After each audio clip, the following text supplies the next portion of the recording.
It might be claimed that such a policy will result in most strikes and other reformist battles being lost, and that the workers will turn against us for sabotaging their struggles. It is not inconceivable that this might happen in some cases if the communist leadership is mishandled. But if the mass line is correctly used, it will not happen. In the first place, most strikes and reformist battles are already being lost, and always will be under the system. Even where there are victories, the victories are limited and partial, in nearly every case, even in terms of their original reformist goals. This is something we should explain to the workers over and over again, as part of our educational work in explaining why revolution is necessary. And in the second place, the best chance of winning even the original reformist goals comes in broadening, intensifying, and deepening the struggle. That is not the primary purpose of making the reformist struggle more militant and attempting to refocus it to the degree possible against the bourgeois system, but it is a welcome side effect. The mass line is fundamentally a tool for the revolutionary leadership of the masses. The role of the second step in the procedure, the processing of the ideas of the masses in light of Marxist theory, is to ensure that this always remains the case. Even when the mass line is employed in reformist struggles, the primary object is not simply to win the reform, or head off the attack, but to advance the revolutionary struggle. It is possible to do this. Let's sharpen things up just a bit more. The vast bulk of the struggles which lead up to revolution, which prepare the ground for revolution, are not overtly revolutionary struggles. On the contrary, they are struggles around reformist demands. In an advanced capitalist country, at least, openly revolutionary struggles not only attempts at insurrection, but also armed confrontations with the authorities before the conditions are well prepared, are usually ill-advised and counterproductive. But how can reformist struggles prepare the ground for revolution? People who still ask this question just cannot grasp the point of Marxist tactics, or actually, strategy, at all. The ground is prepared for revolution through mass reformist struggles by changing the ideology of the masses engaged in those struggles. The immediate struggles are still reformist in their essence, but when light is brought into them, a new revolutionary goal can arise in the minds of the masses. There is no mystery to this. This process of the masses learning the need for revolution through their day-to-day struggle is so basic that we may safely say that there will never be a real revolution in an advanced capitalist country where this has not occurred. In the period before the seizure of power, the most important sphere for the application of agitation and propaganda is in the context of the masses' existing struggles. The same goes for the mass line. Agitation will be far more effective when the agitators themselves have joined the masses' struggle. And of course, it is impossible to apply the mass line method of leadership to the struggles of the masses, and help point them in a revolutionary direction, if you renounce any participation or leadership in those struggles to begin with.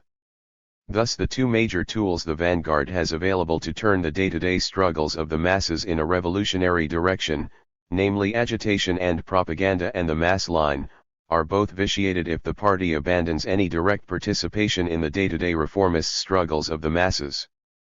This also is a way of abandoning revolution, even if it is inadvertent. 20 Objective conditions and the mass line. The analysis of objective conditions is important in the mass line because such an analysis is one of the major tools which the party must use in order to process the ideas of the masses. Obviously, no leaders can lead successfully if they do not have a correct understanding of the situation they are in. The overall, balanced view of Marxism on the question of objective conditions was well expressed by Lenin. Marxism differs from all other socialist theories in the remarkable way it combines complete scientific sobriety in the analysis of the objective state of affairs and the objective course of evolution with the most emphatic recognition of the importance of the revolutionary energy, revolutionary creative genius and revolutionary initiative of the masses, and also, of course, of individuals, groups, organizations and parties that are able to discover and achieve contact with one or another class. 1. It is easy to see from this quotation that there is a tension here, a dialectical contradiction between the objective and the subjective. And where such a contradiction exists, there will be those who recognize one aspect but not the other, or who lean too much one way or the other.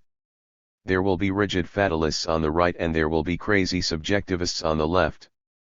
Only a dialectician can consistently steer between these two extremes. The importance of a concrete analysis of concrete conditions. Our first task here is to emphasize the importance of correctly analyzing the objective conditions. How important is this? Marxists have always viewed it as the foundation for our work. As Mao summarized it, Marx, Engels, Lenin, and Stalin have taught us that it is necessary to study conditions conscientiously and to proceed from objective reality and not from subjective wishes, but many of our comrades act in direct violation of this truth. 2. Mao even calls this our most fundamental method of work. The most fundamental method of work which all communists must firmly bear in mind is to determine our working policies according to actual conditions. When we study the causes of the mistakes we have made, we find that they all arose because we departed from the actual situation at a given time and place and were subjective in determining our working policies. 3. Mao rhetorically asks, why is our party correct? It is because we can start from objective conditions in assessing and resolving all problems. 4. And in another place he gives a philosophical explanation of why starting from objective reality is so important.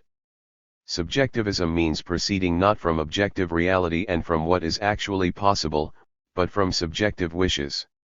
In the light of our experience, we should criticize views running counter to the realities, criticize and combat subjectivism. The universal truth of Marxism must be integrated with the concrete practice of the Chinese Revolution, or else we will get nowhere. In other words, theory must be integrated with practice. Integration of theory with practice is one of the fundamental principles of Marxism. According to dialectical materialism, thought must reflect objective reality and must be tested and verified in objective practice before it can be taken as truth, otherwise it cannot. Though we have done well in the last few years, subjectivism is evident everywhere. There will be subjectivism in the future, just as there is today. Subjectivism will always be there, 10,000 years and even 100 million years from now, and it will be so as long as humanity does not perish. Where there is subjectivism, there are mistakes. 5. Thus subjectivism, which is a species of idealism, results when we fail to base our work on objective conditions. In less fancy language, subjectivism means working according to pipe dreams. And as Mao indicates, subjectivism of one sort or another is the source of most our mistakes. Subjectivism is the source of all our mistakes which do not derive from a bourgeois or other alien class stand.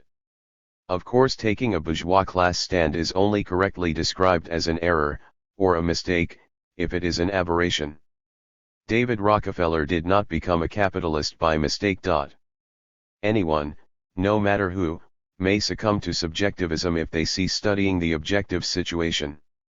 As Mao said, in his inimitable way, in my opinion, circumstances are more powerful than individuals, even than high officials. 6.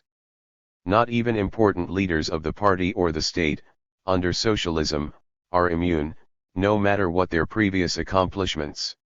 Of course, the most important part of an analysis of the objective situation is a class analysis, and a calculation of the strength of the various social forces. As Mao put it, in all mass movements we must make a basic investigation and analysis of the number of active supporters, opponents, and neutrals, and must not decide problems subjectively and without basis. 7. In fact, if such a calculation is broad and deep enough, it is probably almost all there is to an analysis of the objective situation. Thus the amount of ammunition the two sides in a battle have is a factor in the objective situation, but if the study of the strength of the opposing forces is extensive enough, it will include this information. Only an objective consideration of the sum total of reciprocal relations of all the classes of a given society without exception, and, consequently, a consideration of the objective stage of development of that society and of the reciprocal relations between it and other societies, can serve as a basis for correct tactics of the advanced class. At the same time, all classes and all countries are regarded not statically, but dynamically, i.e., not in a state of immobility, but in motion, the laws of which are determined by the economic conditions of existence of each class. Lenin, 8. The very best statement about the importance of basing one's work on a study of the objective situation comes, once again, from Lenin, who said what is most important, that which constitutes the very gist, the living soul, of Marxism is a concrete analysis of a concrete situation. 9. That is a comment that no Marxist can ever afford to forget. The trap of rigid fatalism due to objective conditions. The people who get on in this world are the people who get up and look for the circumstances they want, and, if they can't find them, make them. George Bernard Shaw, 10. While all revolutionary work must be based on a full appreciation of the present situation, must start from the real objective conditions, it is possible to exaggerate and completely distort this basic truth, to make a mockery of it. One person who had a strong tendency in this direction was Nikolai Bukharin. His biographer and admirer, Stephen F. Cohen, discusses the common charge against Bukharin, as well as the diametrically opposite error. A widely held view maintains that the cautious evolutionary policies that Bukharin was to advocate in the 20s, which set him first against the Bolshevik left and then against Stalin, may be explained largely by his mechanistic understanding of Marxist dialectics and his companion theory of equilibrium. His Marxism, it is argued, was sternly deterministic, emphasizing the hegemony of objective conditions over the interventionist capabilities of man. This view is contrasted with the voluntarism embedded in the left's programs of the 20s and subsequently in Stalin's Great Change of 1929-33. Political and economic voluntarism is seen as being intimately related to the anti-mechanistic school in Soviet philosophy, centered around Abram Deborin, which, unlike the mechanists, who disliked the Deborinist formulation of the proposition and its transcendent implications, argued that dialectics implied self-movement of matter and leaps from quantity to quality. 11. Cohen claims this criticism is unfair to Bukharin, but it seems accurate to me. The way Cohen appears to view things, however, you must either be a determinist or a voluntarist, there is no middle ground. Typical bourgeois logic. Anyway, the key point here is that on the question of objective conditions, as on so many other questions, it is possible to place too much emphasis on them just as it is possible to place too little emphasis on them. If objective conditions becomes the excuse for rightist passivity, it has definitely been carried to a ridiculous extreme. Both Bukharinist determinism and Deborinist voluntarism must be avoided. The RCP has appropriately criticized Zhou Enlai, old style, for a similar Bukharinist tendency. On the question of pushing the revolution forward, Zhou repeatedly emphasizes that it is necessary to wait and do some persuading. His emphasis is not on mobilizing the masses and relying on their conscious activism to advance the revolution. Zhou's message is to go slow. The democratic revolution will be a long period, and only when we have united the great majority will it be opportune to start talking about the socialist revolution. Using the demagogic line of a bourgeois democrat, Zhou argues that when the great majority do not agree, we must follow the majority organizationally. Zhou's speech to this important youth conference in 1949 also literally reeks with a totally perverted conception of the relation between leaders and the masses. Very significant is the fact that, in exhorting the youth to learn from Mao Zedong, Zhou chooses to stress two things: 1. That Mao applies Marxism-Leninism concretely, in the particular situation of China, and, 2. That it is always necessary to win over the great majority before anything can be done. Why, in allegedly explaining Mao Zedong thought, does Zhou lay all his stress on these, and only these? Although he modestly notes that what I have said is only a very small part of Mao Zedong thought, the effect of his speech is to reduce Mao Zedong thought to a pedestrian pablum of keeping your eyes on the concrete and patiently persuading the great majority before attempting to take any action. The vanguard role of communists is perverted into the role of condescending saviors or Confucian sages who patiently keep dispensing their pearls of wisdom until the backward masses finally wake up and pick them up. 12. The general point here is that in dealing with a dialectical contradiction it is possible to go wrong by putting too much emphasis on one aspect of the contradiction and ignoring the opposite aspect. I am speaking of a metastable contradiction here, that is to say, one that must for a time be dealt with as a whole, as a unity of opposites, rather than a contradiction which must be immediately resolved by completely favoring one of its aspects over the other. It is not that we shouldn't recognize and start from objective conditions, of course we should. But we must also understand that the party must play a role in changing objective conditions, and to ignore or soft pedal this aspect of the contradiction is to make a serious rightist error. Of course, no one should disregard reality and indulge in flights of fancy, or make plans of action unwarranted by the objective situation, or reach out for the impossible. However, the problem today is that right conservative thinking is still causing trouble in many spheres and prevents our work from keeping pace with the development of the objective situation. The problem today is that what can be done by a measure of exertion is considered by many to be impossible. It is therefore entirely necessary to continue the criticism of right conservative ideas, which do in fact exist. Mao, 13. To mark time and make no advance is a deviation to the right, to go beyond what is practicable is a deviation to the left. Both are manifestations of subjectivism. Mao, 14. Right opportunists continually chant that we must wait until conditions are just right before we attempt to lead the masses in action. But in reality conditions are never just right. 15. Those who from timidity, or whatever cause, say that political action insurrection, for example, should be forever put off because conditions are still not exactly right need to reflect on this bit of wisdom. Conditions will never be exactly right, but they need only be sufficiently right. If conditions were exactly right, things would happen all by themselves, and the party would be completely unnecessary.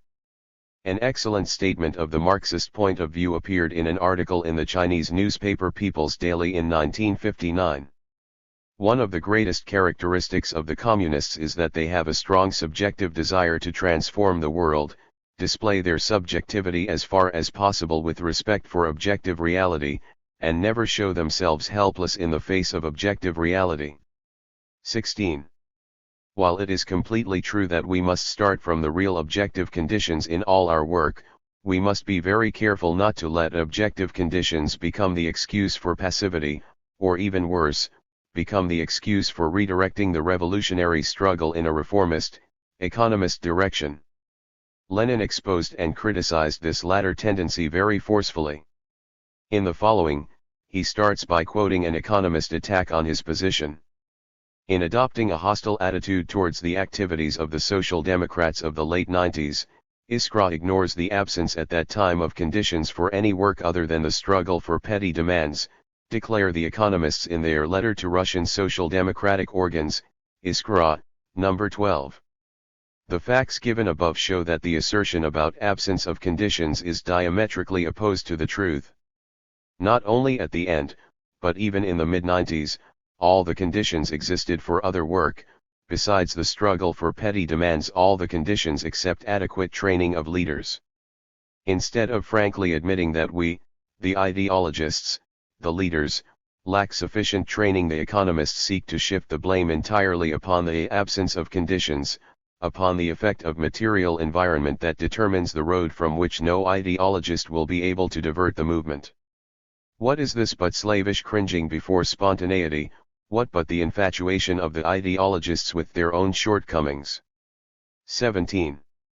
The rightist tendency toward passivity, toward slavishness to objective conditions, amounts to an abandonment of leadership, at least revolutionary leadership. Remember that the spontaneous trend under capitalism, and even under socialism, is generally a bourgeois trend. Yes, we start from the objective situation in our revolutionary work, but as Lenin said, we must make the most of that situation from a revolutionary perspective. The task of the advanced class in the revolution is to ascertain correctly the trend of the struggle, to make the most of all opportunities, all chances of victory. This class must be the first to take the directly revolutionary path and the last to abandon it for the more prosaic, more circuitous paths. 18. This also justifies in part the tendency of genuine revolutionaries to take an optimistic stand in considering the gains which might be possible in a given situation. Again, the point is not to take leave of our senses, but to really strive with all our might to achieve every advance possible. The objective situation does in fact circumscribe what gains we can make in any situation. But the challenge is to push things to the limits. Only if we follow such an optimistic, revolutionary policy will we actually advance the revolution to the degree that is truly possible. When we fall short in our revolutionary objectives, it may be because of the objective situation or because of the inadequacy of our work in making the best out of that situation. But see below. The initial objective situation is simply something we are presented with, something we have to recognize and start from. If we don't do so, it is our own fault. There is no use complaining about it, and it is foolish to pretend it is any different than it really is. But our own work is something we control, and our own work is a factor in changing the situation we initially confront. If we don't proceed to do that either, that is also our own fault. Thus the Marxist attitude toward our failures is well expressed by Mao: if we do not win, we will blame neither heaven nor earth but only ourselves. 19. If the objective conditions are not right for what you are trying to do, whose fault is that? The world's, or your own? If the conditions are not right for what you are trying to do, then what you are trying to do under those conditions is somewhat wrong. You must tailor your work to the actual conditions that exist. If we fail to reach our goals, we must simply re-evaluate the objective situation and our work in light of the now better understood conditions. For a genuine communist, there is no such thing as permanent or complete failure. There is only yet another lesson from the school of hard knocks, and a new and wiser start toward our revolutionary goal. Every situation, properly perceived, becomes an opportunity. 20. The objective situation is not static. The objective situation is not static, it is always changing. It changes because of what revolutionaries do, and for lots of other reasons. Thus determining the objective situation is not something to be done once and for all. It is something that we must constantly be studying.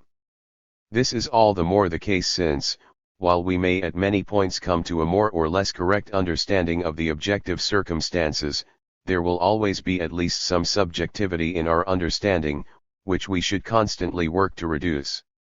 Conditions are changing all the time, and to adapt one's thinking to the new conditions, one must study.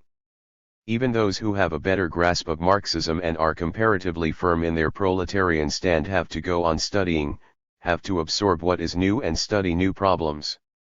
Mao, 21. As conditions change, our plans must also change, if we expect to reach our goals. Sometimes even the immediate goals themselves need to be modified. Plan for the greatest effect. Change plans with the change of circumstances. If circumstances have changed, a man's thought had better change accordingly. If not, he will be put in a passive position. Let the brain not be fossilized. Formulate plans according to the amount of materials and the number of people, not according to subjectivity. Mao, 22. Mao talks about many of these issues at length in On Practice. He says, for example, that as far as social movements are concerned, true revolutionary leaders must not only be good at correcting their ideas, theories, plans or programs when errors are discovered, as has been indicated above, but when a certain objective process has already progressed and changed from one stage of development to another, they must also be good at making themselves and all their fellow revolutionaries progress and change in their subjective knowledge along with it. That is to say, they must ensure that the proposed new revolutionary tasks and new working programs correspond to the new changes in the situation. In a revolutionary period, the situation changes very rapidly. If the knowledge of revolutionaries does not change rapidly in accordance with the changed situation, they will be unable to lead the revolution to victory. 23. As Lenin notes, what this all means is that sensible revolutionaries must be flexible in their plans and tactics. The difficulties are immense. But we are accustomed to grappling with immense difficulties. Not for nothing do our enemies call us stone-hard and exponents of a firm-line policy. But we have also learned, at least to some extent, another art that is essential in revolution, namely, flexibility, the ability to effect swift and sudden changes of tactics if changes in objective conditions demand them, and to choose another path for the achievement of our goal if the former path proves to be inexpedient or impossible at the given moment. 24. The dialectic between the objective and the subjective. A wise person will make more opportunities than seem to exist. Francis Bacon, 25. One of my major themes is that the proletarian party can only lead the revolution if it maintains a mass perspective. It must, in other words, combine its own revolutionary determination and fervor with the existing mass movement. Back in 1976, Bob Avakian seemed to be saying much the same thing when he wrote, "We must start from the actual conditions and break through the actual contradictions to advance toward the revolutionary goal, not in isolation from, but together with ever greater sections of the working class, ever broader ranks of the masses." 26. Avakian went on immediately to note that this process must not be viewed metaphysically. On the other hand, the development of the situation must not be viewed simply in quantitative terms. A series of small changes, added together over time, will somehow lead to a revolutionary situation and a revolutionary mood among the masses. At a certain point, there must be and will be a qualitative leap, in the objective situation, in the mood, and if we do our work right, in the consciousness of the masses. 27. Not only must there be leaps in revolutionary consciousness among the masses at various points, but the whole relationship between the objective and the subjective must be viewed dialectically. Avakian explicates two ways in which this is so. The objective situation sets the stage on which the party plays its role. There is a dialectical relationship, however, between objective and subjective conditions. What is objective for the party? For example, the mood of the masses is subjective for those same masses. Another way of applying what Mao says in On Contradiction, what is universal in one context becomes particular in another, and vice versa. Due to this same fact, the dialectical relationship between objective and subjective, there is an interpenetration between them, they react upon each other, and therefore the objective situation can be changed by the action of the conscious forces on the basis of grasping not only the general laws of development, but also the particularity of the conditions, contradictions, that you are immediately confronted with. In this process the subjective changes, too. Hence Lenin's statement that the living soul of Marxism is the concrete analysis of concrete conditions. 28. Mao, also, brought out an important aspect of this dialectic between the subjective and the objective when he remarked, "The initiative of the masses exists subjectively." 29. The imminence of revolution. Back in 1970 I met a number of people in the Revolutionary Union and other revolutionary organizations active at the time who believed very firmly that revolution in the US was imminent, and I mean really imminent, something that could break out any day now. I remember one pair especially, Rick and Diane, who embraced the revolutionary creed in a very messianic way, very much like a religion. For example, I remember Rick attempting to give an almost mystical exegesis of one of Mao's quotations from the Little Red Book. Rick told me that there would positively be a revolution in this country in 18 months at the most. I tried to get him to view things a little more objectively, and to take a long view, but it was no use. I guess it must have seemed like additional evidence that I was not yet truly revolutionary myself. I was trying to get into the RU at the time and involve myself in revolutionary work. Within 18 months there was indeed a change. Rick and Diane had become disillusioned and left the movement. The last I heard of them they had become born-again Christians and were members of some cult. There are two opposite ideological dangers to arm ourselves against here. The leftist view that revolution is always imminent, and the rightist view that revolution will never be imminent, that it is an impossibly distant goal, that in fact it is not really a practical possibility. As Marxists we have learned to view the development of society dialectically, which is to say in part that we have learned that there can be qualitative leaps in the situation. A non-revolutionary situation can develop very quickly into a revolutionary situation, and we must be ready when it does. But on the other hand, a non-revolutionary situation can also continue for decades, even if there are periods of mass upsurge, as well as periods of quiescence, within it. Even in the late 1960s and early 1970s there was not a revolutionary situation in the US. Most revolutionaries at the time were sober enough to realize that at no time were we actually in a revolutionary situation, they had that much grasp of the objective situation. But a great many of them believed that the objective situation itself would soon change and we would soon be in a revolutionary situation. It was not in fact ridiculous to imagine that such a turn of events might actually happen within a few years' time, though of course things did not turn out that way. As Lenin remarked, a revolutionary situation has three main characteristics. 1. The ruling class is in crisis and is no longer able to continue ruling in the same old way. 2. The condition of the broad masses has grown qualitatively worse than usual. And 3. As a consequence of the first 2 points, there is a great increase in the political activity of the masses. 30. In the late 60s and early 70s there were indeed some major symptoms of crisis for the ruling class in the U.S. Their difficulties with the Vietnam War and the reaction against it at home, the upsurge of the black liberation struggle, economic difficulties, Watergate, etc. But though it was a period of crisis for the bourgeoisie, it was not a crisis severe enough that they were unable to continue ruling in the same old way.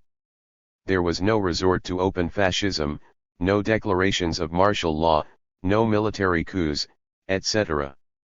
The condition of the broad masses worsened somewhat, during this period, but again it was not a major qualitative worsening. 31 And there was a considerable increase in the political activity of the masses, especially around the war and the black liberation struggle. But the activity of the masses in general was still quite limited. It was primarily sections of the students and black people who were in motion. By no stretch of the imagination did anything like Lenin's interpretation of this condition hold. For a revolution to take place, it is essential, first, that a majority of the workers, or at least a majority of the class-conscious, thinking, and politically active workers, should fully realize that revolution is necessary, and that they should be prepared to die for it. 32. I don't want to minimize the importance of this period of history. It is probably fair to say that while there was definitely not a revolutionary situation at any point, and we were never extremely close to one, for several years society was moving in that direction. At the time it was by no means obvious that a revolutionary situation would not develop within a few years. It might have developed if a few things had been different. Suppose the bourgeoisie had not become so frustrated in Vietnam and so alarmed about the trend at home, for example, and instead of winding down the war and finally ending it, they had decided to go for broke. Suppose they had decided to use nuclear weapons, and slash or attack China, things which they were considering doing at various points. Suppose they had decided to try to suppress the mass movements at home more ferociously than they were already doing, and move more in the direction of fascism. Under such conditions millions would have had their liberal and bourgeois democratic illusions shattered, and might well have turned to revolution. Another thing that certainly might have made an enormous difference was if there had been a genuine, and well-established proletarian party in existence at the time to push things forward. But the quick development of such a revolutionary situation was not as inevitable as it seemed to some, nor could any predictions of revolution within 18 months be reasonably made. Those who back in 1970 not only expected the development of a revolutionary situation within 18 months, but also a successful revolution by then, were almost as ignorant of the objective situation as those who thought that we were already in a revolutionary situation at the time and that revolution would come any day. The wild optimism of most 60s revolutionaries has long since vanished. The more typical problem today is cynicism, and the rightist belief that revolution can never happen in this country. That is now the major error to be hammered away against. Many 60s revolutionaries who are now cynics seem to believe that the failure of the situation to come to a revolutionary head back then somehow proves that it will never happen. Sometimes there even seems to be an arrogance to their attitude: if we couldn't do it back then, nobody will ever do it. Of course, the trouble with cynics is that since they believe nothing can change, they refuse to work to help bring it about. Instead, through their deadening pessimism, they actually hold back others and inadvertently help block the revolution they profess to desire. But on the other hand, wild optimism is not entirely dead either, and to a degree this wild optimism of the past and present is one of the factors which feeds, by counter-reaction, the prevailing deadly pessimism. Unfortunately, this wild optimism, this subjectivity, exists within the most serious revolutionary organization in the US today, the RCP, and is a symptom of some pretty ingrained ideological errors there which are holding back the party. The error is not just the rather obvious failure to fully grasp objective conditions, but some much deeper things that this book is attempting to bring to the surface. The RCP has been prone to making erroneous predictions of the imminence of revolution for the whole period of its existence. At the beginning of the 1980s, in particular, it became an element of firm faith in the party that a revolutionary situation would develop in the US during the decade. In 1980, Bob Avakian, chairman of the RCP, wrote an article entitled "Is Revolution Really Possible This Decade and What Does May 1st Have to Do with It?", whose major intent seems to have been to convince the remaining doubters in or close to the party that revolution was really possible in the US within the next few, say 5 to 10, years. 33. The reasoning behind the RCP's revolutionary predictions for the 1980s was, briefly, 1. That change comes through dialectical leaps, and that such leaps in the objective situation must be expected. 2. That many of the smaller steps leading up to such leaps had already occurred, that for example the response now, to a much more openly and thoroughly revolutionary line, a straight-up communist stand and analysis, is qualitatively more positive among much broader numbers of people. 34. 3. That while the party was still small, it had nevertheless made tremendous gains, and that it already influenced tens, or perhaps hundreds, of thousands of people. 35. 4. That a prolonged period of economic depression and war is not necessarily required for the development of a revolutionary situation. 36. 5. That the primary thing pushing society towards the development of a revolutionary situation very soon was the headlong rush of the superpowers towards world war. In the article under discussion, Avakian says that the kind of unprecedented changes that the masses in this country will be put through, even in the preparation for such a war, to say nothing of the war itself, could well provide the objective basis for a revolutionary situation. 37. So what is wrong with this argument? We know something must be very wrong with it, because the US did not come anywhere close to a revolutionary situation in the 1980s. In fact, instead of developing in that direction, the decade proved to be a quite reactionary period, with the overall mood and consciousness of the masses moving more away from revolution, compared with the 1970s, than towards it. Let's look at each of the 5 points in the argument in turn. On the first point, it is completely true that change and development involve sudden and massive leaps. But the RCP argument does not give sufficient recognition to the other aspect of the dialectics of change, that such leaps only occur after the ground is sufficiently prepared. See Chapter 31 for more on this. Thus the second and third points are quite exaggerated and unrealistic. The RCP thought in 1980 that it was on the verge of massive leaps in its own preparations for revolution, that it could quickly build the circulation of the Revolutionary Worker newspaper to sustainable levels of 100,000 or more copies per week, that it could organize massive May Day demonstrations in 20 or more cities, and so forth. These things proved to be impossible. The response of the masses to the line of the RCP was nowhere near as positive as they imagined it was, and the party influenced in significant ways far fewer people than it imagined. On the fourth point of the RCP argument, I would agree up to a point, prolonged periods of depression and war are not necessarily required for the development of a revolutionary situation. However, that assumes that other important factors are pushing society strongly in such a direction, which in the case of the US today, certainly does not appear to be true.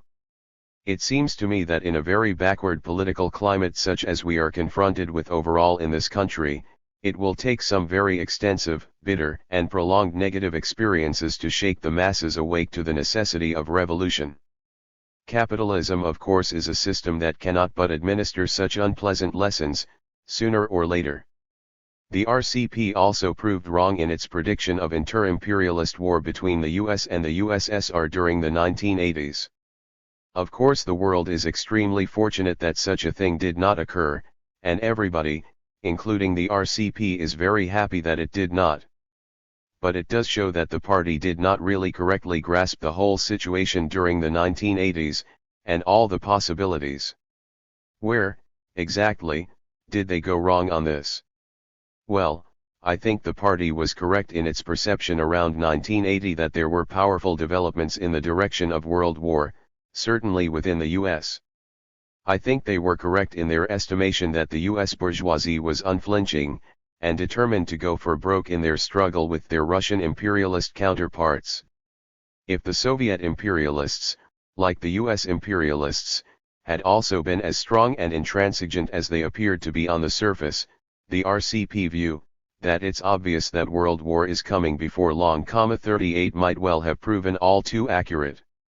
In short, where the RCP went most wrong in its analysis, and where virtually everybody else, including me, no matter what their political persuasion, was also hopelessly out of touch with the actual objective situation, was in failing to recognize the extreme internal weaknesses in the Soviet economic system and empire.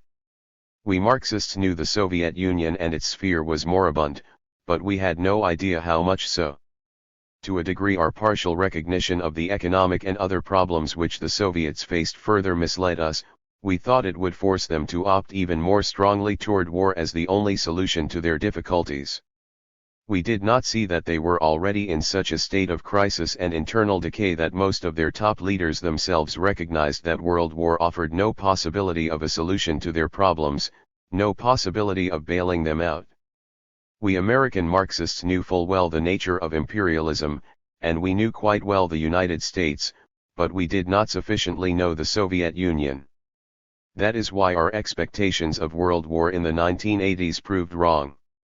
By the way, just because we were wrong on this in the 1980s, it does not follow that world war is ruled out during coming decades.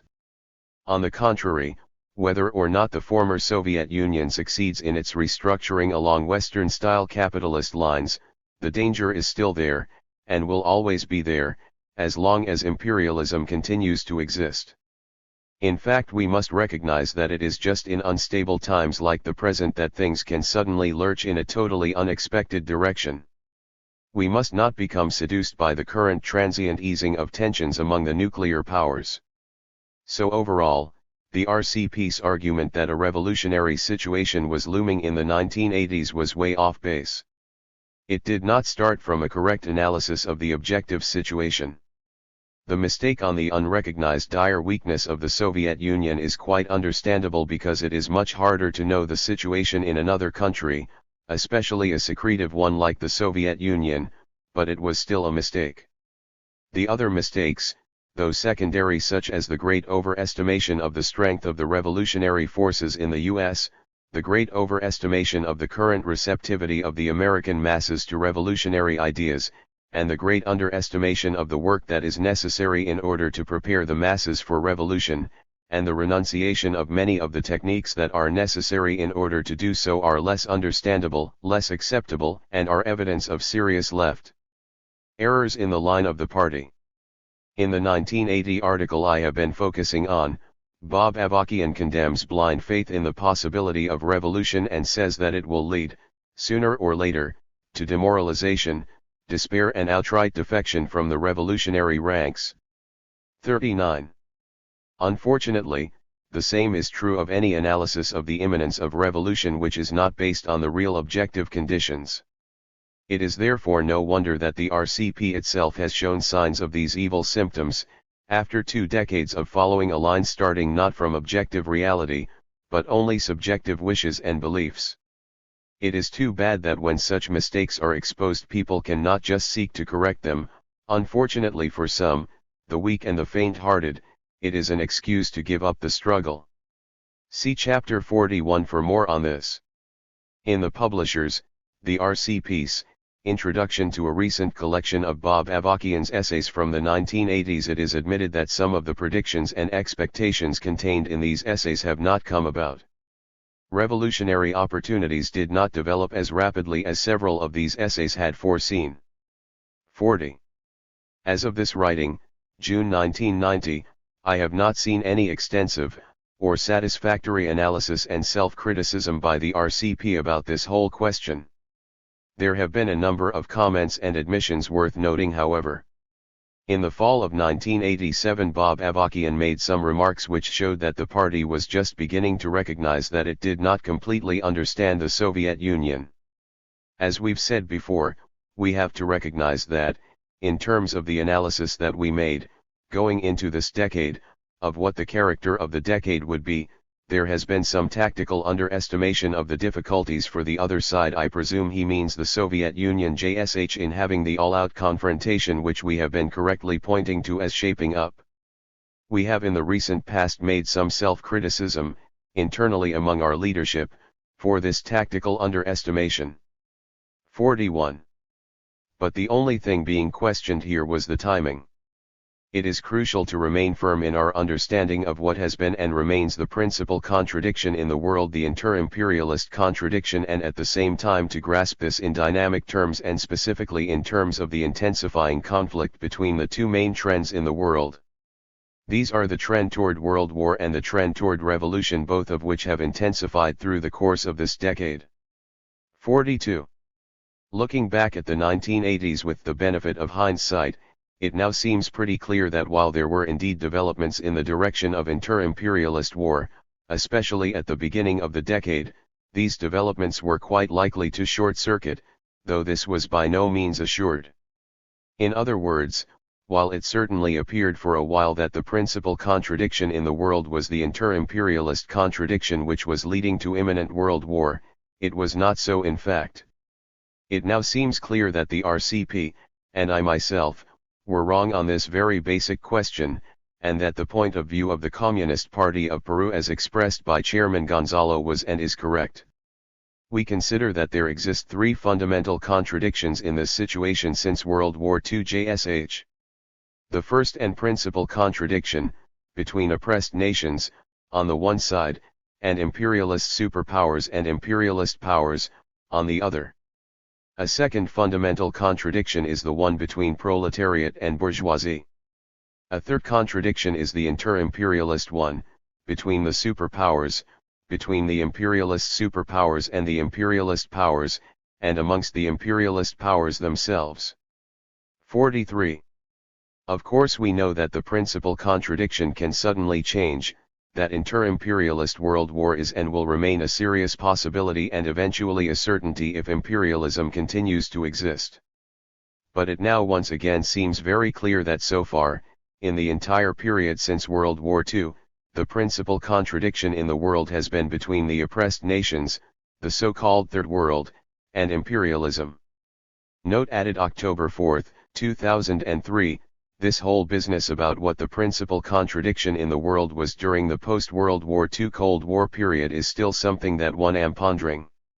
Some of my friends have a different perspective on this than I presented above, and they may be right. One friend pointed out that the principal contradiction at any time is the one that conditions all the other contradictions present. Thus, while it is true that the contradiction between imperialism and the oppressed nations was still a very important contradiction during the Cold War period, there is no doubt that it was conditioned and shaped by the inter-imperialist contradiction. The contention between the Soviet Union and the US led the Soviets to promote many anti-imperialist struggles, for example, even if this was done out of their own interests. It led them to try to control such struggles in the oppressed nations, and direct them in light of their own social imperialist interests. Thus on this view, until the collapse of the Soviet Union, the inter-imperialist contradiction was in fact the principal contradiction in the world, even if it didn't actually lead to inter-imperialist war. Of course you could also argue this point in the other direction, that the contradiction between imperialism and the oppressed countries conditioned and shaped the inter-imperialist contradiction. And clearly these two contradictions did interpenetrate and influence each other strongly. In many respects they conditioned each other. So for me it is still somewhat unclear which of the two should really be called the principal contradiction during the Cold War period. In any case, it is crystal clear that since the fall of the USSR, the contradiction between imperialism, primarily US imperialism, and the countries which it exploits and oppresses has been the principal contradiction in the world.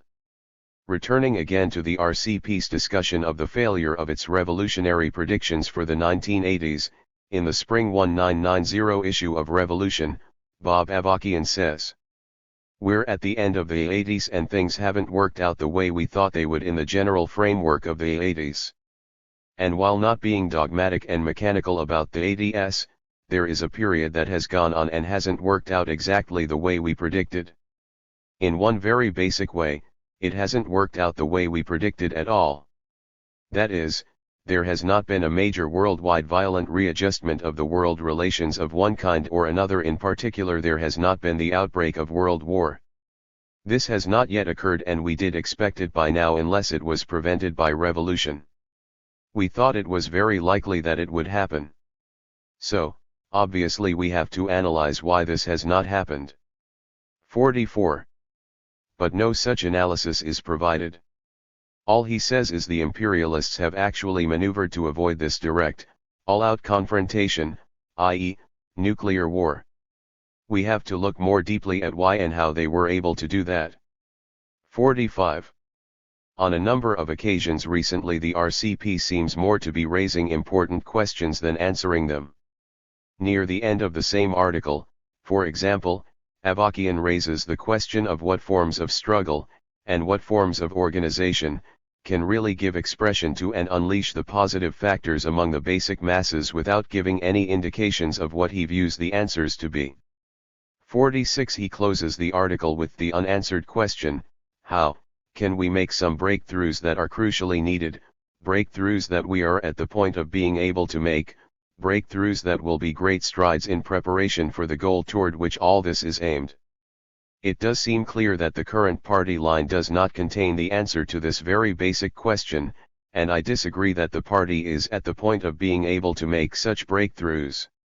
Unfortunately, it will probably take at least a few more years of futile efforts before this becomes obvious to them. I suspect that all these questions with no answers are signs of a considerable amount of ideological confusion within the party. That in itself is not bad. It is to be expected in a period when an incorrect line is just starting to be re-examined. But so far the RCP has not squarely faced the failure of its 80s analysis. The party cannot but see that it was wrong in its expectation of World War and/or revolution in the US in the 80s. But it has not really abandoned the basic analysis that lead to such erroneous expectations. As Bob Avakian expresses it, our impetuosity around the expectation of war and/or revolution in the 1980s was based on a serious attempt to make a deep-going analysis, and more than that, the fundamental terms of that basic analysis as systematized in America in Decline are still correct and extremely important to uphold. So what's wrong with our impetuosity in that sense? Wanting leaps in the world revolution, including these rare moments in imperialist countries and in the US in particular where we could perhaps even make a world historic breakthrough for the international proletariat, what's so bad about that impetuosity? 47. The party admits only to impetuosity in quotes, i.e., only to apparent impetuosity, not to the real thing. There is to be sure nothing wrong with revolutionary hopes and desires, no matter how fervently held.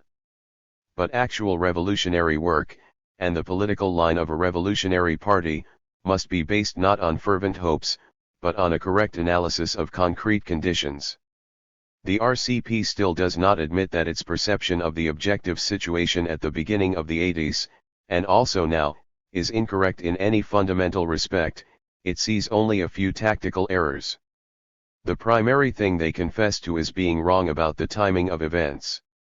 Note added March, 2000, this year the RCP finally got around to a substantial, if still partial and inadequate, self-criticism of the errors of its 1980s analysis. For my extended critique of this document, see Notes on Political Economy. And thus at the beginning of the 1990s the RCP says that they have been making some real strides among the basic masses, 48 that they are at the point of being able to make breakthroughs in unleashing the masses, and imply that revolution can once again be expected imminently, very probably within the decade. As Yogi Berra said, it's déjà vu all over again. Those who long for revolution with all their hearts have a somewhat understandable tendency towards excessive optimism on the score, and I don't think this is necessarily a bad thing. Even Lenin tended to be a little overly optimistic at times, both with respect to revolution in Russia, and elsewhere in Europe, especially Germany. To a degree an optimistic attitude is necessary and helpful in bringing about a revolution, in preparing the subjective conditions for it. But it is always important to keep such optimism within bounds, to keep it consistent with current objective reality. We may reasonably be optimistic both about the long run and developments in the short run, but we must be ruthlessly objective about the present situation, and not let our optimistic tendencies get too out of hand when we extrapolate from current objective conditions. The whole tenor of the RCP's argument still seems to me to be that a full-scale revolutionary storm could break out in this country any day. A vivid example of this is the full-page communiqué from the Revolutionary Communist Party, whose entire text is as follows. Stakes are going up.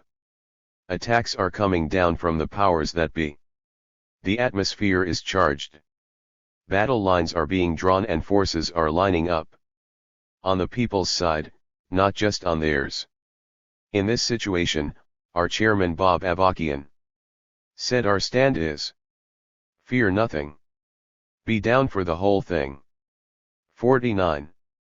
I guess you could interpret this in a number of ways, but it sounds immediate and apocalyptic to me.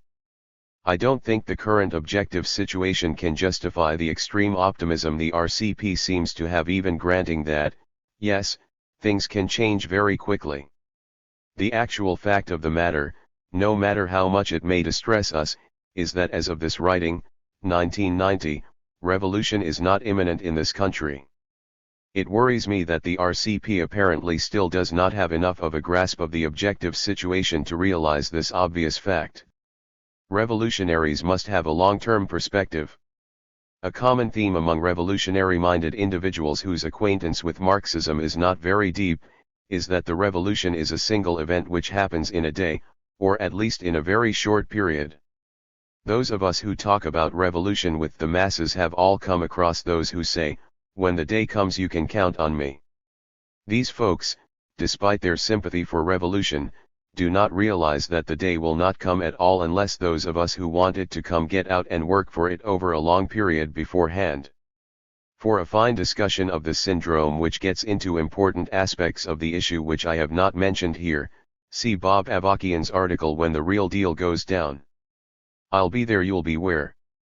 50. And moreover, these same folks do not realize that after that glorious day they cannot just go back to their private affairs, knowing that everything is fixed up now.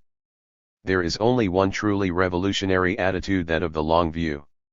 No matter how close or how far away the day of the actual proletarian seizure of power may be, the revolution must be viewed as a very long-term process whose preparation has already begun, and whose final completion cannot possibly be achieved in the lifetime of anyone alive today. To be a true revolutionary is to commit the rest of your life to the revolution, while recognizing full well that more will remain to be done after you are gone. Thus, despite its obvious importance, it is wrong to focus exclusively on the moment of the seizure of proletarian power.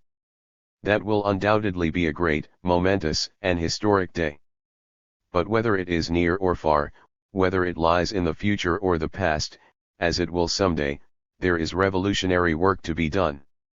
To only be capable of revolutionary work in the immediate period before an insurrection is the mark of a backward person, not the advanced guard.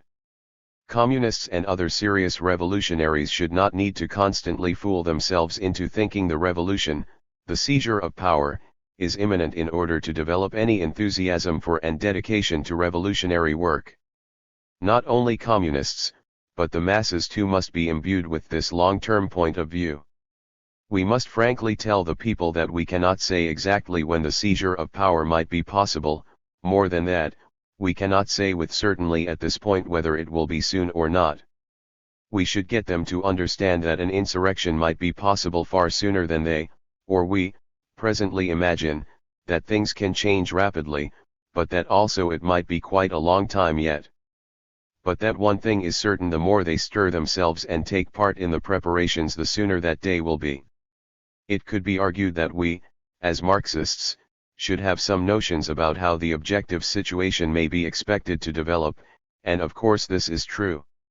We know that the current easing of tensions between the US and the, now defunct, U.S.S.R. is very probably only temporary, and that certainly new inter-imperialist rivalries will develop and sooner or later lead to war, if imperialism is not abolished first. We know that the world capitalist economy is skating on very thin ice, and that sooner or later the credit and speculative bubbles will burst and a major period of world economic difficulties will commence.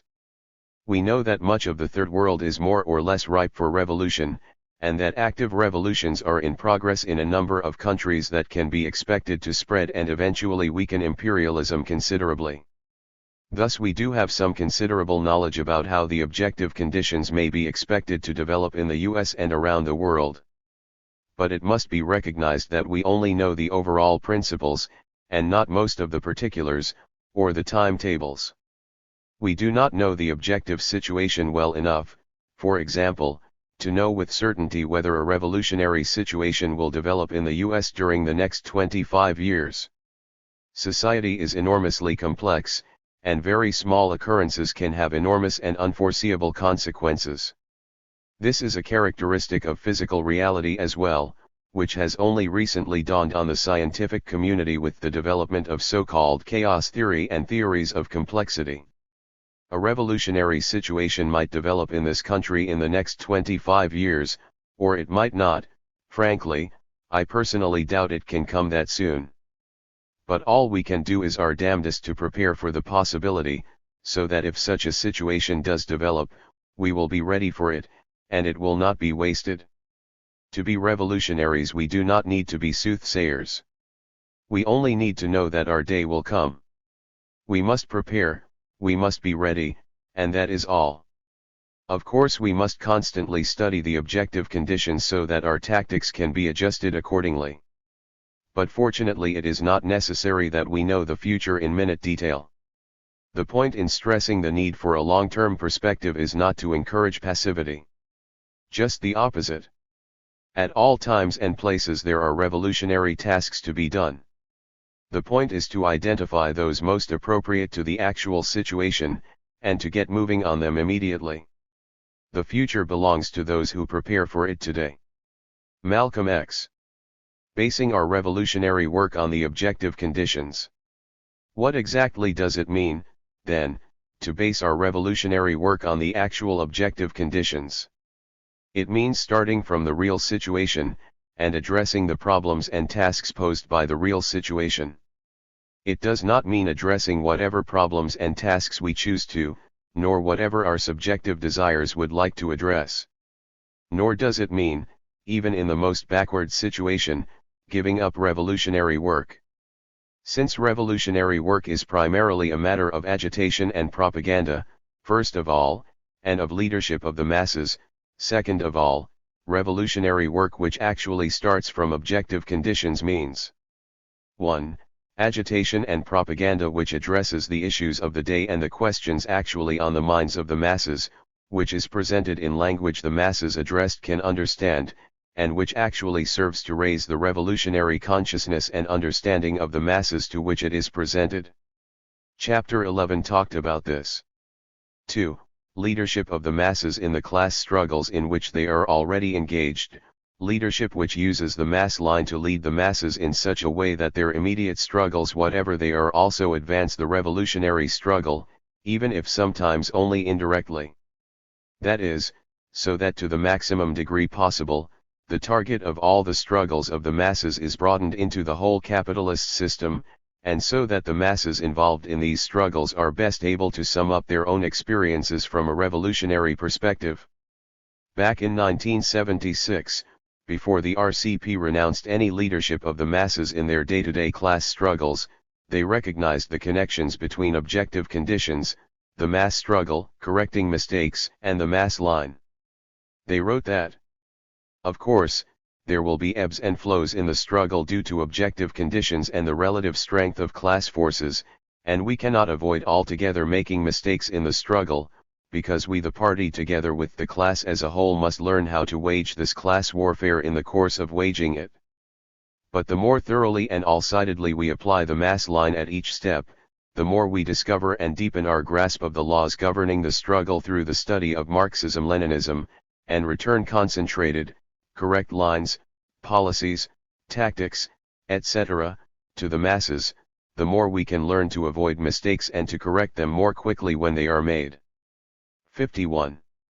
At that time the RCP still believed the masses learn not only from agitation and propaganda but also through their day-to-day experiences, and that the mass line had an important role to play in this.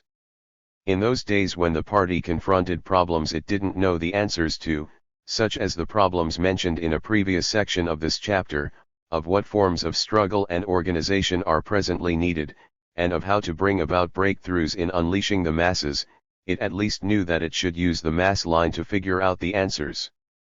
Now that wisdom seems to be gone, there is not the slightest hint of reference to the mass line when such questions are raised today. In those days it had a tool to deal with mistakes and correct errors, though perhaps even then it was more of a theoretical possibility than something that was actually done successfully. There is more to be said on the question of how to actually base revolutionary leadership on objective conditions than just use the mass line, of course, though certainly that is the main thing. In the 1943 essay in which Mao summed up the mass line for the first time, he mentions several additional points. It is part of the art of leadership to take the whole situation into account and plan accordingly in the light of the historical conditions and existing circumstances of each locality, decide correctly on the center of gravity and the sequence of the work for each period, steadfastly carry through the decision, and make sure that definite results are achieved. 52. Many of these subsidiary leadership techniques were discussed in Chapter 13. But in addition to points such as these, there is another more basic point to emphasize, that the means of struggle which are appropriate also depend upon the concrete situation.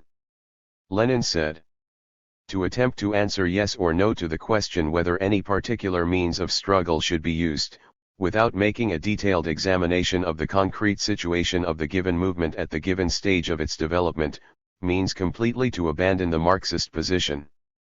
53.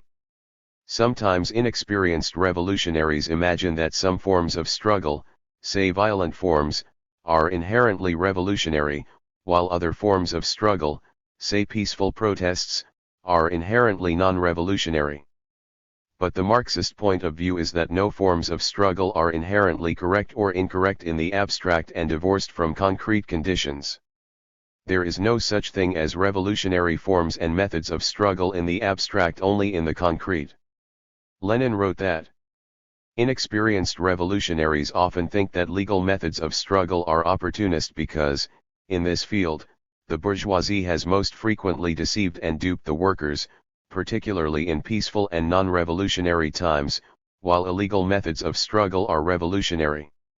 That, however, is wrong. Revolutionaries who are incapable of combining illegal forms of struggle with every form of legal struggle are poor revolutionaries indeed. 54. The Leninist principle is that revolutionaries do not rule out any means of struggle, legal or illegal, peaceful or violent, which actually advances us towards the goal of revolution. Any method of struggle which advances the cause of revolution should be considered a revolutionary method of struggle in that situation. Thus any method of struggle whatsoever can be considered a revolutionary method at times, since it is just about impossible to imagine any kind of struggle that never helps the revolution. Likewise, there are other situations where any particular method of struggle will be inappropriate, where it will set back the revolution rather than advance it. Thus just about any method of struggle can also be considered anti-revolutionary in other situations. Remember also Lenin's remark that without the enlightening and organizing influence of socialism, all, positively all, methods of struggle in bourgeois society bring the proletariat into close association with the various non-proletarian strata above and below it and, if left to the spontaneous course of events, become frayed, corrupted and prostituted. 55. In short, it is wrong to speak of revolutionary methods vs. reformist methods in a discussion not connected with specific situations. To take such a road leads you into all kinds of nonsense. The Narodniks in Russia, for example, fancied that they were using revolutionary methods, assassinations of tsars and government officials, for example, when in fact the methods they were using, no matter how violent and hateful to the bourgeoisie and the aristocracy they were, hampered the revolutionary struggle rather than advanced it, and were thus really anti-revolutionary in that situation, not revolutionary. The degree to which some form of struggle is acceptable to the enemy, or whether it is legal or illegal, say, is not the prime determiner of whether or not it is revolutionary. Take for example the publication and distribution of revolutionary agitation and propaganda in the form of a newspaper, which is a central task during this period, and most periods. This is a form of revolutionary struggle, even if it is legal. It would remain revolutionary struggle if made illegal, which it no doubt will be at some point, and would not become less revolutionary if it became legal once more. I don't want to go too far here. I think there is something to be said for the view that a wildcat strike, for example, say a militant coal miners' walkout, often has more potential for advancing the class consciousness and indeed the revolutionary consciousness of the workers involved, than does a run-of-the-mill token strike led by the usual bunch of bourgeois union officials, partly because such a strike is illegal, in the eyes of the union, anyway, more bitter, frequently involves some violence, more directly confronts the bourgeoisie and its government, etc. But the strike itself is still over a reformist issue, no matter what methods of struggle are used, and no particular methods of struggle are automatically appropriate or revolutionary. The final thing to emphasize in this chapter is this: the basic fact about the objective situation under capitalism is that it is a situation that is overall, and fundamentally, not in the masses' interests. Objectively, the proletariat and the masses need to make revolution. No discussion of the overall objective situation can ever afford to forget that basic truth. 21. The mass line method: returning the line to the masses. The whole point of the first two steps of the mass line, gathering the ideas of the masses, and then processing or concentrating them, is to come up with a political line which may then be returned to the masses to lead them in their struggle. As Stalin said, a correct political line is not needed as a declaration, but as something to be carried into effect. 1. The basic reasons why it is necessary to return the line to the masses are that 1. Only the masses can make use of the line to change society, and 2. If no line is returned to the masses, then no guidance is given to the masses, and whatever spontaneous activity the masses may engage in will be blind, and far less likely to be successful. As I stated earlier, the matter is simple: on the one hand the masses are the makers of history, but on the other hand the masses need leadership.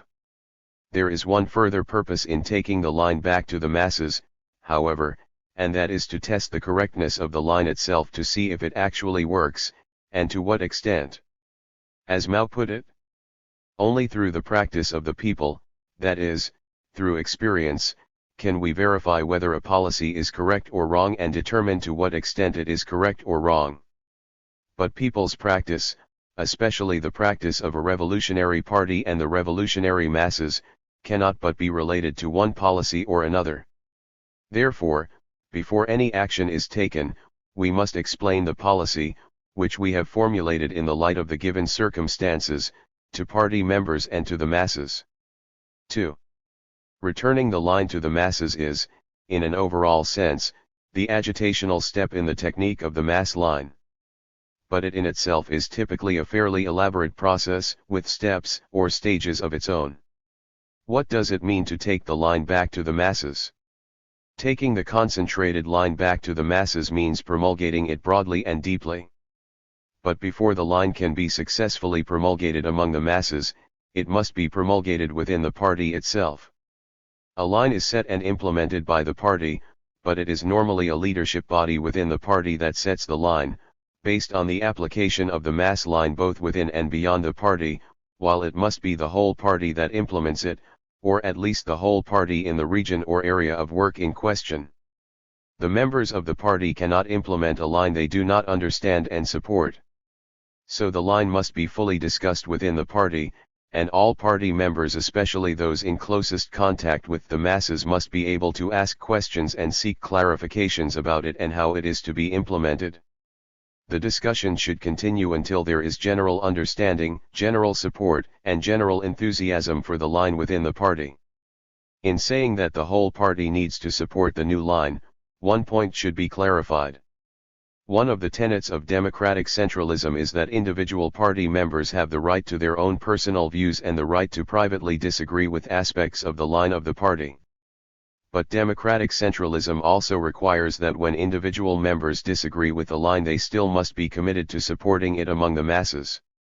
They may in some cases not privately support a line themselves, but they must publicly support it, show public enthusiasm for it, and work for its success. This is often hard, but it can be done. More on this in Chapter 29. Once the whole party is firmly behind the new line, fully understands it, and firmly and enthusiastically supports it, then the line must be taken back to the masses. Taking the line back to the masses means first explaining it to them, getting them to really understand it. It means getting them to understand how the line will help them solve a problem facing them, and how it will help them achieve a goal that they wish to achieve. You might imagine that a political party, whose whole reason for existence is to lead the masses, would be pretty good at returning a concentrated political line to the masses. And yet it is surprising how superficially and poorly done this often is. The RCP spoke to this when they said, "This problem of failing to explain, even to the advanced workers, lines, policies, actions, etc. that the party has taken up, this is a real problem in developing the struggle in this country today, a basic question of method for the party, as the vanguard of the working class. Failing to explain what is to be done does not mean that people are not told about this or that event, or are not asked, even urged to take part. The problem is that the line on which the action, policy, etc. is based, is not gone into, or gone into only in a shallow way. What is this particular action, policy, etc. meant to achieve? Why is it correct and necessary and timely to take this up now? How does it relate to the fight that workers are already waging or already see the need to wage? How is the line on which an action is based a concentration of the experience and ideas of the masses, which will expose more sharply the face of the class enemy and deepen their understanding of the nature of the fight against this enemy?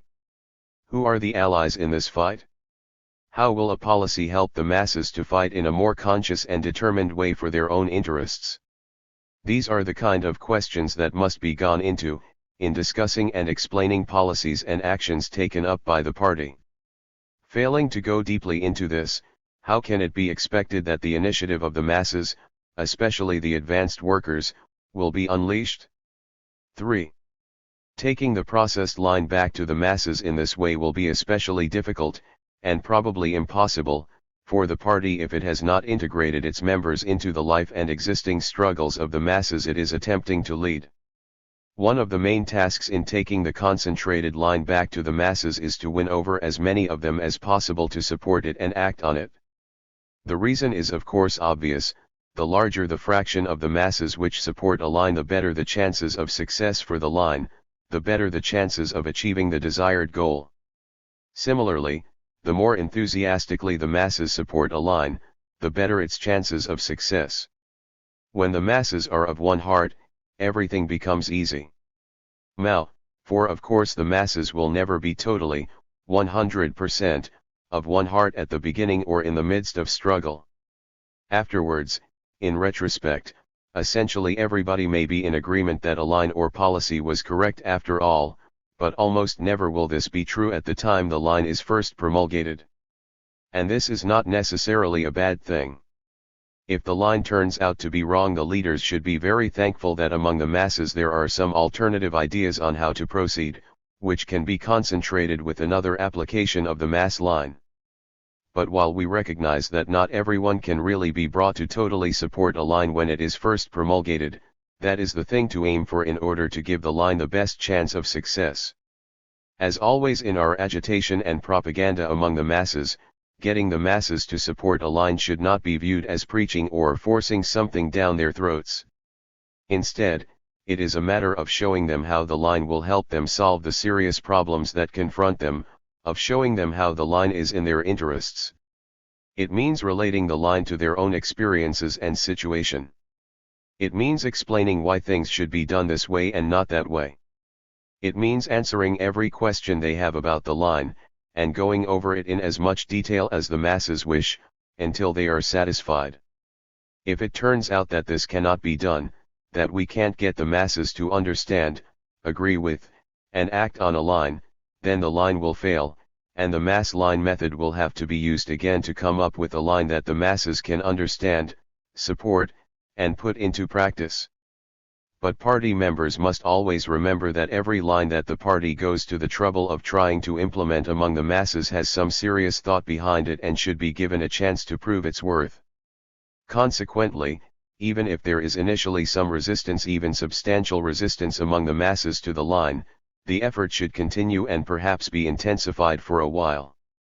If a line is wrong, be assured that this will eventually become obvious. The immediate danger, though, is that a correct line will fail because it is not being propagated among the masses seriously and intensively. Taking the line back to the masses means giving the line a fair test. The success or failure of the line cannot be evaluated properly if the line was not first implemented properly. Dealing with conflicting reactions among the masses. There is an interesting passage in Ray Ginger's book about the Scopes monkey trial that is worth considering. True, Ginger has a narrow bourgeois democratic viewpoint here, but try to think in broader terms as you read the following. The voting records in American elections suggest on their face that a majority almost never exists, that most people are not concerned enough to vote. If we do not stop at counting heads, but seek to gauge the strength of feelings in the several hearts, the point becomes stronger. It seems possible that there has been no issue in our politics in this century, not even the decisions on entry into World Wars I and II, that moved a majority of the American people to clear-cut and deeply held convictions. The point becomes stronger yet if we realize that most people hold opinions that point to conflicting decisions on most questions. These thoughts are all present in one man, all are relevant to the issue, but they are not all active. Which ones become active depends on the leadership he is subjected to. 5. Now forget bourgeois elections, let alone the hypothetical religious and patriotic views of a typical American, which I excised, and think instead about the more basic points. First, we see agreement with Mao's view that there is really no such thing as uniformity of public opinion. This is good to remember when taking any line to the masses, even one which was developed from the ideas of, some of, the masses to begin with. And because of this lack of uniformity, both the initial and the later reactions of different people to the line will of course vary enormously. Some may well exclaim, well, that's what I've been saying all along.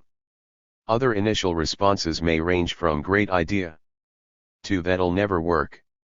Here is where applying the subsidiary method of leadership, the single spark method, can be very useful as a means of overcoming widespread initial doubts.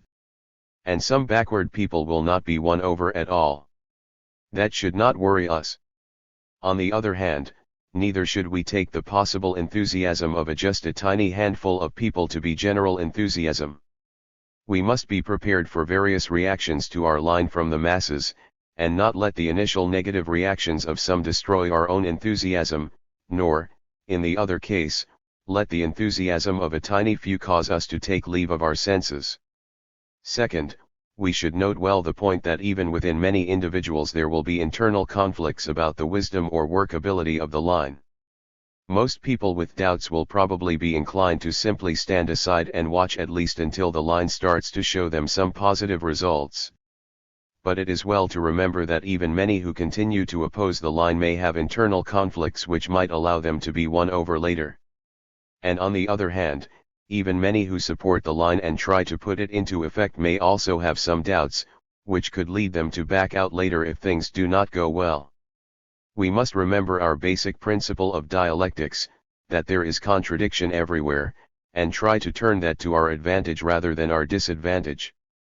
Third, we should recognize that many among the masses are rather easily swayed by those whom they view as, more or less, legitimate leaders. This strongly works against us when the authority and leadership of the bourgeois state and media is still very strong. On the other hand, when that authority and leadership starts to break down even if only on a single issue, it may suddenly become vastly easier for independent mass organizations and the Revolutionary Party to provide leadership. This is one of the factors that leads to sudden qualitative leaps in the situation. In socialist society, this factor should generally make revolutionary leadership of the masses easier than we usually find it to be in bourgeois society. Strangely enough, at times it can become too easy. In other words, it is sometimes possible for the masses to blindly follow the proletarian party when it makes a rash move. This can lead to disillusionment and loss of respect for the party, and all kinds of other problems. Mao even suggested using the occasional technique of reverse propaganda, emphasizing the possible drawbacks and difficulties in some proposed plan, so that the masses genuinely know what they are getting into and are less likely to be put off by initial difficulties. The appraisal of the results. Taking the line back to the masses should be viewed as an experiment which may fail or succeed. Of course, we have some reasonable expectation that it will succeed, or we wouldn't try it at all. If it succeeds, then well and good, and on to the next goal or problem. If it fails, partially or totally, then the mass line procedure must start over from the beginning. Partial success may be in some locales but not others, or in some respects but not others. If the line is successful some places but not in other places, then obviously an analysis needs to be made to explain this difference. We need to figure out, for example, if the difference is due to varying local conditions, or to mistakes by some local party branches, or what. If it is just a question of mistakes being made some places, then of course it will be necessary to correct those mistakes, perhaps with additional directions, education and training, perhaps with work teams and help from elsewhere, or perhaps with local personnel changes in extreme cases. If the partial success is a matter of being successful in some respects, but not in others, rather than in some places but not others, then again an analysis needs to be made to try to explain this.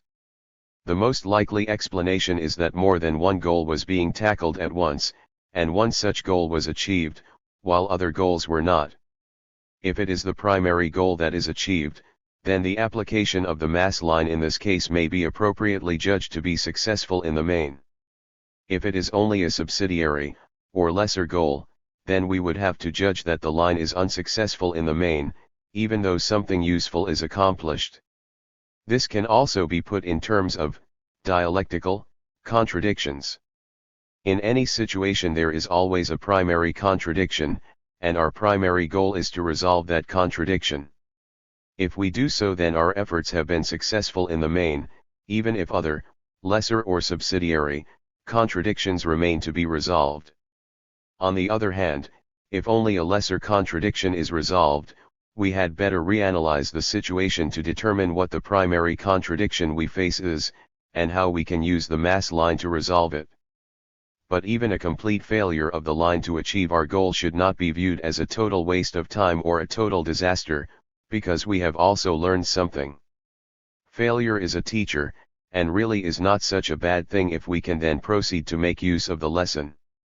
When we say that after a failure we must start the full application of the mass line all over from the beginning, we are not at all saying that we are back to square one. Both the leaders and the masses have new experience and new ideas to contribute and consider, that neither could have had before. One more thing must be repeated here: the appraisal of a line can only be valid if the line was given a fair test, if it was thoroughly implemented. Before deciding that a line has really failed, totally or in part, we must be reasonably certain that the failure was not simply one of half-hearted or otherwise ineffective implementation of the line. The mass line as a social experiment. I said above that returning the line to the masses should be considered an experiment. Various kinds of experiments are possible in social science, despite the bourgeois doubts on this score, and some kinds of experiments are more rational and more likely of success than others. The best social experiments are those based on the mass line. The primary sense in which the mass line is experimental in its approach is that when we return the concentrated, processed line to the masses, we are doing so in order to see whether or not it is successful in advancing the revolutionary struggle. If it is not, the experiment is redesigned and rerun, through another application of the mass line. But experimentation can be involved in the mass line process in other ways as well. When a line is put into effect, whether it is the result of the previous application of the mass line, hopefully, or not, there will inevitably be variations on how it is done from place to place and from time to time. These variable applications of a line also amount to an experiment. Some of these variations will be more successful than others, and if we compare the results in the better cases against the poorer ones, we can learn something. Sometimes it is even desirable to encourage such variation, or to encourage each locality to come up with variations on the theme. It may be useful to stage competitions of sorts, as to which unit or which locality can come up with the best methods and results. All this is a matter of giving party members and the masses a free hand to demonstrate their creativity. The very best methods are then held up for emulation in the further application of the mass line. The lessons learned from such variations in the application of a line are often of immediate value, as well as of value in the next overall application of the mass line. The appraisal of the degree of success of the line when it is returned to the masses is not something that is just done when the process is complete, though of course the final summation should be done at that time. The returning of the line to the masses is itself a distinct process that takes a period of time and usually will involve a variety of separate tasks and perhaps even stages. During this entire period and process, the leadership needs to monitor how things are going, and needs to appraise things constantly while they are still in progress. This will allow shifts and adjustments, fine-tuning if you will, which will help to minimize or prevent errors that otherwise would occur.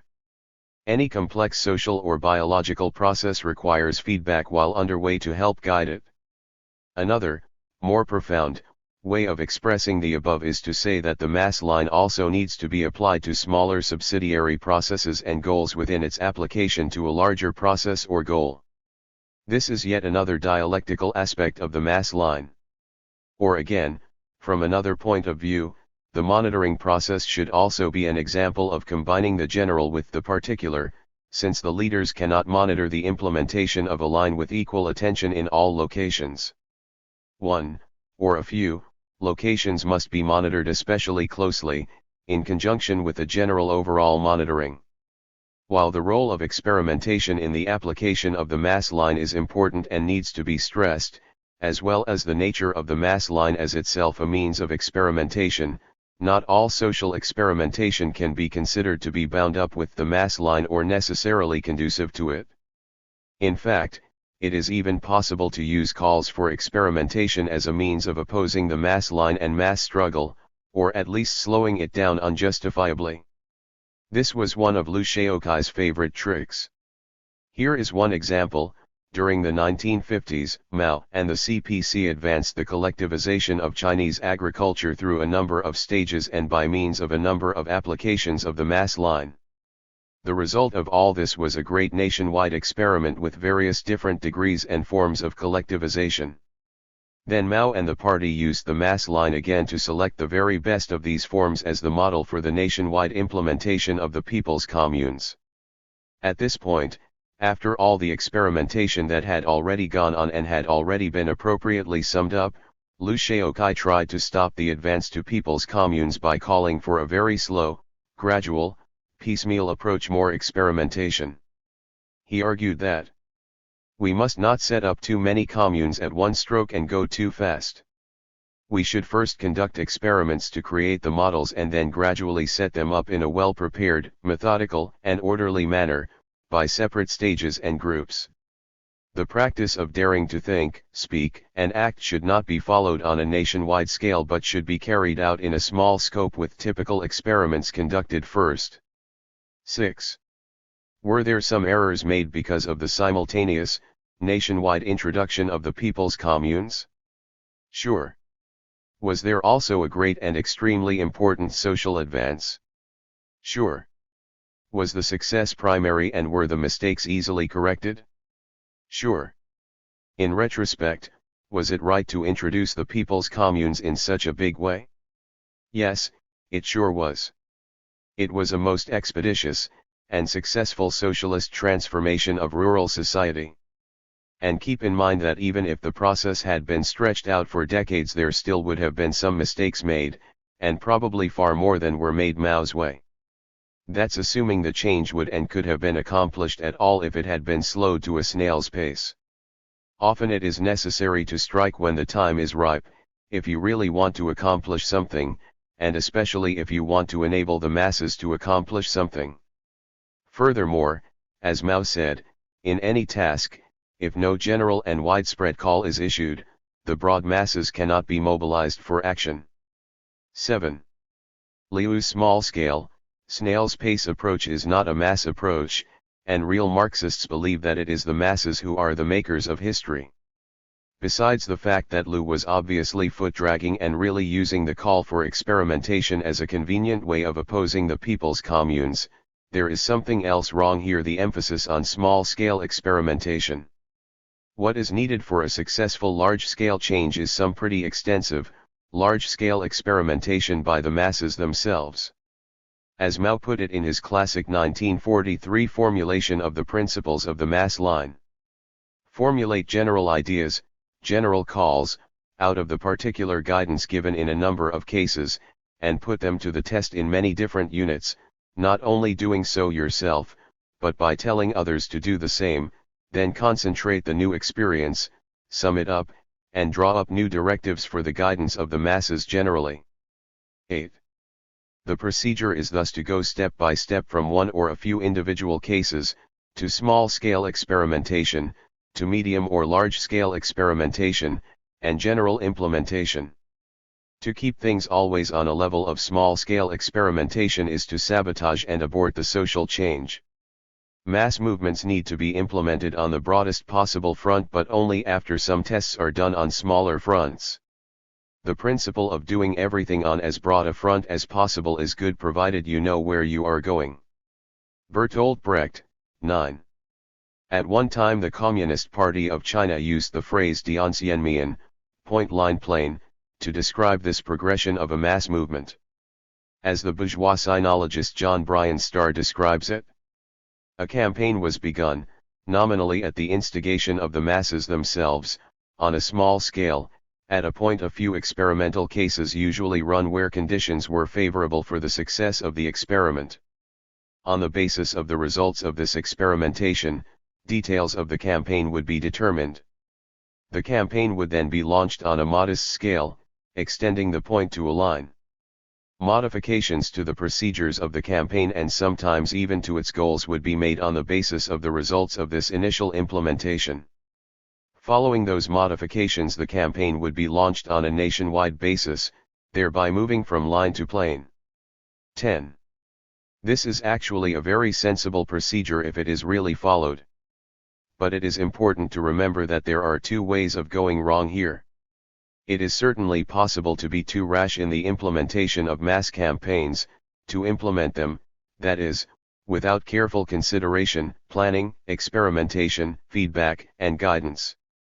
But it is also possible to sabotage and destroy a mass campaign by too much guidance, by not giving the masses a chance to act on their own behalf and in their own way, by limiting the size and scope of mass activity, and by forever seeking to keep things cool and calm, and under control.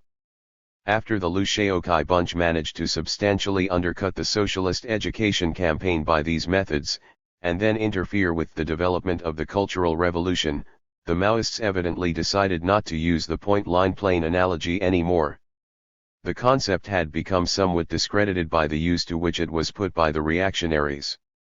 This is unfortunate, but when a slogan or policy which starts out being correct is given a reactionary interpretation, it may need to be dropped if it cannot be rehabilitated. The mass line as a recursive technique. First, for the benefit of those who may not have had the relevant experience in mathematics or computer programming, let me say briefly what recursion is. Recursion is the continued repetition of the same operation or group of operations, each step, after the first, making use of the results of the previous step, until the solution to the problem is obtained. Each of these steps in the overall process is also known as an iteration. Recursion can also be viewed as a technique for solving a big problem by first solving a series of smaller versions of the same problem, starting with the smallest and working up to the biggest.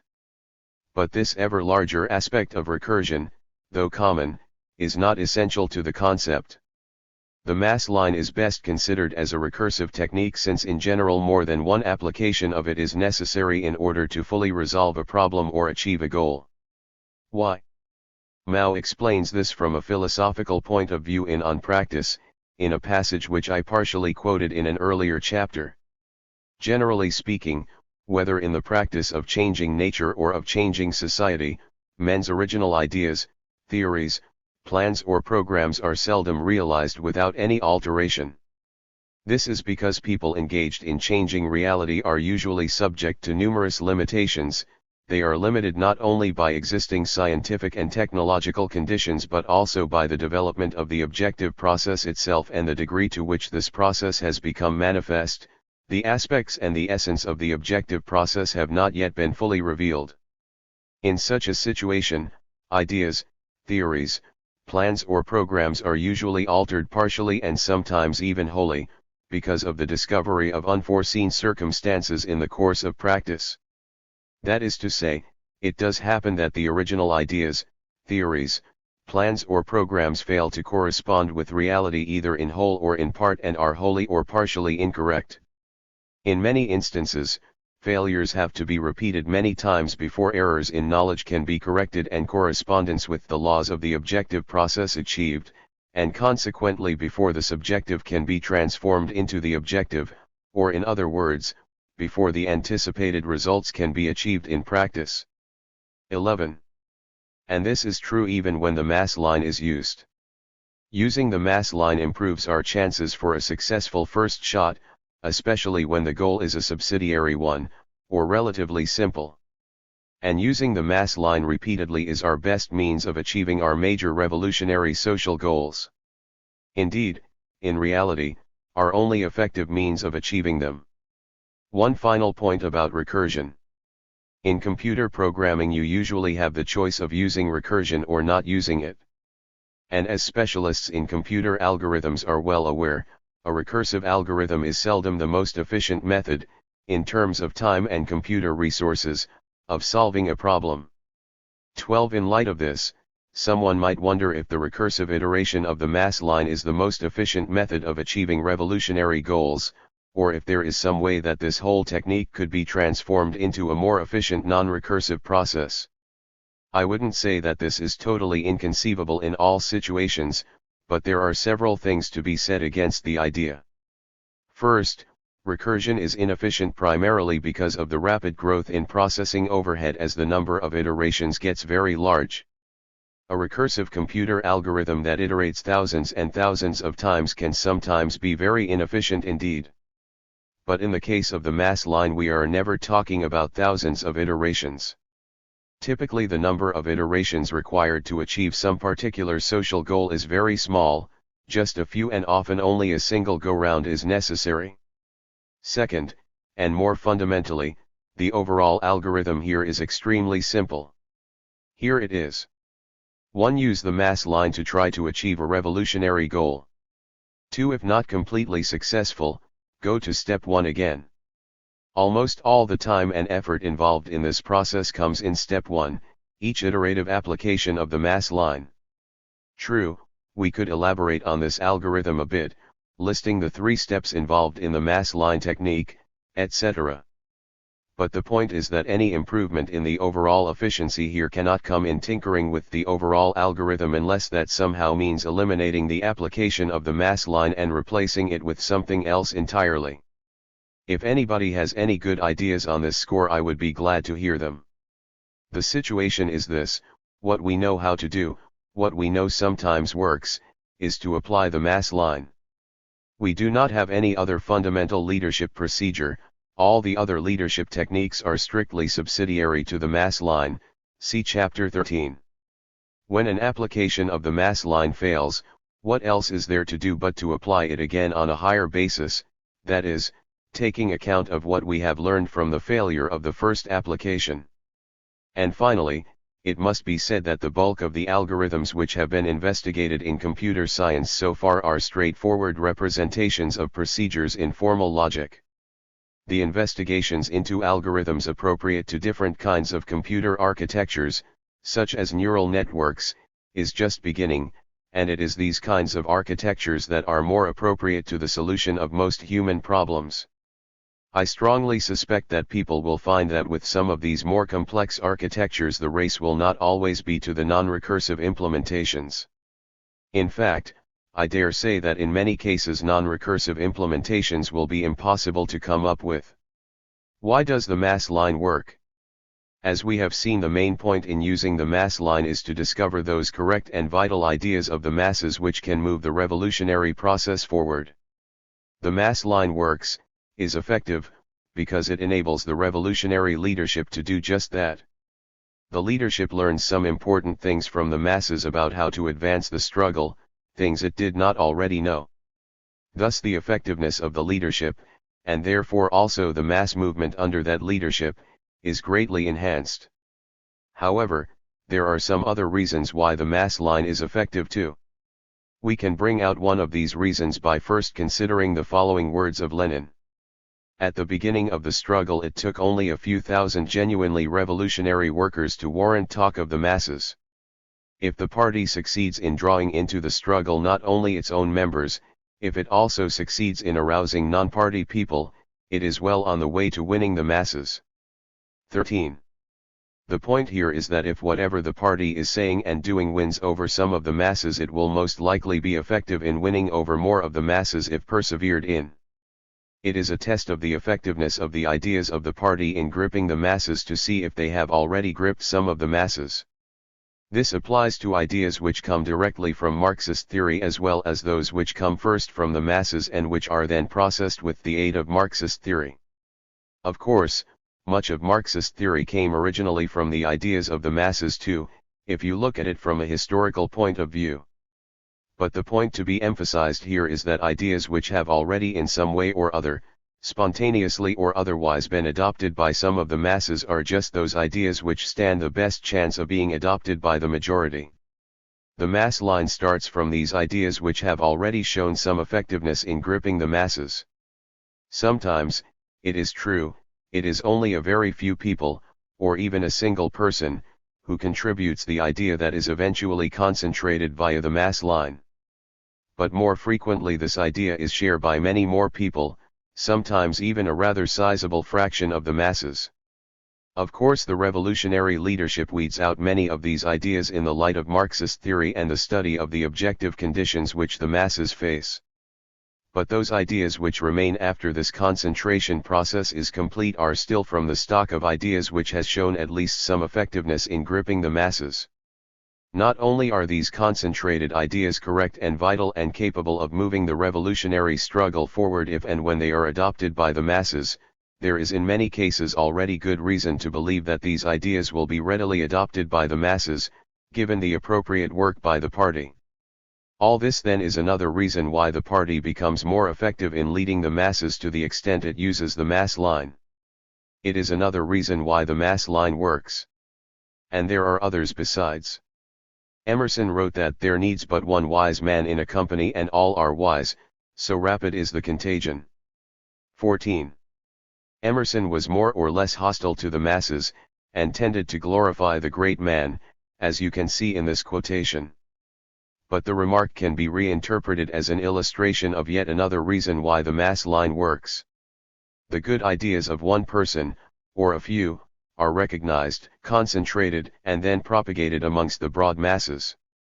The masses can and do recognize good and appropriate ideas as good and appropriate, just as a room full of people engaged in a common enterprise recognize a good idea when they hear it. Though it is genuinely difficult to come up with new ideas about how to advance the situation, it is much easier to recognize those ideas when you hear them. This goes for both great men and the masses. 22. The mood of the masses.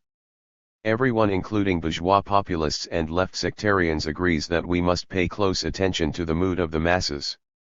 The problem with both of these trends is that they tend to overemphasize the importance of this to the detriment of other considerations and work. The bourgeois populists want to blindly follow the moods of the masses, without ever doing much to educate the masses and change their moods. The left sectarians recognize that revolutionaries must help change the mood of the masses, but they frequently imagine that this is all there is to changing the political consciousness of the masses, or that it is the most important part of it. Left sectarians also recognize that we must learn from the masses, but they sometimes imagine that all we have to learn from them is their current mood, whether they are ready to take immediate revolutionary action. They fail to see that we must also learn from the mass how we are to advance to a revolutionary situation and a revolutionary mood, step by step. Still, while appraising the mood of the masses is definitely not the most essential aspect of the mass line, it is important. At times it even becomes extremely critical. Appraising the mood of the masses. How do you determine the mood of the masses? The bourgeoisie frequently goes about it by taking a poll. There are a number of objections to such a method, such as the usual superficiality of such polls, their limited nature, etc. But the biggest problem is generally their ideological bias. The typical question in a public opinion survey is analogous to asking husbands if they still beat their wives and accepting only yes or no answers. The question is loaded with bourgeois presuppositions.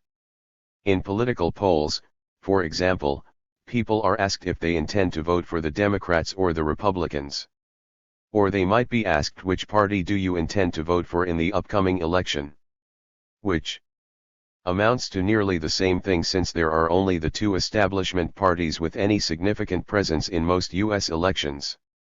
Such polls come out with, say, 30% each for the Democrats and the Republicans, and 40% in the not sure category. The results are then reported as showing public opinion running neck and neck between support for the Democrats and support for the Republicans. But when the election actually comes, usually far less than half of the voting age citizens will vote at all. So what then is the masses' real attitude toward the Democrats or Republicans? It is definitely a lot different than simple 50%/50% support for the two major bourgeois parties. It is conceivable that polls may sometimes be of use in determining the real mood of the masses, or even for promoting revolutionary ideas. One example of this is a poll done by the RCP in 1985 in the working-class city of Richmond, California. The people were asked the question of whether or not they would be willing to turn to revolution to prevent World War III. A majority said yes. Not only was this interesting for what it told us about the views of the masses, it undoubtedly helped advance revolutionary views among those masses polled by getting them to think seriously about the importance of revolution. Even bourgeois polls are occasionally instructive. The Wall Street Journal reported on one such poll in 1989, which revealed the tremendous degree of cynicism of workers with regard to whatever their bosses tell them, but also showed that fully 43% of America's working population believe lying, putting on a false face, and doing whatever it takes to make a buck are part of our basic human nature. It is important to be aware of the extent of such bourgeois attitudes among the workers. But it is not through polls of any kind that the proletarian party primarily determines the mood of the masses. It is by being close to the masses, and more than that, by listening to the masses, by drawing them out on an individual basis, especially while participating with the masses in their struggles. Public opinion polls can at most only supplement the close daily contact of the party with the people, and cannot replace that contact. If polls have to be relied on as the means of learning the opinions of the masses, then the party has become hopelessly detached from the masses, hopelessly bourgeois. Another way of losing touch with the masses is by going underground and adopting a strategy of urban guerrilla warfare. In Patty Hearst's book about her kidnapping by the Symbionese Liberation Army and her joining up with the tiny group, she recounts what the SLA leader, Sink, had to say about how they kept in touch with the people. CIN told me the SLA had intelligence agents all over California who were eavesdropping in restaurants, mass gatherings, and public places to hear firsthand the troubles and the problems voiced by the people. 2. It turned out that CIN was lying about having any such agents, but even if it had been true it would only show how divorced from the masses the SLA really was. Imagine eavesdropping in restaurants to keep in touch with the masses. The primary means for a genuine communist party to know the mood and mind of the masses is the constant application of the mass line, together with the feedback from constant work of political education. This remains true in socialist society, of course, and must be insisted on all the more there because of the inevitable tendencies under socialism toward bureaucratism and the development of a new bourgeois class if the masses are not regularly mobilized to prevent this. Mao constantly talked about the importance of learning the moods of the masses, and the proper techniques for doing so. In the following he stresses the importance of cadres getting out among the masses. Many comrades bury themselves in office work and do not study problems. Mustn't office work be attended to? Certainly it must. It won't do to neglect such work, but it would be dangerous to attend to it exclusively without studying problems. If you don't go among the cadres and the masses, or if, when among them, you are always taking them to task instead of consulting and exchanging views with them, saying what do you think of my ideas? Please tell me your opinions, you won't be able to sense the political climate, your nose will become insensitive and you will catch cold politically. Once your nose is stopped up, you can't tell what the climate is at a given time. This situation calls for attention. It is very bad for anyone to be occupied solely with office work to the neglect of studying problems, going among the masses and cadres and consulting with them. 3. Should the party reflect the mood of the masses? Not necessarily. As Lenin remarked, we are a party leading the masses to socialism, and not at all one which follows every change in mood or depression in the spirits of the masses. All social democratic parties have had to cope at times with the apathy of the masses, or their infatuation with some error, some fashion, chauvinism, anti-Semitism, anarchism, Boulangism, etc., but never do consistently revolutionary social democrats communists yield to every changing mood of the masses. 4. Of course the party should generally reflect a revolutionary mood. That, in fact, is the highest goal of the party, to help create a revolutionary mood among the masses as a part of an overall revolutionary consciousness, to reflect that mood when it arises, and give appropriate leadership to the masses especially when they are in such a revolutionary mood. However, the party should not give in to a premature revolutionary mood among the masses even if it is widespread and genuine. That is, give in the sense of encouraging premature action.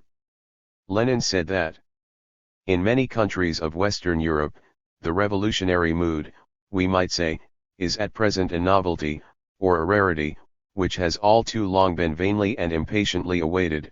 Perhaps that is why people so easily yield to that mood. 5. Lenin's point is that there is more to a successful revolution than just a revolutionary mood, including other aspects of the objective situation, correct strategy and tactics, etc. It must be fully recognized that general revolutionary moods among the broad masses in bourgeois society are a rarity. Even during periods which in retrospect may be appropriately called the years of revolution, there will be ups and downs in people's moods, and times when cynicism and despair temporarily take over.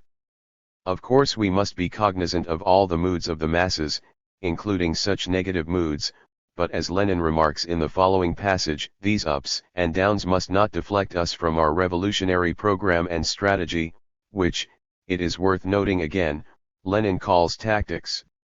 Note also Lenin's implicit warning against those who would ascribe their own negative moods unjustly to the masses. The elections affected the masses, and showed, not only their fleeting mood but their profound interests. It is altogether unworthy of Marxists to revert from class interests, expressed by the party grouping at the elections, to a fleeting mood. The mood of the deputies may be one of gloom, while the economic interests of the masses may call forth a mass struggle. An assessment of mood, therefore, may be necessary to determine the amount for some action, step, appeal, etc., but certainly not to determine proletarian tactics. To argue differently would mean replacing sustained proletarian tactics by unprincipled dependence on mood. And all the time, the point at issue was that of a line and had nothing to do with the moment. Whether or not the proletariat has at present recovered, and Narodnaya Gazeta does not think so, is of importance in deciding the moment for action, but not in determining the tactical line of action of the working class. 6. Rosa Luxemburg said much the same thing in a letter to a wavering comrade, and note that, like Lenin, she also uses the word tactic where we would use the word strategy. There is nothing more changeable than human psychology. Especially since the psyche of the masses always harbors like Thalata, the eternal sea, all sorts of latent possibilities, deathly calm and raging storm, the basest cowardliness and the wildest heroism. The masses are always what they must be, what the given historical conditions make of them, and they are always on the brink of becoming something totally different from what they seem to be.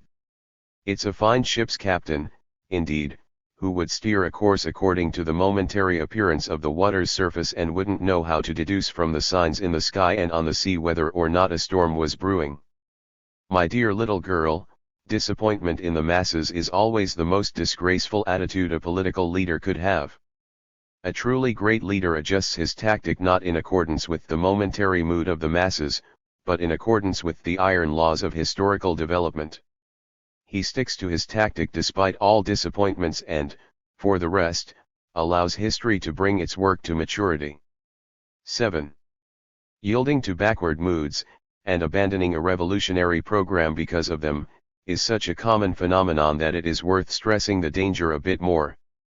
In 1906 Lenin quoted with approval the remarks of another Bolshevik Voyanov to the effect that the Mensheviks are impressionists, people who yield to the mood of the moment. They may embrace the proletarian upsurge, when that is in vogue, but will then trot behind the bourgeois parties when the revolutionary atmosphere temporarily ebbs. 8. This reminds me of the American Social Democratic group which founded the magazine Socialist Revolution in the heady days of 1970, but renamed the thing Socialist Review a few years later when the idea of revolution lost its respectability in their milieu. Later still, when the word socialism became suspect for them, they refounded the magazine under the name Radical Society. I imagine that in the present reactionary period even the word radical is making them somewhat nervous. Perhaps we will soon see it renamed once again as Happy Society, or some such thing. Why do people shift and wobble like this? Because they are opportunists who are incapable of remaining true to principles and true to the real long-term interests of the masses. Lenin put it well. The opportunist does not betray his party, he does not act as a traitor, he does not desert it. He continues to serve it sincerely and zealously. But his typical and characteristic trait is that he yields to the mood of the moment, he is unable to resist what is fashionable, he is politically short-sighted and spineless. Opportunism means sacrificing the permanent and essential interests of the party to the momentary, transient, and minor interests. 9. The usual mood of the masses. What is the usual mood of the masses in this country? Overall there is tremendous and growing displeasure and resentment among the masses at their conditions of life, their treatment by the government, their future prospects, and the way things are going in general. Bob Avakian put it a bit stronger back in 1980, already today there are millions of people who hate the system and desire a drastic change. 10. And certainly this mood of hostility towards the present situation and daily trend of events is deeper and more widely held now, 1992. It has even spread beyond the basic proletariat to large sections of the better-off workers and the petty bourgeoisie. But is this the same as saying that the masses, or a large section of them, or even large sections of the basic proletariat, are already in a revolutionary mood?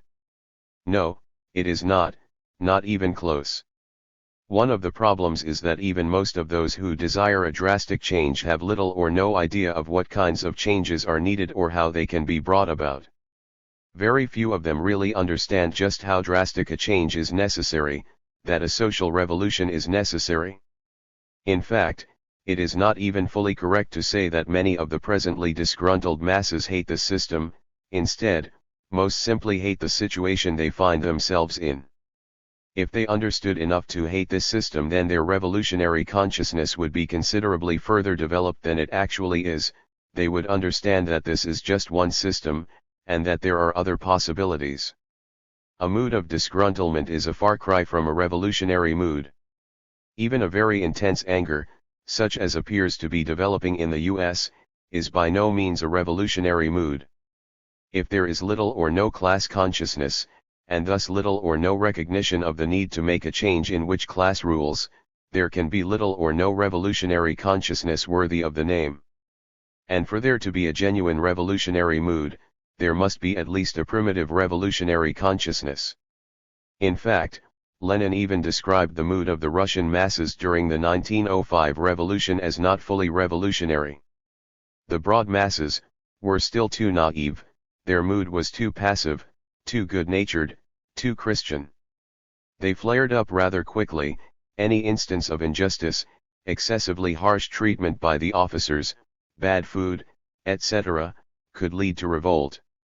But what they lacked was persistence, a clear perception of aim, a clear understanding that only the most vigorous continuation of the armed struggle, only a victory over all the military and civil authorities, only the overthrow of the government and the seizure of power throughout the country could guarantee the success of the revolution. The broad masses of sailors and soldiers were easily roused to revolt. But with equal lightheartedness they foolishly released arrested officers. They allowed the officers to pacify them by promises and persuasion. In this way the officers gained precious time, brought in reinforcements, broke the strength of the rebels, and then followed the most brutal suppression of the movement and the execution of its leaders. 11. Unfortunately, there is a tendency to misjudge the character of present-day mass disgruntlement. In the same 1980 article I quoted from above, Bob Avakian points out that mood and consciousness are not the same thing.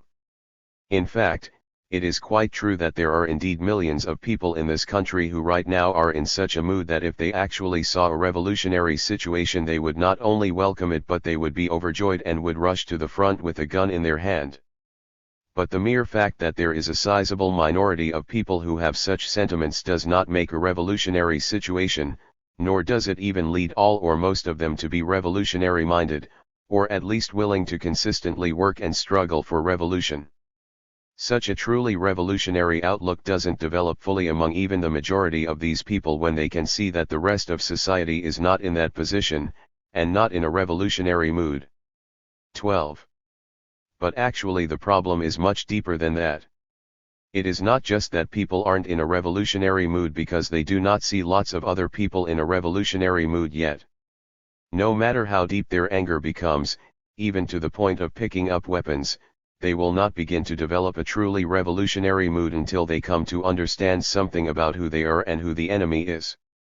Very few among the American masses today even vaguely understand what a revolution is, and until they do come to understand this basic idea they cannot possibly get into anything like a genuine revolutionary mood.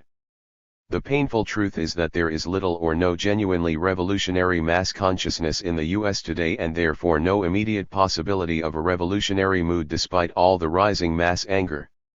Note added March, 2000, a lot of this mass anger of the 1980s dissipated during the 1990s, though it will inevitably return again.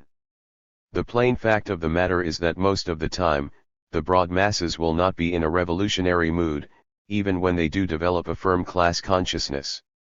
Revolutionary moods are rare and all the more valuable, all the more to be treasured and seized upon, just because they are so rare.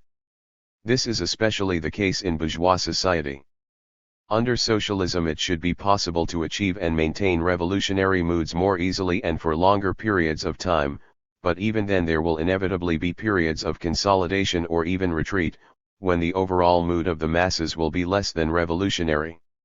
To imagine that the masses can always be in a revolutionary mood is to idealize the masses.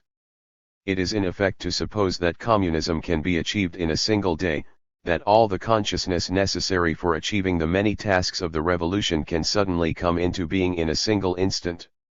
In the real world there must be periods of consolidation, and sometimes retreat, between the revolutionary advances. Even the most revolutionary mood has its limits. There is much in bourgeois society that lends itself to moods of despair and hopelessness.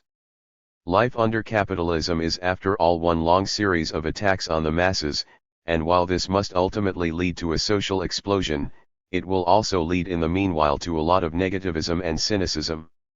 Most of the time in bourgeois society most of the masses will feel that the system cannot be changed, and that it is foolish to try.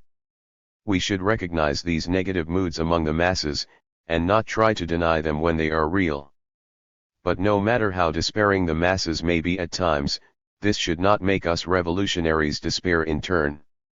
For we know that though it happens infrequently on a massive scale, the mood of the masses can suddenly swing from cynicism and despair to revolutionary anger and determination. All it takes is one such general swing in mood, in the right circumstances, to bring about a revolutionary situation and an insurrectionary conjuncture. While generalized revolutionary moods among the broad masses are rare in bourgeois society, it is not all that rare for there to be flashes of a similar sort here and there, among small groups of people in particular situations. In the ghettos and proletarian workplaces there are always outrages going on, many of which lead to isolated flare-ups. For a moment the masses involved forget their despair and their pessimism. They are compelled by circumstances to forget their usual belief that nothing can be changed, and to actually rise up in anger to demand some changes. The issue may be small, the demands may be limited, but there is nevertheless something wonderful going on here. It is a liberating moment for the people involved, a moment when hopelessness is forgotten, and many things seem possible. It is at such moments when breakthroughs in basic consciousness are most likely. Revolutionaries must step into these situations, and whenever possible not as outsiders, but as participants along with the masses. They must bring light to the masses involved whether it is 2 or 3 people, or tens of thousands. They must help the people see that, yes, many things are possible that formerly seemed impossible, including a complete revolutionary change of society. While the masses are still at the peak of their liberating mood, while they are open to new ideas and feeling something of their collective power, they must be given the deeper ideas and revolutionary literature necessary for them to make a real advance in their revolutionary consciousness, a permanent advance. This is the time for the real progress toward revolution. Unfortunately, very few such occasions are seized upon by revolutionaries today. Most of the time, at present, when mass flare-ups occur there are not any real revolutionaries directly involved in the struggle. Most of the time, revolutionaries on the outside do not seriously involve themselves. Most of the time, when revolutionaries do involve themselves in such struggles, it is too little and too late. It is distressing to admit it, but we must face up to the fact that at present almost all our real opportunities for advancing the revolutionary consciousness of the masses are wasted. At the beginning of a revolutionary movement, and we must firmly understand that in the US we are still at the beginning, this is inevitable. Our forces are too few for it to be any different. But the biggest problem today is not with our small forces. If we approach the masses in the right way, our numbers will grow. If our political line, and our use of the mass line, is correct, we will make advances. New people will constantly be coming forward, and as our numbers grow we will miss fewer and fewer opportunities to raise the revolutionary consciousness of sections of the masses, and eventually, of the masses as a whole. To a large extent, the task of revolutionaries in getting from where we are today to that revolutionary situation we all dream of, is a matter of generalizing and linking up these isolated spontaneous upsurges of the masses, in short, making them less isolated. This means primarily making them less isolated ideologically. It is not primarily a question of physically joining up the separate outbreaks and confrontations, but of raising the consciousness of the people involved in the separate struggles so that they more and more aim toward the same overall solution of proletarian revolution. People must be brought to understand that all their separate struggles have a common ultimate goal. Of course, each of these limited struggles can only go so far. Whether the immediate struggle is won or lost, the liberating moment will soon fade. Especially when such battles are lost, as must usually be the case, there will be a tendency on the part of many to sink back even deeper into despair and cynicism. This can really only be prevented if the masses involved are prepared for this eventuality ahead of time. After all, the largest part of gaining a revolutionary consciousness is coming to understand that reformist struggle, no matter how militant and temporarily successful, is not the final answer to the people's problems, and that only through proletarian revolution can there be any fundamental and lasting change. The very fact that people do tend to sink deeper into despair after failed struggles on a small scale, struggles which are almost invariably reformist in nature, proves that real revolutionary consciousness is not being brought to them while the struggles are in progress or in the period of summation in the immediate aftermath. All this goes double for large rebellions and truly revolutionary struggle, which occasionally rises to the surface. Most such outbreaks, even those on a fairly large scale, will be defeated. We know that, and we must help the masses to understand it too. But we must also help them to understand that despite the suppression of this or that outbreak, progress toward the revolutionary goal can be made. The logic of revolution is, as Mao said, struggle and defeat, and finally struggle and victory. Part of implanting revolutionary consciousness is implanting the recognition among the masses that there must inevitably be many small and medium-sized defeats, leading up to a great final victory. Lenin, in a number of places, shows how we should respond to attacks by the enemy against revolutionaries and the masses. Instead of letting such persecution discourage people, he shows how we should try to turn things around and help encourage their resistance and increase their understanding. In 1902, for example, the Tsarist government tried to crush Lenin's League of Struggle and the newborn working class movement in St. Petersburg. Lenin did not try to deny the reactionary assault, or try to downplay it, but he explained that the reason for the attempt to crush the revolutionary movement was that the government feared it was growing stronger and getting out of hand. Furthermore, although there were many arrests, the clampdown also had the effect of raising the consciousness of large numbers of workers and of bringing forward fresh revolutionary forces. The government has set itself the aim of preventing the new trend in the Russian revolutionary movement from gaining strength and getting on its feet. The public prosecutors and gendarmes are already boasting that they have smashed the League of Struggle. This boast is a lie. The League of Struggle is intact, despite all the persecution. With deep satisfaction we declare that the wholesale arrests are doing their job. They are a powerful weapon of agitation among the workers and socialist intellectuals, that the places of the fallen revolutionaries are being taken by new people who are ready, with fresh energy, to join the ranks of the champions of the Russian proletariat and the entire people of Russia. There can be no struggle without sacrifice, and to the brutal persecution of the Tsarist Bolsheviks we calmly reply, revolutionaries have perished, long live the revolution. 13. To me this is a model of how to react in the face of reactionary attacks, not lies about what happened, but a revolutionary interpretation of events. No matter what defeats the revolutionary movement may suffer, we will accomplish a net advance toward revolution if the overall revolutionary consciousness of the masses is raised in the process. That is the real test of our revolutionary work. A revolutionary mood is necessary for revolution. There cannot be a revolution unless the broad masses develop a revolutionary mood. In some sense this is true of every revolution, but specifically it is true in relation to a successful insurrection in an advanced capitalist country such as the US. As far back as 1843, Marx wrote that no class of civil society can play this revolutionary role without arousing a moment of enthusiasm in itself and in the masses, a moment in which it fraternizes and merges with society in general, becomes confused with it and is perceived and acknowledged as its general representative. 14. And Lenin remarked that certainly, without a revolutionary mood among the masses, and without conditions facilitating the growth of this mood, revolutionary tactics will never develop into action. 15. It should not be imagined, however, that a revolutionary mood must necessarily long precede an insurrection.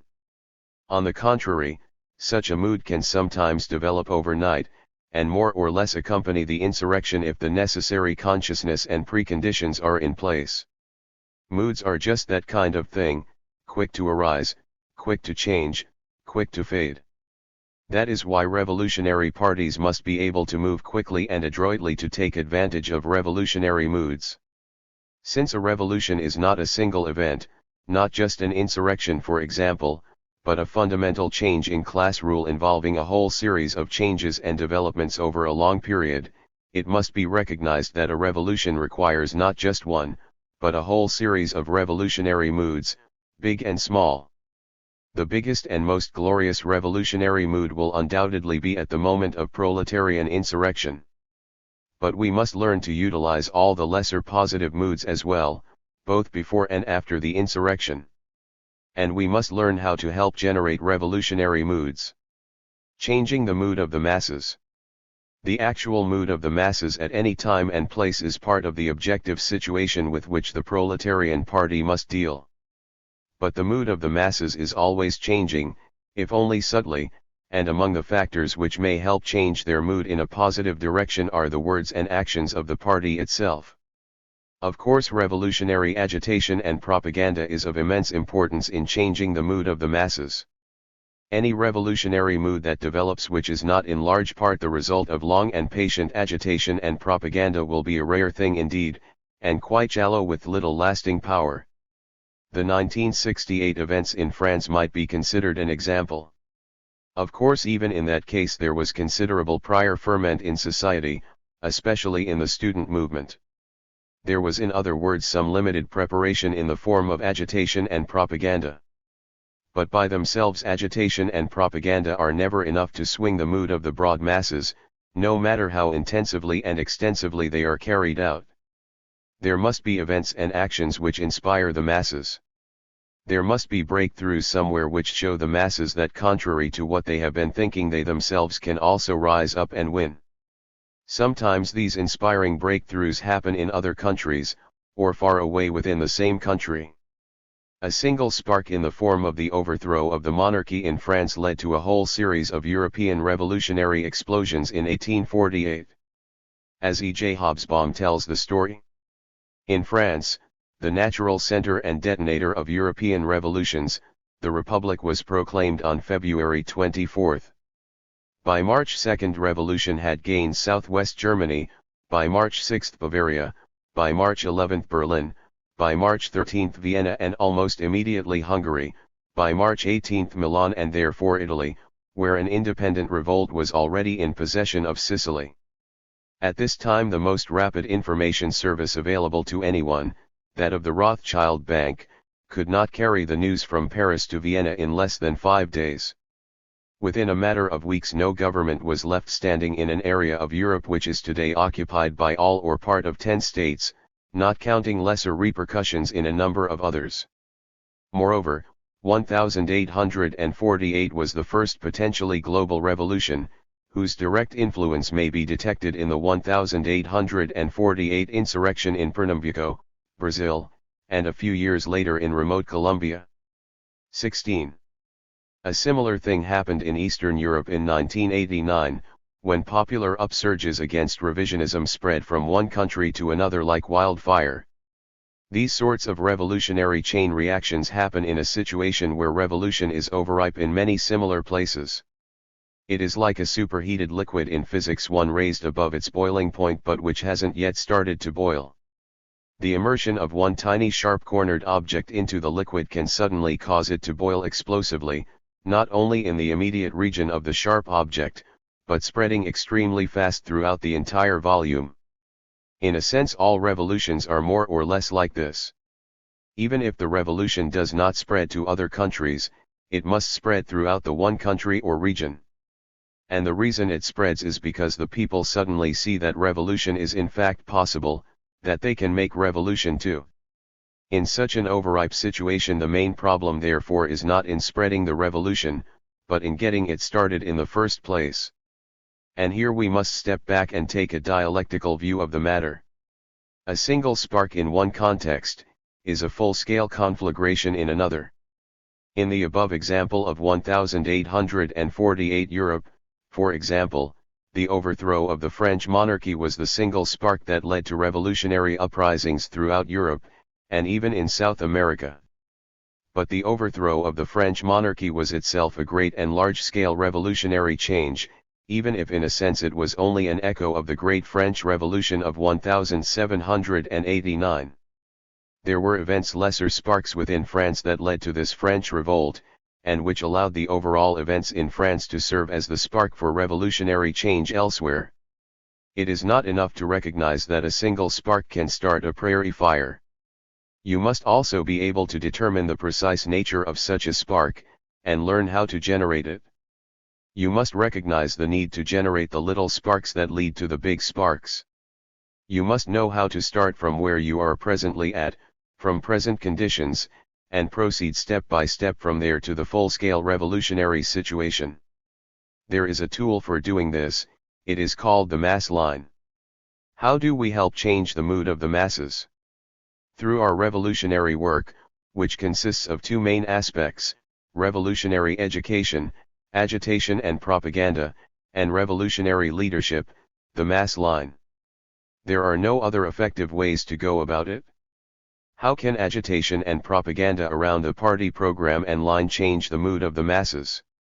Well, obviously, if that program and line put forth not only the need for revolution, but explain, at least in general terms, how to achieve revolution, the more the masses come to accept these ideas, the brighter the mood will be. The more that revolutionary ideas and desires grip the masses, the easier it will be to build a positive revolutionary mood among them. Lenin focused on one aspect of this when he wrote of the importance of the party and its leadership holding to an optimistic and firm revolutionary line. When people allow themselves to be frightened by the bourgeoisie, all objects and phenomena naturally appear yellow to them. First, they substitute an impressionist, intellectualist criterion for the Marxist criterion of the movement. They substitute subjective impressions of moods for a political analysis of the development of the class struggle and of the course of events in the entire country against the entire international background. They conveniently forget, of course, that a firm party line, its unyielding resolve, is also a mood-creating factor, particularly at the sharpest revolutionary moments. It is sometimes very convenient for people to forget that the responsible leaders, by their vacillations and by their readiness to burn their yesterday's idols, cause the most unbecoming vacillations in the mood of certain strata of the masses. 17. How do we go about changing the mood of the masses through the application of the mass line? We start from the present moods, ideas, and desires of the masses, even though these are limited, and generally reformist in nature. Through the mass struggle that we participate in and begin to lead, we reinforce the positive moods, ideas, and desires, and broaden and deepen them. We use the present quite limited positive moods, moods of resistance and struggle, along with the occasional inklings of revolutionary moods, to overcome the present general moods of hopelessness, apathy, and despair. We do this just as we use the correct ideas of the masses to overcome their large number of incorrect ideas, and just as we use their positive and revolutionary desires to overcome their conservative and bourgeois-influenced desires. Bob Avakian held this point of view in 1976 when he wrote, "We need to understand much more deeply the actual mood of the masses, how they see things, what kind of changes they think are necessary, how they think changes will be made, how they see their own role in this, etc. As stressed before, for the party this, too, is a part of the objective conditions, and we must analyze them with the science of Marxism, through investigation, heart-to-heart talks, and the application of the mass line, in order to determine the correct policies and tactics to move things forward, to take the next necessary steps along the road to proletarian revolution. 18. Starting from where the masses are at present, that is, from their present moods, ideas, and desires, does not mean tailing the masses.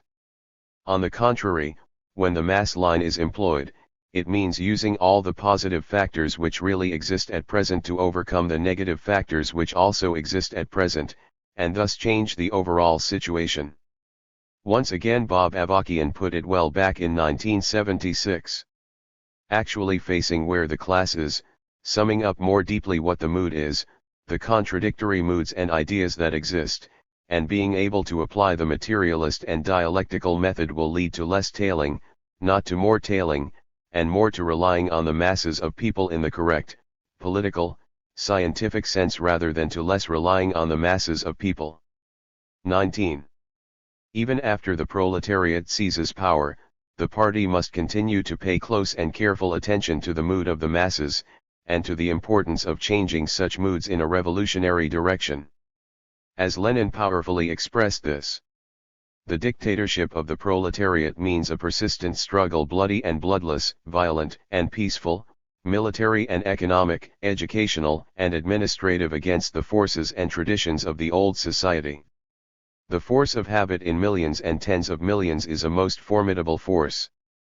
Without a party of iron that has been tempered in the struggle, a party enjoying the confidence of all honest people in the class in question, a party capable of watching and influencing the mood of the masses, such a struggle cannot be waged successfully. 20. The pace of change and the mood of the masses. Positive moods among the masses, moods which can move us in the direction of revolution, are not to be wasted. But they are somewhat fragile and can be destroyed in a variety of ways. This is why we must take care, and certainly not despise such moods even if they are limited, but must rather treasure them, and utilize them. As Mao says, we must not thwart the enthusiasm of the masses. 21. One way in which a mood that could advance the revolutionary struggle can be dissipated is if the leadership drags its heels and fails to seize the time. I said above that there must inevitably be periods of consolidation, and sometimes even retreat, between periods of revolutionary advance. But on the other hand, one of the biggest excuses for going slow is the need for consolidation of each advance. While there must in truth be some consolidation before the next advance, an excessive consolidation may in fact amount to the same thing as a screeching halt. Even an outright revolutionary mood of the masses may be lost, and the so-called consolidation may become a pause before a U-turn. The issue of consolidation must be viewed dialectically. Consolidation, if overdone, can turn into its opposite, retreat and defeat. Of course, consolidations are necessary in any complex, multi-step process. If there is no need for any consolidation, why even have that stage in the process? If no consolidation is necessary, then the goal is too limited and paltry, and not truly addressing the primary contradiction in the given situation. Consolidation is necessary at each stage in the revolutionary process, but the point is to not overdo it, to use only the minimum of consolidation, and to keep going with the revolutionary flow. To emphasize this a bit more, I offer this ditty entitled Consolidation. Consolidate your gains, if must. But remember, for the natal newborn things must grow or die. Just consolidate is fatal. Many lessons about the dangers of too much consolidation can be found in the debates during the socialist transformation of agriculture in China. The sinologist John Bryan Starr described the situation in 1955 this way. While some argued for a deliberate pace that would permit consolidation at each stage, Mao and others made the case that it was desirable to capitalize on the forward thrust already generated by the initial stages of the movement, and that prolonged periods of consolidation would not only destroy that thrust, but would foster the development of counterproductive expectations and habits among the peasants, which would then require subsequent reform. 22. Mao's general point of view was well expressed in a speech he gave a couple years later. There are two ways to give leadership. One is good, the other not so good. I mean that in building socialism there are two methods of leadership, two styles of work. On the question of cooperativization, some people advocate more speed, others a more gradual approach. I believe that the former method is correct. It is better to strike while the iron is hot and to get it done in one go than to spin it out. I stand for the theory of permanent revolution. Do not mistake this for Trotsky's theory of permanent revolution. In making revolution one must strike while the iron is hot, one revolution must follow another, the revolution must continually advance. 23. Trotsky's theory of permanent revolution was that steps and stages in the revolutionary process could be combined, or skipped altogether. In his Dictionary of Marxist Thought, Tom Bottomore remarks that Trotsky's major contribution to Marxist thought was the theory of uneven and combined development, and the derived doctrine of permanent revolution. A backward country overcomes its backwardness not by passing through the stages already traversed by advanced countries but by telescoping or even skipping them. 24. Major contribution. To say that real stages in a process can be skipped is to deny dialectical development, it is to confuse separate contradictions by trying to combine them.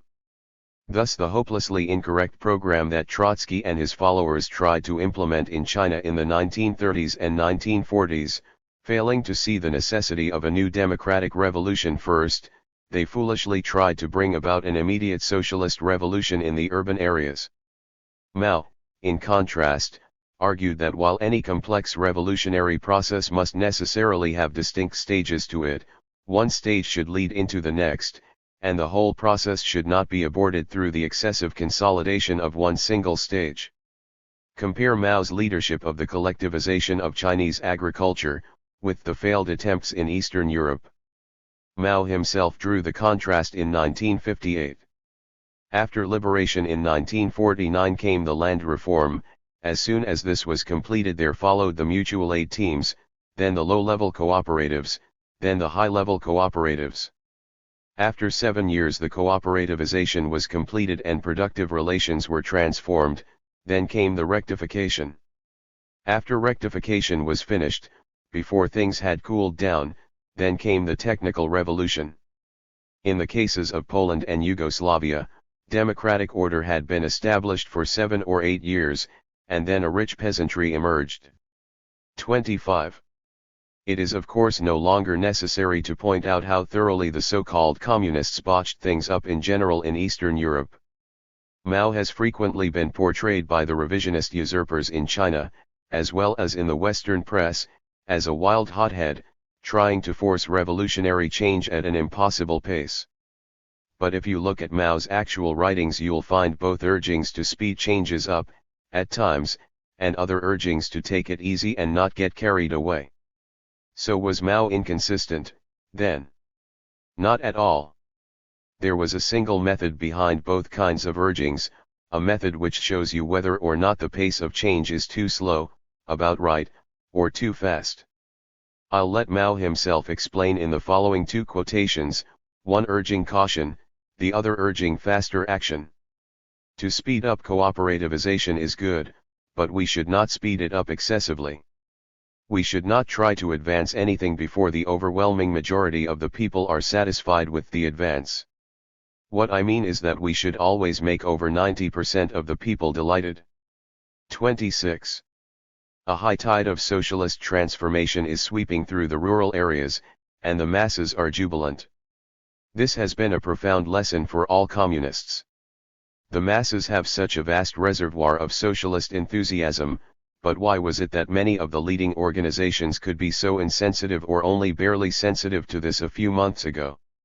Why was there such a difference between what was on the minds of some leaders and what was on the minds of the masses? Taking this as a lesson, how should one handle similar cases and problems in the future? There is only one answer. Don't divorce yourselves from the masses, instead learn to discern the enthusiasm of the masses in its essence. 27. The moral is just this: you must determine whether the pace of change is too slow, about right, or too fast, through your deep contact with the masses. There is no other way. When Mao criticized those who complained you're going too fast, 28, he knew he was right because of his personal contact with the masses.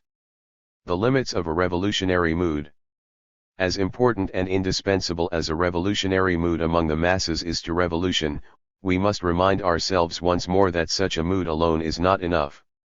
If all the masses have is a momentary revolutionary mood, they will inevitably be defeated.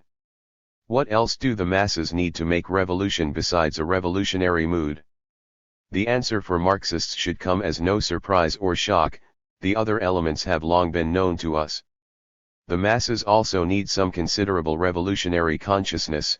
They need a revolutionary proletarian party to provide leadership, they need some experience in class struggle, they need mass organization, and they need more or less favorable objective conditions, disarray among the enemy, etc. Earlier in this chapter I quoted Lenin as saying that without a revolutionary mood among the masses, and without conditions facilitating the growth of this mood, revolutionary tactics will never develop into action. But this sentence was by way of preface for what Lenin then went on to say. In Russia, however, lengthy, painful and sanguinary experience has taught us the truth that revolutionary tactics cannot be built on a revolutionary mood alone. Tactics must be based on a sober and strictly objective appraisal of all the class forces in a particular state, and of all the states that surround it, and of all states the world over, as well as of the experience of revolutionary movements. 29. Thus it is not correct to simply pin all your hopes and plans on the mood of the masses, even if you are not just passively waiting for that mood to become revolutionary, but are working daily to change that mood. You must also develop the appropriate revolutionary strategy, take full account of the objective circumstances, build a party capable of actually leading the masses in action, help the masses raise their consciousness and develop their independent organization, and so forth. Mood alone is never enough. Sometimes wishful thinking leads people to imagine that a revolutionary mood exists where it in fact does not. But it is just as foolish to ignore all the other important factors necessary for a revolutionary situation besides mood, and even to give in too easily to revolutionary, or at least rebellious moods, when the other factors are not yet in place. As I mentioned earlier, Lenin had to warn the inexperienced revolutionaries in Western Europe against yielding to such a premature and superficial mood. A revolutionary mood is in fact indispensable for revolution, but it is not only wrong to focus entirely on such a mood as your revolutionary strategy, most of the time it is also wrong to focus your revolutionary work on building such a mood among the masses. Instead, we need to focus on building mass revolutionary consciousness and organization, and we need to also build a party that can lead the masses through our constant application of the mass line.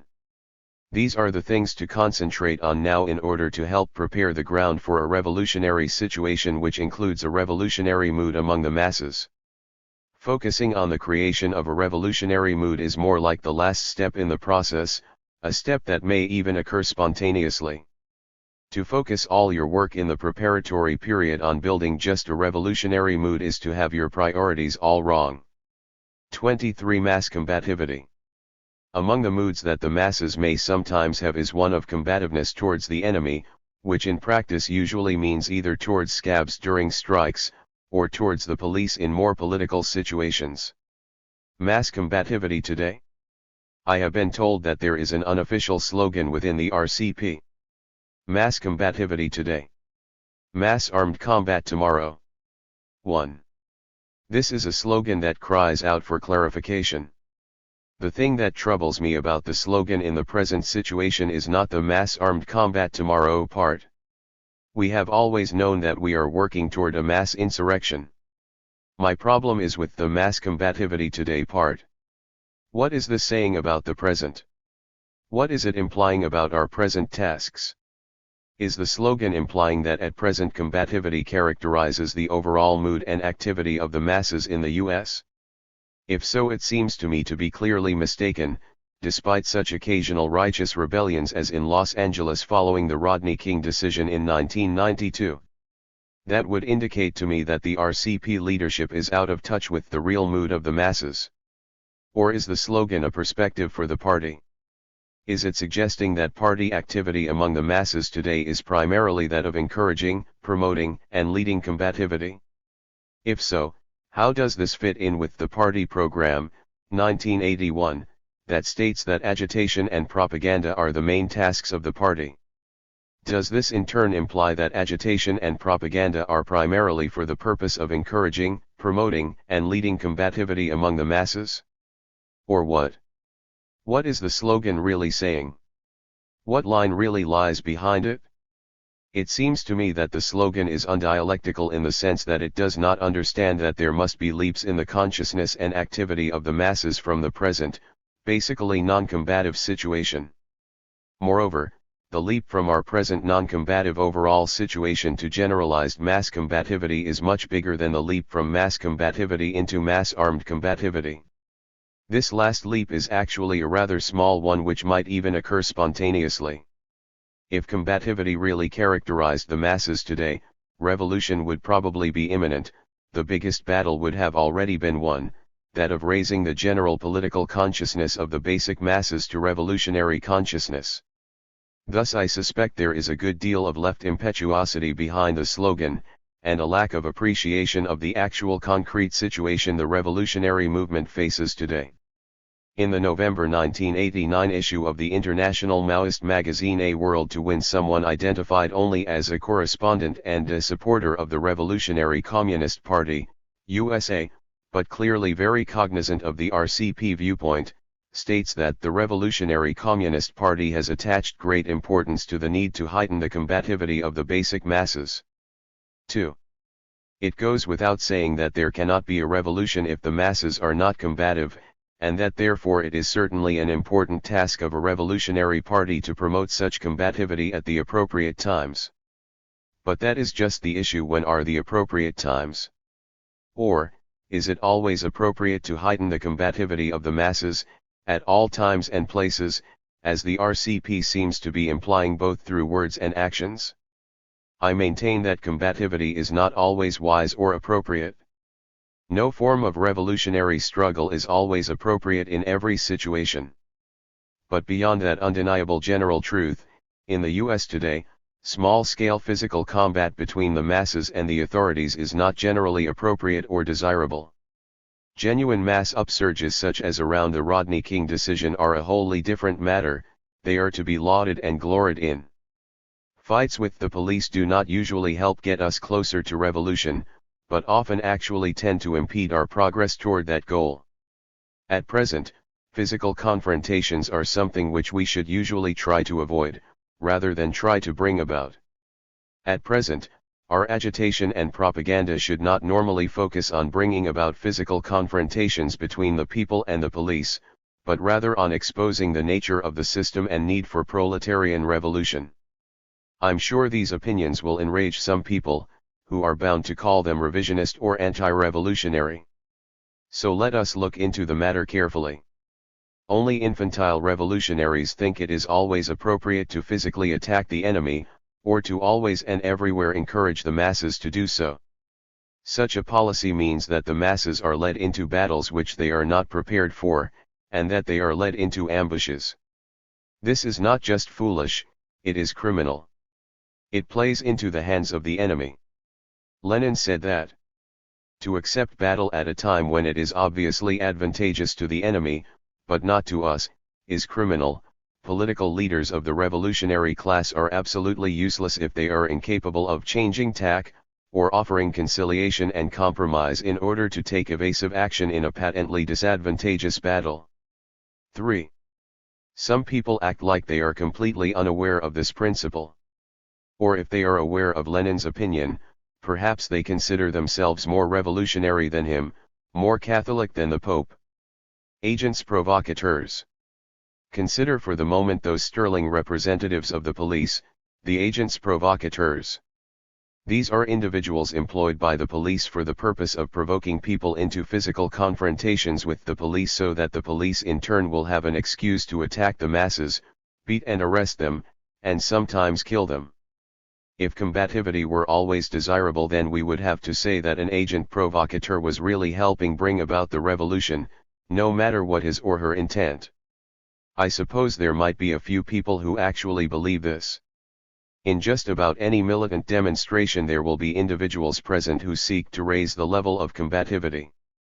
Sometimes, indeed, this is appropriate when it does not play into the hands of the police.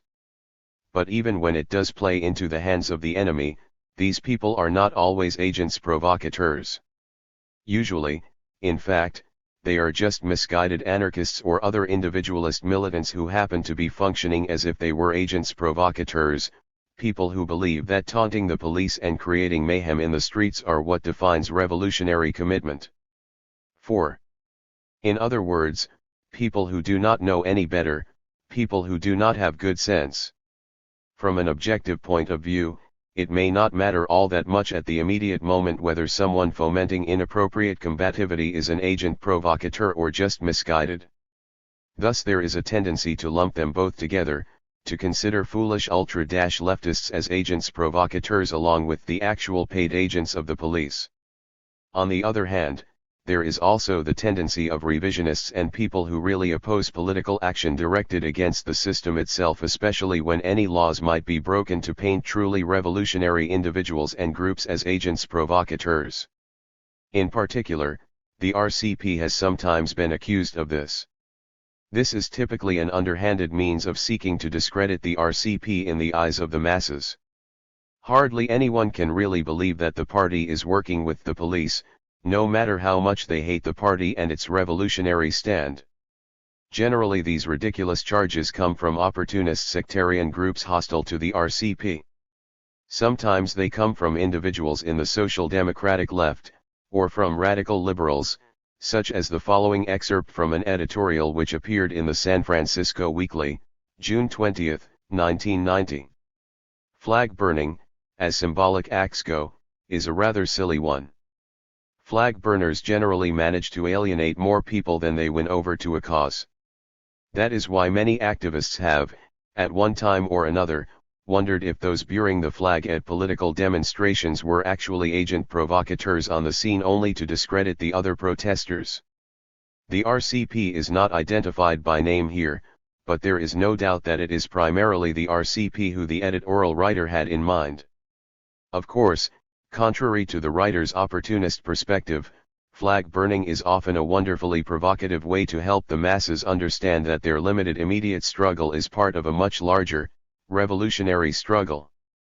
Many things which might at first shock some individuals among the masses can have a very positive overall, and long-term, effect. To be provocative ideologically is quite different than being an agent provocateur.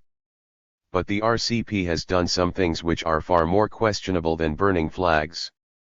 So am I saying that while the RCP and its members are certainly not agents provocateurs, that in practice their line is sometimes like that of foolish anarchist individuals who encourage mass combativity when it is not appropriate, when in fact it plays into the hands of the police? Yes, very reluctantly, I am saying that. Alas, in the real world there are not only foolish people, there are also foolish political lines and policies. I have personally witnessed this sort of activity by people in, or close to, the RCP on several occasions since the late 1970s. May Day, 1981. One such example was the 1981 May Day demonstration and march in San Francisco. This demonstration, which was organized and led by the RCP, was quite small, between 110 and 120 people at the peak by my count. Judging by the T-shirts, political buttons, and familiar faces, nearly everyone there was a party member or close supporter. There were only a few individuals from the masses present, despite extensive leafleting and postering. According to the RW, number 104, May 8, 1981, nearly 50,000 May Day leaflets were distributed in the Mission District alone. Many of the demonstrators came prepared for action with the police, wearing thick stocking caps or helmet liners or hard hats, and carrying picket signs or red flags mounted on very sturdy wooden sticks. Although permits are usually granted for demonstrations in San Francisco city parks, the organizers wanted this demonstration to be on Mission Street, in a Latino neighborhood, where it could be seen by lots of people. At the last minute a permit was granted by the BART police for the demonstration, on transit property, but no city permit was granted for the march.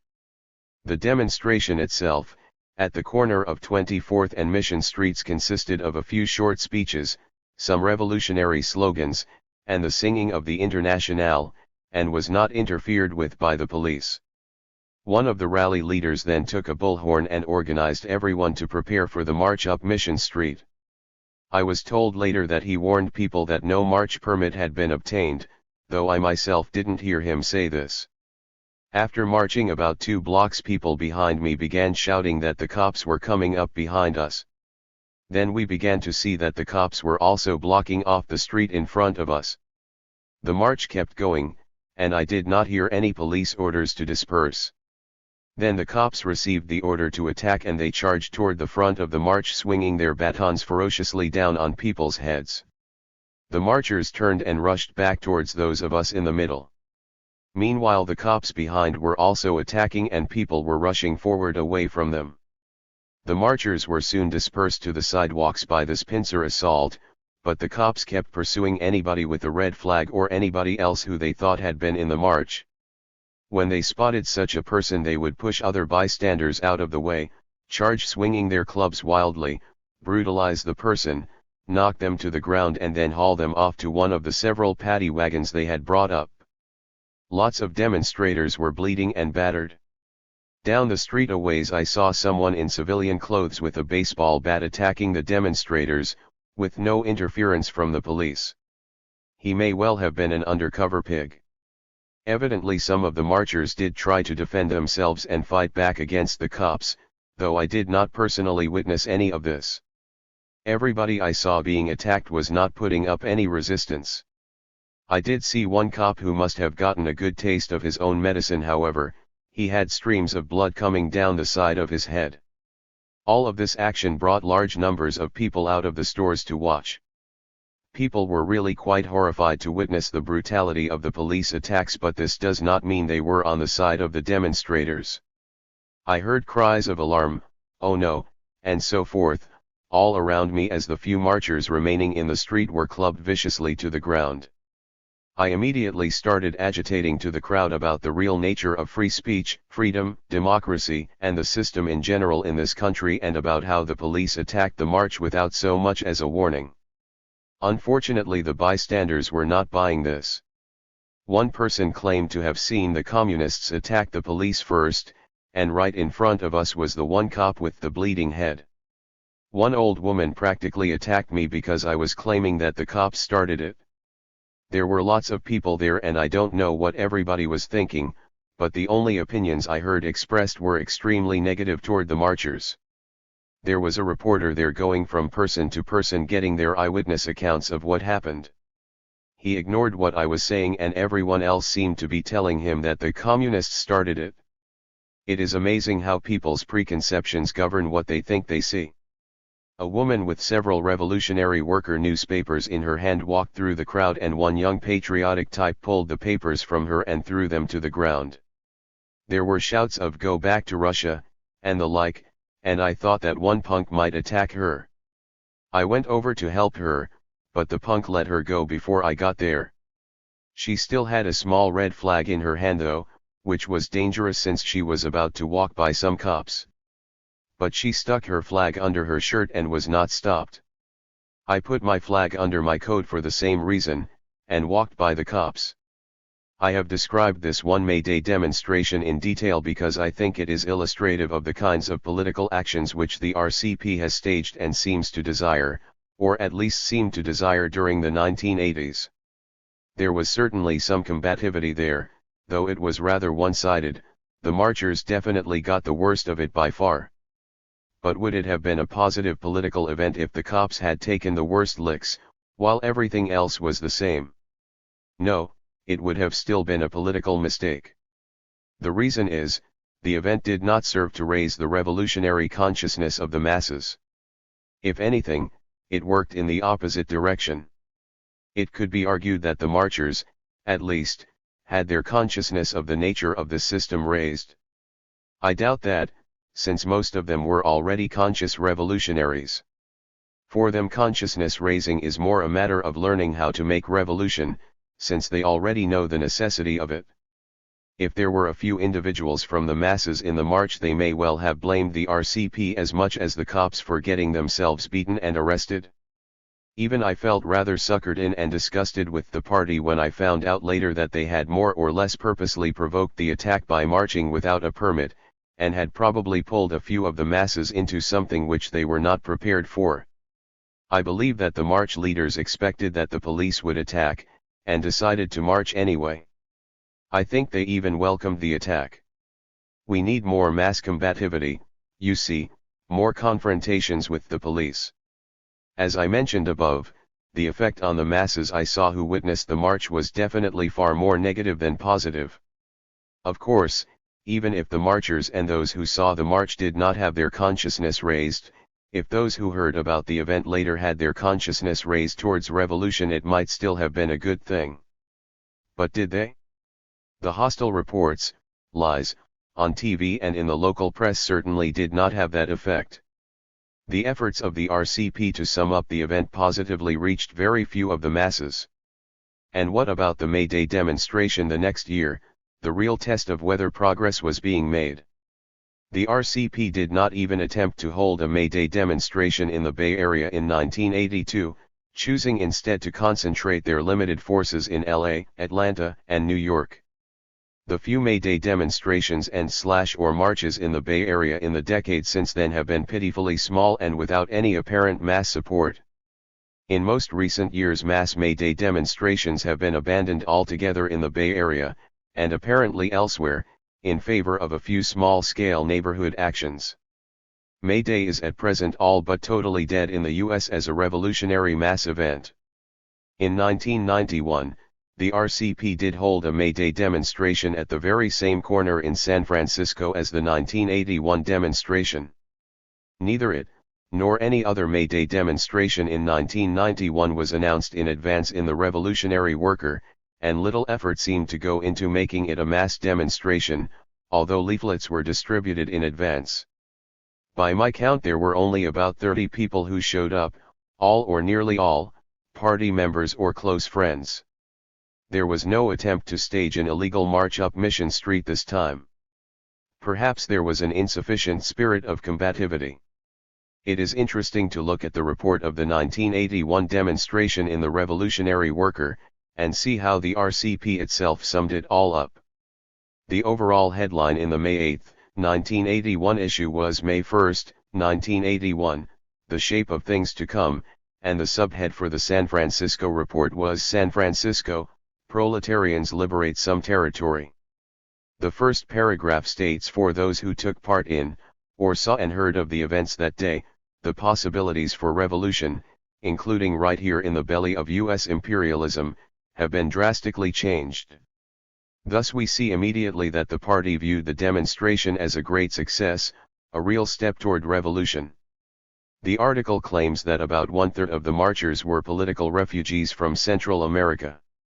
All I know is that when the Internacional was sung in Spanish just before the march, there were only a handful of people singing, even though the English and Spanish lyrics had been passed out to the crowd.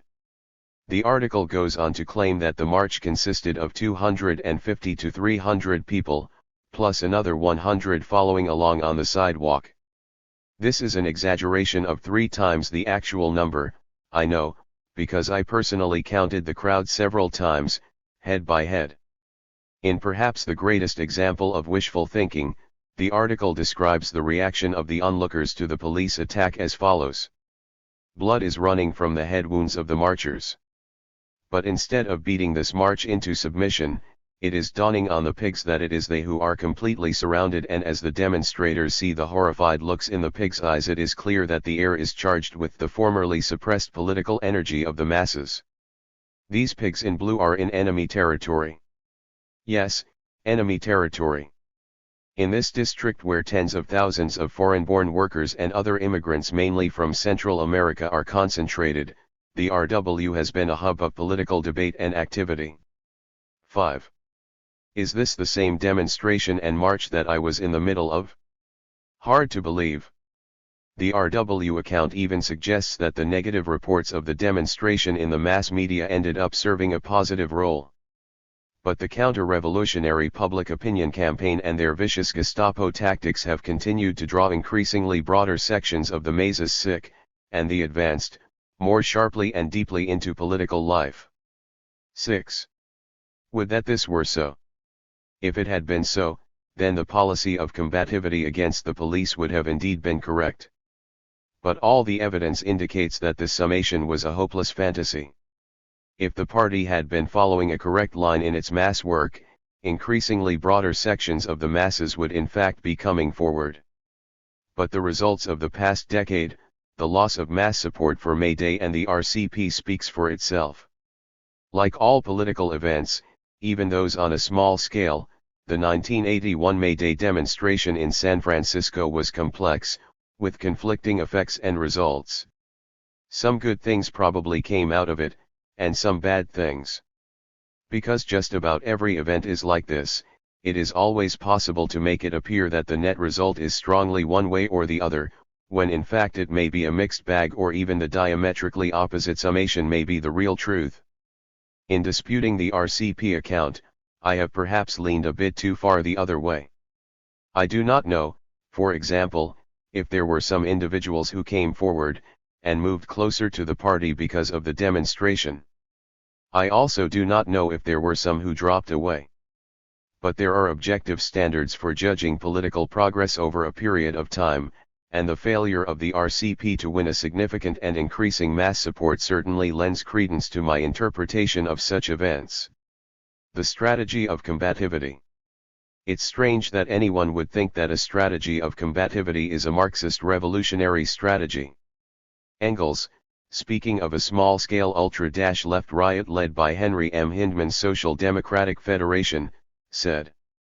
In addition, very half-hearted legal proceedings have been instituted against Hindman and co. which, to all appearances, will be allowed to peter out, although English law provides for very stiff sentences the moment inflammatory speeches give way to overt acts. True, the gentlemen talked a lot of bunkum about social revolution which, having regard to their audience and in the absence of any organized support amongst the masses, was sheer lunacy, but I can hardly believe that the government would be so stupid as to make martyrs of them. These socialist gents are determined to conjure up overnight a movement which, here as elsewhere, necessarily calls for years of work though, once it has got going and has been imposed on the masses by historical events, it will admittedly advance far more rapidly here than on the continent. But men of this type cannot wait, hence these childish pranks such as we are otherwise wont to see only among the anarchists. 7. Note Engels' characterization of this sort of combativity, childish pranks. In another place he called such antics pointless rowdyism. The RCP line of stressing mass combativity, of seeking, or at least not trying to avoid physical confrontations between the party, its supporters, and any masses it can influence, on the one hand, and the police, on the other hand, has in fact been a disaster for the party and the revolutionary movement. It has been a major factor leading to the isolation of the party, and the feeling on the part of many that these are dangerous people to get involved with. Not many people at present are willing to routinely risk beatings and arrests, and most of those who are so willing want to be damned sure it is for some very good purpose that it will really accomplish something important. In defense of the RCP, I wish to say a bit more here. I really believe that any truly revolutionary party will inevitably make some mistakes in this area. The correct tactics in a particular demonstration are not always very obvious. It is not always clear whether some particular action will turn out to be something that raises the revolutionary consciousness of the people involved or those who learn about the event, or whether it will backfire somewhat and play into the hands of the enemy. It is inevitable that if you seriously work toward the former, that sometimes you will end up doing the latter. In many cases the results may be very mixed, and the net result impossible to determine.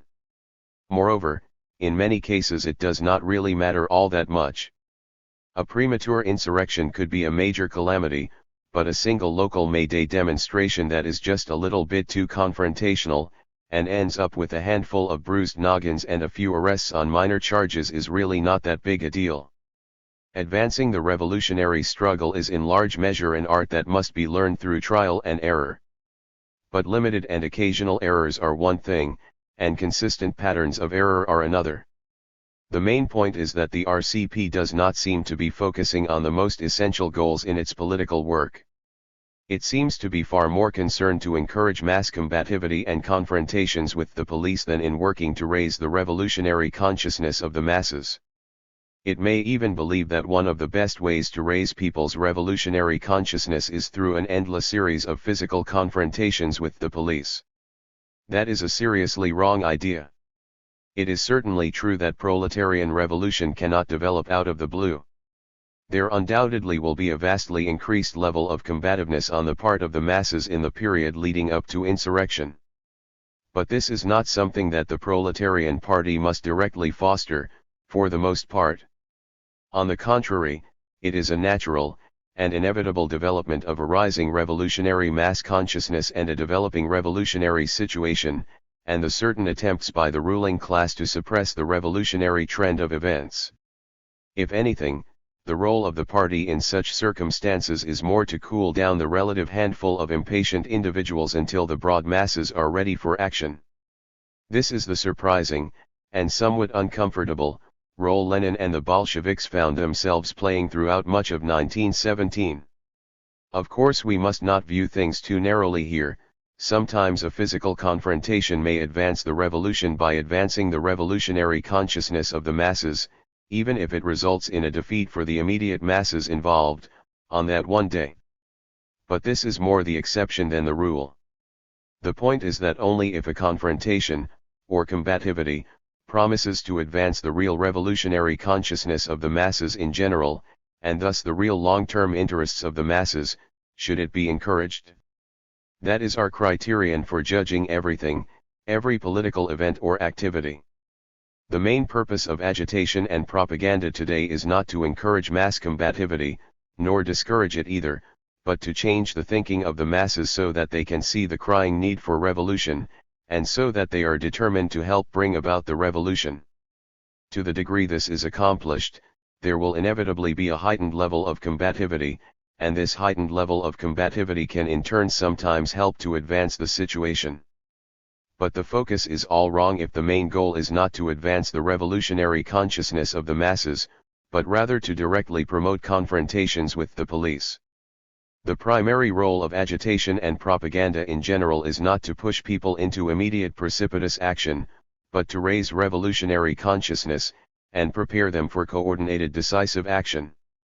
The overall purpose of agitation and propaganda is to educate the masses as to their interests, as to what must be done overall, revolution, and as to the preliminary steps that must be taken to prepare for revolution.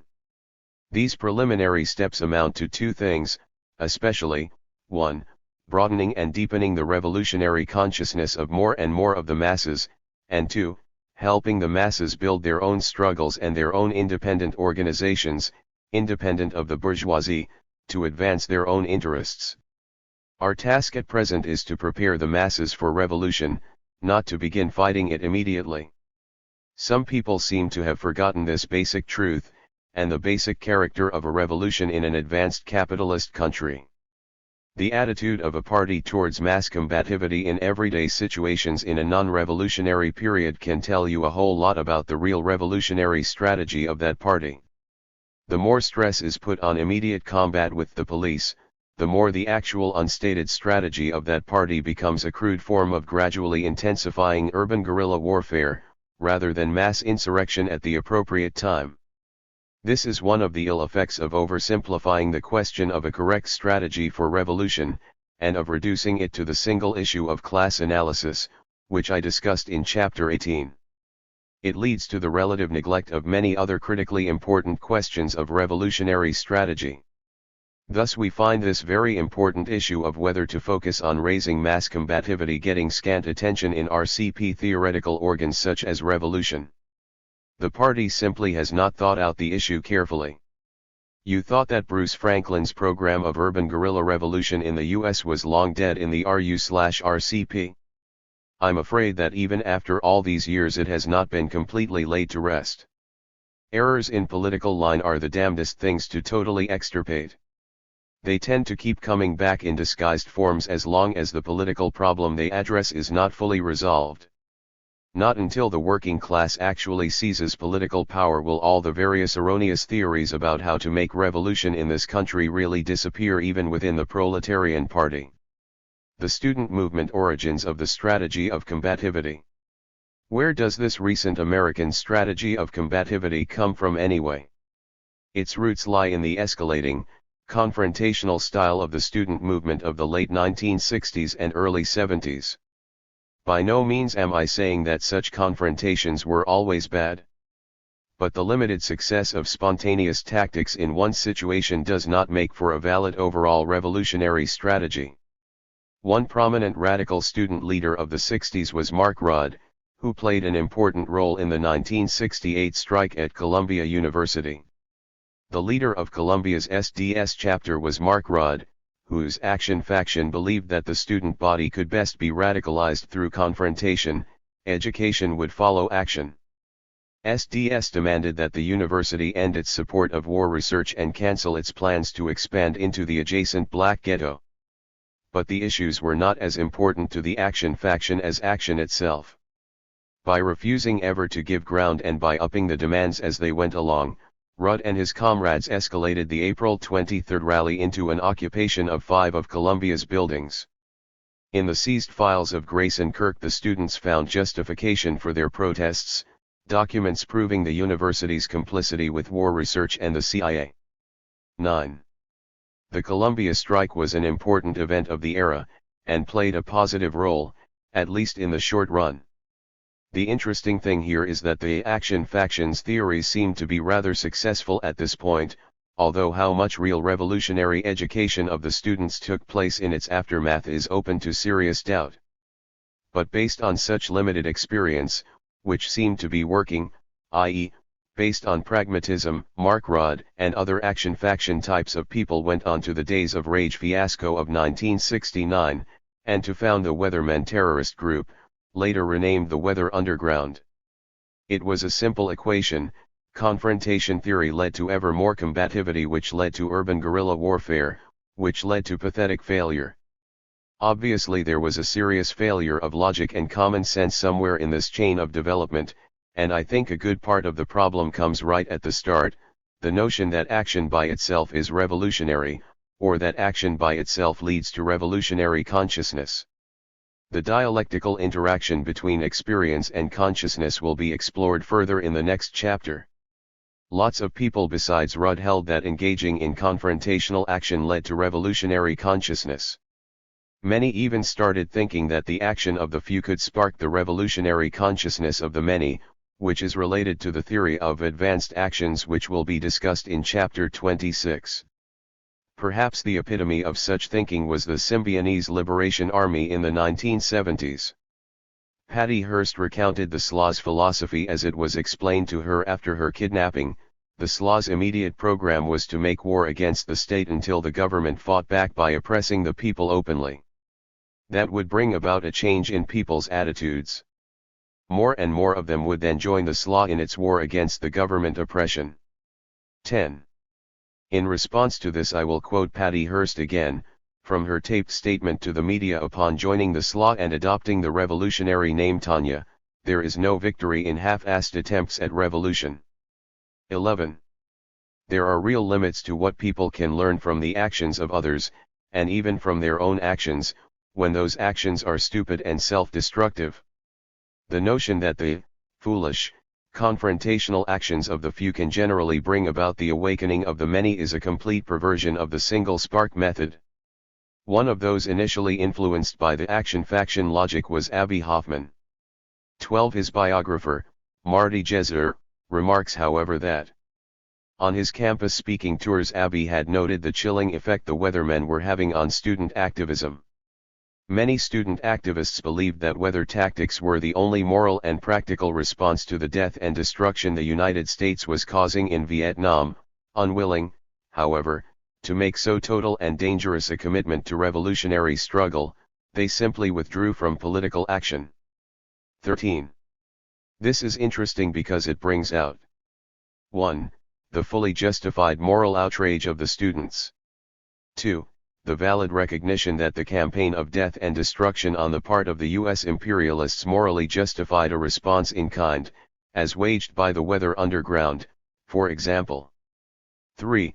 The invalid deduction that in the situation that the movement faced at that time, it was correct, and even the only morally correct thing to do, to engage in bombings and other forms of urban guerrilla warfare. 4. The invalid conclusion that only the tactics/strategy of groups like the Weather Underground was truly revolutionary. 5. The timidity and shrinking back by many of the students from what they honestly believed was the appropriate path, and 6. The failure to think things through and see that though virtually any means necessary to stop U.S. imperialism and make revolution were in fact morally justified, still, the best means at the time towards these ends were not to immediately pick up the gun, but instead to continue to build the mass movement. All of this, the positive and the negative, is typical of a radicalized petty bourgeois student movement. Jezer notes that most 60s activists, at least until the advent of the weathermen, had a much more sensible approach. The vast majority of activists in the anti-war movement were not pacifists. But they adhered to the discipline of tactical nonviolence, because the alternative seemed self-defeating and dangerous. The government had a monopoly on the weapons of violence and a legal framework to use them against the movement. Violence played to the government's strength. Nonviolence, at the least, confronted the government on a playing field on which it had no experience. Pitting its life-affirming faith in people's basic goodness against the authorities' cynical reliance on weapons gave the movement an advantage it lost when politics became a contest of physical force. Weapons might coerce bodies, but symbols could win hearts and minds. 14. We should not overstress or glorify the principle of tactical nonviolence, because we do not want to even unintentionally lead the masses in the direction of pacificism, or towards any unwillingness to fight for their own interests in whatever way is appropriate under the circumstances. But still, in the present period, it is in fact generally true that a policy of tactical nonviolence is correct in most situations. The main point in this section, though, is that the tendency to glorify and unduly promote combativity shows that the American revolutionary movement has still not totally matured and escaped its pragmatic and romantic roots in the student movement of the 1960s. The glorification of combativity by fascists.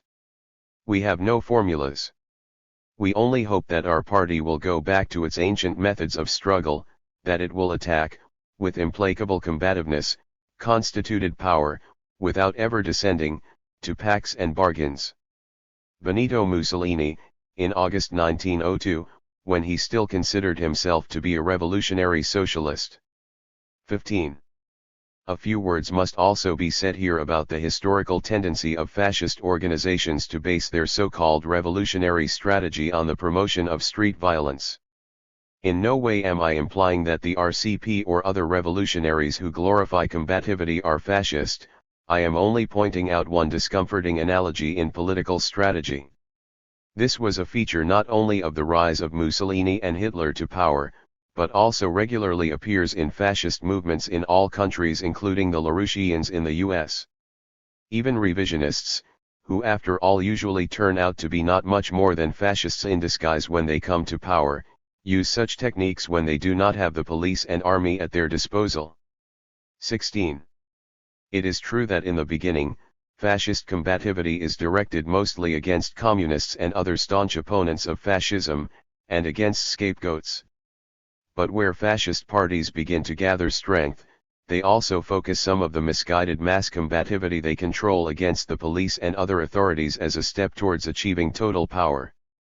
But, you may ask, if fascists have been able to use street violence to come to power, Why can't we revolutionaries do the same? There are several good reasons. First of all, no fascist government has ever come to power exclusively through street violence. This was only a tactic appropriate for them for a time, and in a context where they may reasonably hope for, and eventually achieve, support from the existing holders of power. Second, fascist attacks on communists and other revolutionaries are welcomed by the existing bourgeois state, and often even supported by the state, covertly or openly.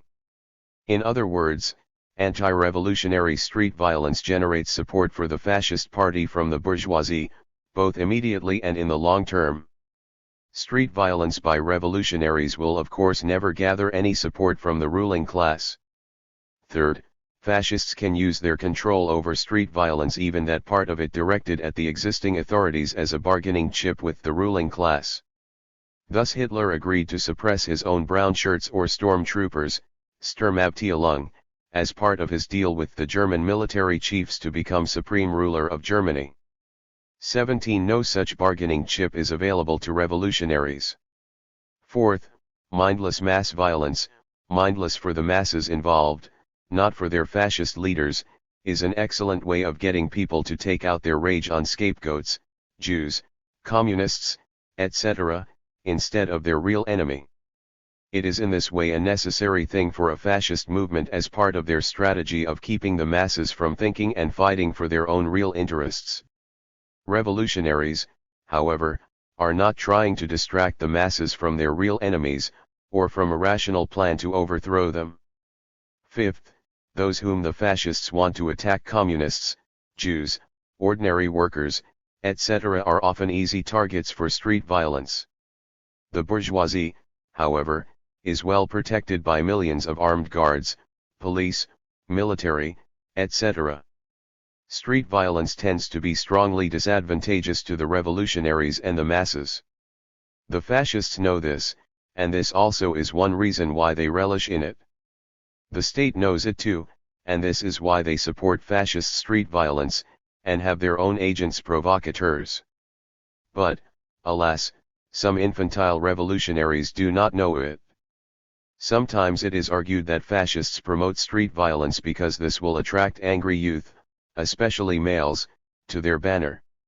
An article about Ingo Hasselbach, a leader of the neo-Nazi youth movement in Germany, who later turned against the movement, summarizes this view. An ex-street fighter himself, Hasselbach convincingly describes the heat, the rush, the elixir of violence. For most in the movement, he argues, violence is not a means to an end, it is the end. 18. I don't doubt that this is the motive for some teenage punks, and maybe even a central attraction of neo-Nazism for many who are drawn to it. But this theory of mindless violence is incorrect when it comes to the leaders of such groups. In fact, it shows the typical liberal superficiality when explanations of this type are advanced for fascism. As we saw above, there are very good, rational reasons for street violence from the perspective of the fascist leaders. Laura Fermi says of Mussolini that he was to be called the man of the barricades, but to the barricades he was to send others more often than go himself, and in his whole life there is hardly an act that can be ascribed to genuine courage. 19. No doubt Mussolini was a coward personally. But again, this misses the point. Encouraging mass violence, even more or less mindless mass violence, is a far from mindless thing for fascist leaders to do. On the contrary, it is essential to their program. But for genuine revolutionaries, it is generally counterproductive and a serious mistake. It might be tempting to try to focus some of the growing youthful rage in the US today into street violence directed against the police, even if it is rather mindless. But mindless violence is seldom revolutionary, in the proper sense of the word. It is instead generally counter-revolutionary and plays into the hands of the enemy. We must ask ourselves, are we focusing on raising the consciousness of the masses so that when they justifiably become combative it is in order to advance the revolution? Or are we focusing on just the combativity itself, under the assumption that combativity is automatically and necessarily revolutionary? The tasks of tomorrow versus the tasks of today. Did you ever hear of Abram's advice? This contemporary proverb goes, when eating an elephant, take one bite at a time. 20. Even more acutely to the point is the Malagasy proverb, which condemns those who are distracted by the tasks that are far away, and do not see the tasks that are before their very eyes and which are prerequisites for accomplishing the major tasks which come later. Big, complex tasks require breaking things down into a sequence of steps which must in fact be taken in pretty much a specific order. If you don't see that, you just can't accomplish the task. The RCP's impatience and impetuosity leads it to focus on the tasks of tomorrow rather than the tasks of today. This is why it is obsessed with promoting the combativity of the masses in a situation where such combativity is generally premature and counterproductive. An even more extreme example of the RCP's tendency to focus on the tasks of tomorrow is its occasional discussions in the Revolutionary Worker of the guiding principles necessary for founding and building the revolutionary army of the proletariat. 21. I'm not saying that the party should not give some thought to this ahead of time, but the impression given is that this is an important task to take on in the very near future. I cannot resist a facetious comment here. One wonders if the RCP Central Committee has already appointed a military revolutionary committee to coordinate the imminent insurrection, and if it has already appointed revolutionary field generals for the various fronts in the inevitable revolutionary civil war. Has it already printed the leaflets calling for the insurrection? It is certainly true that if you do not take into account the needs of the future in your political work today, you thereby become an opportunist. If your work today does not, either directly or indirectly, actually help prepare the masses for revolution, including insurrection and civil war, then you cease to be a revolutionary, whatever you may call yourself. But the point is that the tasks of today, while they must lead to the tasks of tomorrow, are not in general the same as the tasks of tomorrow. If you try to perform the tasks of tomorrow in place of the tasks of today, you are sabotaging the revolutionary process whether you mean to or not. You may even become more of an obstacle to revolution, than a builder of it. A sad and ironic fate indeed for someone who longs for revolution with all their heart. That is why we revolutionaries must not succumb to our impatience, and must develop and stick to a plan for getting from where we are at today, to where we need to be tomorrow. We must learn how to reason, and not give in to wild fantasies and uncontrolled emotions. We must not delude ourselves about the current situation, and we must not let our fully justified outrage at the present system push us into premature action. Although it is genuinely difficult to do so, we must force ourselves to proceed step by step toward the revolutionary goal. As one aspect of this, we must not imagine that our own mood and consciousness is shared by the broad masses when in fact it is not. Although our goal is to change the mood and consciousness of the masses, we must start in our work from where the masses are today. This seems to be one of the very most difficult things for revolutionaries to come to understand. Lenin gave one example of this, in connection with the issue of parliamentarism. Parliamentarism is of course politically obsolete to the communists in Germany, and that is the whole point. We must not regard what is obsolete to us as something obsolete to a class, to the masses. Here again we find that the lefts do not know how to reason, do not know how to act as the party of a class, as a party of the masses. You must not sink to the level of the masses, to the level of the backward strata of the class. That is incontestable. You must tell them the bitter truth. You are in duty bound to call their bourgeois democratic and parliamentary prejudices what they are, prejudices. But at the same time you must soberly follow the actual state of the class consciousness and preparedness of the entire class, not only of its communist vanguard, and of all the working people, not only of their advanced elements. 22. The general principle here is also well stated by Mao. To link oneself with the masses, one must act in accordance with the needs and wishes of the masses. All work done for the masses must start from their needs and not from the desire of any individual, however well intentioned. It often happens that objectively the masses need a certain change, but subjectively they are not yet conscious of the need, not yet willing or determined to make the change. In such cases, we should wait patiently. We should not make the change until, through our work, most of the masses have become conscious of the need and are willing and determined to carry it out. Otherwise we shall isolate ourselves from the masses. Unless they are conscious and willing, any kind of work that requires their participation will turn out to be a mere formality and will fail. There are two principles here: one is the actual needs of the masses rather than what we fancy they need, and the other is the wishes of the masses, who must make up their own minds instead of our making up their minds for them. 23. And again, our comrades of the Commune Party committees must constantly concern themselves with the interests of the masses. They must always bear in mind that their own policies and measures must be in accord with the current level of consciousness of the masses and with their immediate and pressing needs. Anything that goes counter to these two conditions will not do and will invariably fail. 24.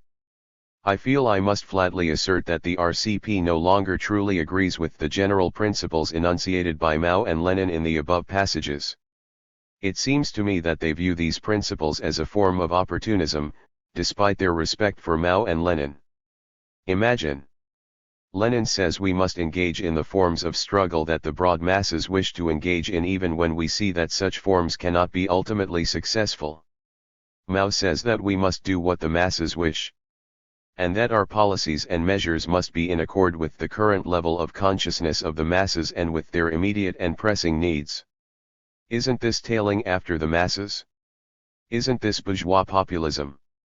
25.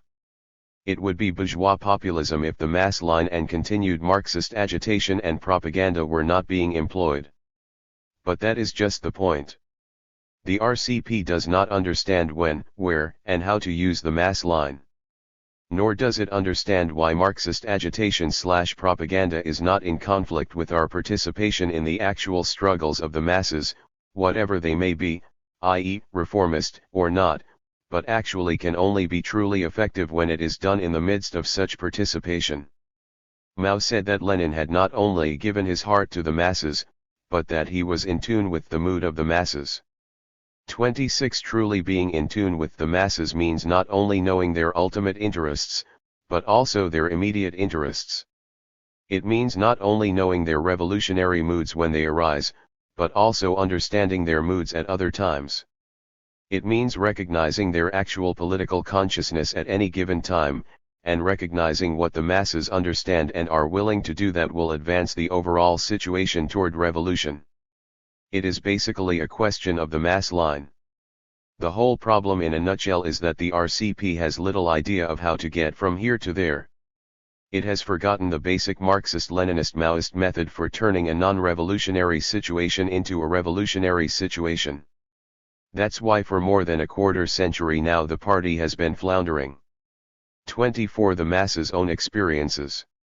In order to apply the mass line, the party must base itself firmly on the understanding that people learn through their own experience, and not simply through being told what is correct and what must be done.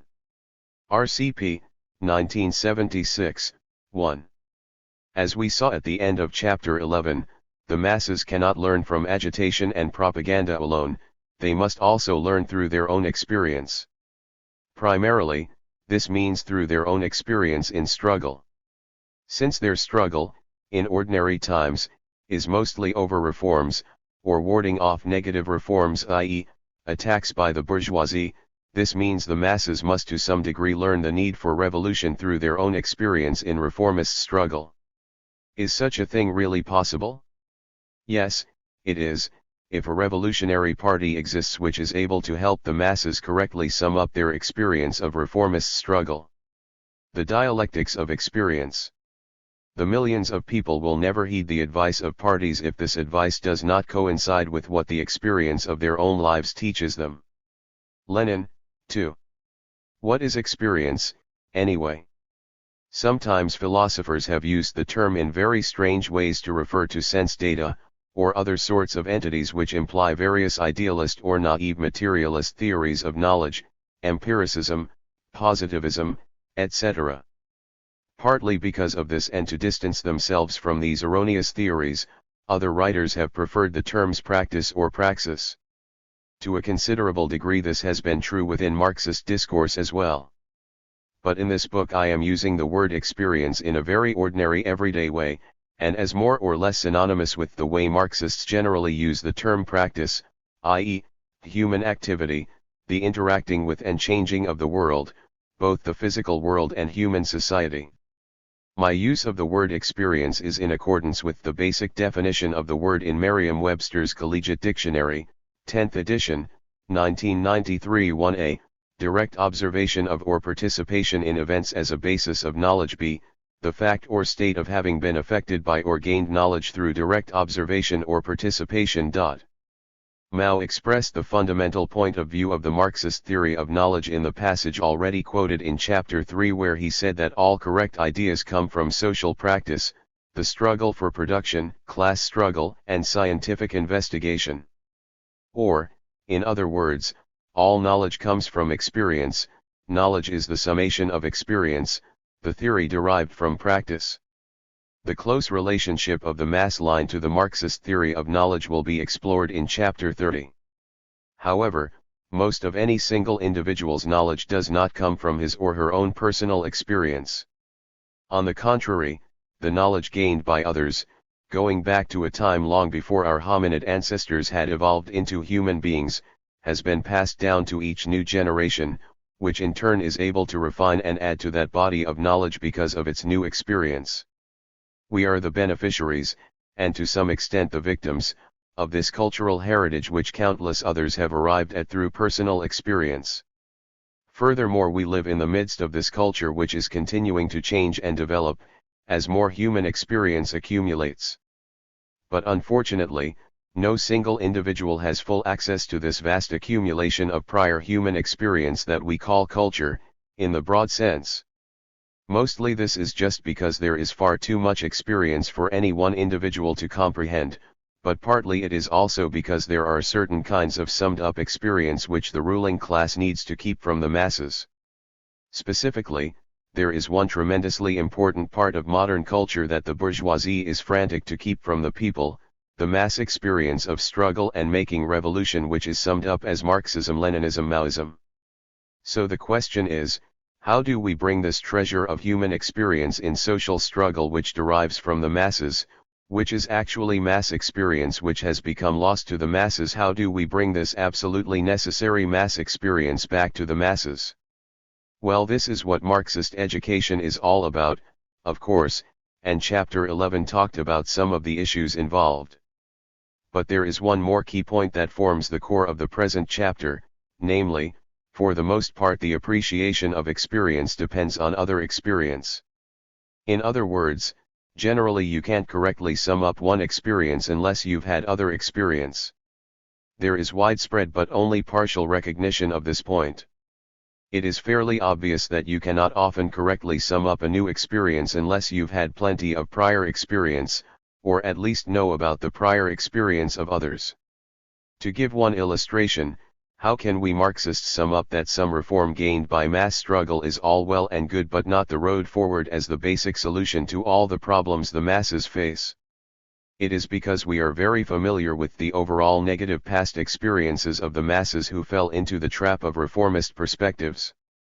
But while it is often recognized that you generally need to have lots of prior experience in order to be in a position to correctly sum up a new experience, it is seldom recognized that you also need to have new or current experience in order to be able to fully appreciate past experience. And this is especially true of past experience that is only dimly remembered, or is the past experience of others and not yourself. Putting it another way, the lost experience of the past must be connected up with current experience if it is to be regained. While many people have recognized that present experience only makes good sense in terms of past experience, they often miss the complementary principle, past experience only makes good sense, or becomes real, in terms of present experience. Or as the bourgeois writer Bergen Evans nicely expressed it, wisdom is meaningless until your own experience has given it meaning. 3. This is such an important principle that I feel like asking the reader to repeat it out loud 10 times in order to fix it in your mind. I'm only half kidding. Goethe, too, recognized this important point. All truly wise thoughts have been thought already thousands of times, but to make them truly ours, we must think them over again honestly, till they take root in our personal experience. 4. The importance of negative experience. Experience comes in two varieties, positive and negative. Positive experience is reinforcing, that is, if some behavior or activity improves your situation, you are likely to repeat it, to continue it in the future. Of course, this often results in pragmatism, a tendency to stick with behavior that won't work in the long run, just because it seems to work for a while. Thus successful struggles for reforms reinforce the tendency towards reformism, as a perspective, as opposed to revolution. We must clearly recognize that point without drawing the invalid conclusion that struggling for reforms is wrong, or the equally invalid conclusion that the party should not participate with the masses in their struggle for reforms, or should not help organize and lead them. The masses' experience of reformist struggle is capable of teaching them the need for revolution for one very simple reason: ultimately reformist struggle gets you nowhere. Most attempts at reforms will fail, and even when successful the reforms or gains will generally be small. And only some attempts to ward off negative reforms, attacks, will succeed. Most enlightening of all, even when a reform is won, the bourgeoisie will usually succeed in taking it away again, sooner or later. And even when an attack is warded off, the enemy will come back again and again until the masses are defeated. The bourgeoisie is the ruling class, after all, and therefore in an especially advantageous position to keep coming back at the masses repeatedly. But a clear problem here is that sometimes these cycles of winning reforms, and then losing them again, can take decades. One excellent example of this is the long list of rights and reforms that were won by the German working class through decades of struggle under the leadership of the reformist German Social Democratic Party. The right to form unions, the right to vote, numerous welfare measures, formal equality for women, and many other reforms were won during the last few decades of the 19th century, and the first few of the 20th.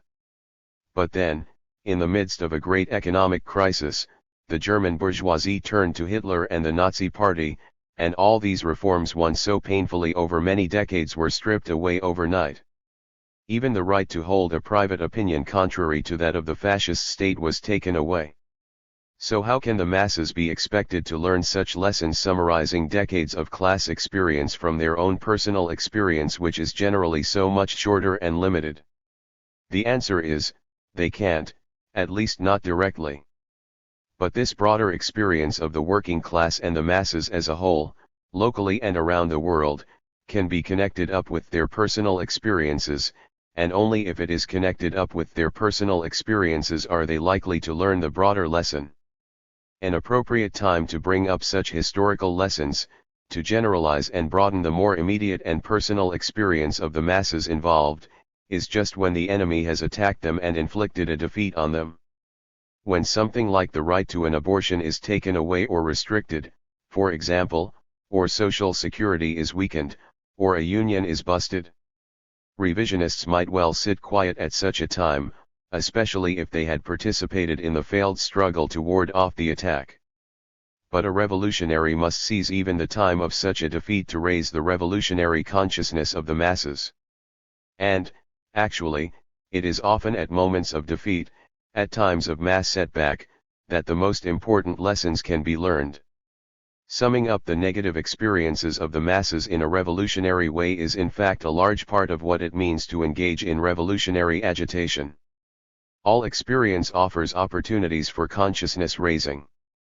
We stress the importance of organization and determined struggle against the enemy when the masses win a reform, or ward off an attack.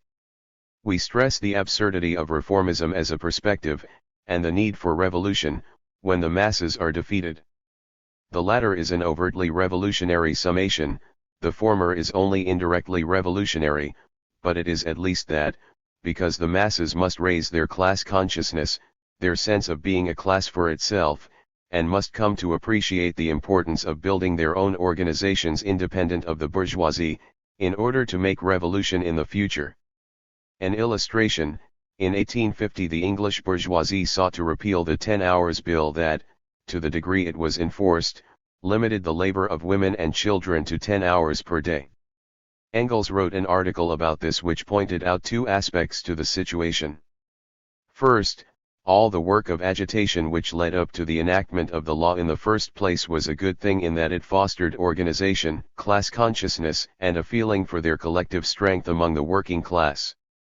But second, even if this feeble reform were repealed, it could still be a good thing since the working classes will have learned by experience that no lasting benefit whatever can be obtained for them by others, but that they must obtain it themselves by conquering, first of all, political power. 5. By learning the need for revolution through the experience of reformist struggle, we are in effect saying that the masses must learn from a great deal of basically negative experience. It is a fact of life that the most important experience is often negative experience, and this holds true in politics as well as anywhere else. It is true that very negative experience can be more than some people can bear. Some people cannot learn from it, they can only be profoundly defeated by it, their will to fight, and sometimes even their will to live destroyed. But the masses as a whole are tougher and more resilient. As Lenin put it, the experience of the war, like the experience of any crisis in history, of any great calamity and any sudden turn in human life, stuns and breaks some people, but enlightens and tempers others. Taken by and large, and considering the history of the world as a whole, the number and strength of the second kind of people have, with the exception of individual cases of the decline and fall of one state or another, proved greater than those of the former kind. 6. This reminds me of the Russian proverb, "The hammer shatters glass but forges steel." Certainly we do not welcome negative experience for the masses, we have the interests of the masses at heart and we grieve for their suffering. But still we must recognize the importance of this negative experience when it comes, and we know that it will come, capitalism being what it is. To fail to help the masses sum up this negative experience correctly would be a way of refusing to help them escape further negative experience in the future. It would in effect be to join the attack on them, to be at least a silent accomplice to the bourgeoisie. On the other hand, the masses cannot learn much from their experience in struggle if that experience is entirely negative, if they are always defeated no matter what they try to do. That just breeds discouragement. If you never get a taste of the power of your own class to resist oppression, never get a whiff of freedom, you will become incapable of struggling at all. This is another way in which the struggle of the masses over reforms is important to making revolution, even though a reform is small, and even though no reform gained is really secure, the occasional experience of beating the enemy is necessary to the continuation and deepening of the mass struggle. It is necessary to building a revolutionary mass struggle.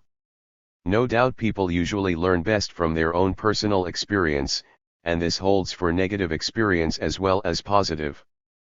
People can learn from the hard or negative experience of others, but only under certain conditions. 1. Generally they must have someone, or a party, to bring that negative experience of others to their attention, and to do so in a way they can understand. 2. Generally they must identify with those suffering the negative experience, or support them, or empathize with them. 3. Generally they must have had some related negative experience themselves, even if comparatively minor, which they can connect up with the more serious experience of the other people. 4. Generally the negative experience must be from activity of the sort that they themselves might possibly have considered if they had been in the precise situation of the unfortunates. 5. Generally, those with the negative experiences must not have clearly screwed up, or done something obviously foolish, so that the negative consequences of their actions get blamed more on them than on the enemy which actually inflicts those consequences. If people view the negative experience of others as their own fault, the only thing they can learn from that experience is don't do like they did, or don't be so stupid. The general point here is that we can learn from the situation and experience of others when it can be connected up with our own situation and experience.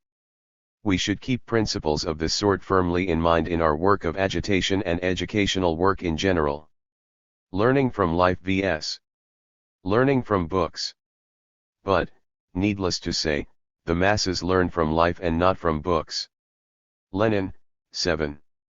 If people could only be made aware of the whole vast international experience of the masses in struggle, they would need only a modest amount of personal experience to connect up with it in order to develop a firm revolutionary perspective. Some of us have actually followed this relatively easy route. We can be called revolutionary intellectuals. Most of the leaders, and a great many of the members and followers, of the genuine revolutionary communist parties that exist today are revolutionary intellectuals. This does not mean we can read 6 or 8 languages like Marx, nor that we are necessarily top authorities on Marxism, Leninism, Maoism, nor does it typically mean we write books and articles or lead a sort of literary life. But it does mean that we read quite a few books and other materials. It does mean we spend a fair amount of time thinking about and discussing with others these things that we read. And at present this very much sets us apart from the vast masses. If some people can acquire a revolutionary outlook more from books that summarize the experience of the masses than from their own experience in mass struggle, why can't everybody do so? Partly because most people do not have the educational background we do. And partly because we have just been luckier in bumping into other revolutionaries and their ideas, especially when we were younger or at school. We are no smarter than the masses in general, but compared to them we were on average a bit luckier in our political associations and had a bit of an advantage in our opportunities, even those of us who come from a working class background. These accidents and relative advantages are not something to be ashamed of. In fact, we should be proud that we were able to take advantage of these opportunities and become revolutionaries. But obviously in this society only a small proportion of the masses can become revolutionaries in ways similar to those that most of us did. It is an unfortunate but inescapable fact that in order to become revolutionaries some people need more experience in mass struggle than others do. Not because they are less intelligent, but because they have not been in as favorable a position to learn from books the experiences of others. Those with less access to the summarized experience of others usually need more direct experience themselves. Those with less theory usually need more practice so that they can sum up the appropriate theory themselves. Of course, it behooves us revolutionary intellectuals to recognize well that there can also be some problems with learning too many things the easy way, from books. For one thing, as Pascal remarked, people are usually more convinced by reasons they discovered themselves than by those found by others. 8. The convictions of many who learn from books tend to be shallow, and relatively easily altered when it becomes in their interest to make adjustments in their ideas. Then too, books and the reports of the experience of others in general, are somewhat removed from actual experience. Books often distort reality, either inadvertently or otherwise, and sometimes just plain lie in their summations of the experience of others. As Archibald MacLeish remarked, this leads to that peculiar disease of intellectuals, that infatuation with ideas at the expense of experience that compels experience to conform to bookish preconceptions. 9. For reasons like these, we revolutionary intellectuals should not get too cocky about our advantages. Lenin on the importance of the masses' own experience. But it remains true that the broad masses, for better or worse, do have to learn a lot of things the hard way, through their own mass struggles. The point seems completely obvious to me, and perhaps to you too. Still, I can't help but suspect that in recent years some revolutionaries have tried to downplay this fact and exaggerate the efficacy of Marxist education divorced from mass experience. Yes, I have the RCP especially in mind here. So please bear with me while I survey just a few more of Lenin's many remarks on the matter, in addition to the important 2 quotes at the end of chapter 11. Take the Odessa events of 1905. An attempt at insurrection has failed. A bitter reverse, a severe defeat. Engels once said that defeated armies learn their lessons well. These splendid words apply in far greater measure to revolutionary armies, whose replacements come from the progressive classes. Until the old, corrupt superstructure, whose putrefaction infects the whole people, is swept away, each new defeat will produce ever new armies of fighters. Of course, there also exists mankind's far wider collective experience, which has left its impress upon the history of international democracy and of international social democracy, and has been systematized by the foremost representatives of revolutionary thought. Our party draws on that experience for material to be used in its everyday propaganda and agitation. But while society is based on the oppression and exploitation of millions of working people, only the few can learn directly from that experience. The masses have to learn mostly from their own experience, paying dearly for every lesson. The lesson of January 9 was a hard one, but it revolutionized the temper of the entire proletariat of the whole of Russia. 10. When the bourgeois gentry and their uncritical echoers, the social reformists, talk priggishly about the education of the masses, they usually mean something schoolmasterly, pedantic, something that demoralizes the masses and instills in them bourgeois prejudices. The real education of the masses can never be separated from their independent political, and especially revolutionary, struggle. Only struggle educates the exploited class. Only struggle discloses to it the magnitude of its own power, widens its horizon, enhances its abilities, clarifies its mind, forges its will. That is why even reactionaries had to admit that the year 1905, the year of struggle, the mad year, definitely buried patriarchal Russia. 11. Only through the experience of the mass struggle, only when the working class and peasant masses had realized from their own experience and not from sermons that petty bourgeois compromise was all in vain, only then, after long political development, after long preparations and changes in the moods and views of party groups, was the ground made ready for the October Revolution. 12. The masses learned the tasks of the revolution from their own experience of the struggle. The July events demonstrations which spontaneously developed towards a premature insurrection JSH could not then establish the dictatorship of the proletariat. The masses were still not prepared for it. 13. In this civil war of October 1917 the overwhelming majority of the population proved to be on our side, and that is why victory was achieved with such extraordinary ease. A wave of civil war swept over the whole of Russia, and everywhere we achieved victory with extraordinary ease precisely because the fruit had ripened, because the masses had already gone through the experience of collaboration with the bourgeoisie. Our slogan "All Power to the Soviets," which the masses had tested in practice by long historical experience, had become part of their flesh and blood. 14. One of the principal reasons why Bolshevism was able to achieve victory in 1917-20 was that, since the end of 1914, it has been ruthlessly exposing the baseness and vileness of social chauvinism and Trotskyism, the masses later becoming more and more convinced, from their own experience, of the correctness of the Bolshevik views. 15. Lenin emphasizes that mass experience is especially important for the more backward sections of the masses, and for non-proletarian classes among the masses and even proletarian strata which are not part of its basic core. Theory will have no effect on the backward masses, they need practical experience. 16. The history of the Russian Revolution has clearly shown that the masses of the working class, the peasantry, and petty office employees could not have been convinced by any arguments, unless their own experience had convinced them. 17. Moreover, it is primarily through the masses' own experience that they can recognize and correct their own errors. I will never tire of repeating that demagogues are the worst enemies of the working class. The worst enemies, because they arouse base instincts in the masses, because the unenlightened worker is unable to recognize his enemies in men who represent themselves, and sometimes sincerely so, as his friends. The worst enemies, because in the period of disunity and vacillation, when our movement is just beginning to take shape, nothing is easier than to employ demagogic methods to mislead the masses, who can realize their error only later by bitter experience. 18. And, Lenin says, the experience of the masses in struggle remains the key to the development of socialist society after the proletarian seizure of power.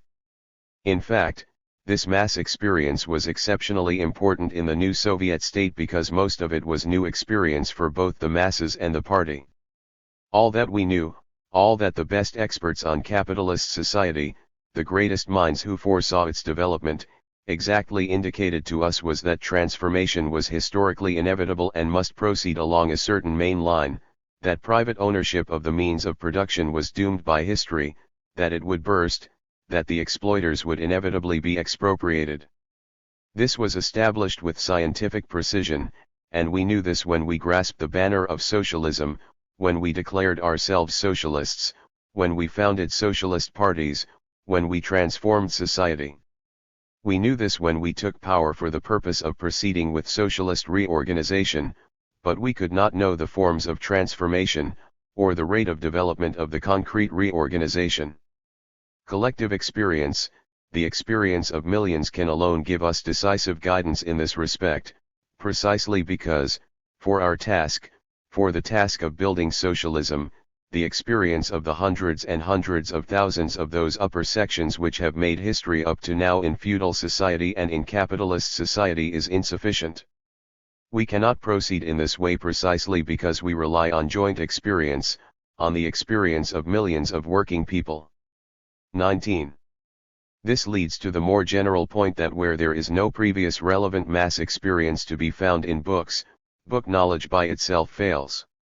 New guiding principles must be summed up by the Revolutionary Party from the new experience of the masses in struggle. It is perhaps trite to repeat that people learn through doing, but it holds true for the masses, and the party, learning how to make revolution, and also how to continue the revolution after the seizure of power. The masses are learning rapidly from the experience of the revolution. Lenin, 20. Involving the masses in the work of the party. Involving the party in the work of the masses. In my individual discussions with members of the RCP, I have tended to harp on the mass line a lot.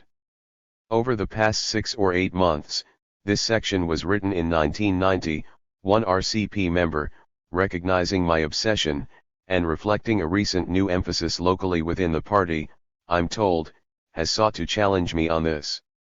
Whenever I bring up the mass line, he agrees with its importance, emphasizes how anxious the party is to involve the masses in its work, and makes suggestions to me about particular support tasks that he thinks I might personally take on.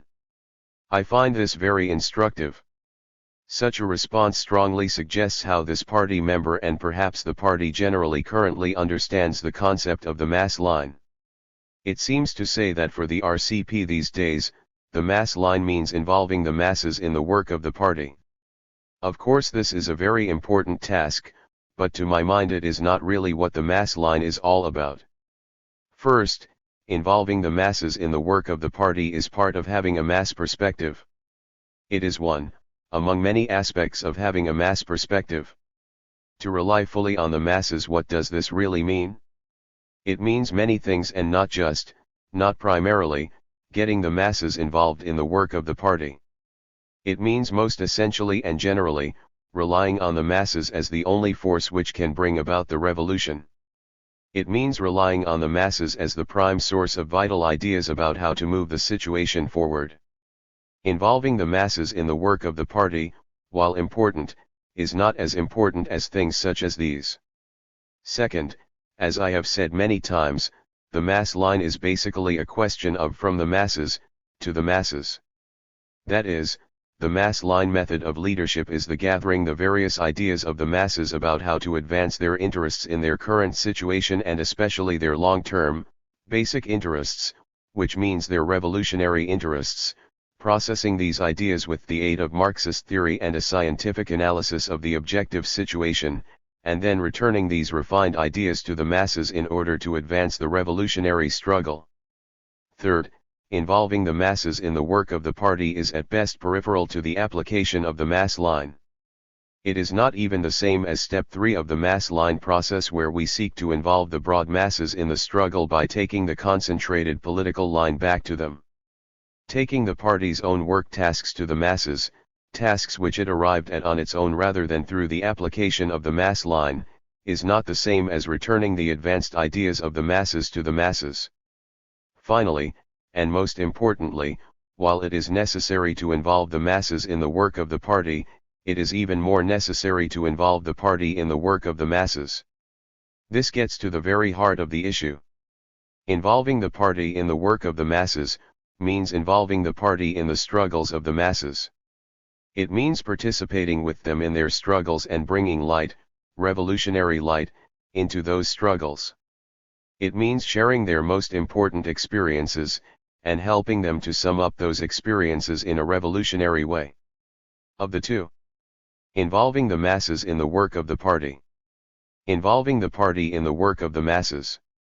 Which is primary? Clearly the second.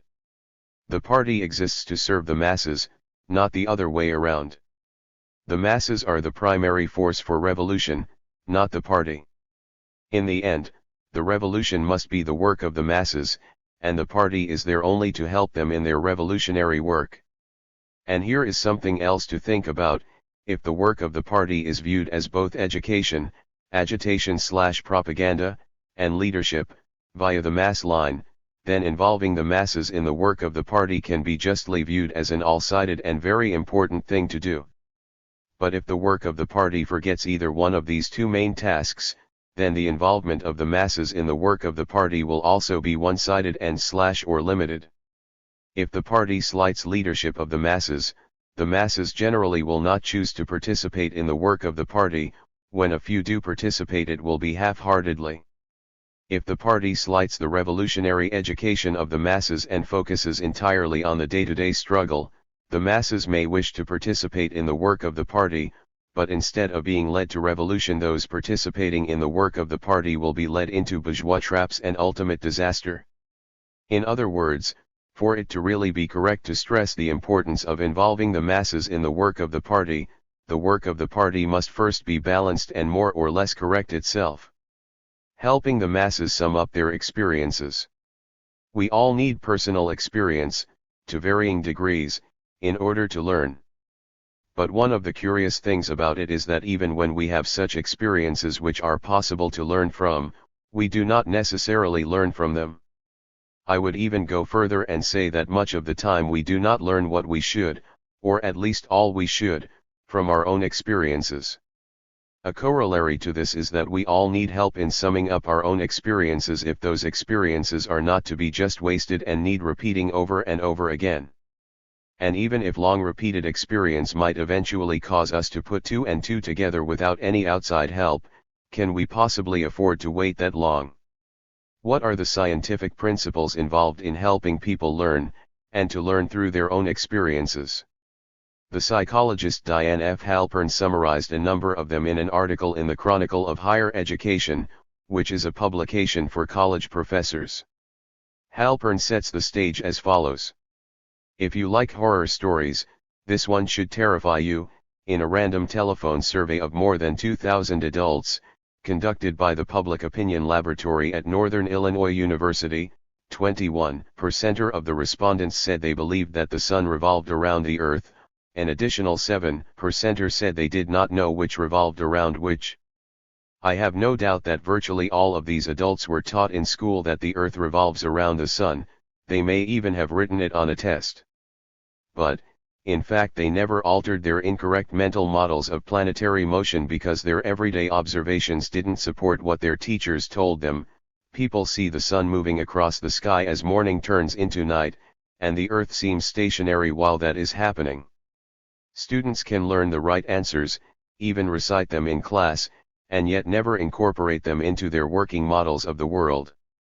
The objectively correct answer that the professor accepts and the student's personal understanding of the world can exist simultaneously, each unaffected by the other.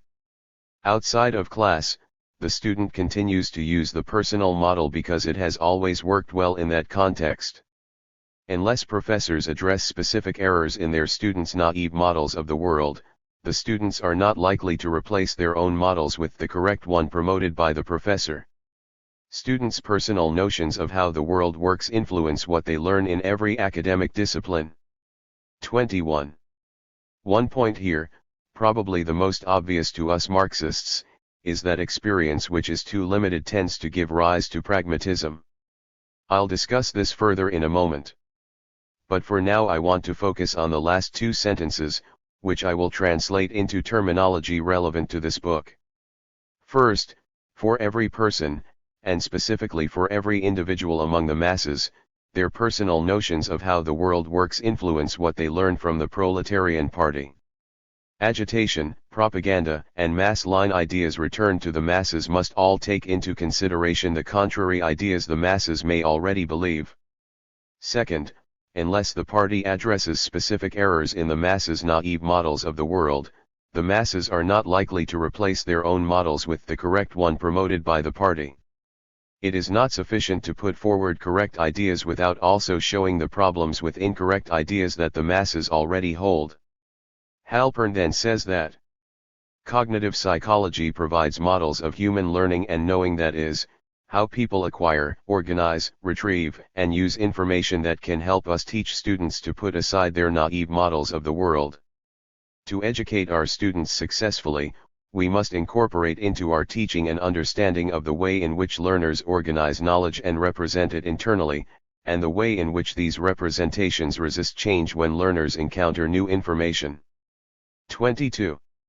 Now, of course, we know that most of what professors at universities try to drum into their students' heads, as far as society goes anyway, is false knowledge, and whatever resistance the students may put up to this torrent of bourgeois bullshit is very welcome.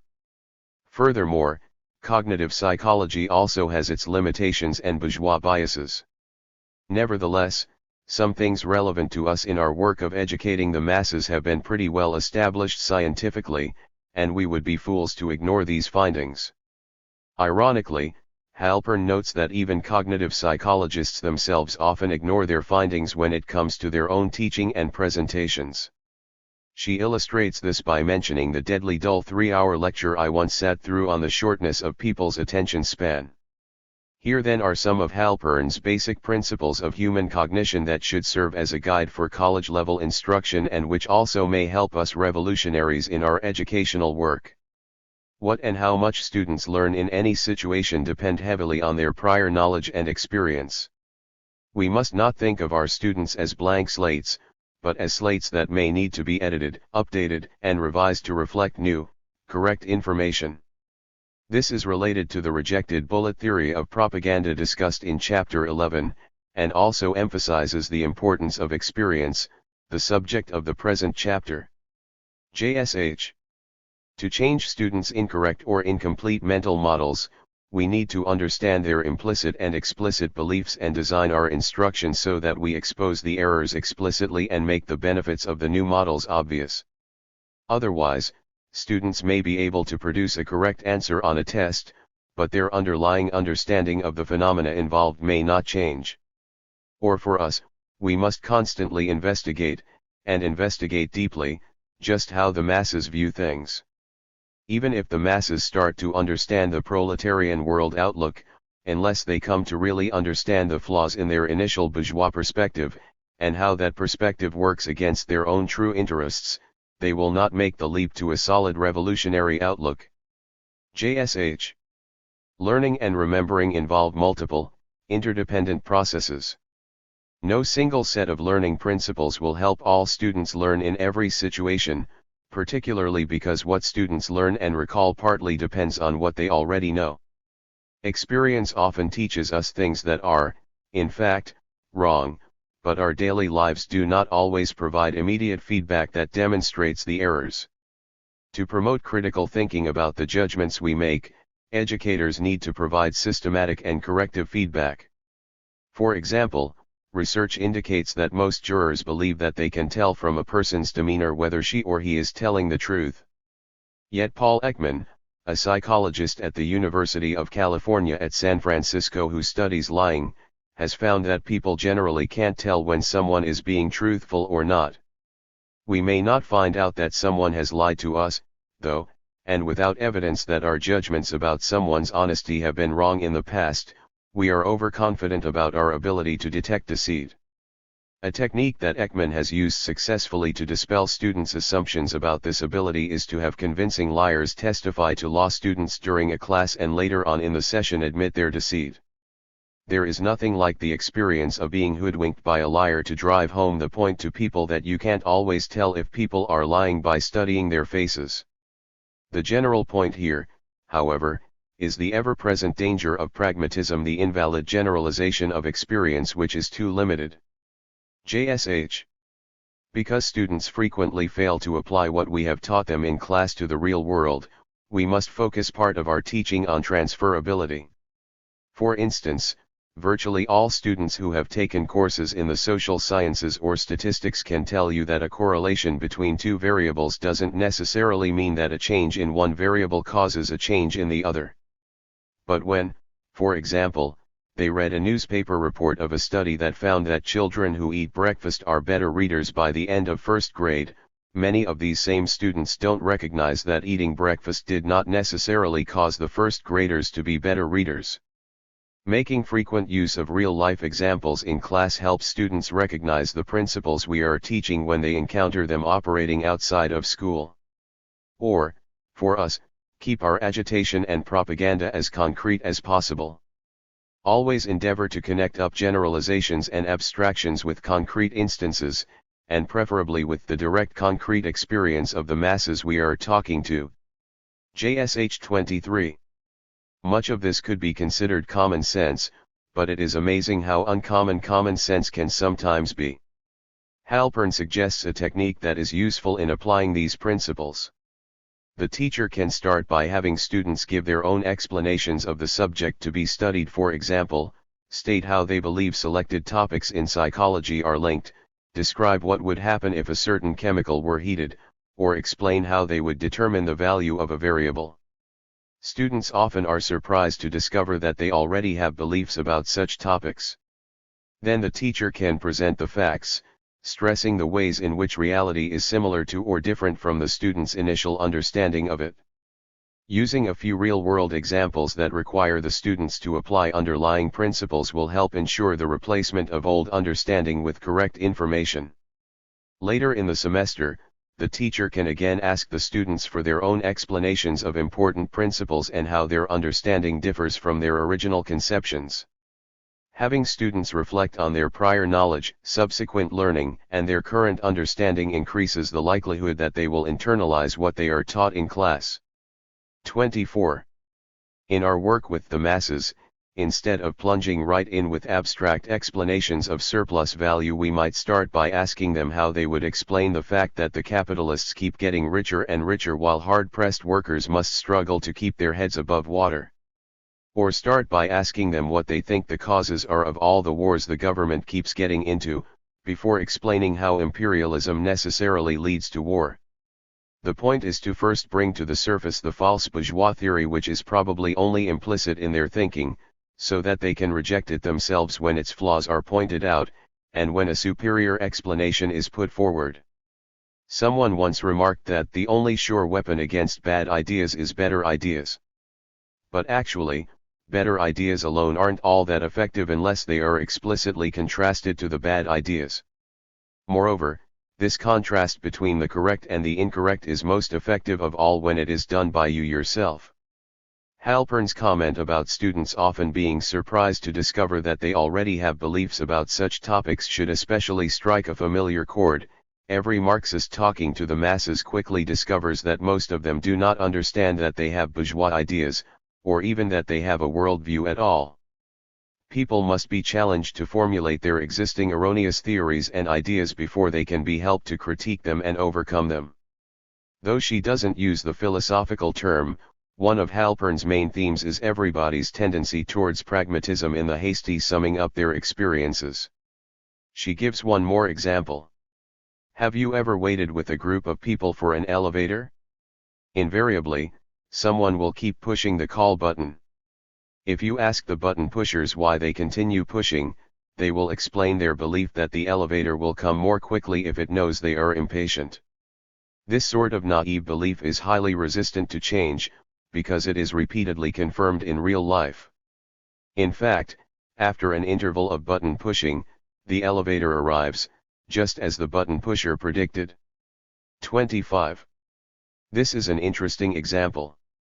It would in fact be easy to program elevators so that they come first to a floor where the call button is being pushed most frequently. It seems that those who continue to frantically push on elevator buttons might be working on the false theory that this is the way that elevators are typically programmed. People don't really believe that elevators know things in the same way that human beings do, no matter what locutions they use. In any case, the problem here is not total stupidity on the part of the button pushers, but simply the adoption of an incorrect theory of how elevators work.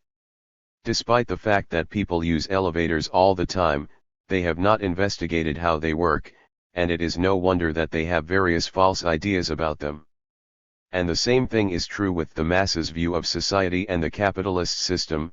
Superficial familiarity leads to various erroneous theories. So how do you combat the pragmatism that tends to arise from such superficial experience? By explaining how things actually work, of course, but also by showing people how their existing notions can't be correct. To help people sum up their experience correctly, we must be very alert to how they are spontaneously, or with the help of the bourgeoisie, summing it up erroneously. We must gently, but without fail, point out the flaws in their existing models of social reality. Asterisk asterisk asterisk. I started this section by saying that we all need help in summing up our experiences. But is it arrogance on the part of the proletarian party specifically to believe that it can and must help the masses sum up their experience in struggle? Not at all. To understand why this is so, consider first the following remarks from the RCP's 1976 pamphlet on the mass line. There is no pure experience. In class society, experience reflects class struggle and can only be interpreted according to the interests and outlook of one class or another. The proletariat and the proletariat alone is capable of correctly summing up experience, because only its outlook and interest conform to the development of society. And only the proletariat is capable of resolving the contradictions of capitalism through revolution to advance society to the stage of communism, where mankind voluntarily and consciously changes the world and itself in the process. 26. The Proletarian Party, if it is indeed truly the vanguard of the proletariat and the masses, will be composed of that section of the masses which overall best understands the line of march of the whole movement, as the Communist Manifesto says, and best understands the most fundamental lesson of the experience of the masses as a whole under capitalism, that proletarian revolution is necessary in order to free them from oppression and exploitation. This is why such a party has the obligation to help the masses sum up the immediate experience of their day-to-day struggles in light of their overall experience, which is to say, in light of their crying need for social revolution. But the Proletarian Party must work hard to enable its summation of the masses' experience reach their ears. The 1976 RCP pamphlet puts it this way. This is the way things are bound to develop toward revolution to abolish capitalism. But revolution will not occur automatically. At each point in the development of the struggle, the bourgeoisie and the proletariat must and will contend not only in the practical battlefield, but also in the sphere of ideology. There is, and will be so long as classes remain, a continual struggle between the bourgeoisie and the proletariat over how to sum up the struggle, what lessons to draw from each battle and what road to take in order to change with the situation. To the degree that the proletariat, through its party, does not correctly sum up this experience, does not correctly concentrate the ideas of the masses, the bourgeoisie will, through its political leaders and representatives, put over its summation. 27. And, connecting this up with the lessons of cognitive psychology, the Proletarian Party must not only work diligently to get its summation of mass experience out to the masses, it must at the same time, and as part of that summation, expose the fallacies and lies in the other summation being put out by the enemy. Experience and imagination. Some people have maintained that one problem with experience is that it can unduly inhibit imagination. According to such people, experience is as much a force against the development of vital new ideas as it is a force promoting the development of such ideas. Alfred North Whitehead put it this way. The tragedy of the world is that those who are imaginative have but slight experience, and those who are experienced have feeble imaginations.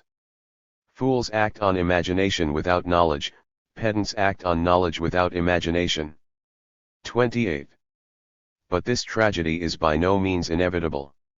It is possible to combine imagination and experience. The mass line may be viewed, in part, as a method of combining the imaginations of the broad masses with their overall political experience and knowledge, which is concentrated in the proletarian party. It is true that experience, or practice, does somewhat constrain the imagination, but this is actually a good thing most of the time. Imagination, like emotion, must be subjected to rational supervision. Of course, this means restraining imagination somewhat, but that is necessary if you are to avoid foolish actions. You can imagine all kinds of false and even crazy things.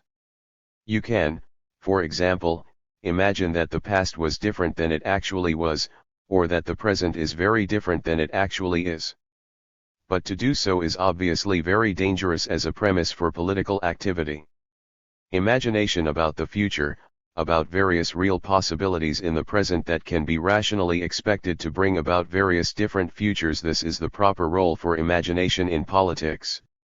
It is also true, however, that those with experience, or knowledge of the experience of others, can sometimes dismiss the imaginative and vital ideas of other people too readily. Even when attempting to use the mass line, this is a possibility. It is one of the reasons that Mao and all genuine champions of the mass line constantly emphasize the wisdom of the masses and the need for revolutionary leaders to modestly study and learn from that wisdom. What the genuine mass line method is trying very hard to avoid is any mere pretense of learning from the masses, which in reality amounts to no more than substituting the ideas of the party for those of the masses.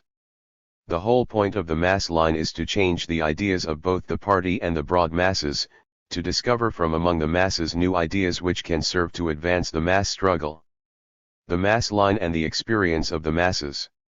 Some of the discussion in this chapter, especially in the earlier section about applying the principles of cognitive psychology in education, is related more to methods of agitation and propaganda than it is to leadership methods and the mass line specifically. But there are a variety of important connections between the mass line and the topic of the masses' own experience. First, one of the main reasons we seek to lead the masses in the day-to-day struggle is so that they can become convinced, through their own experience, that the revolutionary line of the proletarian party is correct. The necessity for the masses to learn through their own experience in struggle explains, in part, why the party must strive to both educate the masses, and also to use the mass line to lead the masses in the day-to-day struggle. Practice, mass activity, really does give rise to new ideas.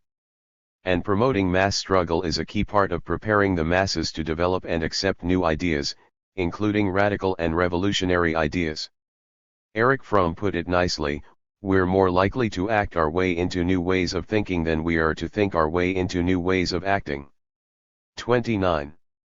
Second, the party must sum up the new experiences of the masses not only for the masses, as part of bringing the light of revolution into the mass struggle, but also for itself. There are ideas implicit in the experience of the masses, ideas about how to wage the mass struggle and what specific immediate goals to aim for. And these implicit ideas, along with the consciously expressed ideas of some of the masses, provide the raw material for the mass line method of leadership. The party of revolutionary leaders needs to constantly study the mass movement, and to do so with great care, in order to learn all the lessons that this struggle provides, and how to best implement the mass line in particular. Simple though this is, it seems to be a hard thing for many party members to really come to understand, to internalize, and to put into regular practice. Taking note of this, Mao said, "Many comrades do not see the importance of, or are not good at, summing up the experience of mass struggles, but fancying themselves clever, are fond of voicing their subjectivist ideas, and so their ideas become empty and impractical." 30. Third, since ideas arise out of experience, the masses themselves will develop greater numbers of conscious and explicit ideas about how to advance the mass struggle the more that they are engaged in that struggle. This will make gathering the ideas of the masses easier and more likely to find the correct and vital ideas of the masses that can truly serve to advance the struggle toward revolution. A party that truly seeks to use the mass line to lead the mass struggle will find a kind of positive feedback developing. The mass line helps increase and advance the struggle. The more struggle there is, the more the masses involved in it will be able to come up with good new ideas for advancing the struggle further. Therefore the party will find it easier to successfully use the mass line the next time around. One real difficulty with the mass line is getting started using it in the first place. At first the party has no experience with it, and even the party members that recognize its importance are inept at gathering ideas, concentrating them, and returning them to the masses. The party must itself gain experience in using the mass line, must gradually teach itself how to actually do it. The masses too must learn about the mass line through their experience of working with the proletarian party. They must come to understand just what it is the party is trying to do, and what their own role in the process is. In short, the party and the masses must together gain experience of a specialized kind, the joint experience of employing the mass line to advance the mass struggle. The more joint experience of this sort they gain, the easier things will be. Moreover, it is hard to get started using the mass line when the mass struggle itself is at a low level. But one of the important reasons that the mass struggle might be at a low level is just that the proletarian party itself does not know how to foster it through correct leadership, which means more than anything else that the party does not at first know how to use the mass line. It is a kind of catch-22 situation. But as usual with catch-22 situations, there is a positive side to things here too. Getting started is hard, but once you do get started using the mass line, even if somewhat ineptly at first, things gradually start to get easier. Positive feedback sets in both because the mass movement is growing and developing, and because the party and the masses gain experience in using the mass line method itself. Fourthly, we should note that the party's own study of the experience of the masses, though one of the important sources of raw material for the mass line, is not the only source, and actually, not the most important source. There are also explicit ideas and suggestions from the masses themselves. Of course, many of these ideas have developed in the minds of individuals among the masses precisely because of their own direct experience in struggle, though this is not universally the case. The point, however, is to clearly understand that it is not just the party that directly comes up with all the good ideas which can be derived from the experiences of the masses in struggle. This is why the party must not only study mass experience and see what lessons it can figure out on its own, but must also talk to the masses and get their own ideas too. Fifthly, whether we are talking about mass experience itself or ideas among the masses derived from that experience, we still only have the raw material for the mass line method of leadership. This point was brought out in the RCP's 1976 pamphlet on the mass line. The experience of the masses, especially the mass of workers, is the raw material for correct lines and policies. But it is not the finished product, the correct line itself. To develop this correct line requires the application of Marxism-Leninism to process the ideas gained by the masses through their experience. It is this that the party must return to the masses and persevere in propagating and carrying out. And this is a constant process from experience to summed-up experience, rational knowledge acquired through the application of Marxism-Leninism, back to experience, class struggle, and on and on. 31. Summing up Marxist theory from the experience of the masses.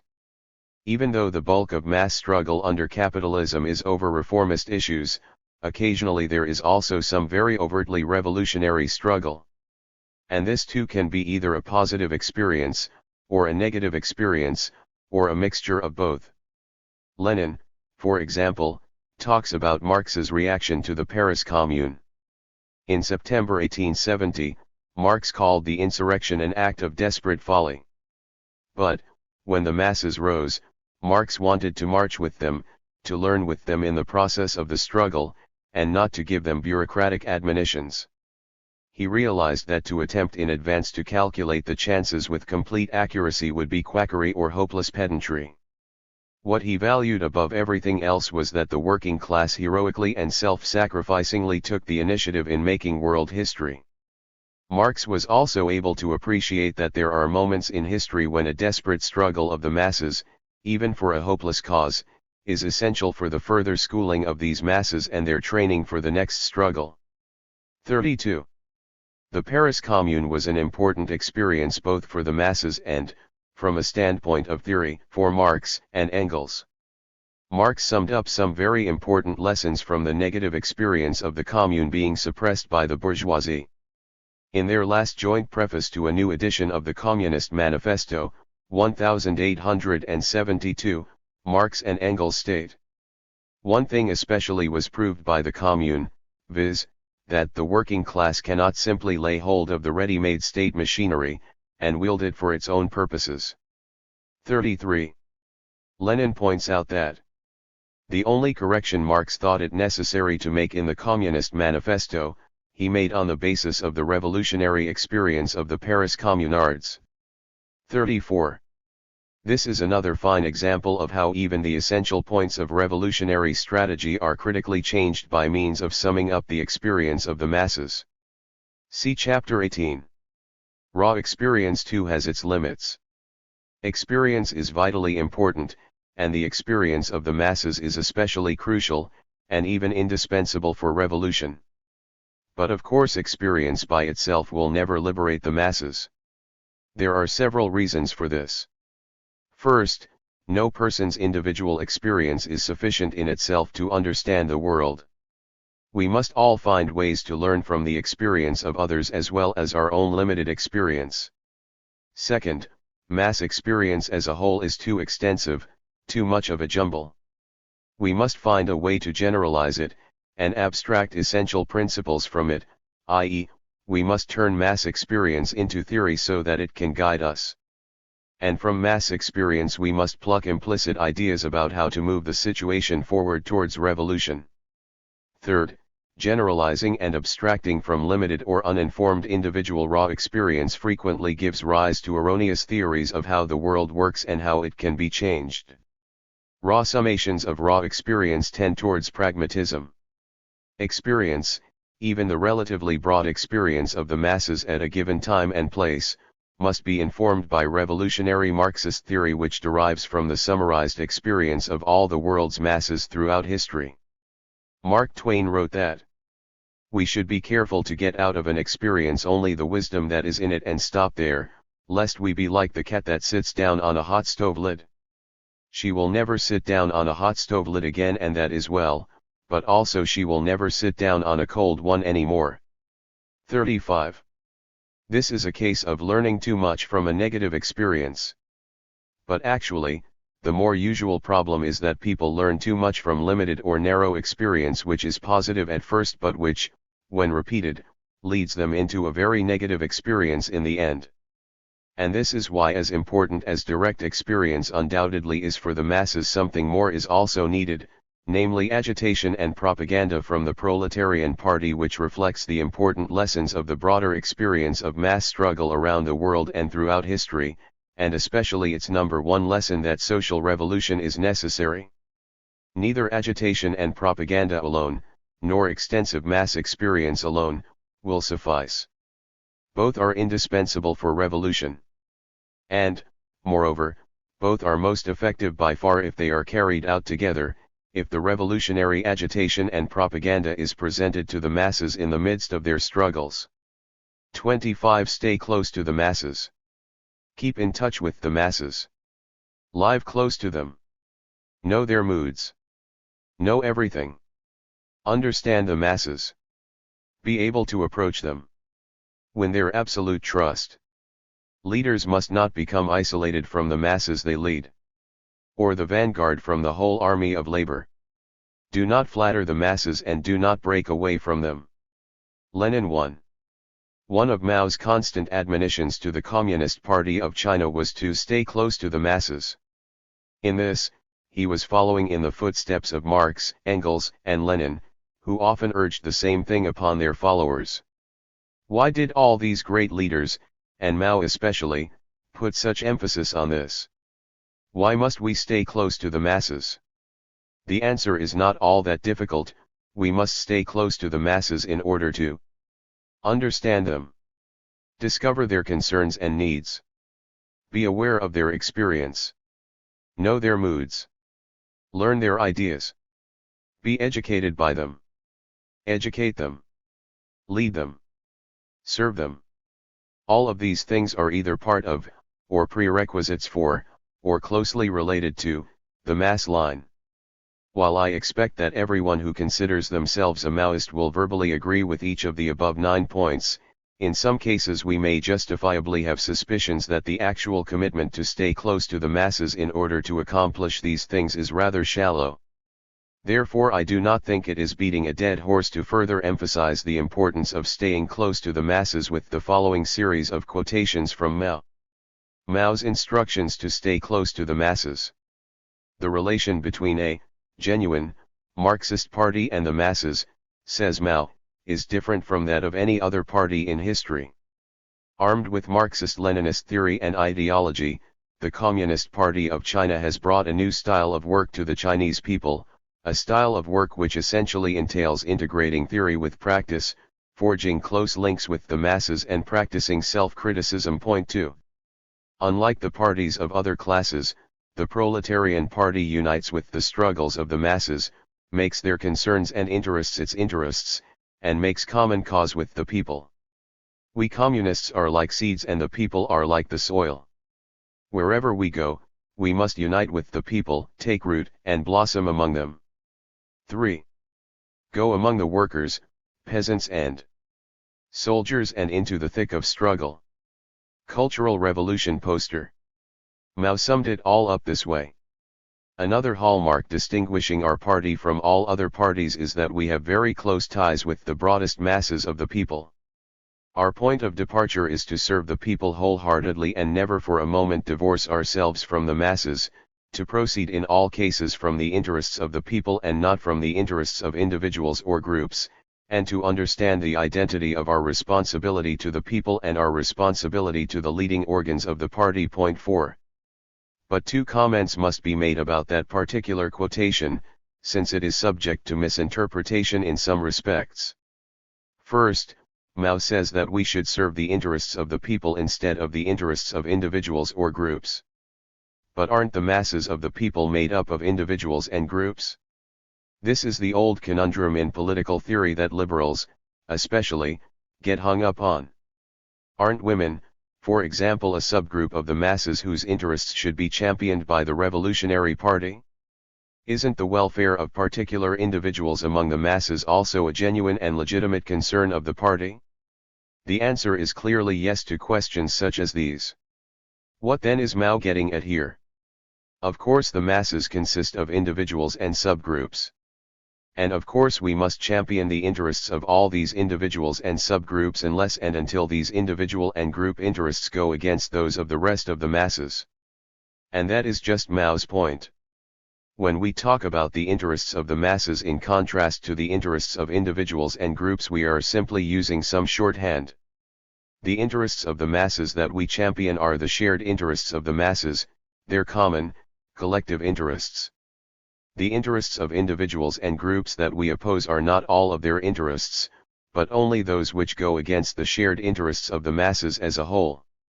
So things are really pretty straightforward here, despite what liberals and libertarians think. The second point to mention about Mao's quotation above is with regard to the unfounded conclusion that might be drawn that the interests of the masses and the interests of the party must necessarily coincide. There is an identity of our responsibility to the people and our responsibility to the leading organs of the party only so long as the party, and those leading organs, continue to champion and work for the real interests of the people. There were those, such as Liu Shaokai, who always denied that the party could ever stray from championing the interests of the people. And in 1945, when Mao wrote this passage, he didn't envision such degeneracy either. But when this terrible thing actually began to happen to the Communist Party of China in the late 1950s and 1960s, Mao recognized it clearly and combated it in a very powerful way. He inspired and led the great proletarian cultural revolution of the masses against the party leadership that was developing into a new privileged class with its own interests opposed to those of the masses. The GPCR was in essence an effort to force a party embarking on the capitalist road back onto the path of genuinely representing the long-term interests of the masses, and therefore the path of socialism and communism. Unfortunately, for both objective reasons in Chinese society and weaknesses in the way the GPCR was carried out, it was only successful in the short term, while Mao was still alive. Mao with peasants. Continuing, then, with more of Mao's comments on the importance of staying close to the masses. A communist, Mao says, no matter what his or her class origins, must become one with the masses. We should create an atmosphere in which getting close to the workers and peasants virtually becomes a habit. In other words, we should have large numbers of intellectuals doing so. 5. A communist must never stay aloof from or above the masses like a bureaucrat. He ought to be like an ordinary worker in the presence of the masses, join them, and become one of them. 6. Of course, to say that a communist must be like an ordinary worker does not mean that we should forget or downplay our own communist ideology. Between inside the party and outside it there should be a line, not a wall. 7.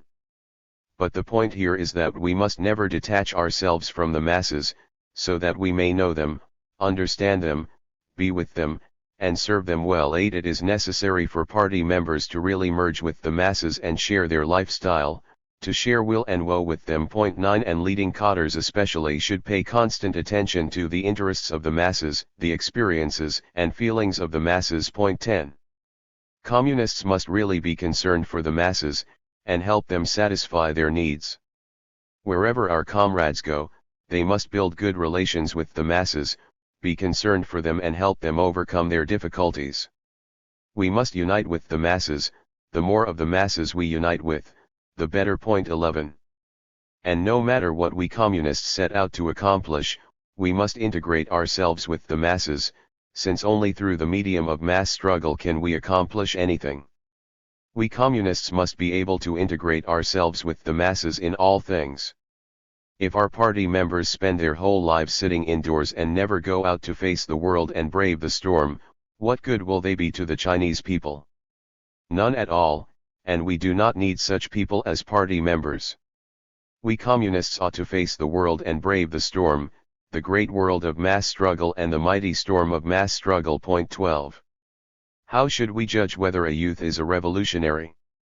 How can we tell?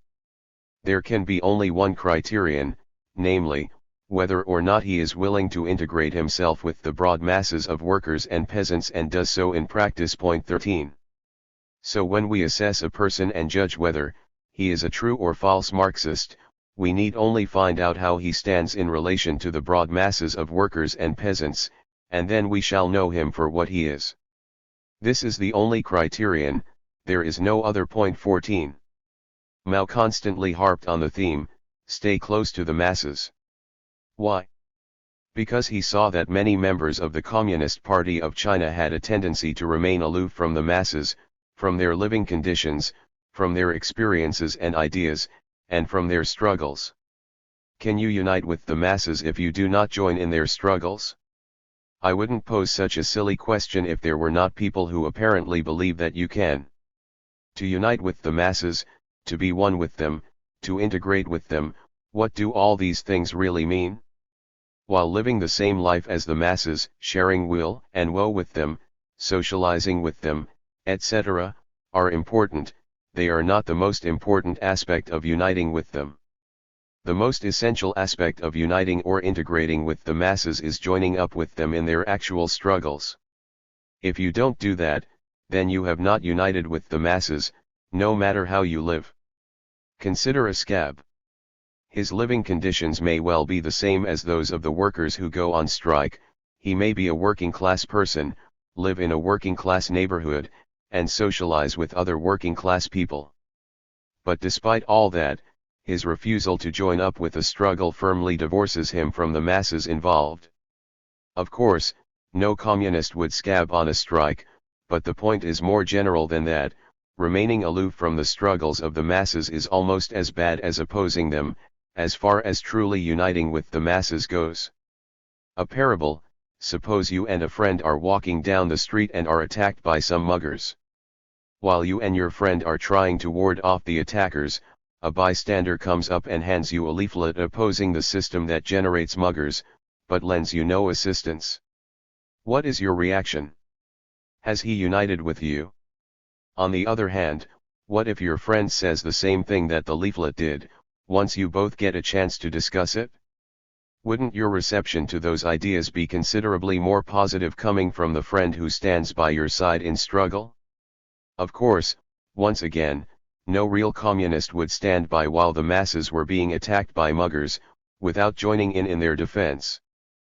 But if the attacks are not directly physical, then evidently some communists have decided that it's improper, revisionist, to help the masses ward them off. Mere reforms, you know. It boggles the mind. Lenin said that it is. The isolation of the revolutionaries from the masses, which is the main source of our weakness and of our incapacity to start a determined struggle at once. We must answer by strengthening the contact between the revolutionaries and the people, and this contact can be established in our time only by developing and strengthening the social democratic labor movement, i.e., the communist-led working class movement. Only the working class movement rouses that truly revolutionary and advanced class which has nothing to lose from the collapse of the existing political and social order. 15. It is only our isolation from the masses that prevents us from launching a determined struggle for revolutionary power. And yet some people oppose doing what we must do to get closer to the masses on the grounds that it is opportunist or revisionist. Amazing. Genuine revolutionaries must unite with the masses in their struggles. I quoted Mao, just above, as saying that the test of whether a person is a genuine revolutionary is whether he or she actually unites with the masses. And uniting with the masses means, firstly and primarily, uniting with them in their mass struggles. Naturally, it also means bringing revolutionary consciousness into these struggles, and attempting to lead them in a revolutionary direction, but that can only be effectively done by those who actually join up with the existing struggles of the masses. Lenin ridiculed the ultra-leftists of his day who were too good, too revolutionary, to join up with the non-revolutionary mass struggles or to participate in non-revolutionary mass organizations. It is not difficult to be a revolutionary when revolution has already broken out and is in spate, when all people are joining the revolution just because they are carried away, because it is in vogue, and sometimes even from careerist motives. After its victory, the proletariat has to make most strenuous efforts, even the most painful, so as to liberate itself from such pseudo-revolutionaries. It is far more difficult and far more precious to be a revolutionary when the conditions for direct, open, really mass and really revolutionary struggle do not yet exist, to be able to champion the interests of the revolution, by propaganda, agitation, and organization, in non-revolutionary bodies, in a non-revolutionary situation, among the masses who are incapable of immediately appreciating the need for revolutionary methods of action. To be able to seek, find, and correctly determine the specific path or the particular turn of events that will lead the masses to the real, decisive and final revolutionary struggle, such is the main objective of communism in Western Europe and in America today. 16. To consider that only revolutionary methods, insurrection, civil war, or at least physical confrontations with the authorities, are worthy of a real revolutionary, is to dismiss the bulk of the actual work that revolutionaries today need to do in order to get the masses to the point where those revolutionary methods, in this narrow sense, are appropriate and necessary.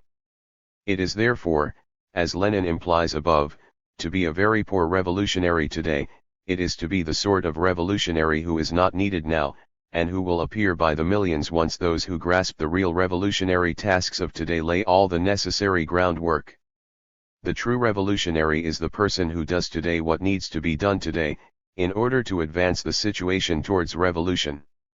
It is not the person who tries vainly to implement the tasks of tomorrow, when the conditions are not yet ready.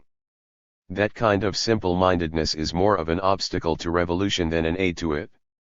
Lenin wrote that, to serve the mass and express its properly sensed interests, the advanced detachment, the organization must conduct all its activities in the mass, drawing from it all without exception the best forces, checking at each step, thoroughly and objectively, whether the ties with the mass are maintained, whether they are alive. In such, and only in such a way, does the advanced detachment educate and enlighten the mass, expressing its interests, teaching it organization, guiding all the activity of the mass along the path of conscious class policy. 17. And in 1909 Lenin spurred the Bolsheviks on with these comments. A party which succeeds in consolidating itself for persistent work in contact with the masses, a party of the advanced class, which succeeds in organizing its vanguard, and which directs its forces in such a way as to influence in a social democratic communist spirit every sign of life of the proletariat, such a party will win no matter what happens. 18. The Bolshevik Revolution gave rise to an upsurge in the revolutionary movement around the world. But one of the strange things that happened was that many petty bourgeois people, divorced from mass struggle, were also suddenly attracted to the idea of revolution. Because of their generally superior education as compared to that of the working class, and also due to other class characteristics, some of which are often quite positive attributes, such as their greater tendency towards self-confidence and an independence of mind, many of these petty bourgeois nouveau revolutionaries rose to positions of leadership in the new communist parties that were then forming in so many countries. And this explains, in part, how it was that an ultra-left, ultra-revolutionary trend developed within the new communist movement. After decades of struggling against right opportunism within the revolutionary movement, Lenin suddenly found that he also needed to struggle against this new petty bourgeois strain of infantile leftism. And one of the big issues in this struggle was over the question of whether communists should merge with the masses and their struggles or not. In his important pamphlet, Left-Wing Communism and Infantile Disorder, Lenin stated point-blank that the proletarian party will not merit the name until it learns to weld the leaders into one indivisible whole with the class and the masses. 19. In a letter to Sylvia Pankhurst in Britain, he remarked that unbreakable ties with the mass of the workers, the ability to agitate unceasingly among them, to participate in every strike, to respond to every demand of the masses, this is the chief thing for a communist party, especially in such a country as Britain. 20.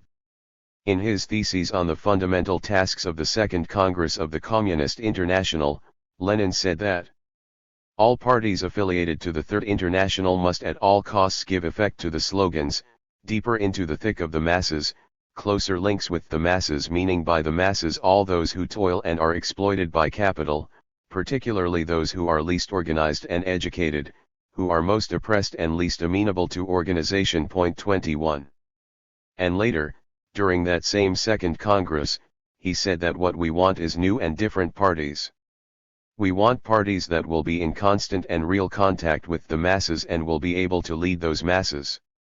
22. In the same speech he remarked that if the minority is unable to lead the masses and establish close links with them, then it is not a party, and is worthless in general, even if it calls itself a party. 23. He could hardly have been clearer on this matter, or more forceful. And yet, in the revolutionary movement in the United States today, we find some of the very same problems that Lenin railed against among those who call themselves Maoists and Leninists. It wasn't always so. Back in 1976, in its pamphlet The Mass Line, the RCP expressed the Marxist-Leninist Maoist point of view beautifully. No party is fit to lead the masses, nor can it be in any position to determine what must be done and how to do it, unless it continually strengthens its ties with the masses and takes part, together with them, in the daily struggle against exploitation and oppression, and assists them in forging links between their struggles against the common enemy. 24. Unfortunately, the RCP no longer puts forward that pamphlet nor that point of view. Today, like the ultra-revolutionaries of Lenin's era, they regard any sort of focus on the actual day-to-day struggles of the masses as evidence of revisionism. 30. The Mass Line and the Theory of Knowledge. In Mao's very first elaboration of the theory of the mass line, he firmly establishes its connection to the Marxist theory of knowledge. In all the practical work of our party, all correct leadership is necessarily from the masses, to the masses. This means, take the ideas of the masses, scattered and unsystematic ideas, and concentrate them, through study turn them into concentrated and systematic ideas, then go to the masses and propagate and explain these ideas until the masses embrace them as their own, hold fast to them and translate them into action, and test the correctness of these ideas in such action. Then once again concentrate ideas from the masses and once again go to the masses so that the ideas are persevered in and carried through. And so on, over and over again in an endless spiral, with the ideas becoming more correct, more vital, and richer each time. Such is the Marxist theory of knowledge. Point 1. Many people have found that last sentence jarring, the connection is still not completely clear to them. Elaboration of the point is thus required. Marx's theses on Feuerbach. We should start by saying a few words about the Marxist theory of knowledge.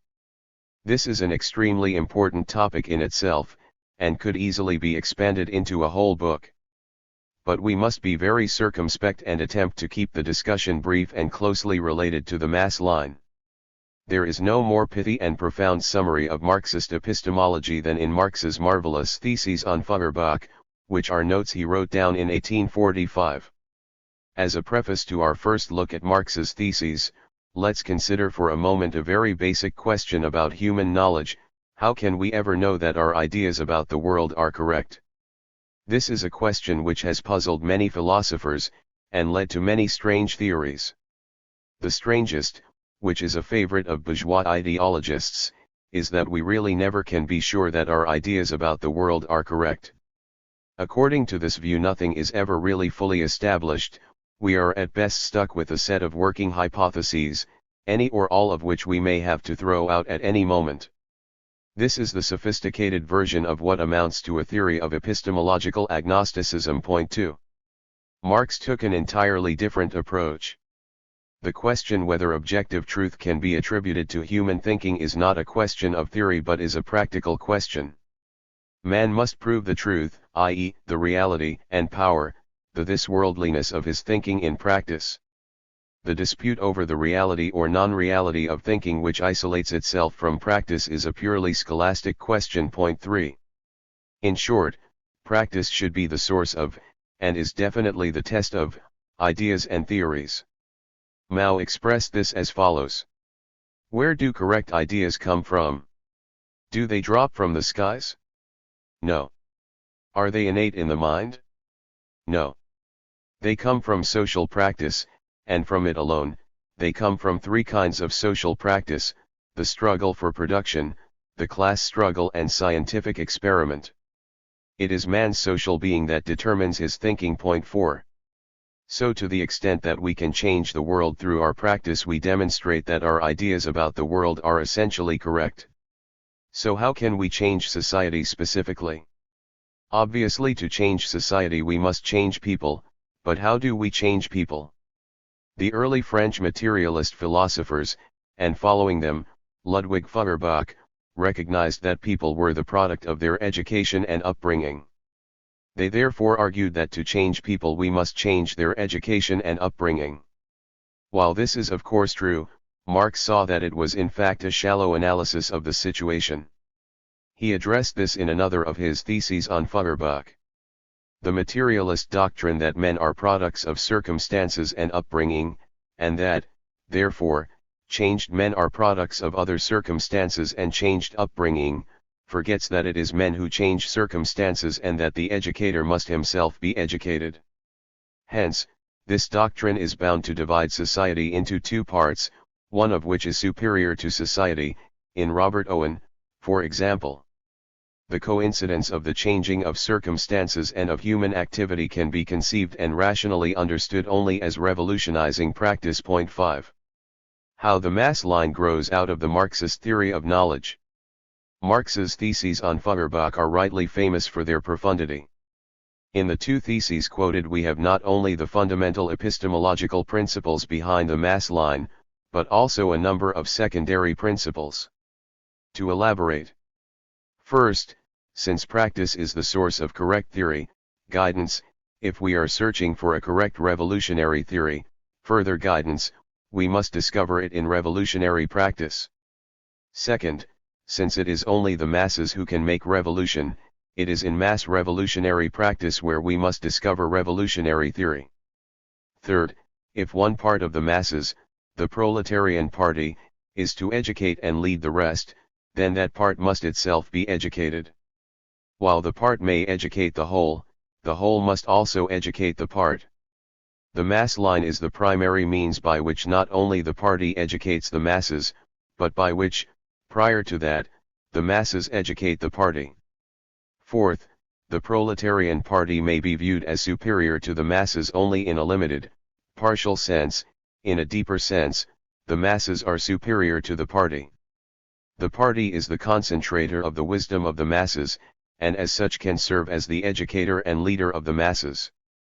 But ultimately, and continuously, what is concentrated must come primarily from the masses.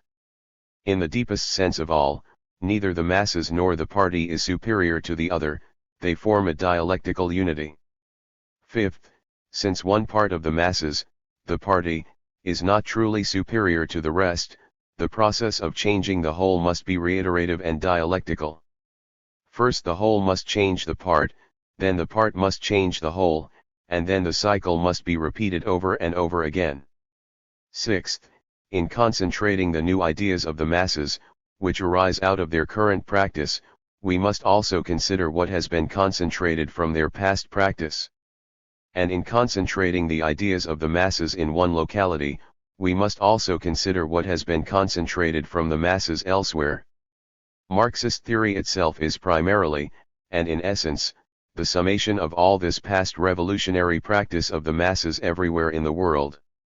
Therefore, existing Marxist theory must be our guide in processing the new ideas and experience of the masses in order to generate new Marxist theory.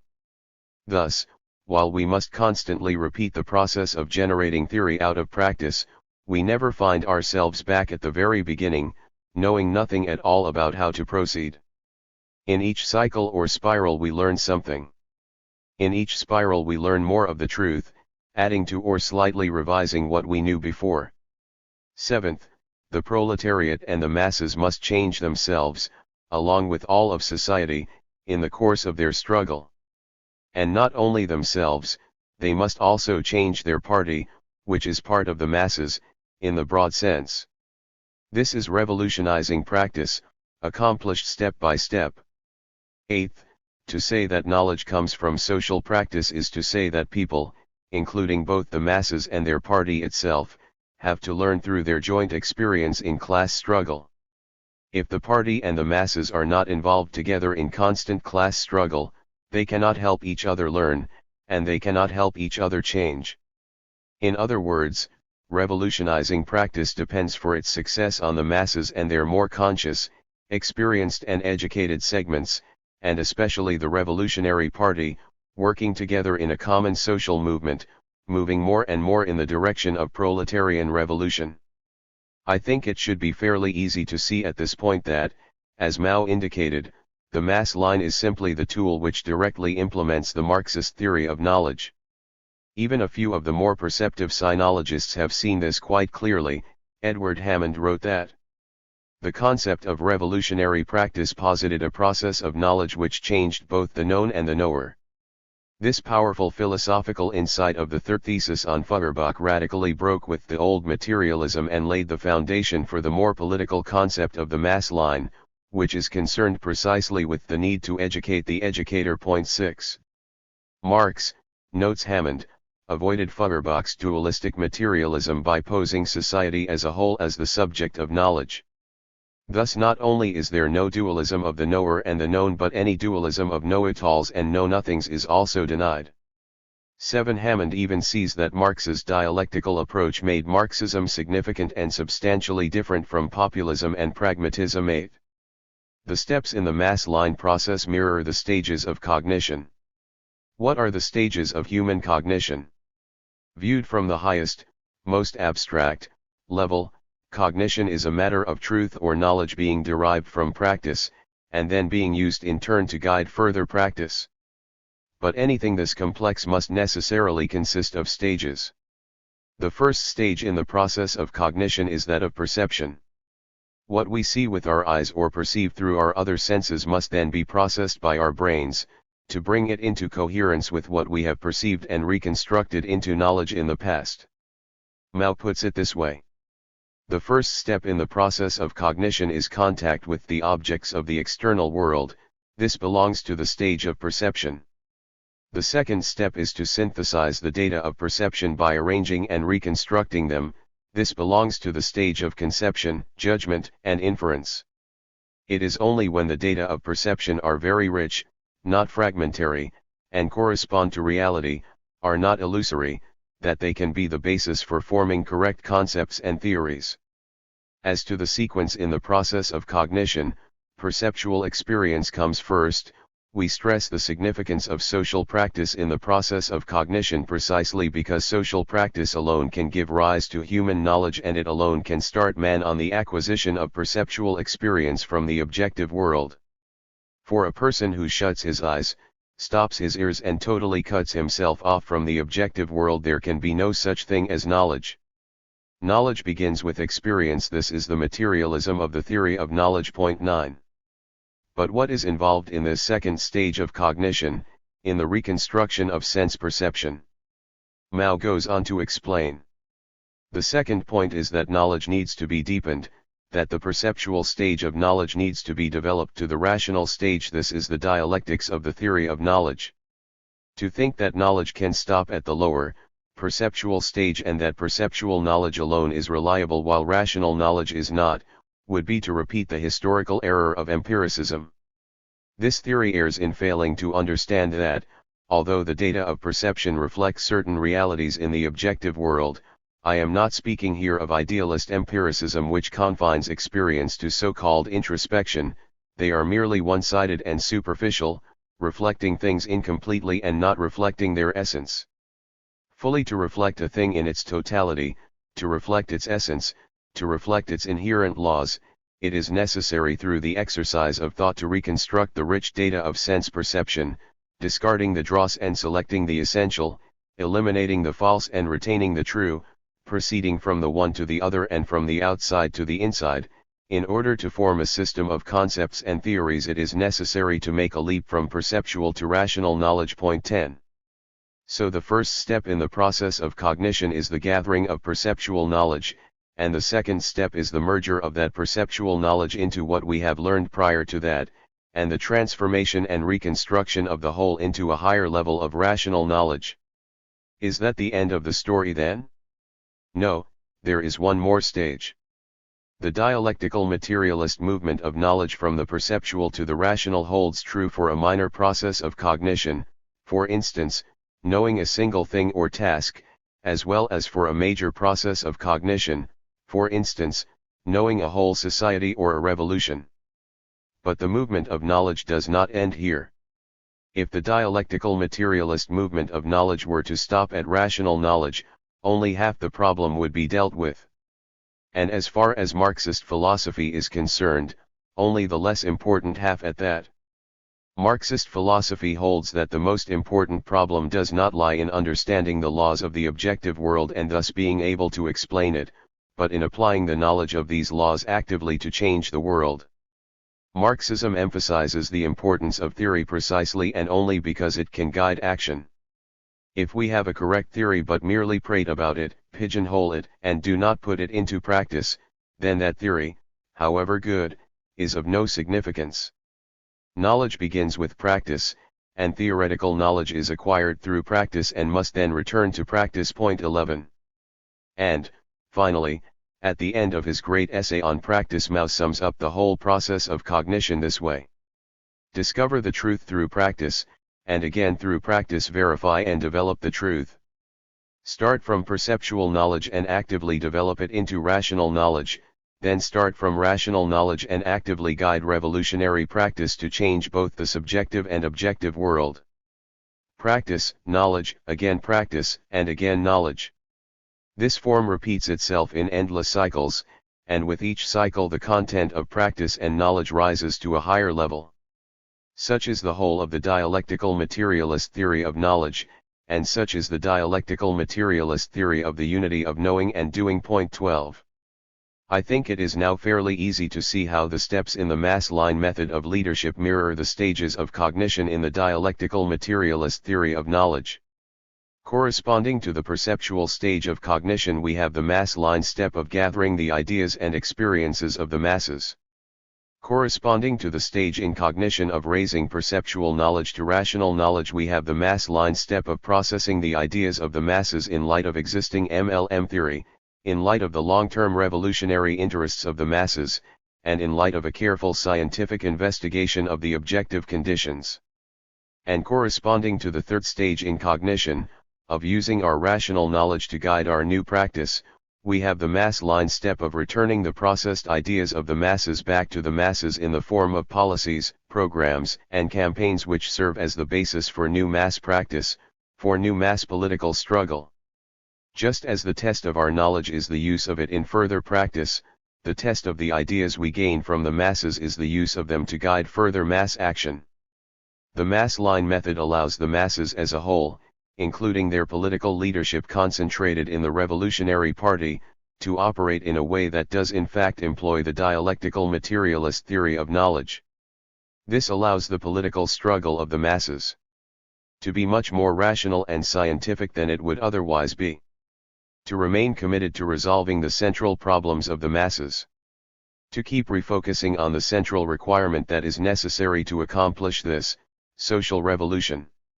To constantly readjust the tactics and methods necessary to first approach and then carry out the revolution, and, because it is a reiterative method, to correct whatever mistakes might be made along the way. Educating the educator. People with a little bit of knowledge often imagine that they know a whole lot more than they really do. Everybody recognizes this, but we all find it hard to keep this in mind when it comes to ourselves or to organizations we are a part of and deeply committed to. Marx pointed out the deep philosophical error involved in dividing society into two parts, one of which is inherently superior to society and beyond the need of further education and direction itself, and therefore supposedly fit to be the exclusive educator and leader of all the rest.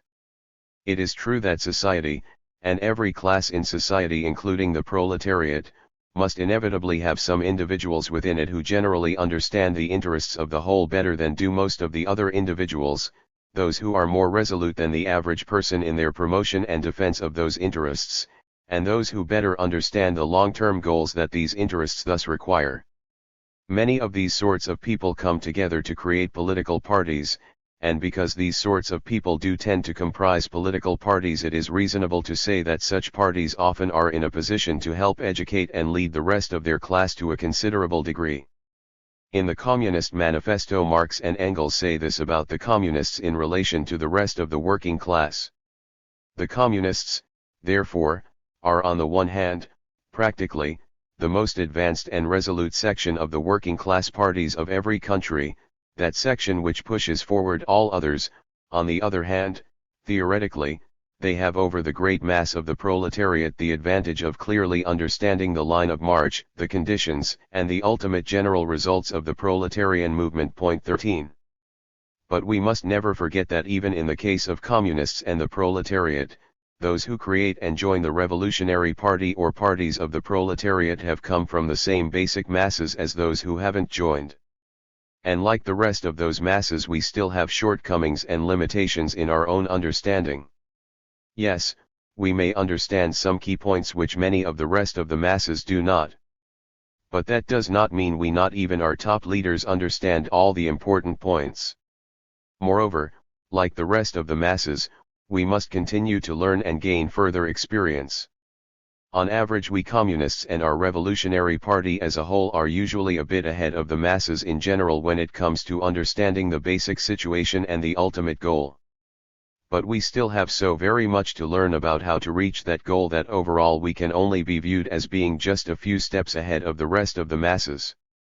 Instead of viewing ourselves as superior to the masses, as having virtually all the answers, and therefore as being fit just as we now are to fully educate and lead the masses, we should much better view ourselves as merely a slightly advanced detachment of the proletariat which must overall still struggle as a class to learn exactly what to do to transform the world. We are not above all the present political confusion, merely above a bit of it. In fact, just as the present limited understanding of the masses in general is part of the overall problem in society, so is our own limited understanding. This is no doubt something hard for many revolutionary communists to comprehend or admit, that we ourselves are also part of the problem. But it is the truth of the matter. We do in fact still have great limitations in our understanding of society, especially when it comes to the central question of what precisely to do to change it. Like the rest of the masses, we desperately need some help to get through all this. And since we party and masses are all in the same basic predicament, we have to find ways to help each other out of it. In short, the educators really do also need to be educated. Besides our study of MLM theory, national and world history and the current objective situation, there are two ways directly related to the masses in which this education can come about. 1. The party can often learn things directly from the rest of the masses, or at least from some individuals among the masses. And 2. The party can participate with the masses in what is potentially, at least, the greatest school of revolutionary education, the existing class struggles of the masses. The first method here involves the dialectic between teacher and student, while the second method is that of the revolutionizing practice of collective mass struggles. With regard to this dialectic between teacher and pupil, Antonio Gramsci has this to say in his prison notebooks. This problem can and must be related to the modern Marxist way of considering educational doctrine and practice, according to which the relationship between teacher and pupil is active and reciprocal, so that every teacher is always a pupil and every pupil a teacher. But the educational relationship should not be restricted to the field of the strictly scholastic relationships by means of which the new generation comes into contact with the old and absorbs its experiences and its historically necessary values and matures and develops a personality of its own which is historically and culturally superior. This form of relationship exists throughout society as a whole and for every individual relative to other individuals. It exists between intellectual and non-intellectual sections of the population, between the rulers and the ruled, elites and their followers, leaders and led, the vanguard and the body of the army. 14. Mao often talked about the dialectic between student and teacher. For example, he said in 1938 and 1957, "Communists should set an example in study, at all times they should be pupils of the masses as well as their teachers." 15. Naturally, we have to learn while teaching and be pupils while serving as teachers. To be a good teacher, one must first be a good pupil. There are many things which cannot be learned from books alone. One must learn from those engaged in production, from the workers, from the peasants and, in schools, from the students, from those one teaches. 16. And for Mao, this was not just window dressing. He himself firmly felt the need to learn, and to continue to learn, from the masses, as well as through other kinds of study. Today I still feel keenly the necessity for thorough research into Chinese and world affairs. This is related to the scantiness of my own knowledge of Chinese and world affairs and does not imply that I know everything and that others are ignorant. It is my wish to go on being a pupil, learning from the masses, together with all other party comrades. 17.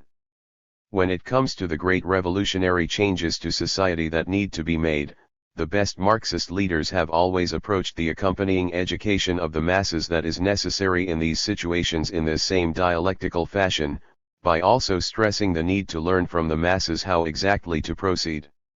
Lenin, for example, had this to say in talking about the coming transformation of agriculture that would be necessary after the seizure of revolutionary power in Russia. Unfortunately, Stalin did not actually do things this way.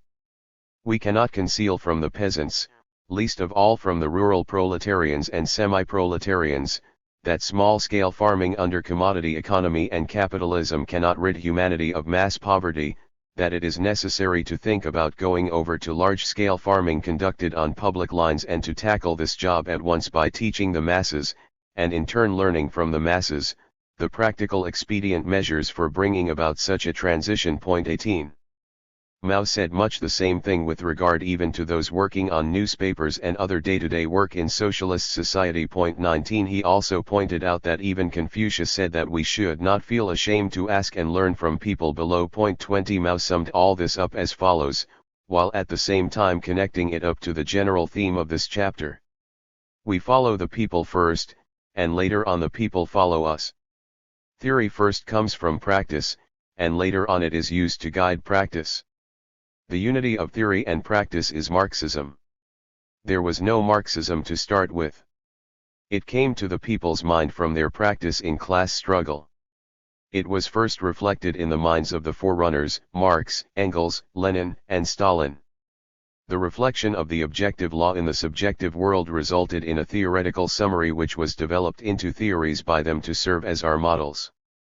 If political errors are to be avoided, then we must use theory to guide practice, but theory must originate from practice. Apart from objective practice, it will be impossible to form theory. No reality can be formed behind closed doors. The general line formulated at this Congress is not the result of any spur-of-the-moment ideas of certain individuals. Regardless of one's position, authority, and fame, if one does not go into the field and associate with the people, or contact the cadres who are close to the people, and the positive elements of the people, if one does not contact or associate with the people for 6 months, one will know nothing and become impoverished. Therefore, the provision that everyone must spend 4 months out of the year in the field is necessary. One must go into the field and associate with the people, with the cadres who are close to the people, and with the positive elements in the people, clarify their thinking, action, and hardships, and summarize them. Point 21. And finally, in the following item from Peking Review during the Mao era there is the following commentary which correctly, I think, calls the failure to proceed in this way a variety of philosophical idealism. To be able to recognize the masses' revolutionary enthusiasm from its very essence, we must take the attitude of learning from them modestly and being willing to be their pupils. Some comrades want the masses to do things according to their subjective assumptions. When problems and difficulties arise, they do not explain the situation to the masses, nor mobilize them to find a solution. As a matter of fact, in their eyes, wisdom, solutions, and strength are not derived from the masses but are innate in their own minds. This view is nothing but idealism. People possessing such views will remain aloof and become divorced from the masses, and even grow to look down on the masses and suppress the latter's revolutionary enthusiasm. Thus, to be able to recognize the essence, one must, in the last analysis, work hard to remold one's world outlook, correctly understand the role of the masses from a dialectical and historical materialist viewpoint and really have faith in and rely on them. Point 22. Revolutionizing practice. As mentioned above, there are 2 main methods by which the advanced section of the masses, i.e. primarily the proletarian revolutionary party, can be educated by the rest of the masses. 1. Directly from these masses through the interpenetrating nature of the teacher-student dialectic, and 2, by participating with the masses in their revolutionizing practice of collective mass struggle. We've discussed the first method, so perhaps a little more should now be said about this second method. Marxists often talk about how the masses are the makers of world history, but unfortunately they often still view this in essentially a bourgeois manner, to the extent that they think it through at all. It is, after all, possible to view the masses as the makers of history only in the quite limited sense that they can become the followers of some party, or even of some great individual leader, who instructs them and tells them what to do. On this conception the masses are simply made ready for action entirely from the outside and then led by the nose into their world-changing activity by those who should evidently get most of the real credit here, namely those who already know what the masses need to do as well as how to get the masses to do it. Not only is this conception insulting to the masses, and arrogant and egocentric on the part of those parties and individuals who tacitly hold to such a view, it is also completely foolish because, at least with respect to all the precise steps, there is no individual and no party that knows from the beginning exactly what the masses need to do to make revolution and how exactly to bring them into each one of the great series of actions that they need to perform in order to accomplish it. These are, instead, things that the masses and their revolutionary party acting together must figure out, and figure out one step at a time, in the course of prolonged joint struggle. Having a mass perspective does not just mean recognizing that the masses are the makers of history, especially if this is understood in the emasculated manner mentioned above. The masses provide not just the physical force to make revolution, but also an indispensable portion of the intellectual force. To truly have a mass perspective means to understand that it is the masses in the broad sense, which only includes their revolutionary party as a component part, who must and will be able to figure out what to do and when to do it through what they learn via their own revolutionizing practice. That term, revolutionizing practice, is one that needs to be carefully pondered. This is not just some throwaway phrase. It was chosen by Marx as the concentration of a very profound idea, and one that even quite intelligent people have to think about for a while to fully grasp its varied aspects. Most immediately for us, the primary force leading the masses to adopt revolutionary ideas is their own experience in struggle, their own social practice, which either leads to some revolutionary ideas directly, or else leads them to see the correctness of what the revolutionaries around them have been saying. But even those revolutionaries and revolutionary leaders themselves must also advance their own understanding, must change or revolutionize their own thinking through their own participation in this mass practice. This is the aspect that is harder for many Marxists to understand. And beyond even that, revolutionizing practice must be understood to be the key to not just advancing people's ideas specifically about social revolution, but actually about every form of social activity, including how to make advances in economic production in socialist and communist society. In this widest sense, the revolutionizing practice of the masses is what leads to all the qualitative leaps in understanding and theory that arises from every sort of social activity, which then become available to guide further practice. This is, in other words, the Marxist theory of knowledge applied to society as a whole. It is fundamentally wrong to look at the overall social problem as being how can we revolutionaries change both society and the people. The real social problem is how can the people change both society and themselves. And the fundamental answer to that question is step by step through their own revolutionizing social practice. We revolutionaries are also part of the masses, and we must also go through the same basic process ourselves. Yes, we already have learned some important things, but we need to learn a lot more. And we need to participate with the masses in this great social learning experience in order not only to be in a good position to help impart to them what we already know, but even more importantly in order for us to learn from the masses and from their experiences all the many additional things that both we and they need to know. Revolutionizing practice is not only the greatest force which leads the masses to come to recognize and agree with MLM revolutionary theory, it is in a deep sense even the primary source of that MLM revolutionary theory itself.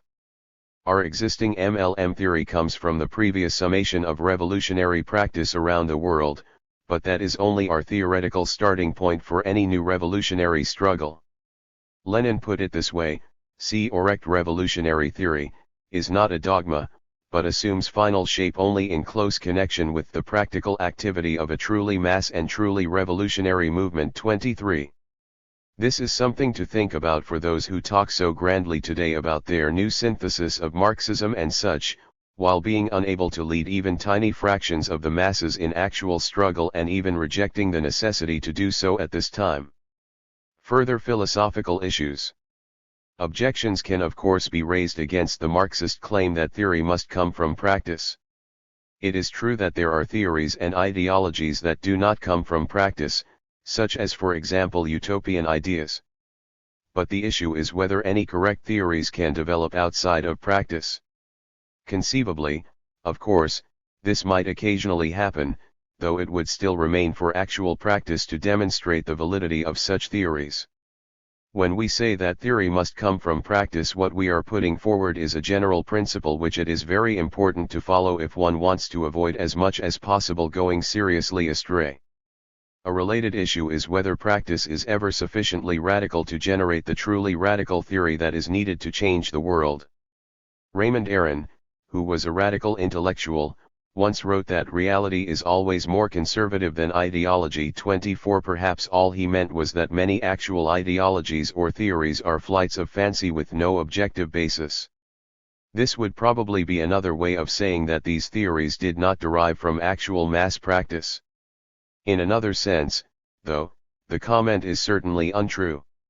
Often the prevailing ideology lags way behind the developing new social reality, or what is possible in a given situation.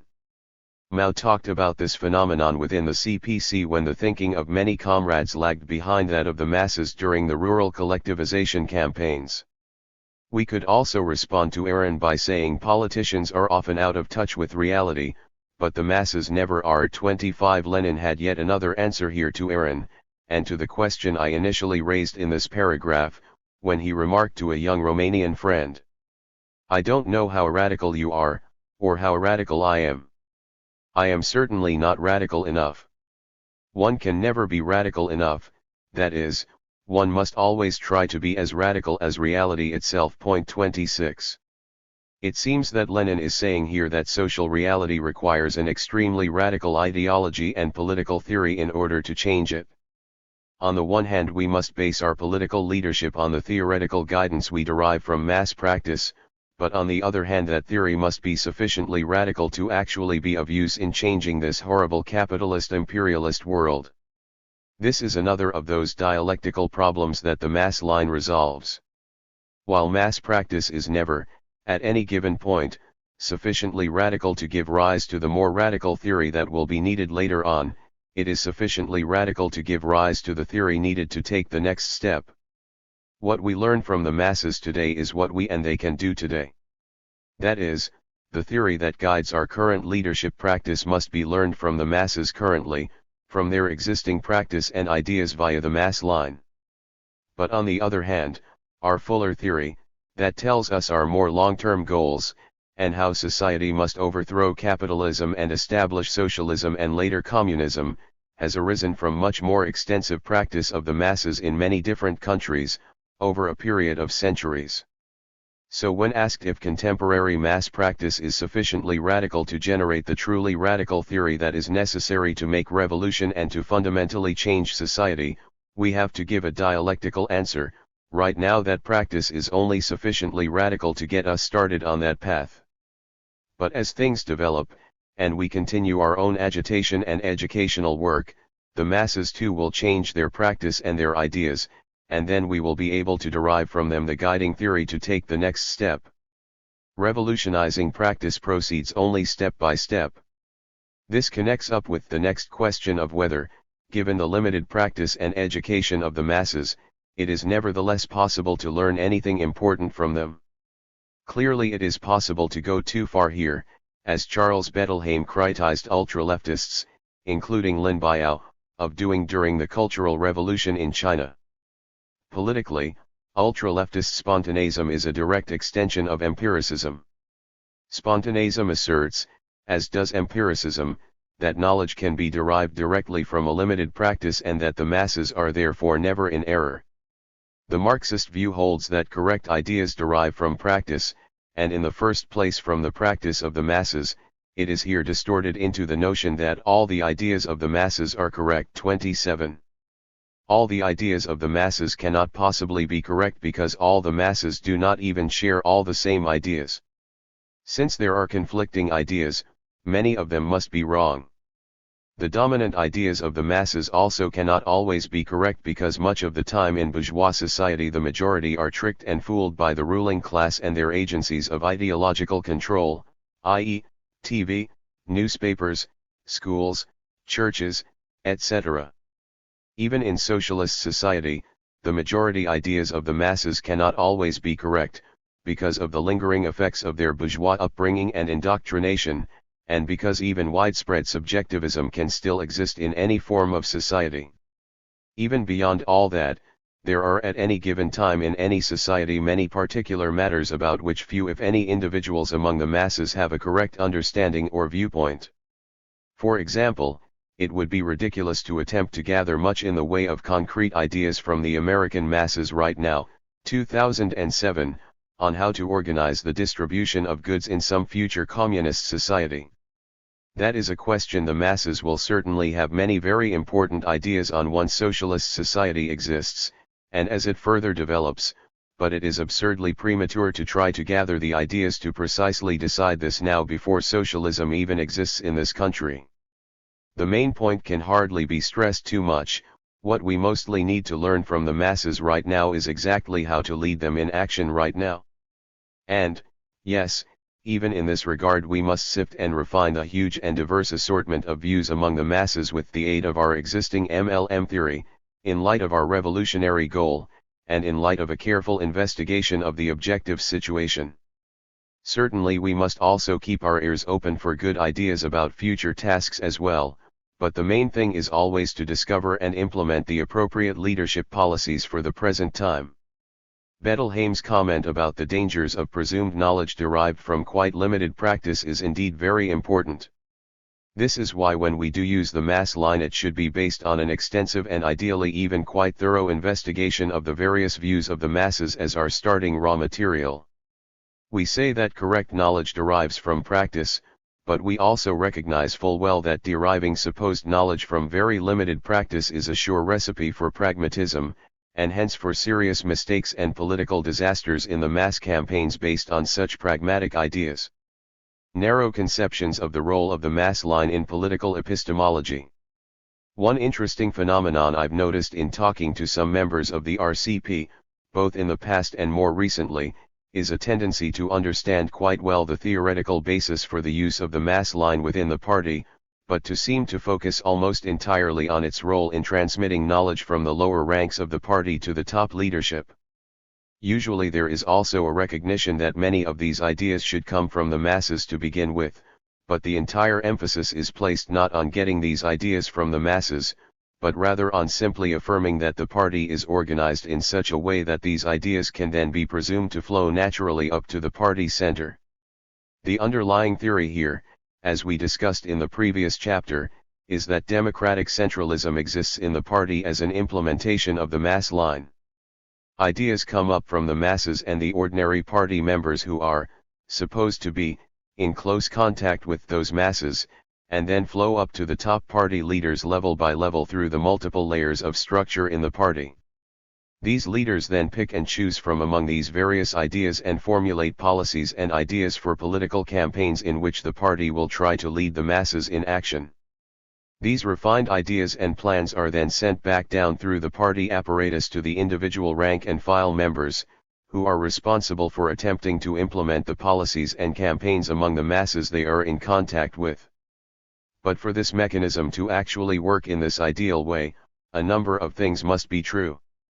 First, the ordinary members of the party must actually be close to the masses, and as we discussed in earlier chapters, that means most essentially that they are participating together with the masses in struggles that the masses themselves see as very important. Second, even if that much is true, these ordinary members of the party must also be trained to understand the importance of the mass line, and specifically in the importance of actively seeking out the ideas of the masses about what to do. If this is not constantly emphasized within the party, then that party won't actually be gathering very many of the important ideas which are out there all around them. And this is especially the case if most party members are ex-college students and or not from a basic working class background even to begin with. Third, the party must genuinely promote democracy within its ranks so that members feel not only comfortable with, but even the requirement of, putting forth new and different ideas, and with transmitting ideas they hear from the masses even if they know that these ideas go against the current ones being promoted by the leadership. Fourth, the party leadership must be constantly talking about the mass line, must truly see the need for it, and must really be determined to use it. And fifth, for the method to actually be successful in leading the masses, the party leadership itself must be sufficiently in touch with the current situation and the moods and ideas of the masses that they select policies and campaigns that the broad masses can enthusiastically support. In the case of the RCP, I honestly don't believe that any of these 5 points are true anymore, and it may well be that none of them were ever completely true. But the broader point I am trying to emphasize at the moment is that no mere formal democratic centralist structure in a party is going to ensure the use of the mass line method of leadership at all. In other words, It is only true to say that the democratic centralist organization of the party implements the mass line if that sort of democratic centralism is far more genuine, i.e., far more democratic, than it has usually proven to be in most nominally democratic centralist parties, and 2, if that party is genuinely committed to using the mass line. In groups like the RCP, where the democratic aspect of what they call democratic centralism is purely nominal, this hollow claim that the party structure itself implements the mass line is actually often used to oppose democracy within the party. Here is the rationalization that is frequently used: each individual ordinary member is only in contact with a tiny section of the masses and only gathers a few of their ideas and experiences. It is therefore only the top leadership that is in a position to weigh all the evidence from all the masses that the party is in contact with, consider all the pros and cons, and decide on the line of the party. Furthermore, the top leadership has been selected in large part because they have the theoretical knowledge and practical experience necessary to sift and refine the various ideas of the masses. Therefore, any disagreement about the line on the part of the rank-and-file members is totally without any justification and demonstrates a failure to even understand the basic nature of Marxist epistemology. It is shocking to me that such a crude and woefully distorted conception of the profoundly democratic method of the mass line can be used in such a way to oppose democracy in the party, to beat down different ideas, and to absurdly glorify the ideas of a few top leaders, which in reality rarely come from the masses at all. But numerous ex-members of the RCP have told me how the above argument, or some slight variation on it, was actually used against them and their very occasionally divergent ideas. Indeed, when I was in the party myself many a long moon ago, it was also frequently used against my own comments, suggestions, and disagreements. What is wrong, exactly, with this rationalization for beating down divergent ideas? It is actually true that the leadership of the party must make the final decisions about what policies to adopt and what campaigns to promote among the masses. But here is some of the counterpoint that is missing in the above rationalization. The fact that the leadership must make the final decision about something in no way prevents or precludes wide democratic discussion of the issues beforehand.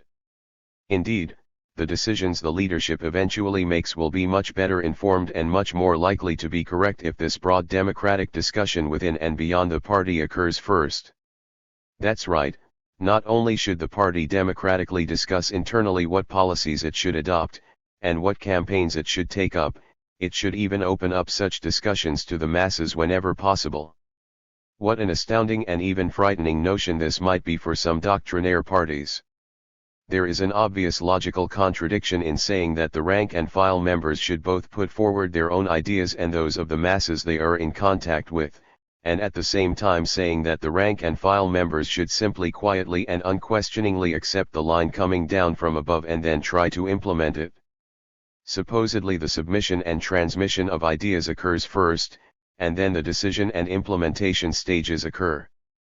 But, as discussed in the previous chapter, there are logical flaws with this conception. For one thing, if the party is already trying to implement one line or one campaign, and no divergent ideas to that are welcome or accepted, then how will the different ideas of the masses and rank and file ever get to the leadership to allow them to correct any errors with the existing line, or allow them to formulate a new line or campaign? The only rational solution here is to recognize that even though the party must settle on particular policies and campaigns from time to time which serve to guide its practice, it must still be open to new and diverse ideas, suggestions, and criticisms at all times. Not all aspects of the party line derive directly from the masses. As discussed in this chapter and elsewhere in this book, the mass line and the ideas of the masses are most directly concerned with determining the next step in how the party should try to lead the masses. But there are many other aspects of a party's line, such as its basic principles and overall strategy and tactics, that should also be the concern of all party members and not just a few leaders. Here, too, constant thought and continuing discussion is necessary, and on a broad, democratic scale. It may well be true that the leaders of the party will tend to be better versed in such theoretical matters, but it is not correct to imagine that they have nothing to learn from below even here. Consequently, it is quite wrong to claim that the organization of the party to facilitate the use of the mass line means that the rank and file members of the party should stop thinking, shut up and just accept what they are told to think and believe from above. Yes, members must try their best to implement among the masses the line and actions the party leadership has agreed on. But that in no way means they must stop thinking, or raising their own ideas, suggestions, and criticisms. To think otherwise is to adopt a bourgeois, or even fascist mentality. As we discussed at length in Chapter 28 on the mass line and proletarian democracy, the mass line is actually the primary means by which the party promotes democracy among the masses it leads, and also within its own membership. And since an essential component of the mass line method is the constant encouragement of mass thinking and ideas, and the constant gathering and consideration of all these ideas by the party, there is no way that the mass line method can be properly understood to be an excuse for the suppression of ideas and criticisms from the masses or from ordinary party members. As I say, it is completely shocking that anybody would have ever thought otherwise. It can only show how utterly unable they are to understand what the mass line is all about. 31. What contradictions does the mass line resolve? There is contradiction, dialectical contradiction, everywhere in the world, and that certainly goes for the masses as it does for every individual among the masses, and also for our relationships with the masses. The scientific Marxist view is not to be afraid of such contradictions, to pretend they don't exist, or to fear the masses, but to learn the methods of resolving these contradictions in a revolutionary way. The mass line is a very important method for accomplishing this. The mass line may be viewed as a method of resolving a variety of related contradictions, depending upon how abstract our analysis is, which aspects of the topic we focus on, and so forth. To insist that just one of these contradictions must be selected as the only contradiction which the mass line is designed to resolve would be foolish. It would be just as foolish as to claim that proletarian revolution resolves the contradiction between the social nature of capitalist production and private capitalist appropriation rather than the contradiction between the proletariat and the bourgeoisie. Both things are true, these are simply different levels of analysis. Thus, we may say that the mass line exists in order to resolve, or help resolve, the following contradictions, among others. Between our considerable present ignorance, and the need to determine the precise path to revolution. Between the need for revolution, and the masses' initial lack of understanding of this need. Between the party's need for a revolutionary attitude and program, and the need to win the support of the masses in order to make revolution. Between the real interests of the masses and their perceived interests. Between the leadership and the led. Between the center and the periphery. Between centralism and decentralism, or between centralism and democracy. Asterisk asterisk asterisk. Between the wisdom of the masses and the ignorance of the leadership. Between the confusion of the masses as a whole, often including the party itself, and the knowledge of part of the masses about how to advance the struggle. This may be viewed as the contradiction which is specifically addressed by Step 1 of the mass line technique. Between the confusion among the masses, and the tools possessed by the party to cut through that confusion. This may be viewed as the contradiction which is resolved by Step 2 of the mass line technique. Between the struggle and creativity of the masses and the existing Marxist-Leninist theory and prior political line of the party. This again focuses on Step 2 of the procedure. I hope you noticed that to a large degree the above contradictions blend into one another, they are all getting at more or less the same thing, or aspects of the same overall thing. Let's briefly discuss several of these contradictions and their connections with the mass line. The broad, overall contradictions. The contradictions in the first group in the above list, before the 3 stars, represent the broad, overall perspectives, the philosophical and political perspectives, the basic revolutionary perspectives on the mass line. The first one on the list, the contradiction between our present ignorance and the need to discover the exact path to revolution, is of course closely related to the Marxist theory of knowledge which was discussed in the previous chapter. The only thing to note here is that by our present ignorance I am referring to both the ignorance of the party and of the masses as a whole as to how exactly to proceed towards revolution. The party and the masses together can discover the path, but many parts of the path are at present unknown, remain to be discovered through practice. The second contradiction is the one between the need for revolution, and the masses' lack of understanding of this need. It was well expressed by the RCP back in 1976. Objectively, society can only advance at this stage through revolution by the proletariat. But such a revolution can only be made by the determined action of millions. Such a revolution is inevitable, it must and will occur. But this will only happen as the masses, and first and foremost the masses of workers, become convinced of the necessity, of the inevitability of the overthrow and elimination of capitalism. How to resolve this contradiction? The answer to this lies in the application of the mass line by the party of the working class. 1. This is looking at the big picture, and of course that is exactly what the RCP had in mind here, to get us to look at the big picture, the role of the mass line in the revolutionary endeavor, rather than simply as a leadership tool good for leadership in any direction whatsoever, perhaps even more away from revolution than toward it. The third contradiction on the list between the need for a revolutionary attitude and program, and the need to win the support of the masses, is in effect a restatement of the previous contradiction, except that it explicitly mentions the dichotomy between the party and the masses. The fourth contradiction between the real interests of the masses and their perceived interests once again gets at the same basic problem. The masses do not yet see the need for revolution because they do not clearly understand their own real, long-term interests and what must be done to satisfy those interests. The fifth contradiction between the leadership and the led is again essentially the same as the third in its intended import, though its brevity is won through the loss of an explicit reminder of the revolutionary point of our leadership work.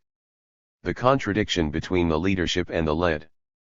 This contradiction may well be viewed as the most concise statement of the basic contradiction behind the mass line. But, once again, it is important that the whole revolutionary point of the mass line, and leadership work in general, is not lost sight of when using shorthand expressions like this. What is the nature of this contradiction between the leadership and the led? To say that there is a contradiction is to say that there is a difference, i.e., that there are two poles, and moreover, that there is a struggle between these two poles. But the nature of such struggles vary tremendously from one contradiction to another. In some cases the struggles are typically gentle and restrained, and can be resolved harmoniously. In other cases, the struggles are very antagonistic and can only be resolved through the forcible suppression of one pole by the other. In the case of the abstract contradiction between the leadership and the led, the nature of the struggle, and thus the nature of the specific contradiction, depends on a variety of factors.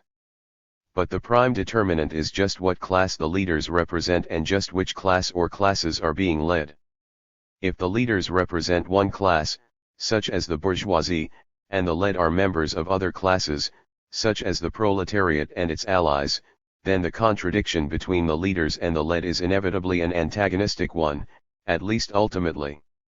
In talking about dialectical contradictions, antagonism means irreconcilability, one pole must suppress or overpower the other.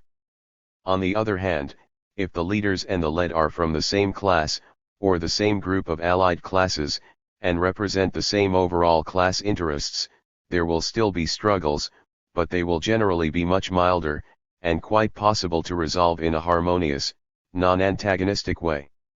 Thus the contradiction between the leaders and the led within the people's movement is of an entirely different character than the contradiction between bourgeois leaders and the masses they lead. However, the thing to be emphasized at present is not the possibility of harmoniously resolving contradictions between the leaders and the led within the people's movement, but rather the existence of actual contradictions even there, actual struggle between the two. Revisionists always deny that such contradictions exist, and only those like Mao who genuinely do represent the people's actual interests, dare to admit that there is in fact a form of struggle between the leaders and the led. One of the reasons for this struggle, as I will discuss further in the next section, is simply that people do not always recognize their own class interests. And, in particular, those with more understanding of the people's long-term interests will inevitably find themselves opposed by those with less of an understanding. Thus the proletarian party, which is the vanguard of the class and the masses, and which has in general a deeper understanding of the masses' predicament and the basic solution to that predicament, revolution, will find a lot of opposition from those among the masses who are filled with illusions about easier paths. The party will have to struggle with these backward masses to get them to understand the things it understands. There is just no way around this fact. Even step 3 of the mass line method, taking the advanced ideas of the few back to the broad masses, is in fact a form of struggle between the party and the masses. It is an ideological struggle, and it should be a friendly and respectful struggle, but it is still a struggle, and a serious one at that. It is serious because it is important.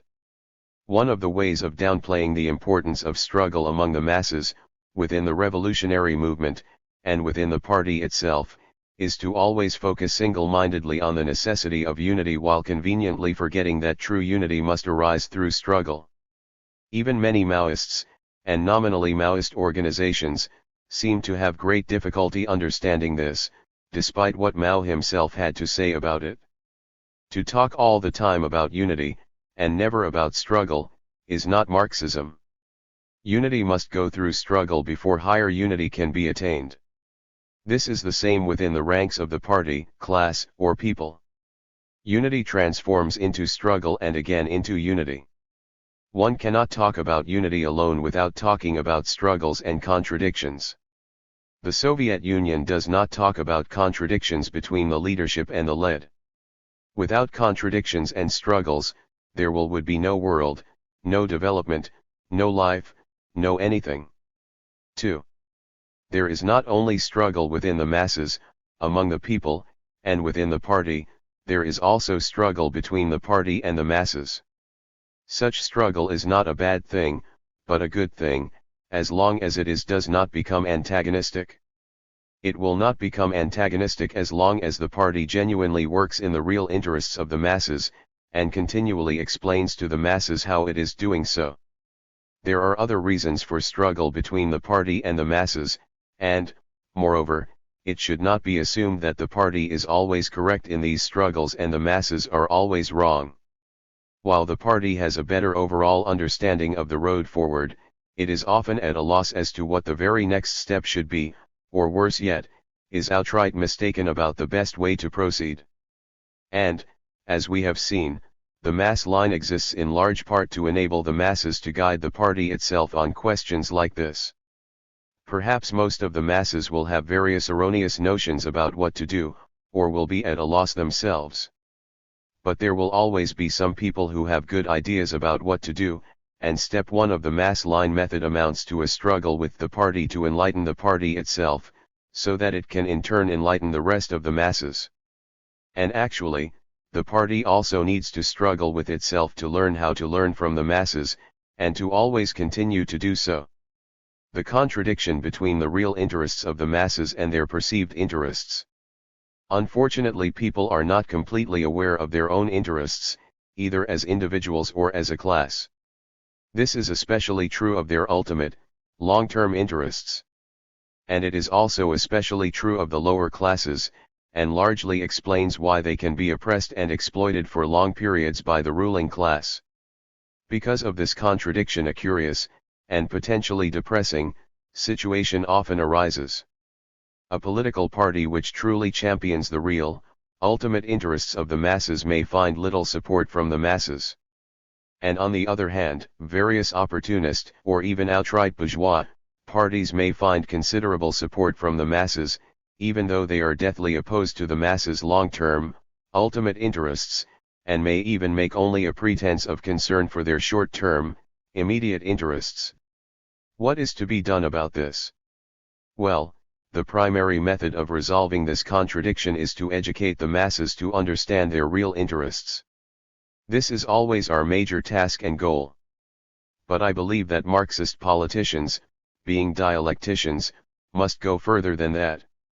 We must frankly recognize that because of this objective contradiction between the masses' real long-term interests and their perceived interests, which we cannot completely overcome all at once, we must make some concessions to the masses with respect to the issues we take up, and the emphasis we give to various mass struggles. In short, we must give more attention to reformist, short-term interests, than we really believe they inherently deserve. Of course we should never forget, let alone go against the real, ultimate interests of the masses. But we must recognize that, to a degree, it is necessary to participate in struggles for the masses' perceived interests, where this perception does not go against their real, ultimate interests, in order to help attract them to a party which supports their real, ultimate interests most of all. This is not a question of trickery. We should not lie to the masses about which of their interests are truly most basic and essential. We should not soft-pedal the need for revolution, for example. But we must recognize that to win the masses, we must also participate with them in the struggles that they themselves consider to be most urgent and most important. It is this principle which lies behind Lenin's argument that it is the task of communists not to concoct some fashionable means of helping the workers, but to join up with the workers' movement, to bring light into it, to assist the workers in the struggle they themselves have already begun to wage. 3. Of course it is possible to go way too far with this approach, and degenerate into opportunism yourself. It is always possible to go too far with things that must be done. But it is also quite possible to err in the other direction, to ignore the perceived interests of the masses, and remain isolated from them.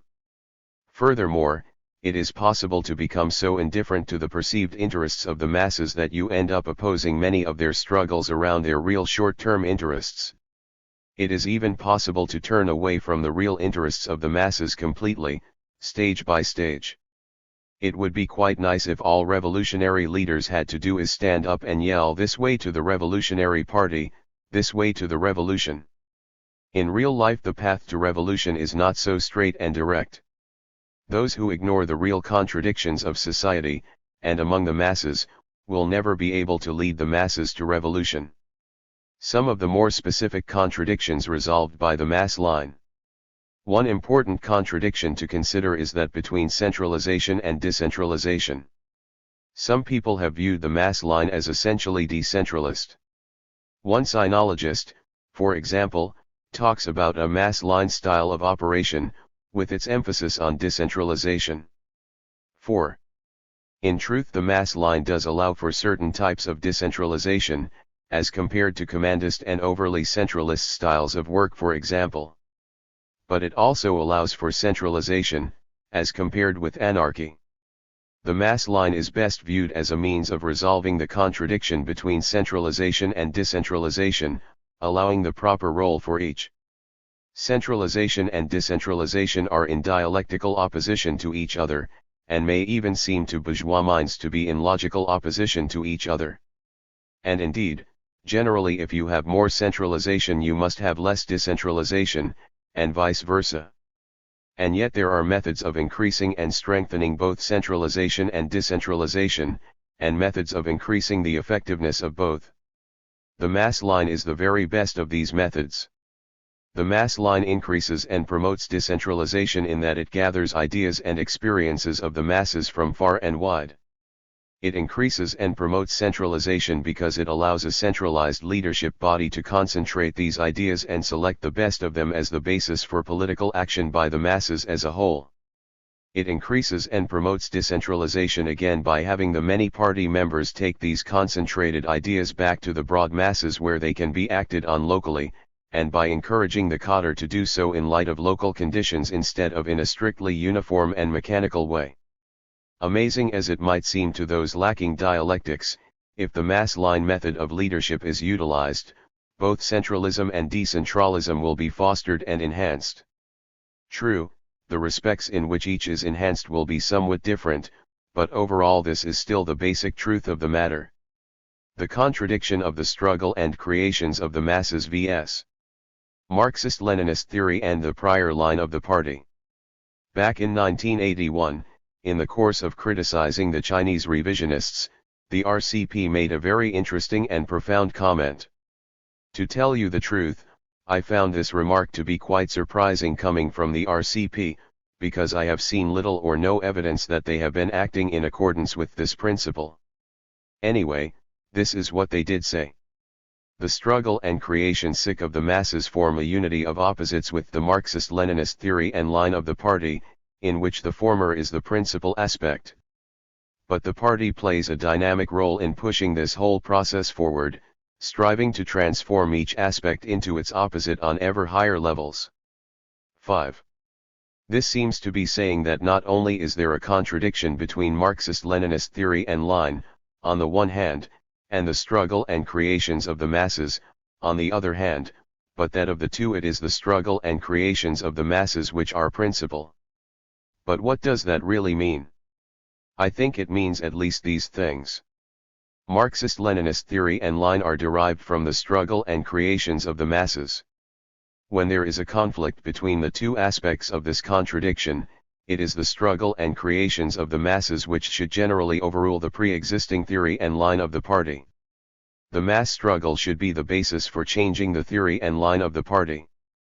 But the theory and line of the party, when taken back to the masses, can and must also change the nature of the mass struggle, and influence the creations of the masses. What we are really talking about here is the application of the mass line on a grand scale, and at the most basic level. From this perspective, even engaging in communist agitation and propaganda is in fact the carrying out of step 3 of the mass line method. However, the second point above must be properly understood. The short-term and limited experience of a part of the masses, in this or that locality, cannot overrule the lessons of the long-term experience of struggle of the masses worldwide. We are not embracing pragmatism or revisionism here. Still, it is true that when there appears to be a conflict between the pre-existing line of the party and the current experience of struggle of the masses, the party needs to study the situation very carefully to see if this difference is due merely to temporary conditions and peculiarities which must inevitably change, or if there is indeed some errors in the theory and line of the party which need to be corrected. If a party is too easily influenced by temporary trends, it is flighty, pragmatic, opportunistic, and revisionist. But if the party never corrects its theory and line in the light of the struggles and creations of the masses even when this is clearly called for and necessary, then the party is hopelessly doctrinaire and dogmatic, incapable of learning from the masses, and incapable of ever leading a real revolution. False contradictions. We have been speaking about real contradictions which the mass line addresses and seeks to resolve. It is of course possible to misunderstand the mass line, or to misunderstand or deny the revolutionary goal, and to set up false contradictions which the mass line is viewed as attempting to resolve. A bourgeois populist within the mass movement, for example, might well imagine that the basic contradiction resolved by the mass line is that of the inevitable correctness of the majority of the masses versus the existing theory and line of the proletarian party. A sectarian dogmatist, on the other hand, might view the main contradiction that the mass line resolves as being between the pre-existing correct line of the party and the ignorance and confusion of the masses. The correct dialectical view is that both among the masses, and within the proletarian party, there is a mixture of correctness and incorrectness, of truth and falsehood. And, furthermore, that the masses and the party can help each other correct their weaknesses. It is also possible to imagine that there are contradictions which, sometimes or always, preclude the mass line from being employed at all, at least successfully. One such example is postulated by a bourgeois commentator on the mass line, James R. Townsend. He writes that the conflict between theory and practice that has weakened the mass line is illustrated by the party's refusal to give theoretical recognition to conflicts of interest among the people. The CCP admits, of course, that contradictions can exist among the people. But contradictions, in the CCP definition, are due to imperfect perceptions and behavior. They will resolve themselves in a higher stage of unity after appropriate discussion and education. This view is essential to the preservation of the mass line, which assumes that all the people will eventually accept and execute party policies consciously and voluntarily. In practice, however, conflicting interests remain. 6. Of course, Marxists do not deny that there are conflicting interests among the masses. Our analysis of the masses into classes, strata, and substrata is based on such conflicting interests. There will remain conflicting interests even under communism, though these will not be of such a nature to allow the existence of classes. That is, there will not be conflicting interests on basic socio-economic issues, such as with respect to the ownership and control of the means of production, or with respect to exploitation of some people by others, since exploitation will have been abolished. The main point here, though, is that we believe we can successfully resolve those contradictions among the masses which stand in the way of the advance toward communist society. It is quite true this means that the narrow self-interests of some will inevitably have to give way to the interests of the masses as a whole. Townsend himself provides a small but typical example of this. At the time the people's communes were being established in China, the issue arose of whether one commune should be set up at a particular location in Shenzi, or two. A river ran through the area, and the existing cooperatives on the north side of the river were relatively wealthy compared to those on the south side. Many of the peasants on the north side favored two communes, while those on the south side favored a single commune. The party led an educational struggle against particularism, which resulted in the peasants agreeing on a single commune. The local party committee claimed at the time that the decision to form one big commune was unanimously approved. Townsend accuses the party of simply refusing to admit that a situation can arise in which genuine popular interests can oppose party policies even after patient persuasion and education. 7. I think Townsend has a partially valid point here. I doubt myself that all the richer peasants on the north side of the river really agreed with the decision at the time, at least deep down in their hearts. But there are two important points here that Townsend misses. First, whoever said that there must be unanimous approval before any changes are made in society? 8. In the case in question, it was no doubt quite sufficient that a great majority of the peasants involved supported the plan, and that no determined minority was likely to wreck it. Second, in saying that eventually all the masses will come to agree with the party's line, we are well aware that for many it will take years of experience before this is admitted on certain specific issues, and that some small number of die-hard individuals may never agree. If things are handled properly, total unity will eventually come, but it may only be with new generations of people. Eventually old class struggles become moot, if the socio-economic basis for the classes or strata themselves is eliminated. It is in fact wrong to say that all the contradictions among the people are due to imperfect perceptions, or that educational campaigns alone can resolve all such contradictions completely. It also takes time, experience, and social change itself. But to imagine that there must be unanimous approval when using the mass line is to have a very bourgeois populist interpretation of it indeed. Where do new things come from? Ex nihilo nihil fit. Nothing can be made out of nothing. Lucretius, ca. 55 BC. 9. I would like to close this chapter with two sections about development and the dialectics of change itself. At this point I am jumping to a very abstract level of analysis, but as I proceed I will attempt to connect up these philosophical generalizations to the issues of the mass line and having a revolutionary mass perspective. The first question is, how do new things arise? Do they arise ex nihilo, out of nothing? No, they arise through the transformation of older things which had a different character, a different essence, in the relevant respects. Thus ice does not arise out of nothing, but through the transformation of something else, liquid water, under certain conditions, low temperatures. Similarly, human beings did not suddenly appear out of nothing, nor out of some idealist godhead, but rather we developed out of earlier forms of life, most recently from pre-human ape-like hominids. And life itself did not originally develop out of nothing, whatever that might be taken to mean, but through the transformation of at least moderately complex organizations of non-living chemical compounds. Sometimes we speak as though something new and wonderful appeared out of the blue, out of nowhere, but really it is not true, and when we stop to think about and investigate its origins, this becomes clear. New things, and changes in general, are a matter of the transformation of the old into the new, rather than the miraculous creation of the new out of thin air.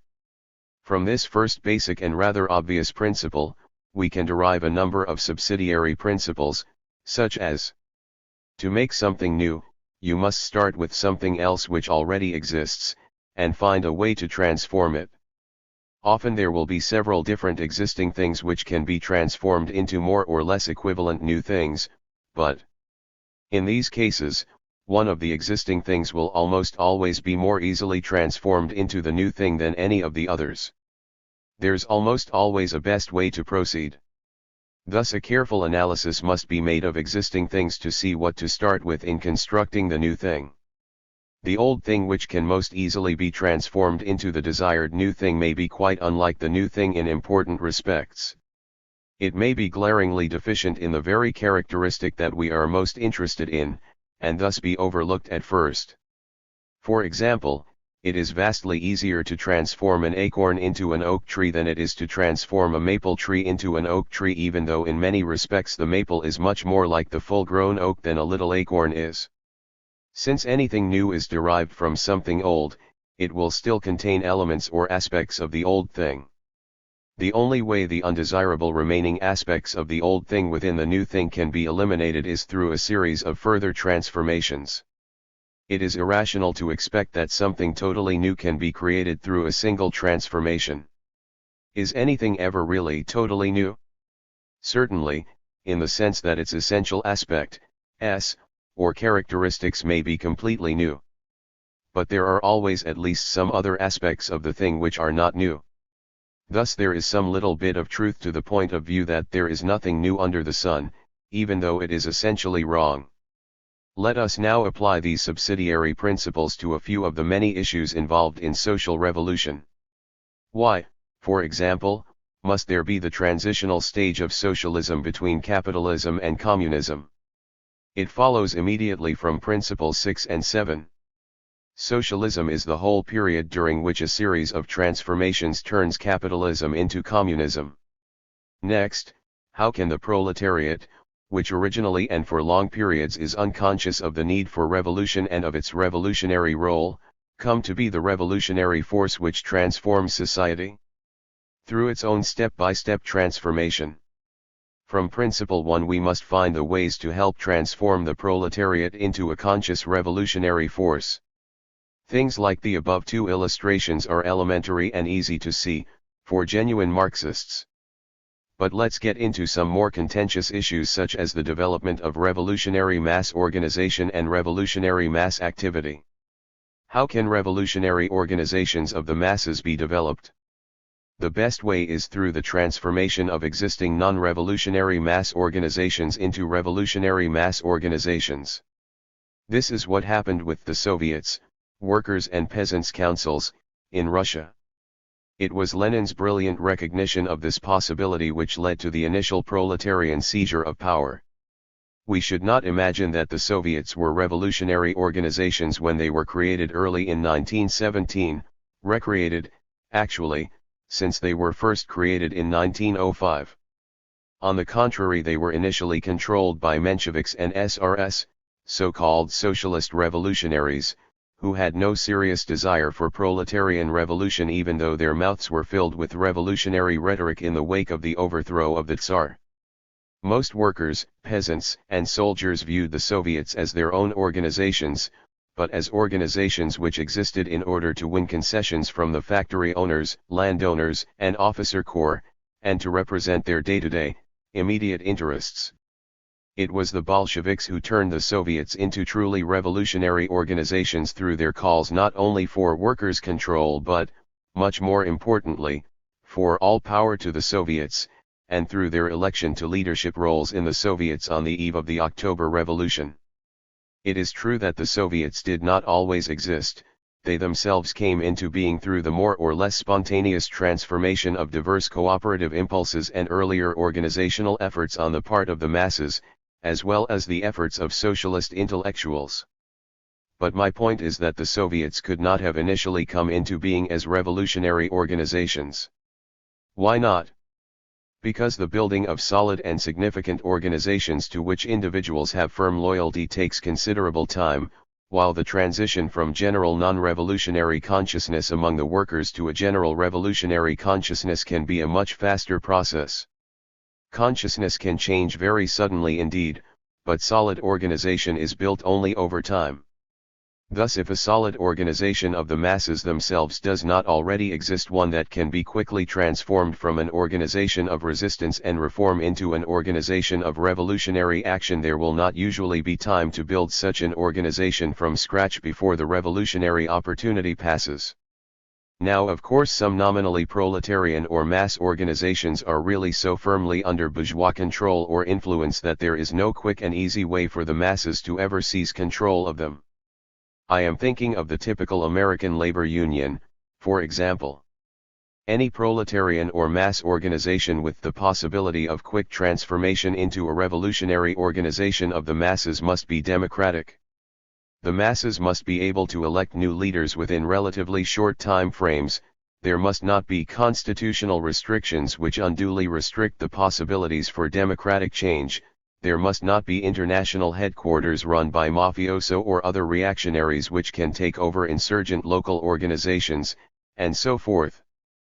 But the fact remains that if a genuinely revolutionary organization of the masses is to quickly arise in a revolutionary situation, this can only reasonably be expected to happen as the result of the transformation of previously existing non-revolutionary mass organizations, which are nevertheless more or less democratically controlled by the masses who belong to them. Consequently, it is important for the proletarian party to help the masses build their own independent and democratic organizations today, even if for now these organizations are only reformist. Of course, the proletarian party itself must always be genuinely revolutionary, right from the very start, and must always promote revolution. But the same cannot be expected to be true of all the progressive organizations of the masses. In this, as elsewhere, we must be dialecticians. We must see the necessity of helping to build organizations which can later make the dialectical leap into revolutionary consciousness and activity. As with organization, so with political leadership in general, and the demands pressed by the masses on the bourgeoisie and their system. In order for the masses to become revolutionary, they must make a transition from their current non-revolutionary state. They must make a transition from a perspective of mere resistance to capitalist predation and of reformism, to a state of revolutionary consciousness. They must make a transition from reformist demands upon the bourgeoisie to revolutionary demands, that is, to demands that can only be satisfied through revolution, and which amount to the demand for revolution, demands like peace, freedom, and bread, and all power to the Soviets in the appropriate context. We must not imagine that a wholly new class of revolutionary-minded proletarians will somehow arise from nowhere. Instead, the revolutionary proletariat can only arise as a transformed non-revolutionary proletariat. We must not imagine that the proletarian party can suddenly start leading the masses in a revolutionary situation if it has not already been developing its mass leadership while the masses still have a generally reformist perspective. Leadership, like organization, can be quickly transformed in the appropriate situation, but it cannot be developed all at once about nothing. For the proletarian party to lead the masses in the transition from reformism to revolution, it must start by leading the masses in what is primarily reformist struggle.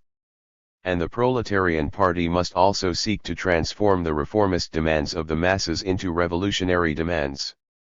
The party must always put forth the need for revolution, even in the most reactionary periods. That is a constant in communist agitation and propaganda. But mass leadership must be handled differently.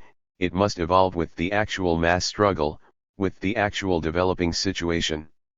The demands of the mass struggle must be those the masses can adopt as their own. Through the party's application of the mass line, we must learn these demands from the masses themselves, determine which demands will actually advance the political struggle, and popularize these demands among the masses, that is to say, lead the masses on the basis of these demands. In non-revolutionary times, In periods when the masses themselves are not revolutionary, these demands upon the enemy will be primarily reformist demands, otherwise the masses could not accept them and act on them. We must recognize this, and not try to fool ourselves into thinking anything different.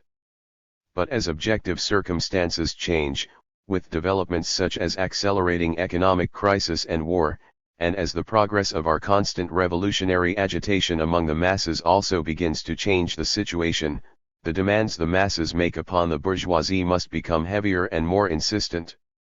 Some demands will now be appropriate which the bourgeoisie simply could not possibly agree to, demands which amount to the demand that the bourgeoisie abdicate. Some workers will understand this, some will not. These are the transitional demands that I will be discussing further in Chapter 39. The culmination of this can be viewed not as a demand upon the bourgeoisie at all, but rather an open-armed insurrection.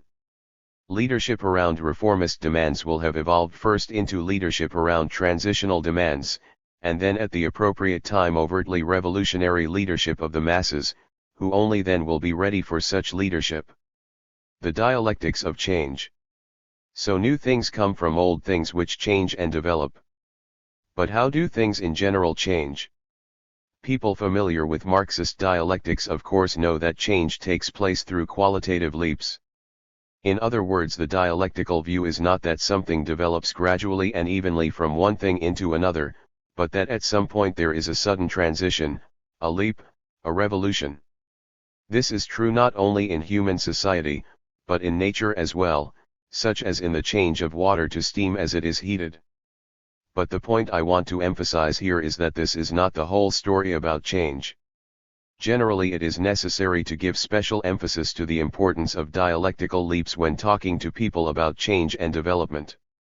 That is because most people are not used to looking at things this way. But with my present intended audience I assume this first essential characteristic of change is already well understood and completely obvious.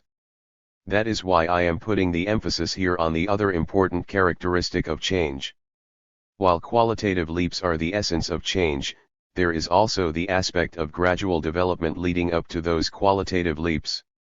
Water, for example, does not make the sudden transition to steam unless it has first been gradually heated up from room temperature to the boiling point. Now it is true that if you look at the preliminary gradual process in a detailed enough way, you will find that it also is composed of many small leaps.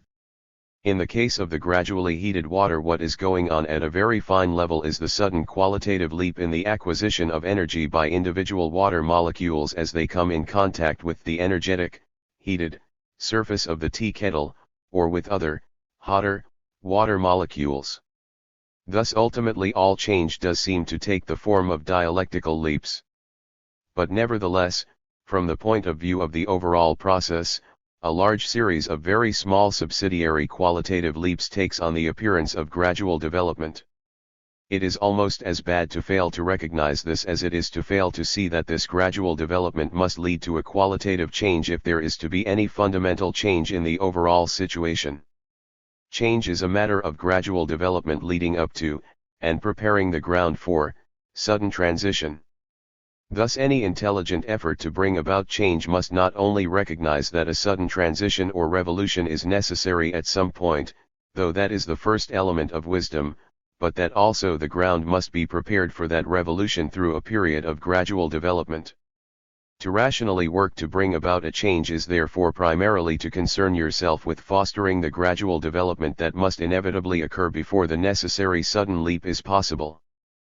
Politically, there is the phenomenon of individuals who long for social revolution with all their heart and soul, but are too impatient to do the actual work necessary to prepare the ground for revolution.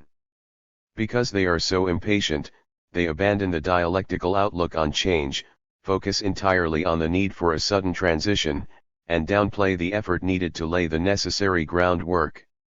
Such extreme impatience even leads people to revise their revolutionary theory to fit their subjective desires.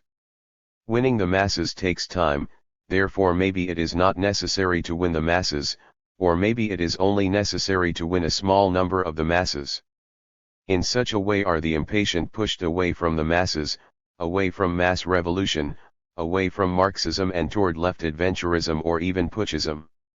Organizing the masses takes time, therefore maybe it is not necessary to organize the masses, maybe we can just suppose that when push comes to shove the masses will spontaneously organize themselves for revolution.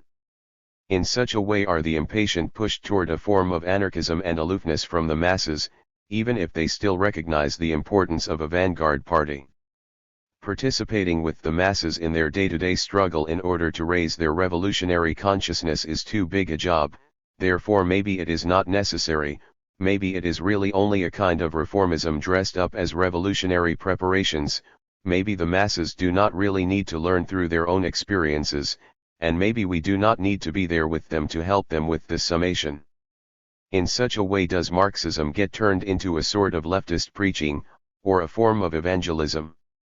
Preparing for revolution takes time and effort, therefore maybe it is not necessary to make extensive preparations, maybe the masses are almost ready to go right now, maybe the revolution could break out any day. In such a way do the impatient lose the ability to appraise the objective situation, and start to lose contact with reality. This leads to constant predictions of revolution within this decade, or within a couple years, or even within a few months, which in turn leads to demoralization when the subjective predictions do not materialize. Extreme impatience can thus lead to ultra-leftism in various guises, and to a distortion of Marxism. Impatience can be a good thing or a bad thing. If impatience with the present despicable bourgeois world turns us into revolutionaries, and gets us working toward bringing about revolution, it is of course a very good thing. But if that impatience gets out of hand and leads us into the renunciation of Marxism and the only real path to revolution, it is a very bad thing. We should be impatient, but we should not let it make us crazy. 32. The origin and development of the mass line. Practice and thought might gradually forge many an art. Virgil. The theory of the mass line has an origin and history of development just like any other part of Marxism, Leninism, Maoism, or any theory in the physical sciences. It has not always existed, nor did it spring to life fully formed like Athena from the head of Zeus. Since the early revolutionary activity of the founders of scientific communism back in the 1840s, enormous practical experience has been gained with respect to correct and incorrect methods of revolutionary leadership. During these 16 decades there have been great advances in the proletarian struggle and also serious setbacks. From these successes and failures alike the leaders of the proletariat have learned many basic principles of leadership and have often made very good use of them. However, over most of this period the art of proletarian leadership remained just that, an art and not a science. Gradually though, many of the principles being used implicitly have been summed up scientifically, so that today the art of proletarian leadership has become, though only partially, to be sure, the science of proletarian leadership. The two greatest advances in this sphere are, 1. The elaboration of the organizational principles of the proletarian party, of its structure and its role in leading the masses, which is due primarily to Lenin, and, 2. The elaboration of the theory of the mass line, which is due primarily to Mao Zedong. In saying that the theory of the mass line is largely due to Mao, I do not wish to deny for one moment that the mass line method was used quite successfully at times by Lenin and others before Mao. Indeed, the October Revolution would have been unthinkable had the mass line method not been employed. Furthermore, there are aspects of the theory of the mass line which were raised by Marx, Engels, and Lenin long before Mao. Many of these aspects have been referred to in this essay, and others will be found throughout the writings of Marx, Engels, Lenin, etc. But nevertheless it was Mao who raised the mass line to the level of fully conscious theory, who elaborated it and pointed out its various aspects or elements and their interconnections, and this indeed is one of his great accomplishments for which the people of the world are so indebted. Of course, long before Marxism even existed there were some people who recognized the wisdom of the masses and who perhaps can be credited with having an inkling of something like the mass line method. Over 200 years ago Montesquieu remarked that in order to do great things, it is not necessary to be superior to other men but to be with them. 1. More than a century before that, the founder of modern experimental science, Galileo, consciously sought to learn scientific explanations for the phenomena of physics from the masses who had direct experience with the phenomena. The scientific principles of mechanics which he summarized and codified in his great book Dialogues Concerning Two New Sciences, 1632, he largely learned from the artisans who made and experimented with cannons and other armaments, as he gratefully acknowledged in the book's very first sentence. Galileo also remarked that I have never met a man so ignorant that I couldn't learn something from him. 2. Thomas Paine's common sense. An even better example is afforded by the great revolutionary bourgeois democrat Thomas Paine and his famous pamphlet Common Sense, 1776. Common Sense is one of the most influential pieces of political propaganda of all time. It played a central role in preparing public opinion for the Revolutionary War against Great Britain. Paine assembled a great variety of arguments against the absurdity of a distant island governing a continent, against the whole idea of kings, and in favor of republicanism and bourgeois democracy. But these arguments were by no means original with Paine. Historian Eric Foner writes that John Adams always resented the fact that common sense was credited with having contributed so much to the movement for independence. Its discussion of that subject, he insisted, was simply a tolerable summary of the arguments which I had been repeating again and again in Congress for 9 months. To some extent, Adams was right, but he failed to understand the genius of Paine's pamphlet. Common Sense did express ideas which had long circulated in the colonies: the separateness of America from Europe, the corruption of the Old World and innocence of the New, the absurdity of hereditary privilege and the possibility of a future American empire. None of these ideas was original with Paine. What was brilliantly innovative was the way Paine combined them into a single comprehensive argument and related them to the common experiences of Americans. 3. Thomas Paine. Paine gathered his arguments from far and wide, arguments and ideas which had long been simmering among small numbers of the masses, and selected the most advanced and radical of these arguments, the ones which were most effective in that situation, and combined them into an incredibly powerful revolutionary line. This pamphlet was then circulated in enormous numbers for the times. It was returned to the masses and was adopted by them as the path forward. Foner quotes one man who said to Paine, "You have declared the sentiments of millions. Your production may justly be compared to a land flood that sweeps all before it. We were blind, but on reading these enlightening words the scales have fallen from our eyes." 4. Moreover, Paine was quite conscious about much of what he was doing. He was an artisan himself, and he purposely wrote for the masses and in a mass style. Common Sense, written in a style designed to reach a mass audience, was central to the explosion of political argument and involvement beyond the confines of a narrow elite to all ranks of Americans. The first thing which contemporaries noticed about Common Sense was its tone of outrage. What contemporaries described as Paine's daring impudence and uncommon frenzy was far removed from the legalistic, logical arguments, the decorous and reasonable language, of previous American political pamphlets. Paine was the conscious pioneer of a new style of political writing, a rhetoric aimed at extending political discussion beyond the narrow bounds of the 18th century's political nation. "As it is my design to make those that can scarcely read understand," he once wrote, "I shall therefore avoid every literary ornament and put it in language as plain as the alphabet." He assumed knowledge of no authority but the Bible, provided immediate translations for the few Latin phrases he employed, and avoided florid language designed to impress more cultivated readers. 5. Though it is by no means the only such example in history, Thomas Paine's Common Sense is the best example I know of the successful use of something like the mass line in the days before Marxism. But something like the mass line is still not quite the mass line. Since the mass line as it is properly defined requires the concentration of the ideas of the masses in the light of Marxist theory, the mass line, properly speaking, could not exist before Marxism came into existence. The Communist Manifesto. What is the very first use of the mass line?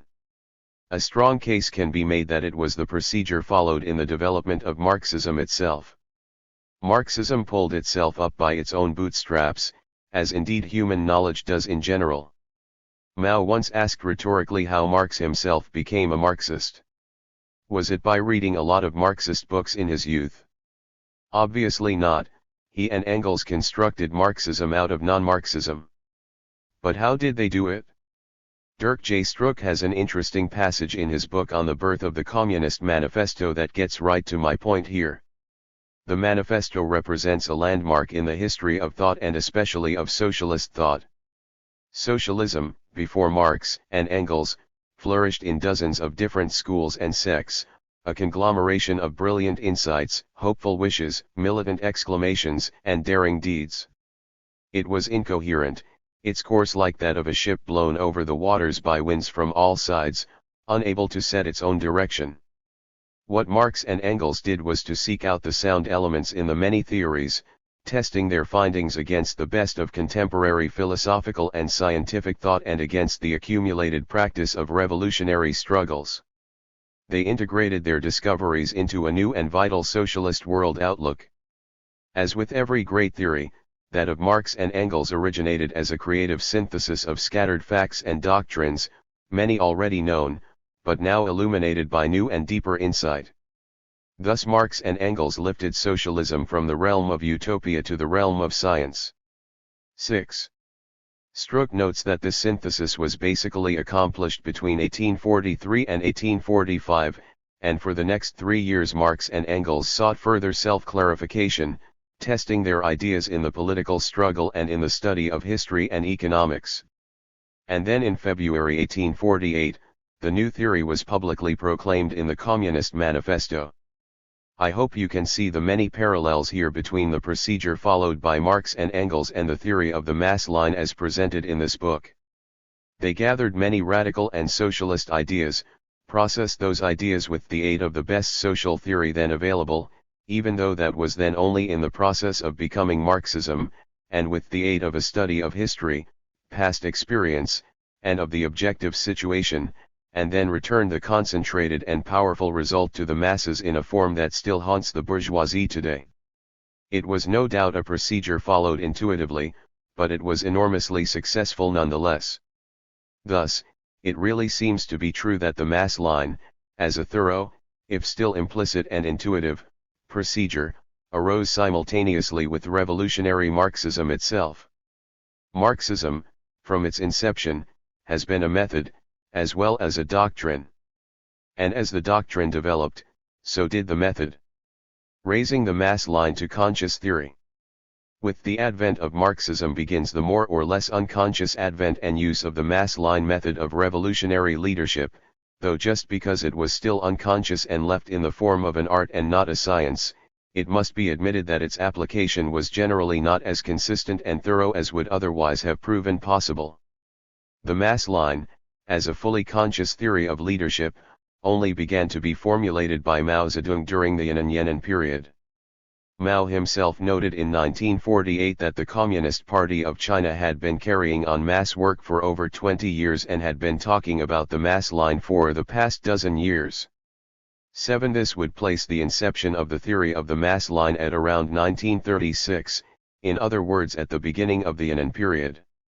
8. However, the first extensive written description of the theory of the mass line which is available to us appears in Mao's Some Questions Concerning Methods of Leadership, June 1, 1943, SW3:117-122, although even there the phrase mass line is not used. Mao in Yan'an. In 1943. I don't know who first started using the term mass line to refer to the method of revolutionary leadership that now goes by that name. Evidently it was not Mao. It has been credited to various other people including Zhou Enlai. 9. For more about the name mass line see below in this chapter, and chapter 37. Even before his classic 1943 essay though, Mao briefly suggested the same ideas on a number of occasions. For example, in his famous 1942 speech talks at the Yan'an Forum on Literature and Art he said, "Revolutionary statesmen, the political specialists who know the science or art of revolutionary politics, are simply the leaders of millions upon millions of statesmen, the masses. Their task is to collect the opinions of these mass statesmen, sift and refine them, and return them to the masses who then take them and put them into practice. 10. In fact, long before the Yan'an period, Mao talked here and there of various aspects of what eventually became known as the mass line. Even his 1919 magazine article The Great Union of the Popular Masses, written before he was a Marxist, contains some hints of the mass line, including a tremendous respect for the wisdom and power of the masses and a great appreciation of the necessity of uniting and mobilizing the broad masses in struggle as the only way to achieve revolutionary victory. 11. Mao did not elaborate the theory of the mass line all at once and out of the blue. On the contrary, a study of his early writings shows many steps in the direction of the theory long before his classic 1943 presentation. Moreover, and this is a point most commentators on the mass line fail to recognize, even some questions concerning methods of leadership itself does not present a complete and exhaustive description of the mass line method in all its aspects. Since even sinologists who are sympathetic to the mass line don't recognize this, they sometimes argue that the concept of the mass line is rather poorly defined, even by Mao himself. 12. I already stressed the point in Chapter 2 that Mao's classic 1943 presentation of the theory of the mass line does not go into all of its aspects, so I won't belabor it here. I will only remind the reader that Mao found it necessary to elaborate on the theory of the mass line on many later occasions, right up until the end of his life. Some questions. Was the first general summation of the mass line method its highest summation to that date? But frankly, looking back at it nearly 50 years later, after Mao and others have clarified and elaborated many points, that essay by itself can no longer be considered a very good overall summation of the theory of the mass line. The essay does not adequately explain, for example, what it means to concentrate and systematize the ideas of the masses. The role of Marxism in doing this is not discussed, though Mao made this abundantly clear in later writings. Another point must be mentioned here: the theory of the mass line is the result of Mao's summation of the practice of the Chinese Revolution.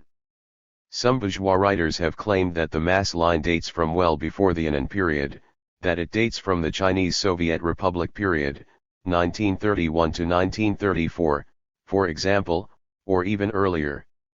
13. The confusion here comes from the fact that Mao did use mass line methods of leadership before Yan'an, but then so did Lenin and Marx still earlier. There was a period when Mao too, like earlier Marxist leaders, used the mass line method more or less unconsciously.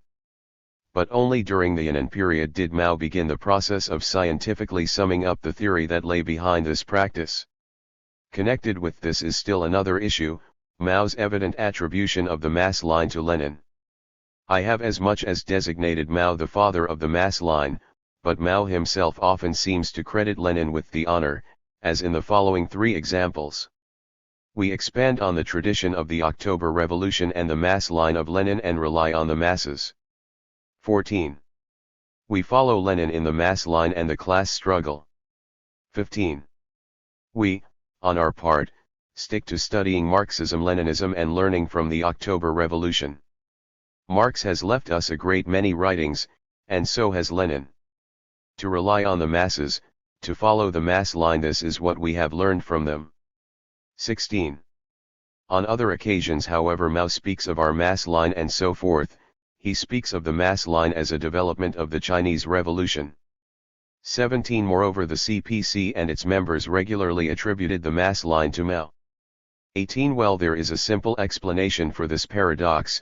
Lenin did use the mass line, and did refer to the creative ability of the masses and other aspects of the theory of the mass line on many occasions, and no doubt Mao learned from this as well as from Chinese revolutionary practice. In other words, it may well be that Mao learned the mass line method from Lenin, at least in part.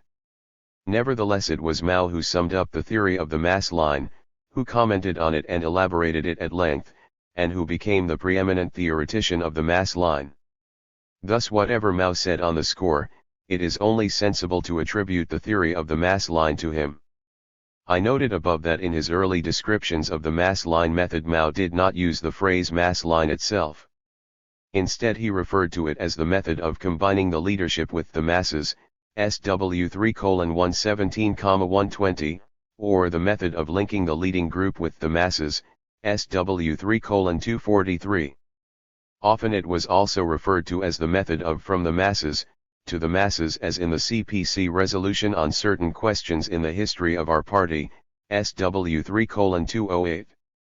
It is not until the late 1940s that the actual phrase mass line begins to appear in Mao's writings, or at any rate in those available to us in his selected works, though it is treated from the outset as an old familiar term, evidently having already achieved widespread verbal use, SW4:184. Since the late 1940s the customary term for the method has been the mass line, though the older designations have also continued in use, especially in China. There have of course been widely varying notions as to exactly what sort of thing is referred to by this phrase mass line.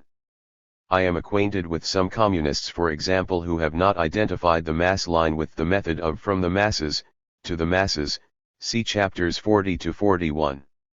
After the Annan period, Mao continued to develop the theory of the mass line. For example, he clarified the whole process of concentrating the ideas of the masses with his very apt simile of a factory processing raw materials into finished goods. But most of all he defended the mass line against rightist interpretations that kept cropping up, such as the bourgeois populist view that the mass line means doing everything as the masses want it done. 19. Even worse than the bourgeois populist misconception of the mass line was the sinister bureaucratic, revisionist interpretation championed by the capitalist roaders Liu Shaokai, Deng Xiaoping, and their ilk. Their distortion of the mass line will be discussed in chapter 37, for now I will only point out that it is no mere coincidence that the great proletarian cultural revolution which Mao unleashed against these revisionists put great emphasis on mass initiative and the mass line. To defend the mass line against rightist distortions is in fact a way of developing the theory of the mass line, of clarifying what the mass line is really all about. Thus Mao's contribution to the elaboration of the mass line during the Cultural Revolution should not be underestimated simply because he did not at that time write out a long essay on the subject. This point also has application to other times and places, since the theory of the mass line has long since ceased to be an exclusively Chinese concern. With its spread to other countries comes the necessity to defend it against distortions and misconceptions within those other countries as well. There has been one particularly fine example of this in the United States which will be explored in chapter 40, namely the defense of the mass line as a revolutionary instrument by Bob Avakian and the Revolutionary Communist Party. The mass line is thus by no means dead dogma. There is no reason to believe that the theory of the mass line is complete, or clarified or settled once and for all. On the contrary, genuine Marxism is a living, growing thing, and this certainly includes such younger parts of Marxism as the theory of leadership methods like the mass line. As long as the class struggle still continues, Marxism and all its parts will have to be defended, and hence further clarified, just as it will need to be continually augmented with the further summation of revolutionary practice. 33. Traditional reactionary attitudes toward the masses. This chapter consists largely of a sequence of reactionary quotations about the masses, only as many as I can stand and enough to clearly make the point as to what the reactionary point of view is. In this book I assume there is no need to rebut these excrescences. There is a long tradition of reactionary attitudes towards the masses. The ultimate sources of such attitudes are of course the ruling classes throughout history. But within this we can isolate certain ruling class agencies and institutions such as individual rulers, ruling bodies, religious organizations, specific reactionary trends, and so forth. Similarly, we may categorize many of these reactionary attitudes into a number of favorite themes. Before giving examples of a variety of these, it is appropriate to set the stage with the following commentary about the reactionary use of the term masses itself, written by Raymond Williams. The term the masses is especially interesting because it is ambivalent, a term of contempt in much conservative thought, but a positive term in much socialist thought. Terms of contempt for the majority of a people have a long and abundant history. In most early descriptions the significant sense is of base or low, from the implicit and often explicit physical model of a society arranged in successive stages or layers. By the 1830s, at latest, the masses was becoming a common term, though still sometimes needing a special mark of novelty. Most English radicals continued to use the people and its variations common people, working people, ordinary people as their primary positive terms, but the masses and its variants the broad masses, the working masses, the toiling masses have continued to be specifically used, at times in imperfect translation, in the revolutionary tradition. In the modern social sense, then, masses and mass have two distinguishable kinds of implication. Masses, is the modern word for many-headed multitude or mob, low, ignorant, unstable. Masses, too, is a description of the same people but now seen as a positive or potentially positive social force. The most piquant element of the mass and masses complex, in contemporary usage, is its actively opposite social implications. To be engaged in mass work, to belong to mass organizations, to value mass meetings and mass movements, to live wholly in the service of the masses, these are the phrases of an active revolutionary tradition. But to study mass taste, to use the mass media, to control a mass market, to engage in mass observation, to understand mass psychology or mass opinion, these are the phrases of a wholly opposite social and political tendency. It is thus possible to visualize, or at least hope for, a mass uprising against mass society, or a mass protest against the mass media, or mass organization against massification. The distinction that is being made, or attempted, in these contrasting political uses, is between the masses as the subject, and the masses as the object of social action. 1. Specific sources of reactionary attitudes toward the masses. In ancient times the first hostile attitudes towards the masses appeared in the ideology of the slave-owning aristocracy. Such views are evident in most of the political and social writings of the time, such as in Plato's Republic. But Plato was by no means the only aristocratic ideologue. Here is a rather revealing example of the enlightened Greek ruling class perspective on the matter by the historian Polybius, 204-122 BC. Since the masses of the people are inconsistent, full of unruly desires, passionate, and reckless of consequence, they must be filled with fears to keep them in order. The ancients did well, therefore, to invent gods, and the belief in punishment after death. 2. The Roman aristocrats quite openly despised the masses, as is well illustrated in this line by the poet Horace, Odi profanum vulgus et arcio. I hate the vulgar herd and hold it far. 3. The Roman orator Cicero remarked that in the common people there is no wisdom, no penetration, no power of judgment. 4. And the Stoic philosopher Seneca said that it is proof of a bad cause when it is applauded by the mob. 5. In the East too, the aristocracy had its ideologists, such as Confucius, 551-479 BC, to summarize their opinions about the masses. Here are 3 of his remarks: the people may be made to follow a path of action, but they may not be made to understand it. 6. A person not in a particular government position does not discuss its policies. 7. Insubordination of the common people is the root of all disorder. 8. The religions of the world are a major source of reactionary views about the masses. Here's a choice item from the Christian Bible where God is explaining to Jonah why he is not going to destroy the city of Nineveh on the Tigris River, even though Jonah, his prophet, had proclaimed its imminent destruction to its inhabitants. And should not I spare Nineveh, that great city, wherein are more than 6,000 persons that cannot discern between their right hand and their left hand, and also much cattle? 9. Yes, it wouldn't do to destroy the valuable cattle.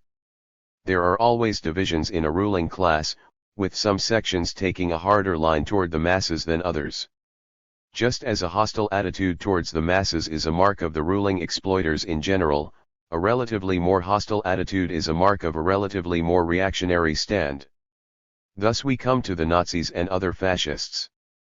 It should be noted, however, that the attitudes of fascists towards the masses, while they may be somewhat more extreme, are not really different in kind than any bourgeois ruling class attitudes. First, a comment by that great representative of the German bourgeoisie, Adolf Hitler: "The German has no idea how much the people must be misled if the support of the masses is required." 10. And then a quote from the Italian bourgeoisie, in the person of Benito Mussolini: "The mass, whether it be a crowd or an army, is vile." 11. Favorite reactionary themes. Let's now run through some of the favorite reactionary themes on the masses. First, the masses' ignorance: "Nil tam inestimabile est quam animi multitudinus." Nothing is so valueless as the minds of the multitude. 12. That sentiment by the Roman poet Livy is repeated continuously down until the present day. I'll mention just one example, the comment of the American Union General, William Tecumseh Sherman: "Vox populi, vox humbug." The voice of the people is the voice of humbug. 13. Closely related to the masses' presumed ignorance is their presumed gullibility, which, to the extent it truly does exist, is of course welcomed by all reactionary leaders and politicians. The receptive ability of the great masses is only very limited, their understanding is small, on the other hand, their forgetfulness is great. Adolf Hitler, 14. Similarly, from Hitler's lieutenant, Hermann Göring, in what is probably the most open confession of the actual role of patriotism that has ever come out of the mouth of a bourgeois ideologist: "Naturally the common people don't want war. Voice or no voice, the people can always be brought to the bidding of the leaders. All you have to do is to tell them they are being attacked and denounce the pacifists for lack of patriotism." 15. And Hitler again: "In the size of the lie is always contained a certain factor of credulity, since the great masses of the people will more easily fall victims to a great lie than to a small one." 16. And finally, a cynical comment by D.H. Lawrence, who was something of a fascist himself: "The public, which is feeble-minded like an idiot, will never be able to preserve its individual reactions from the tricks of the exploiter. The public is always exploited and always will be exploited. Why? Because the public has not enough wit to distinguish between mob meanings and individual meanings. The mass is forever vulgar, because it can't distinguish between its own original feelings and feelings which are diddled into existence by the exploiter." 17. Of course it is fear of the masses, and the view that the masses are dangerous to their continued rule, which really alarms the reactionaries. First, Martin Luther: "God would prefer to suffer the government to exist no matter how evil, rather than allow the rabble to riot, no matter how justified they are in doing so." 18. And the reactionary philosopher, José Ortega y Gasset: "The mass crushes beneath it everything that is different, everything that is excellent, individual, qualified, and select. Anybody who is not like everybody, who does not think like everybody, runs the risk of being eliminated." 19. Even adherents of bourgeois democracy hold similar views, which however are usually expressed in a less extreme manner. Here, for example, is a comment by the American philosopher and essayist, Ralph Waldo Emerson: "Leave this hypocritical prating about the masses. Masses are rude, lame, unmade, pernicious in their demands and influence, and need not to be flattered but schooled." 20. Since the masses pose dangers to the ruling class, they must be immoral. As Johann Heinrich Pestalozzi, 1746–1827, put it, mankind in the mass has no virtues, only the individual has them. 21.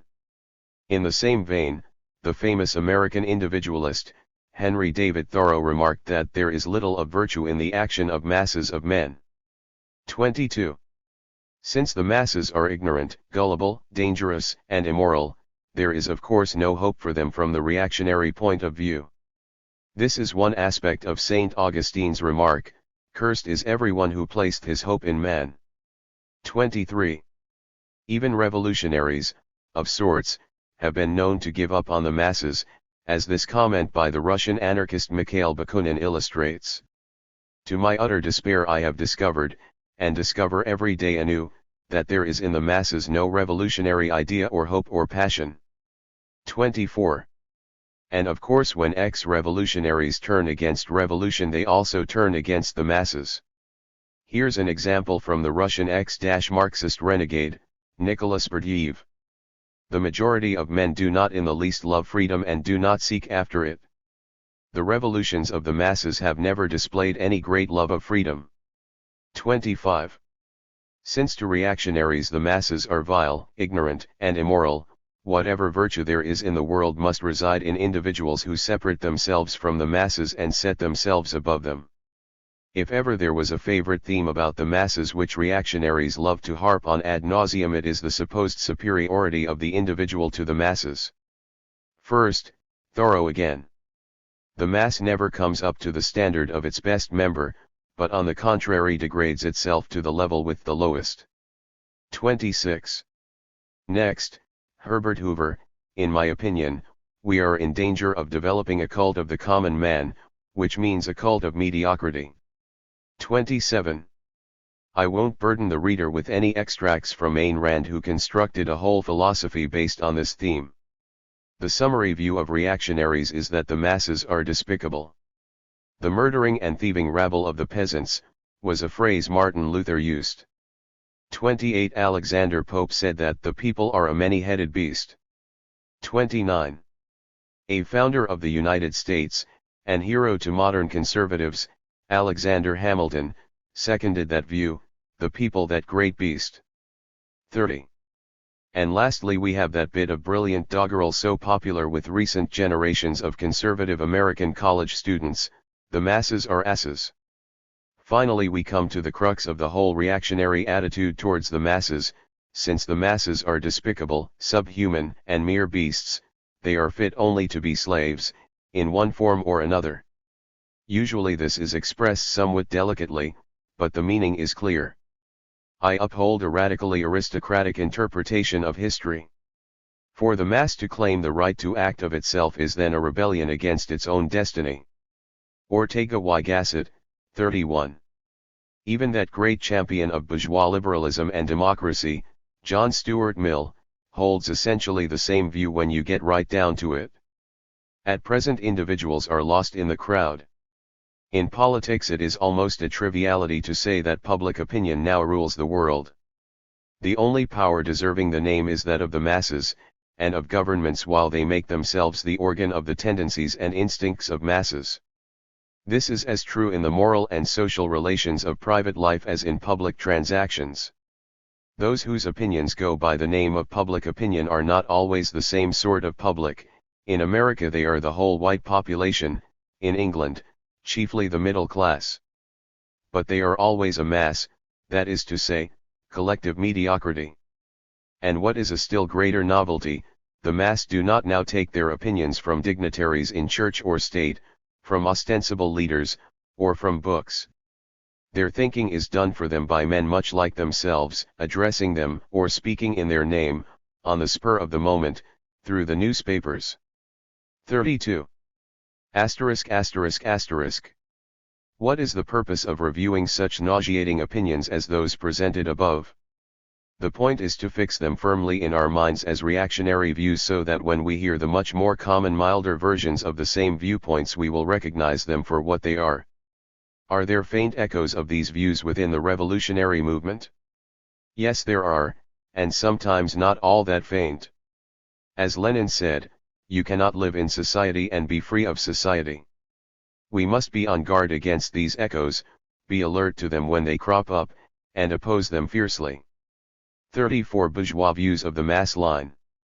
No bourgeois writer that I know of can be said to understand, let alone champion, the mass line. But some of them understand one aspect of it, to a degree, and others another aspect of it. Because the mass line is quintessentially a dialectical and revolutionary phenomenon, it seems to be essentially impossible for any bourgeois person to really grasp it as a whole or in its essence. Although watching bourgeois commentators discuss Marxism is always disgusting and annoying, How can they view things in such a topsy-turvy way? How can they lie like that? Sometimes it is also somewhat humorous. Their efforts to interpret Marxism within bourgeois categories and bourgeois concepts are sometimes quite a hoot. But more than perverse self-torture, more than entertainment, sometimes reading bourgeois interpretations of Marxist theory is instructive. Once in a blue moon they even point out problems in our analysis worth thinking about. However, most of the time the advantages are things like these. 1. Since bourgeois analysts tend to pounce on things they see as fallacies or weaknesses in Marxist theory, those of us concerned to defend Marxism can learn a lot about where we should concentrate our defense. 2. For the same reason, those of us concerned to iron out any wrinkles in Marxist theory, to clarify or expand or develop it where that needs to be done, can get some valuable hints as to where our enemies at least think our analysis needs some work. 3. The bourgeois analysts often lay things out fairly openly from their perspective, and don't try to hide their bourgeois sentiments. This is something that revisionist theoreticians, for example, are seldom willing to do. Thus a frankly bourgeois analysis of a point of Marxist theory is often useful in seeing through, and exposing, the more camouflaged views of revisionists. In comparing a revisionist view and an openly bourgeois view, we can often see that they are in essence the same. Such a procedure may even be of occasional help in analyzing isolated mistakes of people who usually take a revolutionary Marxist position, but err here and there, as of course even the very best revolutionary will do. We should look for similarities, as well as differences, between our own ideas and those of the enemy, in order to help evaluate our own ideas. In the writings on the mass line of sinologists, and other bourgeois writers, certain themes recur again and again. The big three are: the mass line is just a myth or a fraud, the mass line is just populism, and Maoism versus Leninism. Let's examine these three themes in more detail. The mass line is just a fraud. The favorite view of the most ferocious anti-communist commentators is that the mass line is a fraud or a trick or a hoax or a myth. Such people cannot admit that communists could ever really listen to the views of the masses, learn from the masses, act in accordance with the wishes of the masses, or act in the interests of the masses. Therefore, whenever communists claim to do such things they must be lying, and simply trying to fool people. Like class consciousness, this mass line has become something of a political myth of the Chinese Communist Party. It is a policy to which almost every Communist Party member refers in almost every speech or writing for almost every occasion. They talk forever about the harmonious unity with the masses, the viewpoint of the masses, wisdom of the masses, sanction of the masses, etc. Nothing in Communist China, one can be sure, is or can be divorced from this seemingly sacred doctrine of mass line. We must remember that the communists reject both commandism and tailism as methods of leading the masses. We must remember further that class consciousness cannot elevate itself automatically. Now, how does this mass line operate? And how is it related to class consciousness and mass persuasion? The answer can be found in the communist formula that the policy and methods of work of the party must originate from the masses and go back to the masses.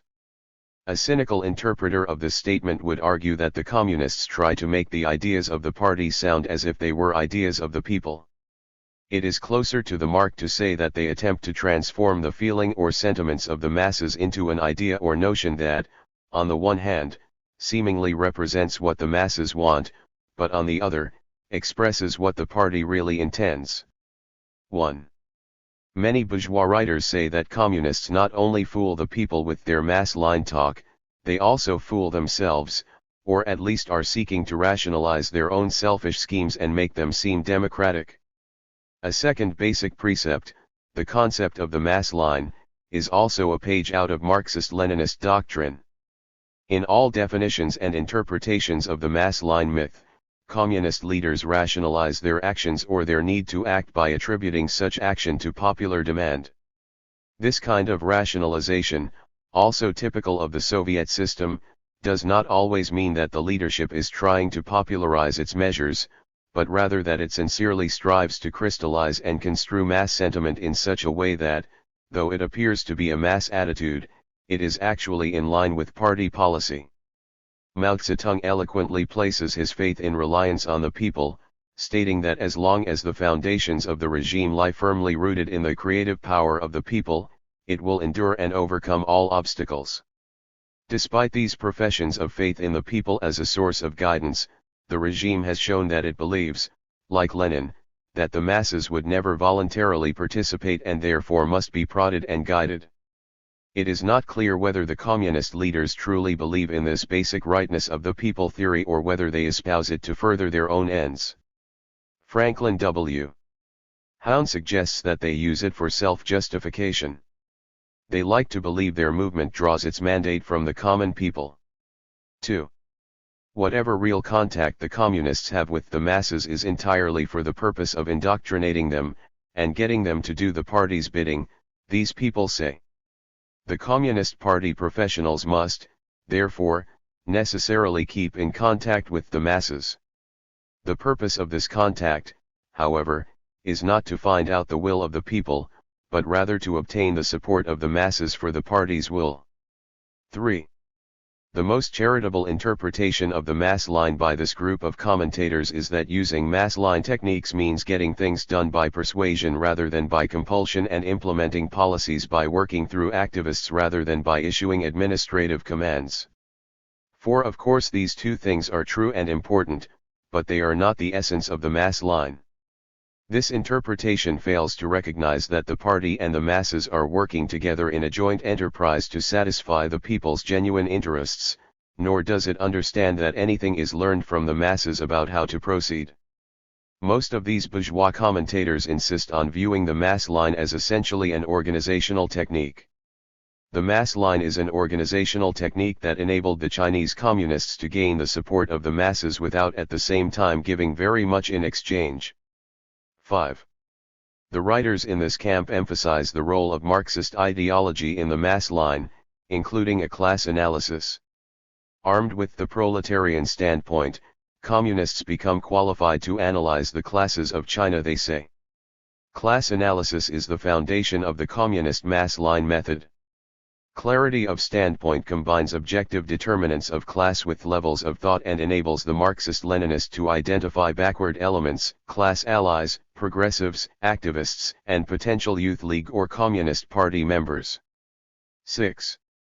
And they insist that though the ideas and wishes of the masses may be surveyed, they are never made the basis for action unless the party is already so inclined. The mass line places particular emphasis on the points of direct contact between the Chinese people and cadres in order that supervision and guidance may be concrete and flexible. Although the method requires a high degree of alert response to developments within the masses and at the levels of actual work, it in no way stipulates that party leaders should allow the common Chinese workers and peasants to dictate the party's course of action. 7. What lies behind all this mass line talk, this group of bourgeois analysts say, is a doctrine which falsely identifies the party with the people, and the interests and wishes of the party with the interests and wishes of the workers or the masses. The working masses are in principle assumed to hold all power. The party, as the vanguard of the working class, exercises leadership as its principal function in the mass line process. Greater control by the party is considered equivalent to greater control by the working class. The party controls by leading and the masses control by participating, and in this theory the vanguard cannot have interests differing from those of the masses. 8. There are indeed people who absolutely identify the party and the people this way. Liu Shaokai was one of them, as we see in chapter 37. But this is not at all the Maoist point of view. It is true that you can find in Mao's earlier writings some remarks in this same vein, but that was before the development of his thought during the struggles against capitalist roaders within the Communist Party. The mass line is just populism. Populism, like most terms in bourgeois social analysis, tends to be amorphous and to be used in quite different ways by different people. If all it is taken to mean is identification with the masses and championing of the masses' interests, then we communists can be counted as populists. However, most often the term populism is taken to mean something substantially different than this, such as voicing the felt needs and opinions of the masses, or placing oneself at the head of spontaneous mass movements.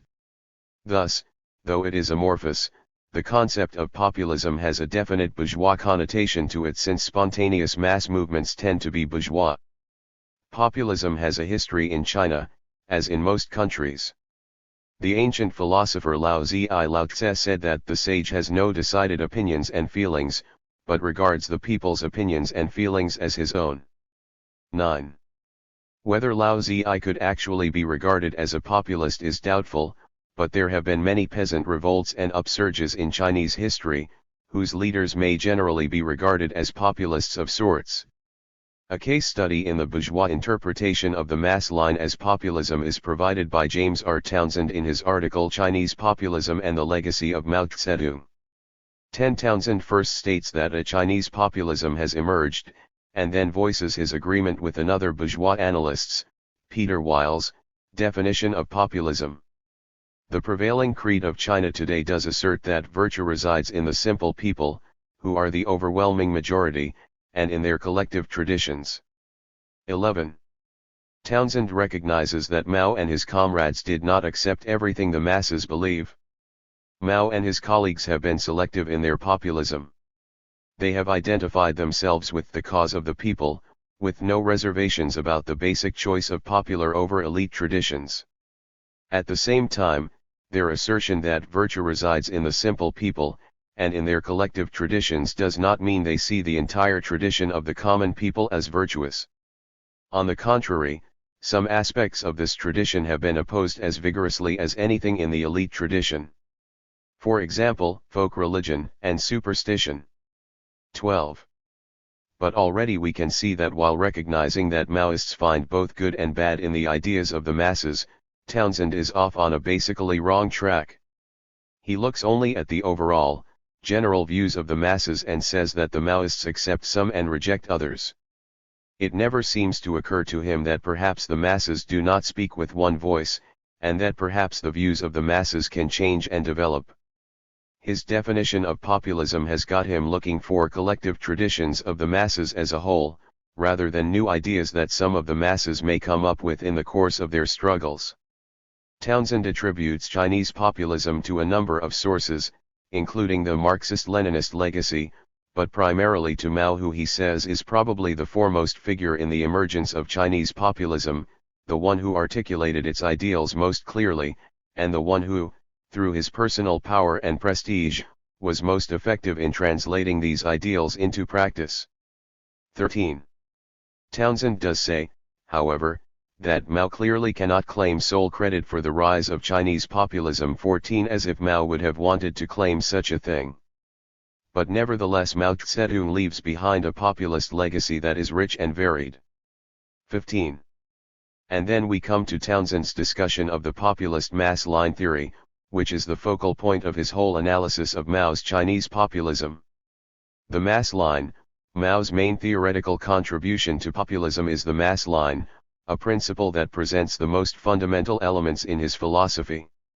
The mass line covers many aspects of the party's relations with the masses. In the first instance, it calls for policies that benefit the masses, that serve their interests and improve their conditions. It also prescribes a method or process for enlisting mass support in carrying out party policies. Described as coming from the masses and going to the masses, this method tries to solicit grassroots response to policy proposals and then to secure active popular support in carrying them out. Finally, the mass line calls for cadres, that is, officials or leaders, to adopt a work style that will keep them physically and psychologically close to the common people. Cadres are urged to get out of their offices, to study and work among the people, and to avoid any separation from or superiority to the ordinary citizen. These are very broad principles, but their populist thrust is unmistakable.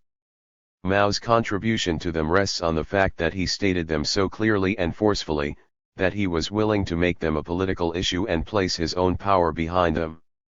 The best examples of his support for the mass line were his promotion of the Great Leap Forward, 1957 to 1960, and the Cultural Revolution, 1966 to 1969, movements that he undertook, despite substantial political opposition, at least in part because of his belief in the mass line. The effect of his efforts was to establish the mass line as an accepted part of the Chinese political process, and in so doing to make populism an integral part of the theoretical foundations of the Chinese system.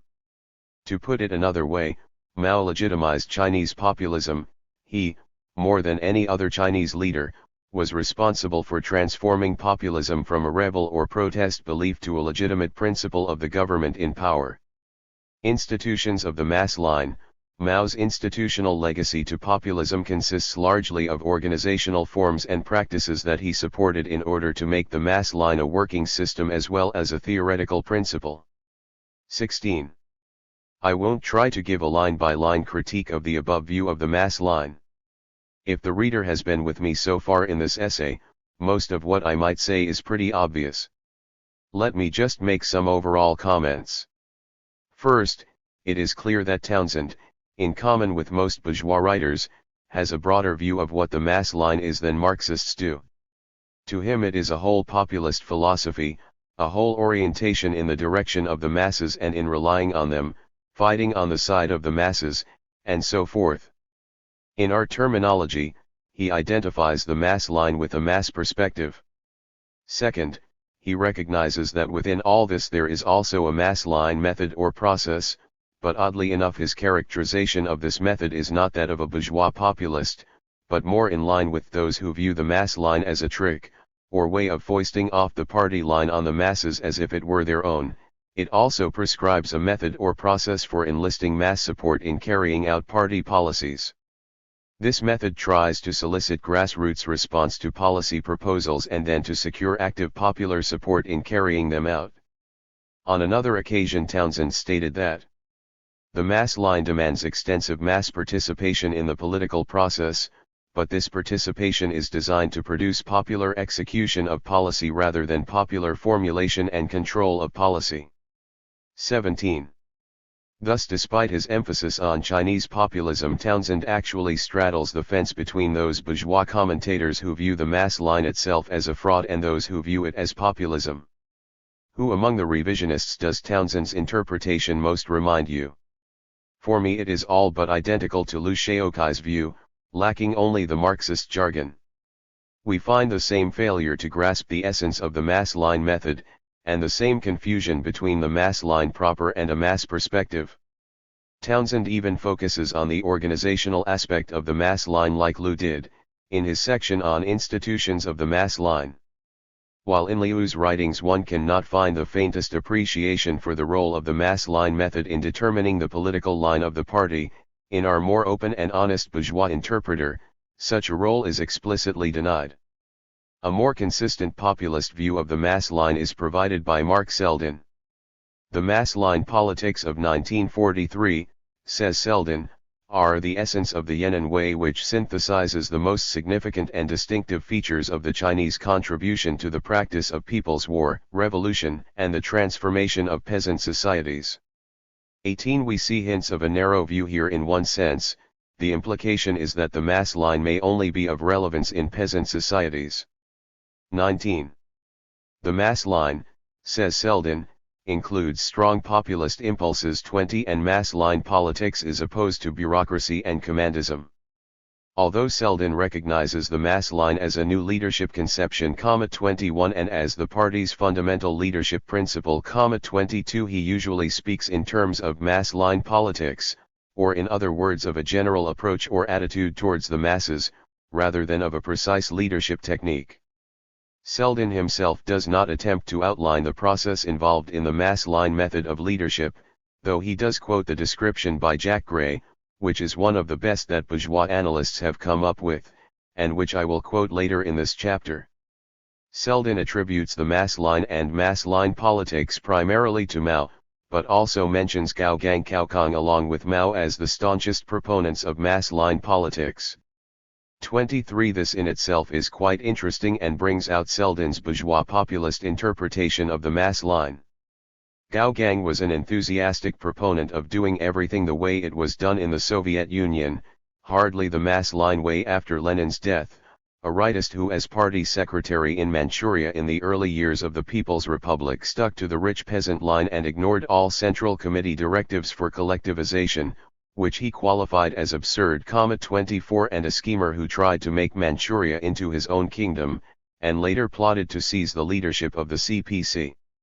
I don't know the details of Gao's leadership style in the early 40s, but I can't imagine that such a man could have had much of a grasp of the mass line. Along with all other bourgeois commentators that I know of, Selden thinks that the principles of the mass line were fully articulated by the early 1940s 25 and does not recognize that Mao continued to develop the theory up until the end of his life. In the 1971 book I have been quoting from, Selden says that the history of the Chinese Communist movement since the Yan'an period, particularly its extraordinary record in carrying forward China's economic development and social transformation, has been shaped in large measure by the enduring commitment to the mass line.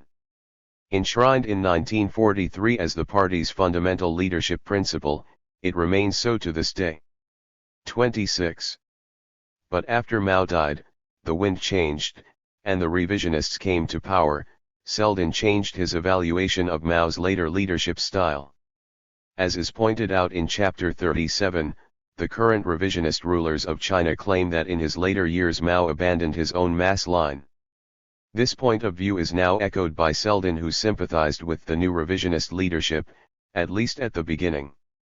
From the perspective of the early 60s, it is important to emphasize another point, somewhat neglected by Mao in his later years. When revolutionary change must be imposed from above because it is at odds with popular needs and perceptions, it is doomed to failure. It was the recognition of precisely this point, summed up by Mao in the principles of the mass line, that had enabled the party to spearhead earlier popular movements for national liberation and revolutionary change. 27. In response to criticism of the article from which this quotation is taken, Selden says that in the 2 decades after 1957 Mao and his followers employed mobilization approaches which abandoned earlier mass line methods. 28. On the first point, if fighting against a bourgeois restoration of power is not truly in the interests of the people, then I don't know what is. On the second point, the Cultural Revolution was nothing if not a mass movement. Indeed, this is one of the main bourgeois and revisionist criticisms of the period, that the masses were allowed to run wild. It therefore seems to me that Selden doesn't have a leg to stand on here. Even many other bourgeois commentators disagree with Selden on this point. Stuart Scram, for example, says just the opposite, that Mao began to move in 1955 from a Leninist reliance on the elite to a populist reliance on the masses. 29. Selden does imply his standard bourgeois populist interpretation of the mass line again, however. For him, no mass movements can be said to employ the mass line if they do not express the overwhelming views of the masses right from the very beginning of the process. Since the Cultural Revolution did not do this, the mass line could not have been employed by Mao in leading it. Generally, the bourgeois sinologists who are most sympathetic to the Chinese Revolution lean toward the interpretation of the mass line as populism. Perhaps the ultimate statement along these lines is that of Jerome Chn, who calls the mass line extreme democracy. 30. But as the case of Selden proves, having a subjective sympathy for the Chinese Revolution on the basis of a bourgeois populist outlook is by no means the same as having a Maoist understanding or outlook. Maoism versus Leninism. Our last major bourgeois theme on the mass line is that old favorite, Maoism vs. Leninism. Those who champion this theme are generally also those who view the mass line as a form of populism, who think Mao was a populist, but who think Lenin was an elitist. In bourgeois thought, you must either be a populist or an elitist, there are no other alternatives. Only a very few bourgeois commentators recognize the roots of the mass line theory in Lenin, and virtually none recognize the earlier roots in Marx and Engels. One person who recognizes a bit of the mass line theory in Lenin is Pat Howard, who remarks that elements of the basic concept can be found in Lenin. 31. In a footnote, Ms. Howard refers specifically to Lenin's comment to serve the masses and express their interests. LCW 19:409. but it should be noted that she does not view the mass line as populism, but rather as elitist paternalism. See Chapter 28. The supposed conflict between Leninism and Maoism is wider than just the mass line, according to many of these bourgeois experts, such as Maurice Meisner. While Mao may have the last word, or at least the latest word, on revolution, it is by no means clear that the words he proclaims are Leninist words. The whole question of the relationship between Leninism and Maoism is filled with ambiguities, and the historic tie between the two has become exceedingly tenuous. How, after all, is it possible for Leninist proletarian revolutionaries consciously to undertake to destroy the very organizational apparatus which Leninism teaches is the vanguard of proletarian revolution? If the party is the incarnation of proletarian consciousness, as any good Leninist must believe, then why is it that Maoists attribute true proletarian consciousness to individuals and groups completely outside of the party structure? If Leninists have always regarded the spontaneous strivings and consciousness of the masses as not only inadequate but potentially dangerous for the revolutionary cause, why do Maoists so prize the spontaneous revolutionary creativity of the masses? If Leninism teaches that the essential precondition for effective revolutionary action is the discipline and authority of the party and its organizations, why is it that so much recent Maoist revolutionary action has been directed against this discipline? Indeed, how was it psychologically possible, much less politically and ideologically feasible, for Mao Zedong to call for the masses to rebel against the party organization that he himself was largely responsible for building and leading to revolutionary triumph?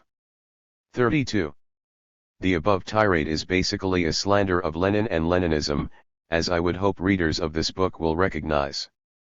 But for the moment, let's give the bourgeoisie back the floor, and let the slander continue. Mao has always expressed a faith in the spontaneity and wisdom of the masses that Lenin neither possessed nor expressed. Mao's appreciation of the practical revolutionary efficacy of Leninist principles of organization has been combined with a populist trust in the elemental revolutionary creativity of the masses and an essentially populist impulse that all somehow must merge into the masses.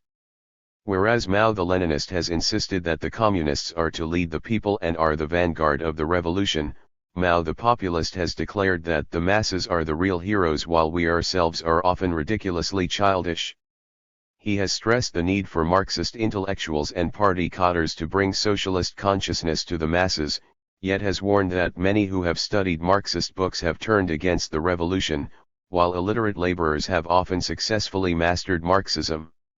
He has emphasized, at least until recent years, the indispensable leadership role of the party, but he has also argued passionately that true revolutionary knowledge ultimately comes from the people themselves and that party leaders and cadres must therefore learn from the masses and acquire the good qualities of workers and peasants. He has insisted that it is necessary for Marxist intellectuals and cadres to be the pupils of the masses as well as their teachers, and that, indeed, it is necessary to learn from the people before it is possible to teach them. 33. And further, this pupil-teacher dichotomy, which in many forms appears so prominently in Maoist writings, is, within a new ideological framework and in the context of different historical circumstances, essentially the unresolved populist dilemma of the role of the revolutionary intellectual, the dilemma of whether the prime duty of the revolutionary intellectual, or would-be revolutionary leader, is to teach and lead the masses or to learn from and merge with them. Whereas Lenin had no doubts about where the true sources of proletarian consciousness resided and decisively resolved this dilemma, Mao has never precisely defined the relationship between the organized consciousness of the party and the spontaneous consciousness of the masses. For Lenin, in this crucial realm, there was but one cardinal principle: faith in, and obedience to, the party and its leaders. For Mao, as one can read in the Little Red Book, p. 2, there are two cardinal principles: we must have faith in the masses and we must have faith in the party. If we doubt these principles, we shall accomplish nothing. 34. Well, let's first quickly resolve this unresolved populist dilemma of whether the prime duty of the revolutionary leader is to teach or learn from the masses. From our perspective, the purpose of having a party of revolutionary leaders is to teach and lead the masses in making revolution. But that is only possible if the leaders are close to and learn from the masses. So you can say that from one point of view the leading aspect of this dialectical contradiction is the teaching, but the logically prior aspect in each step of the process is the learning. Both things are equally necessary, so neither is the prime duty in relation to the other. No big mystery here as usual when we address the dialectical puzzles that so baffle the bourgeois mind. This dilemma was discussed in more detail in Chapter 10. Let me just briefly answer a few of Meissner's other questions, and correct a few of his assertions. How is it possible for a Leninist to turn against his own vanguard party? It is possible, and necessary, when that party ceases to be a vanguard of the proletariat, starts to change color, and become a party of the bourgeoisie. Nothing anti-Leninist about this. The party is not the incarnation of proletarian consciousness in the sense that all proletarian consciousness originates within it. The party too must learn, and it learns from the masses and their struggles. A genuine proletarian party must constantly develop and improve its proletarian consciousness through struggle. Leninists have not always regarded the spontaneous strivings, consciousness and creations of the masses as inadequate, but have enthusiastically welcomed the revolutionary moods, actions, and creations of the masses, as Lenin himself did in the cases of the 1905 revolution, the creation of the Soviets by the masses, and the more or less spontaneous overthrow of the Tsar in the February Revolution. Leninists insist on party discipline not absolutely, but only insofar as it is discipline within a genuine communist party, keeping to the revolutionary path. When the party changes color, or perhaps even seriously wavers, then the obligation vanishes. See Chapter 29 on Democratic Centralism.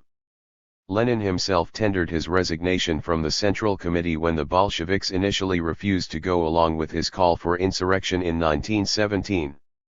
When the Encyclopaedia Britannica says that Mao's standpoint is a long way from Lenin and his cool manipulation of social forces and his fear of spontaneity 35, it mouths the conventional bourgeois wisdom, as does Meissner. But the claim that Lenin did not appreciate the spontaneity and wisdom of the masses is completely bogus, as I believe I amply demonstrated in Chapter 9. Both Lenin and Mao had a dialectical attitude towards spontaneity, recognizing that sometimes it is revolutionary and sometimes it is bourgeois. When it is revolutionary they both welcomed it, and gloried in it. The bourgeois picture of Lenin shows they don't know the man, that they have a completely erroneous notion of him. The reason why is obvious: it serves their class interests. They are thus unable to come to really know him, even those few who read very much of his writings. And they can only come to know and appreciate Mao too insofar as they distort him and make him into a populist. In the course of this book I have provided a great many quotations from Lenin which demonstrate that he understood, as did Mao, that the party must not only teach the masses, but must also learn from them. I don't dispute that between Lenin and Mao there is some change in emphasis on these points. And as we saw in Chapter 32, Mao did raise the theory of the mass line and the general Marxist understanding of the importance of a mass perspective to a qualitatively higher level. But the fact remains that between Lenin and Mao there is no great gulf on these questions, and it is not for nothing that Mao sometimes said that he learned the mass line from Lenin. We see in the long quotes from Maurice Meissner above that the supposed conflict between Leninism and Maoism goes beyond the mass line proper, but the mass line is nevertheless one of the clearest examples of this conflict according to the Lenin versus Mao camp. Here is what another bourgeois commentator, Frederick Wakeman, has to say on this specific issue. But there was a difference between a Leninist dialectic of party vanguard and masses and the Maoist mass line. The former was approximated by figures like Liu Shaochi, who forged party lines by democratic consultation with the masses and then executed the new policies via central organization. This theory, particularly as elaborated in Liu Shaochi's On the Party, was certainly not opposed to a mass line. But in coming from the masses and going to the masses, the more orthodox Leninist wing of the party was convinced both that some mass views could be incorrect and that it alone truly understood the people's long-term interests. Mao did not disagree with that contention altogether. Even during the Cultural Revolution he avowed that party members were, by virtue of their affiliation, more conscious of the proletariat than the proletariat itself. But he at the same time underscored the party's entire derivation of legitimacy from the people at large. Perhaps because China's economic stage did not pose the specter of a labor aristocracy, Mao did not share Lenin's ambivalence toward a people which could so easily undergo a process of embourgeoisement and therefore required a separate party vanguard. As the party was a simple representative of the people, any barrier between it and the masses was a sign that the party bereft of legitimacy was in error. 36. Wakeman is quite correct, and perceptive, to notice that Liu's conception of the mass line is not that of Mao. But, like most bourgeois commentators, he goes completely wrong in calling Liu an orthodox Leninist. Liu was nothing of the kind. Again, more slander of Lenin. And really, slander of Mao too, viewing him as essentially a populist. I am not going to bother to give an exhaustive response to all the elements of error and untruth in Wakeman's paragraph. Let me just say first that the genuine mass line is based on the recognition of both wisdom and incorrectness among the masses' ideas. To say that Mao did not altogether disagree with the fact that some mass views can be incorrect is thus ridiculously lame. Second, it is not exactly because the proletariat may become embourgeoised that it is necessary to form a proletarian party to lead the masses, though there is an element of truth to that assertion. The recognition that the prevailing ideas of any age are those of the ruling class, of course goes back to Marx and Engels, and long predates Lenin, as does the recognition that a proletarian party is necessary. But more basic still is the obvious point that leadership is necessary in order for any large group of people to work together to accomplish complex tasks. Even after the establishment of worldwide communist society, there will still need to be leaders, and organization. Third, Mao too recognized quite well that bourgeois ideas influenced the masses, and even develop spontaneously among the masses, both peasants and proletarians. And fourth, what is this barrier between the party and the masses that Leninists are supposed to be in favor of, as opposed to Maoists? There is no such barrier between a real Leninist party and the masses, and Lenin himself would have been horrified by the notion. Finally, we should mention that there are some bourgeois commentators on the mass line who understand things a bit better. Here are some remarks by one of them, Stuart Scram. To suggest that ordinary people may be a source of the ideas from which correct policies are elaborated, and that they can in turn understand these policies rather than blindly applying them, marks a very great rupture with one of the central themes of traditional Chinese thought. Confucius said, according to the Analects, the people may be made to follow a path of action, but they may not be made to understand it. This is one of the aspects of Confucianism that Mao has sought to eradicate from the minds of his compatriots ever since the May 4th movement, even as he called for preserving what was still progressive and useful in the Chinese heritage. He did not, however, cast doubt in so doing on the Leninist axiom that class consciousness can only be imported into the working class from outside, and more broadly that the Communist Party, as the vanguard of the proletariat, must provide ideological guidance to society as a whole. The masses, although taken into the confidence of the leaders of the revolutionary movement, were in the end to be made to embrace ideas which, left to themselves, they were quite incapable of elaborating in systematic form. 37. Scram is right to mention Confucius here, and you can see why Mao and his followers, as part of criticizing Liu Shaokai, Lin Biao and their cohorts, launched a campaign against Confucius. Liu's version of the mass line was indeed Confucian, not Leninist. But while Scram does not fall into the idiocy of the writers in the Mao vs. Lenin school, he still does not fully understand the deep continuity between Lenin's conception of leadership and Mao's. We will return to Scram later in this chapter. The Rand Corporation analysis. One of the more interesting bourgeois discussions of the mass line was written by Harry Harding of the Rand Corporation for the U.S. Air Force. 38 In some ways it is idiosyncratic and way off the mark, and in some ways it is perceptive. Harding makes a good start by immediately recognizing that Mao and Liu Shaoqai had quite different conceptions of the mass line, at least when it comes to political, social, and macroeconomic questions. But then things start to get a little screwy. He describes the Maoist position as the dogmatic mass line and the Liuist position as the pragmatic mass line.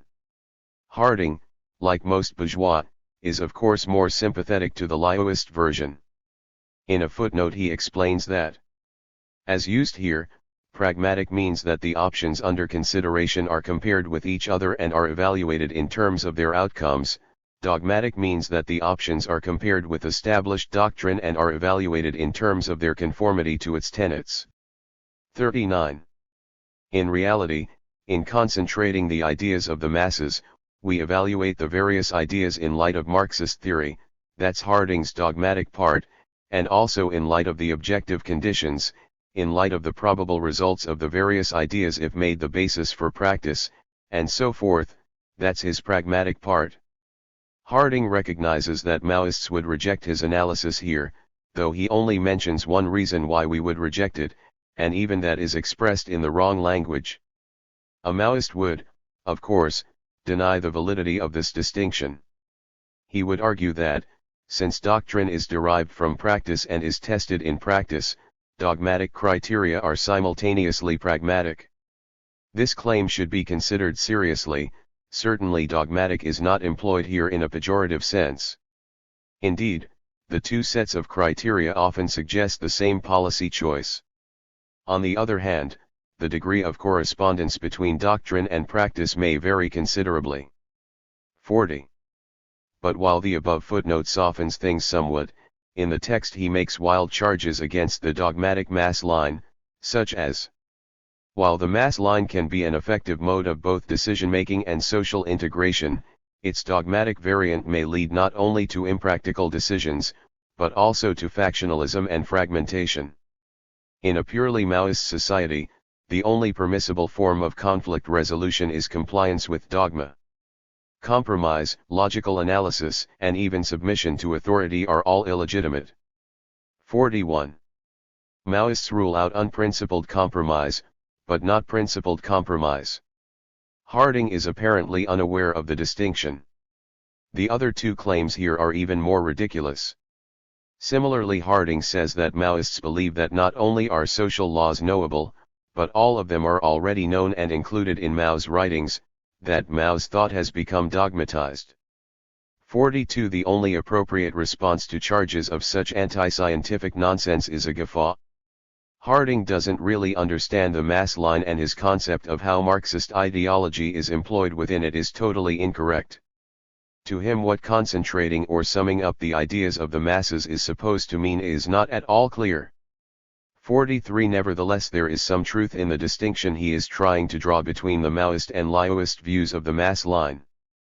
The essential point is that Liu does not understand the role of Marxist theory in the processing step either, and does not employ it, at least properly. Liu's interpretation is in fact pragmatism, not because it supposedly weighs the various options against one another and considers what their various results might be, but because it ignores our overall theory, Marxism, and proceeds as if there were no such guiding theory. Harding traces the source of Liu's position here to the notion that there are two types of problems: questions of principle in which Marxism must of course be employed, and purely practical questions in which Marxism is more or less irrelevant. This erroneous theory is probably the major idea that Liu Shaoqai pushed in his writings, especially in On Inter-Party Struggle. Liu was able to lend it more credence than it deserves by quoting Stalin to the same effect. 44. Harding correctly points out that the Maoist position, and actually the prior Marxist-Leninist position as well despite Stalin, which was strongly put forth during the Cultural Revolution, is that no distinction can be made between questions of principle and practical problems, that all political issues are questions of principle to one degree or other, and that to insist otherwise is to negate the class struggle and to ignore the class basis of truth. 45. Since, according to Liu, and Deng Xiaoping and the rest of the revisionist bunch, Marxist theory need not be used in processing the ideas of the masses when applying the mass line to concrete and practical problems, how are we then to choose among the various options? Well, we should choose whatever works, whatever people can come to a bargain on, whatever unprincipled compromise can be reached, whatever seems easiest, whatever does not rock the boat too much. The correct philosophical word for this is indeed pragmatism, no doubt about it. It may seem to some that Maoists make too much out of Liu and Deng's black cat, white cat, whatever works point of view, but when you analyze Deng's little slogan you find that beneath it is a deep, basic, anti-Marxist, and hence bourgeois, ideology. Why is pragmatism a bourgeois ideology? Well, as already stated, it ignores our guiding Marxist theory. But more fundamentally still, because communists are supposed to be trying to escape the conditions of the present society and build a different society, not accommodate ourselves to what seems to work under the present system.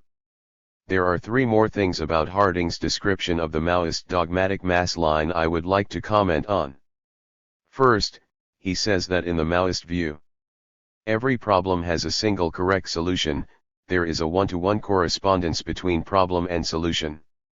Problem solving is, therefore, less a matter of choice among options than a diagnostic process, the accumulation of sufficient information so that the nature of the problem and the single correct solution become apparent.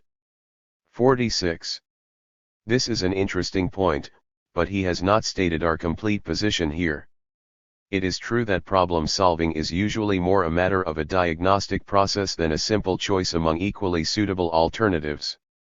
You could even say that if it were possible to carry out the diagnosis or analysis sufficiently, essentially all social problems would be found to have a single, optimum solution or indicated course of action.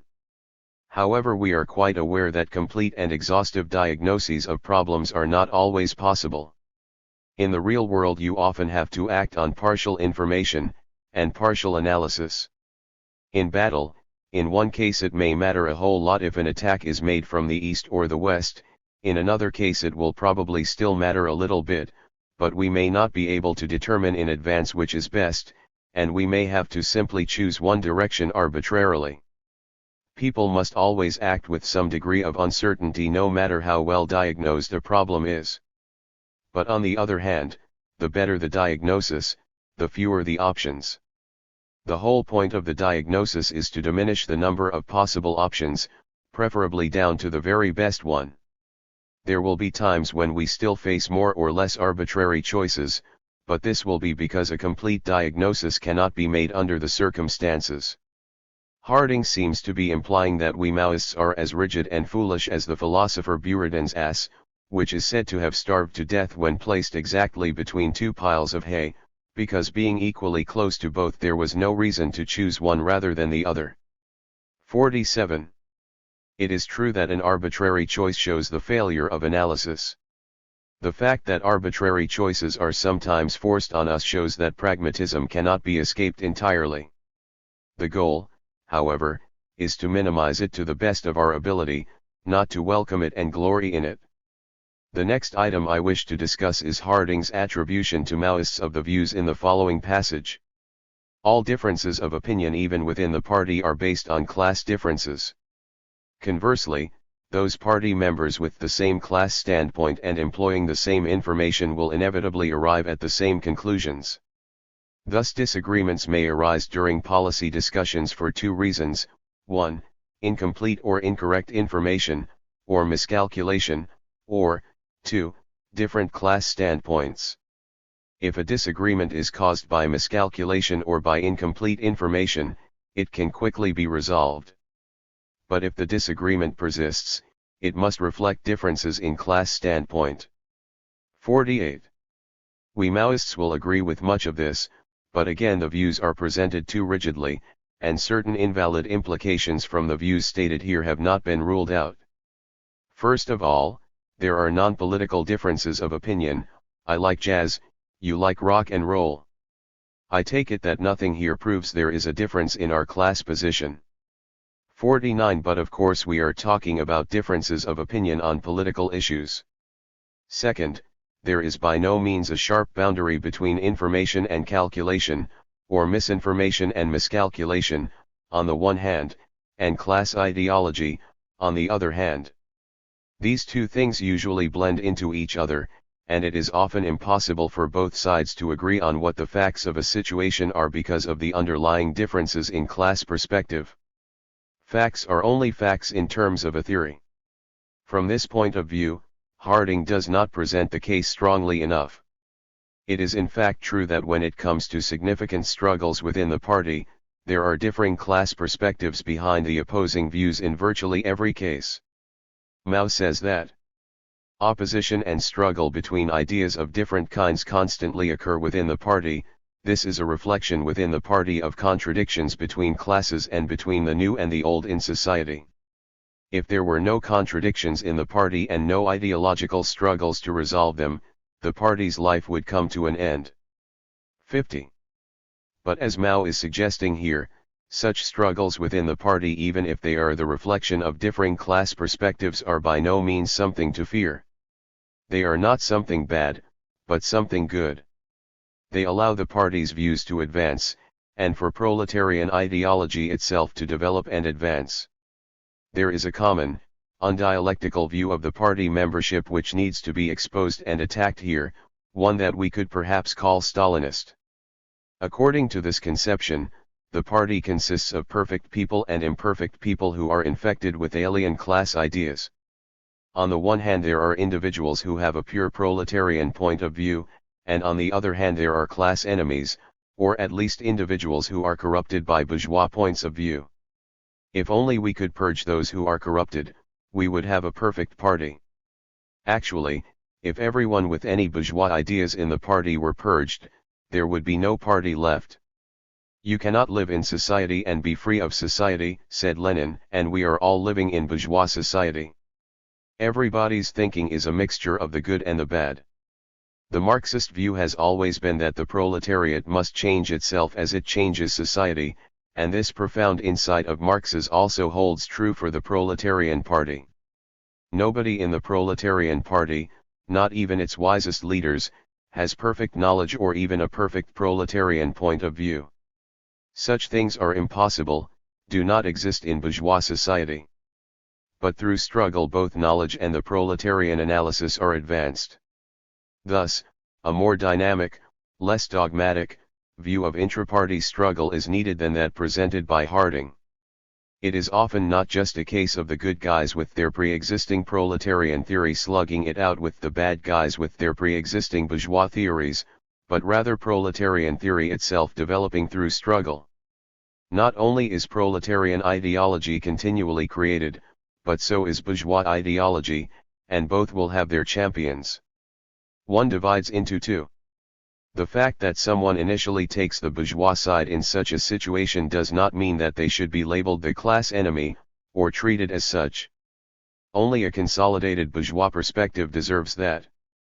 Most of the champions of new bourgeois ideology within the party can eventually be won over to become supporters of the new proletarian ideology that has been created. Only a relatively few die-hard Liu Shaokais and Deng Xiaopings need to be booted out of the party. Irreconcilable antagonism in intra-party struggle is always a possibility, but it should be the exception, not the rule. And finally, the last item I will briefly discuss in Harding's analysis is his claim that the Maoist dogmatic mass line does not require that the decision-maker possess expertise or advanced training and therefore could justify the elimination of experts and intellectuals as a social class in China. 51 This is either blatant misunderstanding, blatant slander, or both. Mao did say, as Harding quotes him, that to investigate a problem is to solve it. Just get moving on your two legs, go the rounds of every section placed under your charge and inquire into everything, and then you will be able to solve the problems, however little your ability. 52. But first, Mao is clearly talking about political management and supervision here. This was 1930 and he faced a party made up of ill-educated and ill-trained peasants, primarily, who somehow had to learn how to supervise the revolutionary process. He was not talking to a group of nuclear physicists and telling them that their knowledge does not matter in their work. Second, the whole point of the article was to encourage people who were well aware of their lack of knowledge to not just give up, but to acquire the facts needed in order to make the correct decisions. Just before the above passage, Mao says, "You can't solve a problem? Well, get down and investigate the present facts and its past history. When you have investigated the problem thoroughly, you will know how to solve it. Conclusions invariably come after investigation, and not before." 53. To investigate a problem is, indeed, to solve it, says Mao, and if you solve it you have become an expert yourself on that question. The more technical the problem, the deeper the investigation which must be made. On very technical sorts of questions you will certainly need some previous training, and many of the masses that you consult with, whose ideas you gather, will themselves have extensive education and training. The goal is not to eliminate experts, but to make people who must solve the more technical problems of society read and expert, and to show them that even in technical areas the mass line can and must be used. A few of the better bourgeois views of the mass line. There are a few other bourgeois commentators on the mass line who seem to have escaped the extremes of either saying it is a hoax or it is populism. One of these is Stuart Scram, who first of all recognizes very clearly the importance of the mass line, and that it is an important method of leadership of the masses. 54. Scram strongly opposes the populist interpretation of the mass line. To work with the people did not, however, mean for Mao to lose oneself in them, in some great orgy of populist spontaneity. Nor should the Yan'an heritage be romanticized, or sentimentalized, to make of Mao a believer in some kind of extended democracy with overtones of anarchism. The classic directive of June 1, 1943 itself, in which Mao first formulated systematically his ideas on the mass line, reflected, to be sure, his concern that policymakers should listen to those below and learn from experience at the grassroots. His injunction to link the nucleus of leadership closely with the broad masses, and to sum up the experience of the mass struggles was seriously meant. But in the end the aim was to take the scattered and unsystematic ideas of the masses, turn them into concentrated and systematic ideas, and then go to the masses and propagate and explain these ideas until the masses embrace them as their own. In other words, the people were to be made to interiorize ideas which they were quite incapable of elaborating for themselves. There is a remarkable parallel between this last phrase and Lenin's view that class consciousness could only be imported into the proletariat from outside. And yet there were significant differences between Mao's approach to leadership and that of Lenin, as well as in the revolutions they led. 55. So on the one hand, according to Scram, Mao's mass line method of leadership was really like Lenin's, but on the other hand it was different. Such an assessment cries out for clarification, but Scram seems unable to provide it. Far from being able to resolve this apparent contradiction, he ends up suggesting that the mass line itself is inherently contradictory. He says that the mass line is an ambiguous concept, which points in two directions, toward Leninist elitism, and toward the genuine involvement of people in their own affairs. 56. Unlike most bourgeois commentators, Scram understands both that the mass line involves listening to the masses and at least sometimes adopting their views, and also that the mass line does not mean the sacrifice of communist ideology. However, like all bourgeois analysts, he really cannot understand how both things can happen at the same time. So his interpretation of the mass line is that it is ambiguous, that the practitioner simply alternates between one approach and the other. This is what passes for a balanced interpretation in bourgeois analysis. Dick Wilson, another sinologist, likes Schramm's interpretation, but seems most impressed by the populist aspect. He says that the mass line is an excellent consultative participatory method of leadership of the kind which has excited Western intellectuals, for example in the dramatization of Fanchon by David Hare, the British playwright. But by its very nature it is hard to institutionalize, and in the end all depends on the sensitivity of the individual leaders concerned. 57. That last sentence is worth thinking about for a moment. The implication seems to be that sure, the mass line sounds good, but once your Mao is dead it's all over, you won't be able to make it a permanent part of your party's leadership style. In response to this, I would say that while it is true that some people will have more sensitivity for the mass line than others and will be better at using it, it is possible for a genuine communist party to constantly educate its members in the nature and importance of the mass line, to promote to leadership roles those who demonstrate an ability and desire to use the mass line, and thus to institutionalize the mass line as the prime method of leadership by the party. It may be hard, but then nothing in politics is easy. Exactly. This is another reason why a genuine Maoist party should be constantly talking about the mass line. Perhaps the best description of the mass line that I have come across by a bourgeois writer is the following by Jack Gray.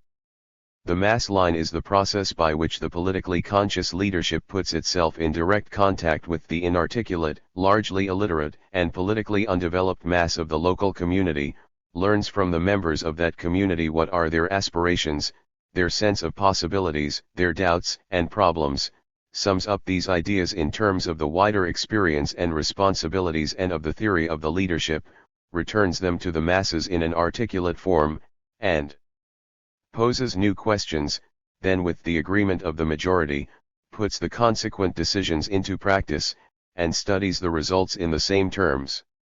The advantages of this political method are that it prevents rule by fiat and elitist pretensions. It involves the whole population in active discussion and explicit commitment to policies, and it forms a process of education by which the mass of the people gradually overcome their inarticulateness, their suspicion of change, their ignorance of modern technical and organizational possibilities, their narrow family and clan outlook, the extreme shortness of their economic perspectives, their ignorance of comparable situations elsewhere, and their ingrained fear of governments. It has had substantial success both in minimizing elitist tendencies and in increasing the articulateness of the population. 58. But this description still has some problems. There is the implication again that the mass line has its primary application in a backward, illiterate, peasant society. There are still some echoes of the populist interpretation here. And, despite that, there is an insufficient appreciation expressed here for the genuine wisdom and ideas of the masses. As another bourgeois writer correctly expresses it, the mass line is based on the belief that the common people have great contributions to make, that they have wisdom and ability. 59. If you want a really good, all-sided description of the mass line, you have to forget the myriad of bourgeois commentators and turn to Mao and Maoist writers. The development of bourgeois views of the mass line. More recently, it has been recognized by sinologists themselves that there have been changes over the years in their dominant perspective on the real nature of the mass line and Maoist leadership methods in general. Mark Blecker restricts his attention to the local politics of the post-liberation Chinese countryside. But he points out that scholarship, i.e., the sinologists, for a long time showed little interest in the village politics, communist leadership methods, and mass political participation in China. 60. Not only did they not investigate this during the Chinese Revolution itself, to some degree understandably, but even after the establishment of the People's Republic of China they were for a couple decades indifferent and uninterested.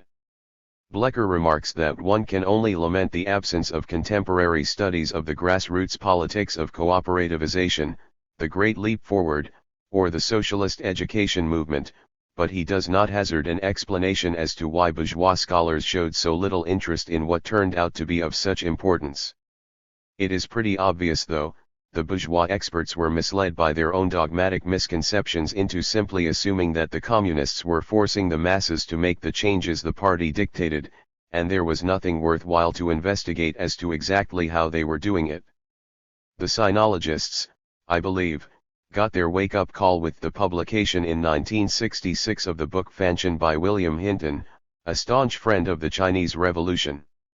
61. This very important book does not explore the theory of the mass line, but it does illustrate the attempts, sometimes fumbling and inept, Sometimes much better to apply this leadership method in one particular Chinese village. The book was written before the Great Proletarian Cultural Revolution, and tends to conflate the views of Mao and Liu Shaoqai. But despite a few such weaknesses, it remains a valuable work. It is also worth noting that the US government tried to suppress this book by seizing Hinton's notes when he returned from China. It was a long hard struggle to get them back and delayed the publication of the book. Fanchen also had a significant impact on the rising New Left in this country, including me personally. A graduate school friend of mine read it when it first came out and started calling himself a communist. When Hinton spoke at the University of Wisconsin, my friend took me to hear him. I was impressed. Then I read Fanchen myself, and for the first time began to have an idea of what communists were trying to do. It took several more years of dabbling with utopian socialism before I finally began a serious study of Marxism and became a communist myself. But Fanchen was an important step in my education. Returning to our present theme, however, Mark Blecker comments about the second general view of the sinologists. Once Western scholars began to acknowledge the existence of political participation in the Chinese countryside and turn their attention to it, a second view quickly emerged. It amounted mainly to mass mobilization by the leadership around issues defined and controlled by the elites. Consequently, participants engaged in it reluctantly, passively, disinterestedly, and ritualistically. Mobilization was the major theme of James Townsend's work Political Participation in Communist China, see bibliography, which set the tone for much thinking and analysis by those who actually began to look at the Chinese grassroots. 62. This is basically the view I characterized earlier in the chapter as saying that the mass line is just a shuck and a fraud. But then a third view emerged, largely I believe because many bourgeois experts themselves realized that the shuck and fraud theory was at least a distortion of the truth, if not an outright lie. Blecker continues. A third view emerged out of unease with the elitist theory of Chinese politics that had informed the first view, or non-view, as well as unease with much of the political theory and general analysis then dominant. It had various sources: the new social history's insistence on putting the people back into analysis, the democratic proclivities and convictions of a new generation of scholars, which found resonances in Chinese revolutionary theory and practice, the rise of the pluralist paradigm in U.S. political science, and the published work of Hinton and Myrdal, which suggested a different China in need of further study. 63. And thus was born the "it's just populism" school of thought. It is interesting to see a bourgeois sociologist himself admit that there are these kinds of ideological trends and developments in what they usually pretend to be impartial social science. One of this third view group of scholars is Blecker's mentor, Tang Tzu of the University of Chicago.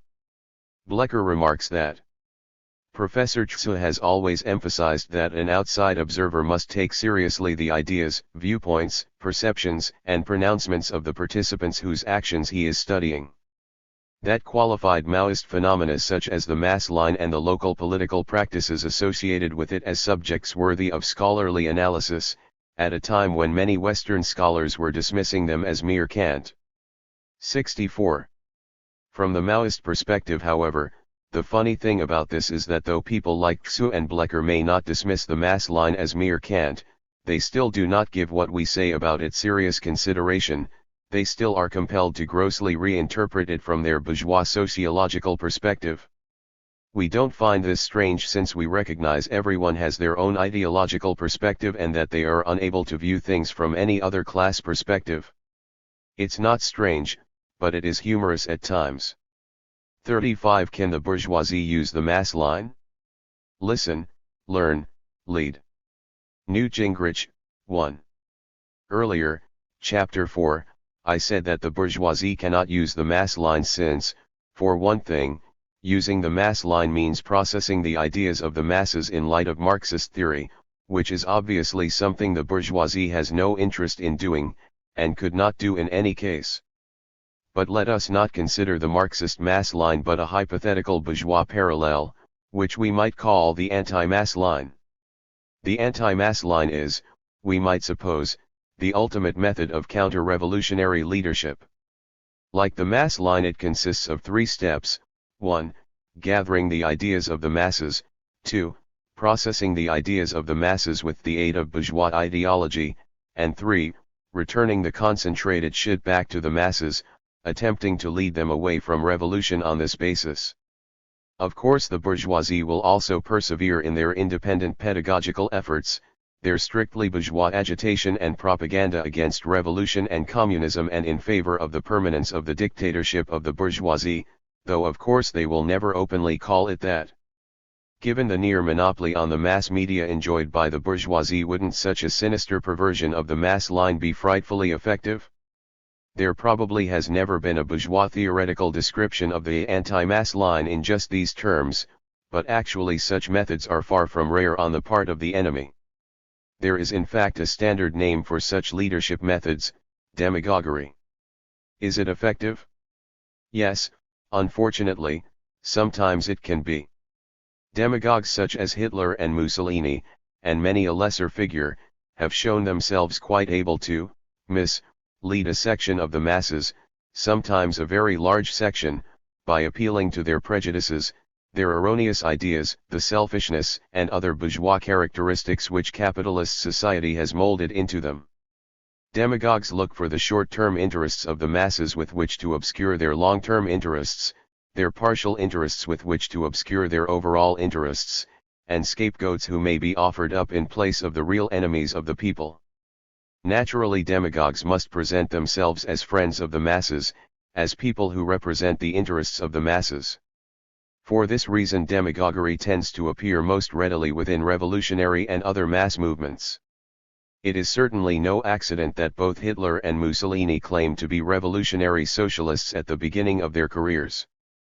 Especially at a time when genuine revolutionaries are not yet in leadership of the mass movement, there are real dangers present from all sorts of demagogues. In 1902, Lenin remarked that, "I will never tire of repeating that demagogues are the worst enemies of the working class. The worst enemies, because they arouse base instincts in the masses, because the unenlightened worker is unable to recognize his enemies in men who represent themselves, and sometimes sincerely so, as his friends. The worse enemies, because in the period of disunity and vacillation, when our movement is just beginning to take shape, nothing is easier than to employ demagogic methods to mislead the masses, who can realize their error only later by bitter experience." 2. But while admitting here that demagogues can be successful for a time in swaying the masses, Lenin also puts his finger on the reason why such bourgeois leadership in disguise is bound to fail eventually. The masses will learn through their own bitter experience that the demagogues are not acting in the people's interests but rather against their interests.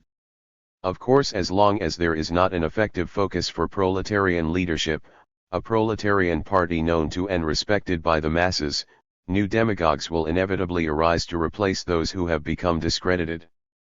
The only real escape from this endless chain of charlatans, and all bourgeois leaders are charlatans and are more or less demagogic, lies in building and strengthening the proletarian party and its ties to the masses.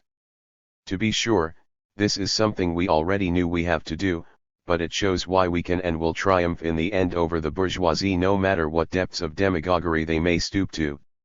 The bourgeoisie can and sometimes does use something like the anti-mass line to mislead the masses. But there are inherent difficulties and limitations in doing so.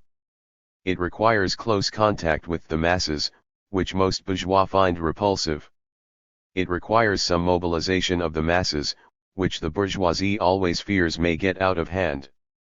But most of all, it requires fooling the masses about what is in their own interests, and eventually the masses are bound to learn the truth and turn against their false friends.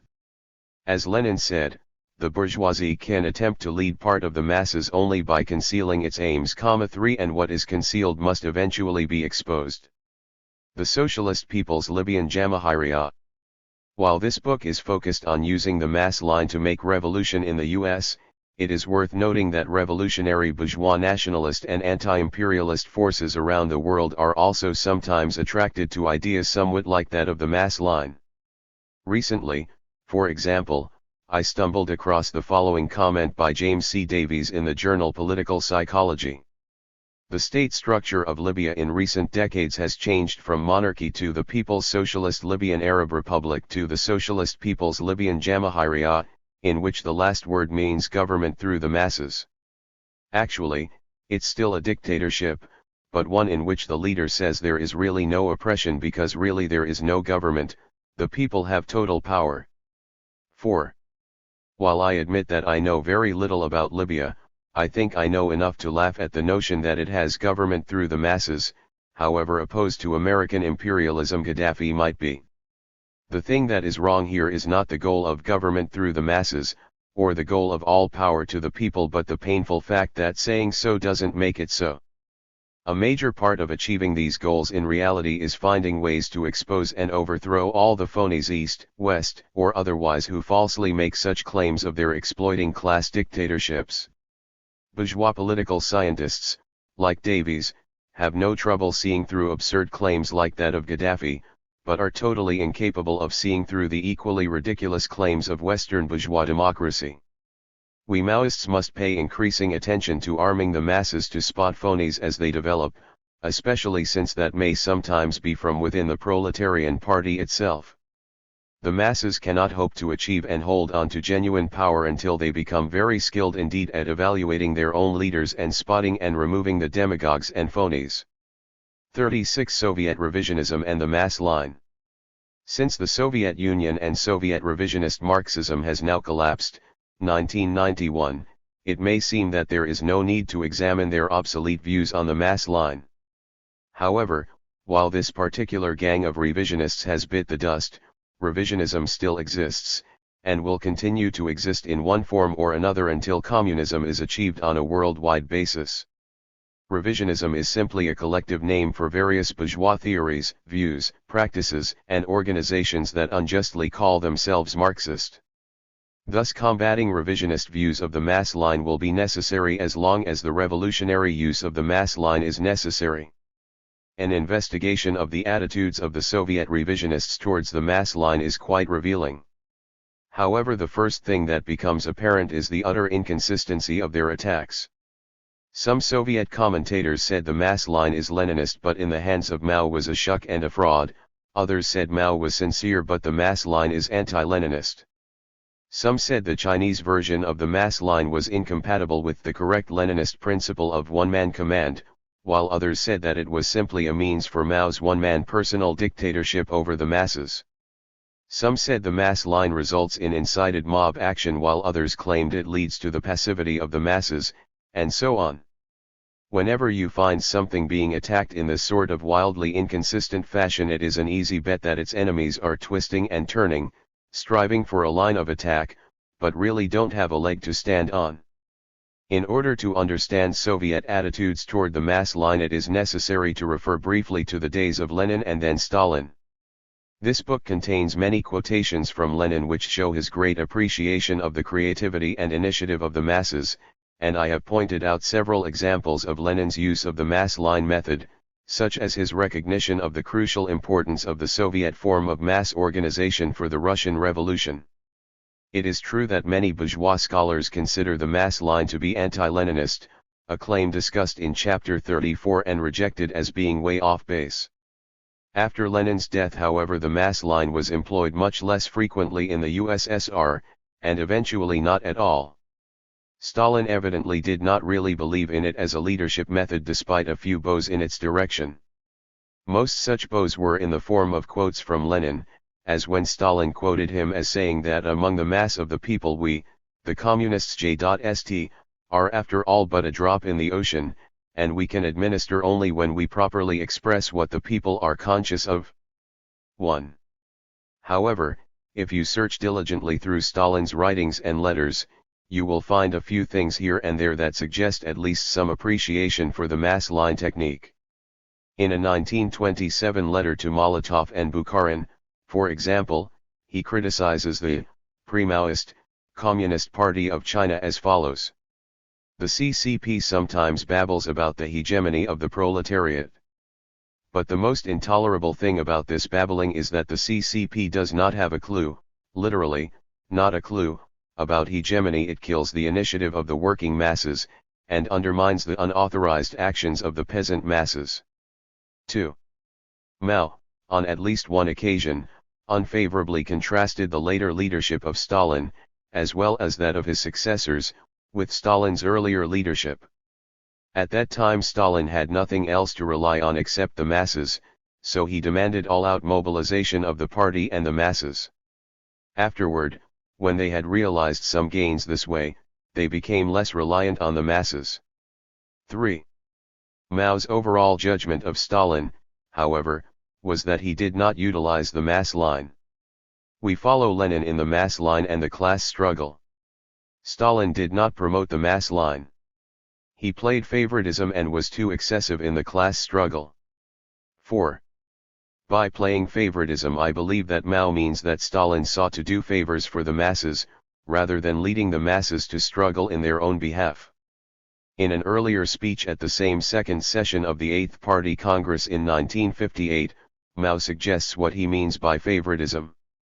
We require some things from the top to the bottom, such as government directives and orders, regulations, and systems, but the masses must undertake a large number of things. We are opposed to favoritism and peaceful land reform. We call the method of Eastern Europe and North Korea favoritism.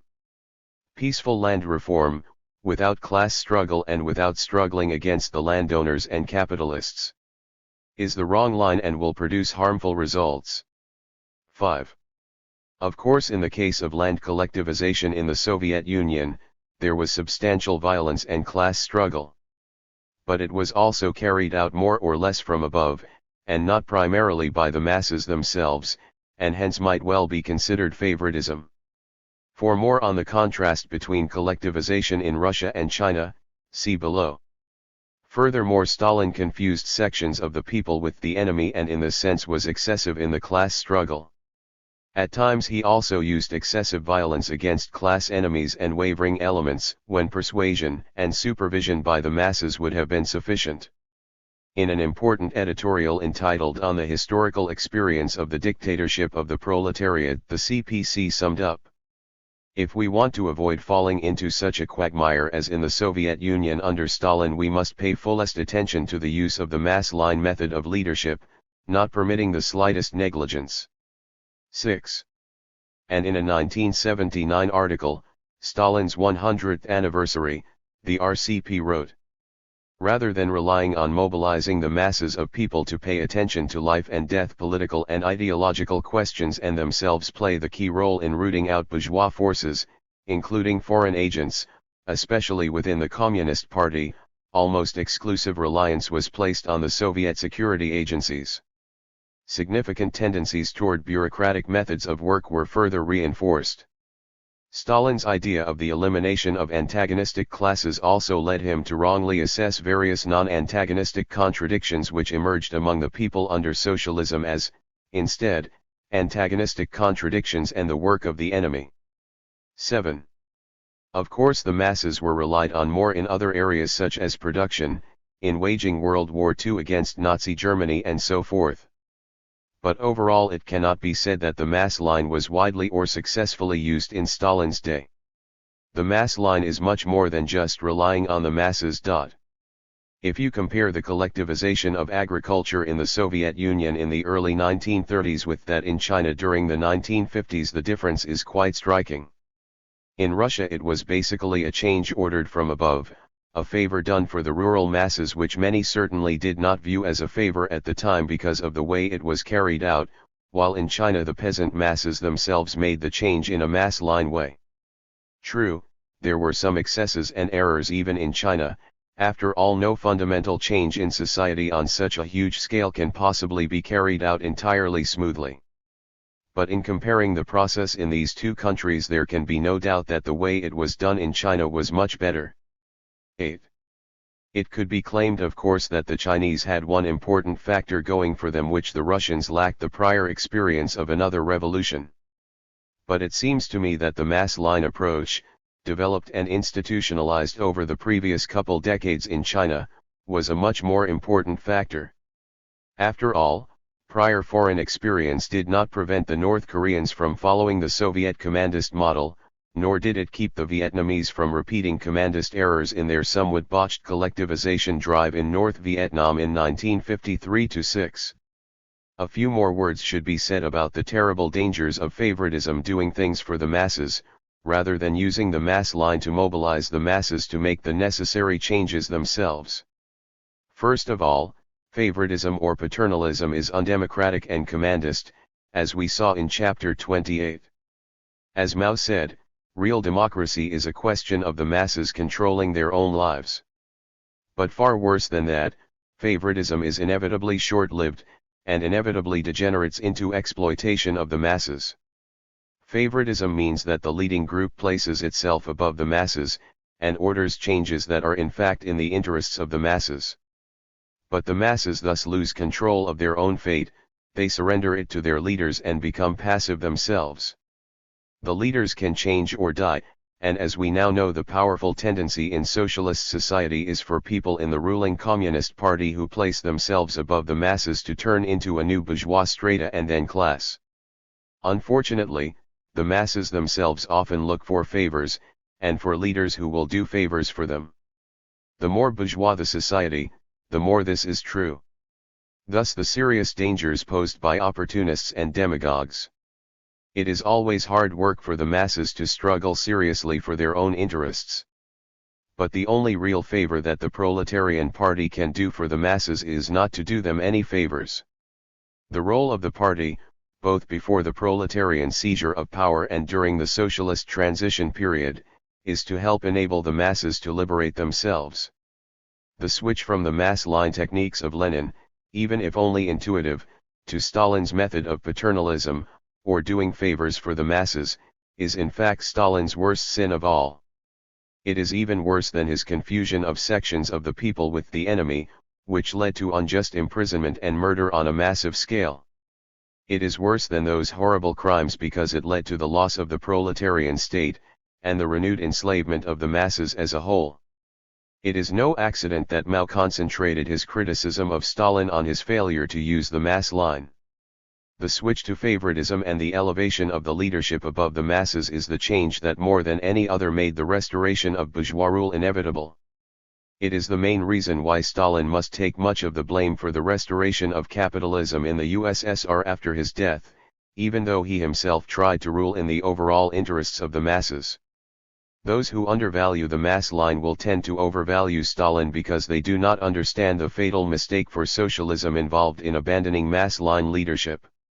Those who fully appreciate the extreme importance of the mass line will understand that the prevailing opinion of Stalin within the current revolutionary communist movement should be downgraded substantially. Stalin led the Soviet Union for nearly 3 decades, and during that long period he transformed in a very negative way the basic method by which the CPSU led the masses. Thus the first thing to note about the leaders of the CPSU after Stalin is that they had neither a tradition of, nor experience in, using the mass line. It was an alien concept to them. The other thing to note about Khrushchev and his cohorts and successors is that they, unlike Stalin, for all his faults, were out-and-out revisionists, i.e. they were not even partially Marxists, but bourgeois, representing a new bourgeois stratum that after 1953 rapidly consolidated itself into a full-fledged ruling class whose interests were diametrically opposed to those of the masses. Thus Khrushchev, Brezhnev, Gorbachev, and company had no desire whatsoever to lead the masses in fighting for their own interests, either with the mass line or without it. As early as 1958 Mao remarked that Soviet heavy industry is too big and too centralized, disregarding the local areas. It stresses administration and lacks the mass line. 9. A couple years later he criticized an important Soviet textbook on political economy in the same vein. This text has certain fundamental arguments that are in error. Politics in command and the mass line are not stressed. There is no encouraging of the mass movement. 10. And indeed it was not just this one textbook or Soviet heavy industry which lacked the mass line, but all of Soviet society. Neither the mass line nor anything approaching it was practiced in the Soviet Union in, at least, the last 40 years of its existence. On the other hand, like ruling bourgeois everywhere, the Soviet rulers needed to maintain a facade, a pretense of popular rule and a pretense that they actually represented the interests of the masses and not the interests of their own class. Moreover, the revisionists were in a special situation in that they operated under the signboard of Marxism and had to make a pretense of following Marx and Lenin. Thus the Soviet revisionists from time to time claimed that they, like all genuine communist parties, employed the mass line. Indeed, it often seemed like they were jealous of the Maoist emphasis on the concept and wanted to convince everyone that the only thing Mao and the Chinese contributed to the mass line was the name. 11. To the extent that the mass line was accepted, in words, by the Soviets, to that same extent they sought to deny that Mao and the CPC really practiced the mass line at all. One particularly interesting attempt along these lines was the following. From a Leninist standpoint, the mass line does not only imply the need for close bonds with and reliance upon the masses, but also the fostering of conscious discipline among the masses, and general subordination to a single will. But the Chinese version of the mass line, as well as the politics is the guideline politics in command JSH, has proved to be incompatible with one-man command. 12. Indeed it has so proved, but what a remarkable admission. Of course this business about one-man command being Leninist is totally ridiculous. Lenin always championed collective leadership. It is true that the mass line, correctly applied, does result in a single, unified line that the whole party then strives to take back to the masses and to put into effect. But how like a revisionist to interpret this in terms of one-man command? It is particularly ironic that the Maoist mass line should be castigated in this way, since one of the favorite slanders of the Soviet revisionists was that Mao's use of the mass line and politics in command was designed to promote his personal one-man dictatorship over the masses. However, the more common tactic of the revisionists was to attack the whole idea of the mass line and not merely the Chinese version of it. Usually this was done by simply claiming that the mass line is a fraud and a shuck, or a demagogic trick to fool the masses. 13. Sometimes though the revisionists waxed more theoretical. Lenin pointed out that by itself the working class was only capable of developing an awareness of its immediate economic requirements, which does not necessarily mean rejection of the capitalist system or bring to light the inner causes of the development of capital and exploitation of the working people, let alone determine the path to be taken in struggle for the abolition of capitalism and the creation of a new, socialist order. Mao, on the other hand, claims the masses are capable of understanding the essence of imperialism and exploitation, and the party must simply draw from the masses and take to the masses. 14. This is an important, though really simple-minded, attack on the whole idea of the mass line. We already discussed this criticism in Chapter 7, Can the Masses Develop Communist Ideas?, and pointed out that there is no contradiction between Lenin's view that the masses can only spontaneously develop trade union consciousness, and the mass line view that the masses can develop ideas which can advance the revolution and help lead us to communism. The apparent contradiction comes from not noticing that Lenin was speaking of the masses as a whole or in general, while the mass line searches out the advanced ideas of individuals among the masses. Lenin's comment is true with respect to the masses considered as a whole, but it is not true for many individuals among the masses, as Lenin himself often insisted. The truth is that revolutionary and even communist ideas do arise spontaneously among the masses, though spontaneously they will not spread to encompass the masses as a whole. The fact that the Soviet revisionists counterposed Lenin's discussion of the limits of spontaneous mass consciousness to the mass line shows that, 1. They really didn't understand the mass line at all, and 2. They didn't recognize the wisdom and creativity of the masses. Just as with their Western bourgeois counterparts, the Soviet revisionists did not in fact believe there is anything worthwhile to be learned from the masses. All bourgeois view the masses with varying degrees of contempt and consider them fit only for slavery in its modern form, wage slavery. The Soviet revisionists were much concerned to try to show that under Mao the Chinese masses were reduced to impotence and passivity, and that they had no say in the running of society. 15. However, there are some obvious difficulties with this thesis. First of all, Mao led a great mass revolution overthrowing the Chinese reactionaries and booting their foreign imperialist bosses out of China. Here's one ludicrous effort by the East German revisionists, reprinted by the Russians, to somehow explain away this embarrassing fact. It must be noted, however, that being a politician, Mao Zedong had to take the requirements of the day into account in his tactical slogans. Popular slogans and simplified formulations enabled him to mobilize the masses and secure victories in the drawn-out guerrilla-sick war. This enhanced his personal prestige. 16. So Mao's leadership was nothing special. He merely successfully mobilized the Chinese masses in their millions and led them to victory in one of the greatest revolutions in history. But it was all done with mirrors, you see, with popular slogans and simplified formulations. Moreover, it took some time, the Revolutionary War was drawn out. What a crushing critique this is! These fat revisionist usurpers sitting on the backs of the people, and never having led even a puny mass movement in their lives, belched out complaints about how Mao used simplified formulations which, oh yes, by the way, were successful.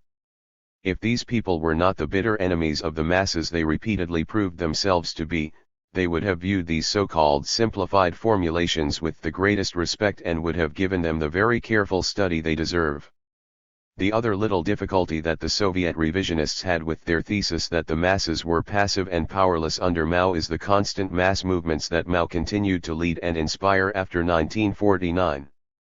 These two had to be explained away somehow. Since there was obviously mass struggle in China, this was explained as the action of incited mobs. 17. Note the classic reactionary viewpoint, or the action of inexperienced and politically ignorant strata. 18. Again note the contempt for the masses. On the other hand, some revisionist propagandists simply contradicted this passivity line and condemned Mao for securing an impulsive upsurge of activity by the masses. 19. As if this somehow was a terrible thing. Of course, to most bourgeois eyes it is a terrible thing, as is evidenced for example by the absolute horror expressed with regard to the great proletarian cultural revolution by both the US bourgeoisie and their Soviet counterparts. The revisionist contempt for the masses is not hard to discover for anyone willing to keep their ears open. In the last years of the Soviet Union, both the revisionists themselves, and the growing anti-Soviet bourgeois intelligentsia, began to commonly use a very interesting term for the people, Siroi Bidlo. It means grey cattle. 20. The Soviet revisionists had no desire to mobilize the masses to struggle for their own interests, or to use the mass line in doing so. But this of course does not mean that they had no desire to mobilize the masses at all. On the contrary, like every ruling bourgeoisie, they by necessity had to seek to mobilize the masses to work in the interests of their rulers, in production, in war, and so forth. And consequently they had need for every kind of method of mobilizing the masses, from open coercion, to economic incentives, to ideological means. Just as with the traditional bourgeoisies in the West, the Soviet bourgeoisie placed much reliance on demagoguery, calls to patriotism, and in general, pretenses that they were leading the masses in the masses' own best interests. As we saw in the last chapter, systematic demagogic leadership can show a certain formal similarity in structure to the mass line, except that the ideas of the masses are processed with the aid of bourgeois ideology instead of with proletarian ideology, Marxism. This anti-mass line was definitely used to a degree in the Soviet Union, just as it is used in the US and every other capitalist country. But like the U.S. and unlike China in the first years of its bourgeois restoration, its use was less systematic because of the lack of a tradition of using the Marxist mass line. And for the same reason it was unlikely that such bourgeois demagogic leadership was ever spoken of in the Soviet Union in mass line terminology.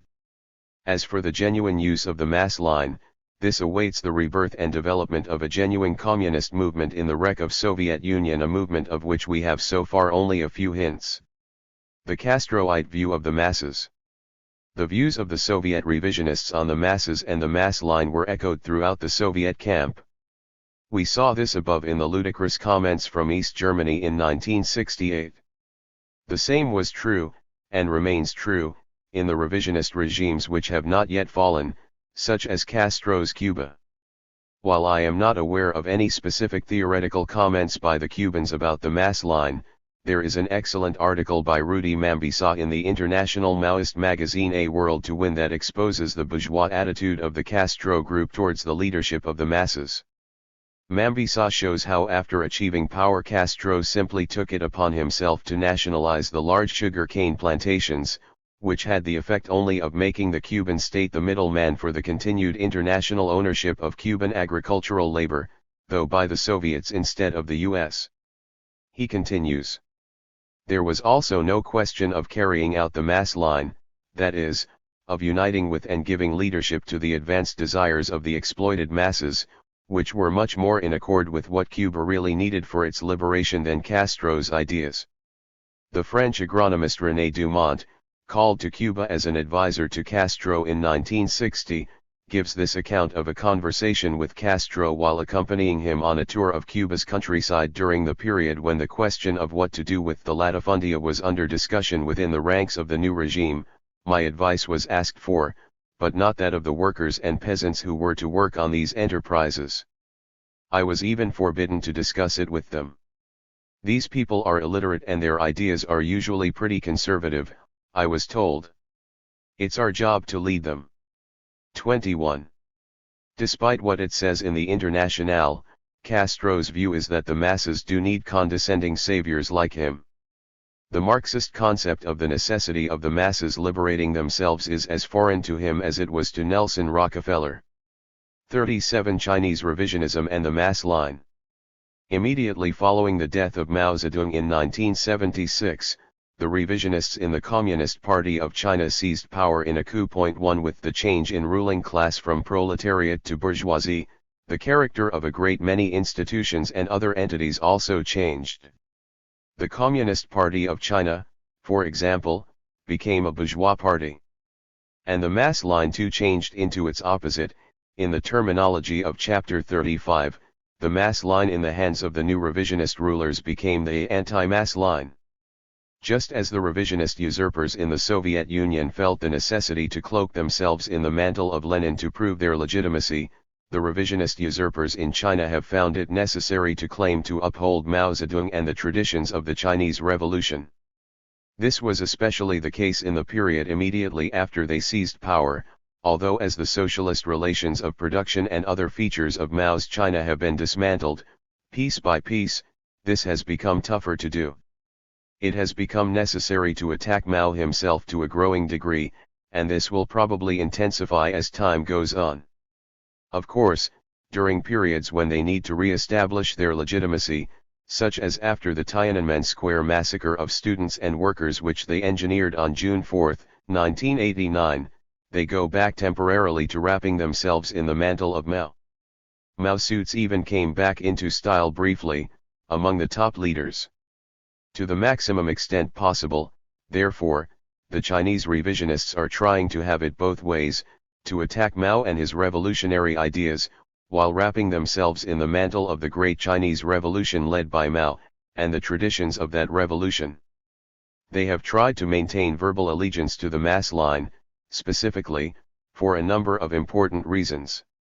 First, the mass line is a very important part of the Chinese revolutionary tradition. This was noted by James R. Townsend, from his own distorted bourgeois sinologist perspective of course, when he wrote that the theory of the mass line is probably the strongest part of the legacy of Maoist populism.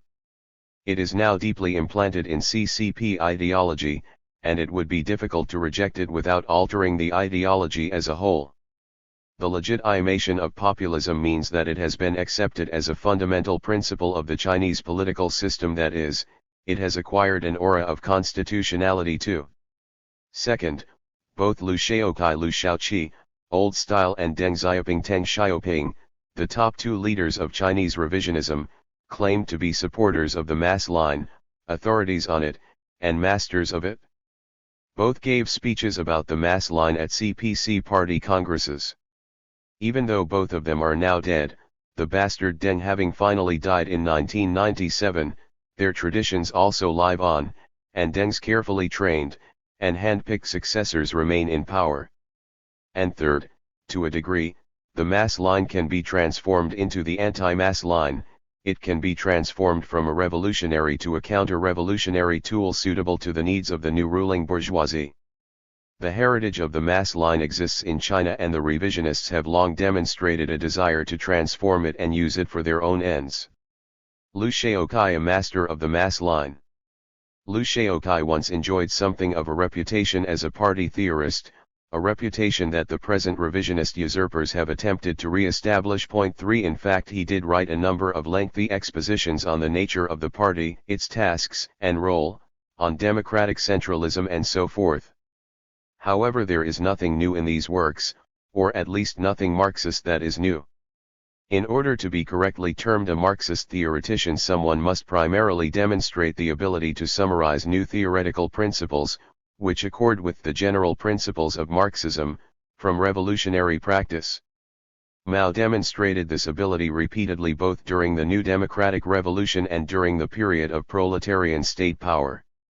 Merely writing up expositions of such principles that others have discovered, even if this is quite useful in some cases, does not make one a Marxist theoretician, but at most a propagandist. To hear some people tell it, Liu Shaokai was more the founder and chief theoretician of the mass line than was Mao.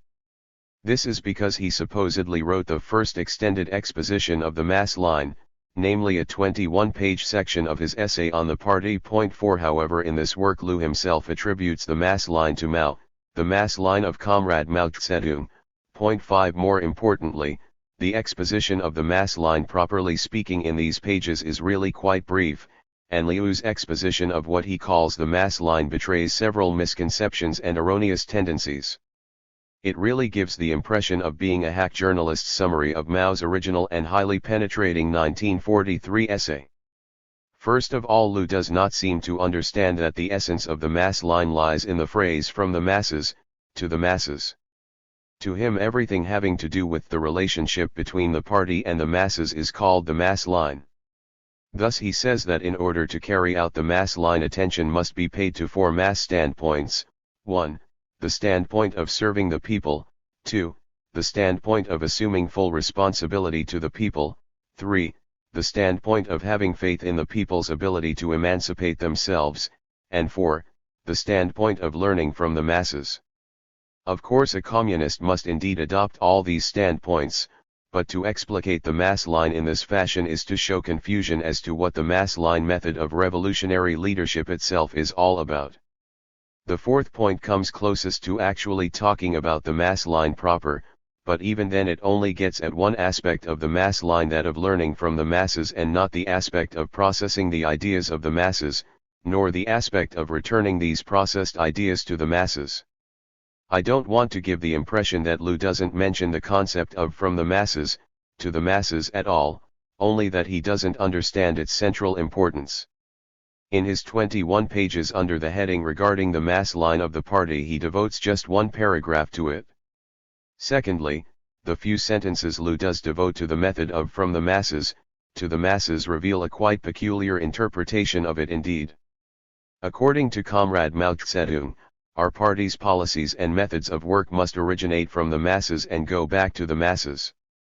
In other words, our party's organizational, as well as its political line, should come correctly from the masses and go back correctly to the masses. Our party's correct political line cannot be separated from its correct organizational line. Although partial, temporary disharmony may occur between these two, it is impossible to imagine a correct political line existing alongside an incorrect organizational line, or vice versa. The one cannot be isolated from the other. By a correct organizational line is meant the mass line of the party, the line of intimately linking the party's leading cadres with the broad masses inside and outside the party, the line that comes from and returns to the masses, the line that combines general appeals with individual guidance as a method of leadership. 6. This as an exposition of the mass line? An exposition that supposedly shows one as a master of it? How like a bureaucratic revisionist to interpret the mass line in terms of organization. True, there is an organizational aspect to the mass line, but whereas Mao emphasizes the mass line as the implementation of the Marxist theory of knowledge in the realm of revolutionary leadership, Lu tries to separate it from the process of determining political line and emphasizes only organizational relationships. Thirdly, the last sentence of the paragraph quoted above shows that Lu also confuses the mass line with the method of combining the general appeals with individual guidance. The relationship of the two was discussed in chapter 13 of this essay. Fourthly, there are hints of other erroneous tendencies, such as in this statement, the slogans of action and the forms of struggle and of organization we put before the masses must be acceptable to the intermediate and the backward elements. 7. It is not entirely clear what Lu is trying to say here, but as it stands the sentence can be dangerously misleading at the very least. It is certainly true that the line put before the masses must be capable of being understood, grasped, and accepted by the intermediate and backward sections if and when the appropriate political work is done with them. But it is a rightist, bourgeois populist view to demand that a political line must be immediately, spontaneously, or automatically accepted by the intermediate and backward sections of the masses. After all, the only views people accept immediately and automatically are ones they already agree with, which in the case of intermediate and backward elements are intermediate and backward views. The whole point of Marxist leadership is to raise the level of understanding of the masses, not to feed back to them only what they already believe and accept. Liu Shaoqi was a high-ranking member of a party which was led by Mao Zedong and which enthusiastically adopted and proclaimed Mao's mass line. As such, he had to endorse the mass line and uphold it verbally. But it is clear that he did not really understand or accept the mass line. Liu was a revisionist, and I think he was actually quite sincere in his revisionism. In any case, in a fashion typical of modern revisionists the world over, he idealized the party, viewed it as infallible and the fount of all wisdom. He was forever going on about how the interests of the party and the interests of the masses are of necessity identical, on how every party member owed unconditional and absolute obedience to the party and its leadership, and so on. This seemed okay while the party was firmly in the hands of the proletariat, but later during the Cultural Revolution, when it became clear that a large part of the party's top leaders were capitalist roaders, the real class content of Liu's poisonous glorification of absolute party obedience was revealed. While Mao was calling upon the masses to bombard the headquarters and rise up against the top party persons in authority following the capitalist road, Liu said. Recently, Chairman Mao said, "To rebel is justified. At present we have proletarian dictatorship. The Chinese Communist Party is Marxist. It is not justified to rebel against the Communist Party." 8. With respect to our present discussion of the mass line, the aspect of Liu's revisionist idealization of the party which most directly concerns us is his view of the party as the source of correct political lines. Revisionists, like all reactionaries, have contempt for the masses and simply do not believe the party can learn anything from them except for such things as how much the masses have so far grasped from the party, or the current mood of the masses. In their view, correct political line comes solely from the party and its leadership, which evidently creates it out of thin air. As they see it, the role of the party is to educate the masses, period.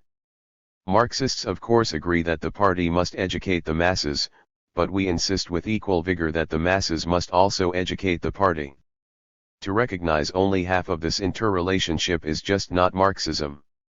That Liu had a different view of the mass line than Mao has not gone unnoticed by a number of writers, including even some bourgeois sinologists. However, as might be expected, their analysis of the difference is screwed up, cast as it is in terms of Liu's so-called Leninist orthodoxy versus Mao's populism. But one of them does rather accurately characterize Liu Shaoqi's view of the mass line as being for the purpose of channeling the populace in support of the elite and its programs. 9.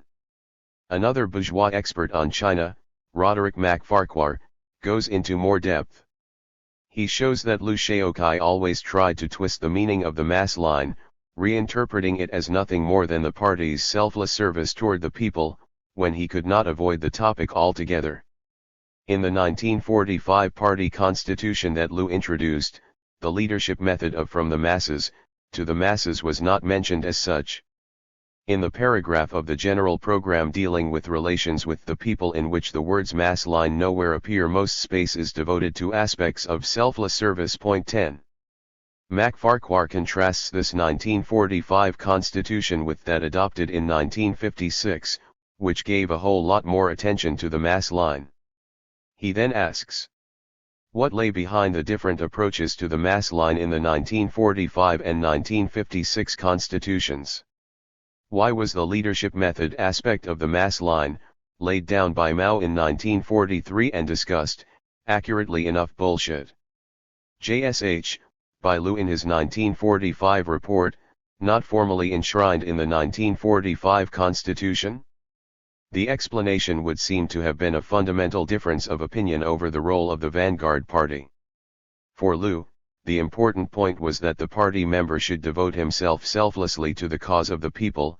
The purity of that devotion was the best safeguard of his ability to act correctly on their behalf. For Mao, devotion was never enough, and particularly not when the party was entrenched in power.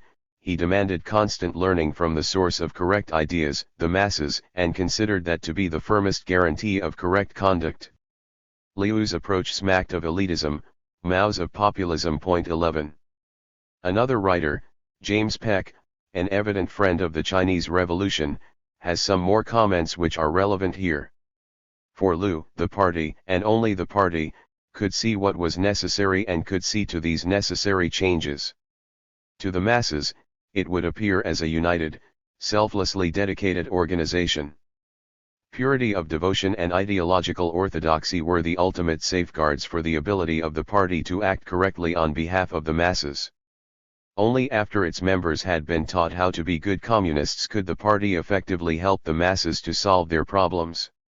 A selfless party elite should thus be above external supervision. Its mistakes could be satisfactorily rectified through intra-party channels. As Mao said in the fall of 1957, some seem to think that once in the Communist Party, people all become saints with no differences or misunderstandings, and that the party is not subject to analysis, that is to say, it is monolithic and uniform.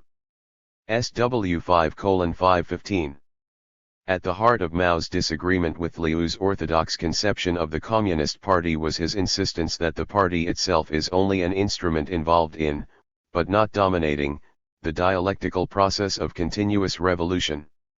Knowledge, he points out in the critique, is not first the exclusive domain of the party elite. The party does not stand outside the revolutionary process with foreknowledge of its laws.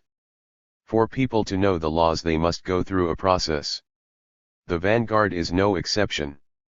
A critique of Soviet economics, p. 73. Only through practice can knowledge develop, only by immersing itself among the masses can the party lead the revolution. Throughout the history of the Chinese Revolution, Mao criticized those who believed they knew exactly what had to be done and relied on Marxism-Leninism as an abstract doctrine filled with ready-made answers. Mao saw the masses as the real creators of history, those from whom the Communist Party had to learn. No leadership, in short, can create the new social forms and political and economic innovations out of its own heads, then apply them through administrative decree. New forms and methods will emerge, Mao insisted, if cadres and the masses are allowed to experiment, if they are mobilized and encouraged by a party leadership willing to learn from their potential breakthroughs and capable of both shaping and being shaped in the process. Unlike Liu Shaoqi, therefore, Mao never saw ideological devotion and intra-party rectification movements as sufficient to maintain the revolutionary role of the party. Only by being immersed in the masses, subject to their criticism, and sensitive to their needs could the party truly combat bureaucracy, privilege, and elitism. Point 12. During the Cultural Revolution, Liu wrote several superficial self-criticisms which were rejected by the party as completely inadequate. To the end, Liu was unable to see or admit the actual bourgeois leadership role he had been playing. Nevertheless, his self-criticisms are interesting in several respects. For one thing, they give a hint of his character, which the Chinese revisionists have since described as a lofty moral character. Liu tries his damnedest to push most of the blame for his sins onto others, including the work teams which he sent out to suppress the mass movement, onto Deng Xiaoping, and even onto his own wife, Wang Guangmei Kuangmei, who he evidently characterized as a counter-revolutionary revisionist. 13. I don't doubt that Wang Guangmei, Deng Xiaoping, and the others really were counter-revolutionary revisionists, but it is quite interesting to see this man of such a lofty moral character try to save his own skin through such accusations which he himself must surely not have believed. As for his own errors, says Liu, they lay mostly in not refuting the mistaken opinions of others, in an occasional rightist inclination, and in failing to always see what Chairman Mao had on his mind. However, with respect to the masses and the mass line, Liu did make a few admissions in the following explanation for his mistakes. The reasons that accounted for my mistakes are as follows. 1. I did not understand that the Great Cultural Revolution marked a new stage of more intensive and extensive development in the Socialist Revolution, nor did I understand how the Cultural Revolution could be carried out. To fulfill all the tasks laid down in the 16 articles, we must, however we tackle them, follow the mass line, go more extensively and intensively into the masses and mobilize them to conduct self-education, carry out self-liberation, and promote more urgently the proletarian rebel spirit. However, I distrusted the masses and could not make up my mind whether we should mobilize the masses to conduct self-education and self-liberation. On the contrary, I believed completely in the functions of the work teams, wanting to monopolize the mass movement. I was gripped by the fear of confusion, great democracy, rebellion by the masses against us, and uprisings of counter-revolutionaries. 2. I misjudged the situation regarding the proletarian cultural revolution and wrongly regarded the normal inevitable defects in a mass movement as anti-party, anti-socialist, and anti-proletarian dictatorship adverse currents. Hence I made a wrong judgment, because I took the bourgeois reactionary stand and became a bourgeois dictator. 3. Ideologically, I could not completely change my bourgeois world outlook, thus retaining many idealistic and metaphysical viewpoints. Hence I vacillated in my stand when I looked at problems and when I deliberated on how to deal with them. Sometimes I took the bourgeois stand. At the office I assumed bureaucratic mannerisms and dealt with my colleagues as a boss with his subordinates. 4. The most fundamental problem was that I did not learn to grasp Chairman Mao's thought. While waging a struggle, I could not correctly apply Chairman Mao's thought. I could not go deep into the midst of the masses to learn from them, nor did I make reports to Chairman Mao. In fact, I often countered Chairman Mao's thought and could not listen to my comrades' correct views. On the contrary, I could easily accept incorrect ideas. 14. Well, what can we say about all this? First, Liu's mistakes were no mere wrong judgment on his part, indeed they were not even truly mistakes.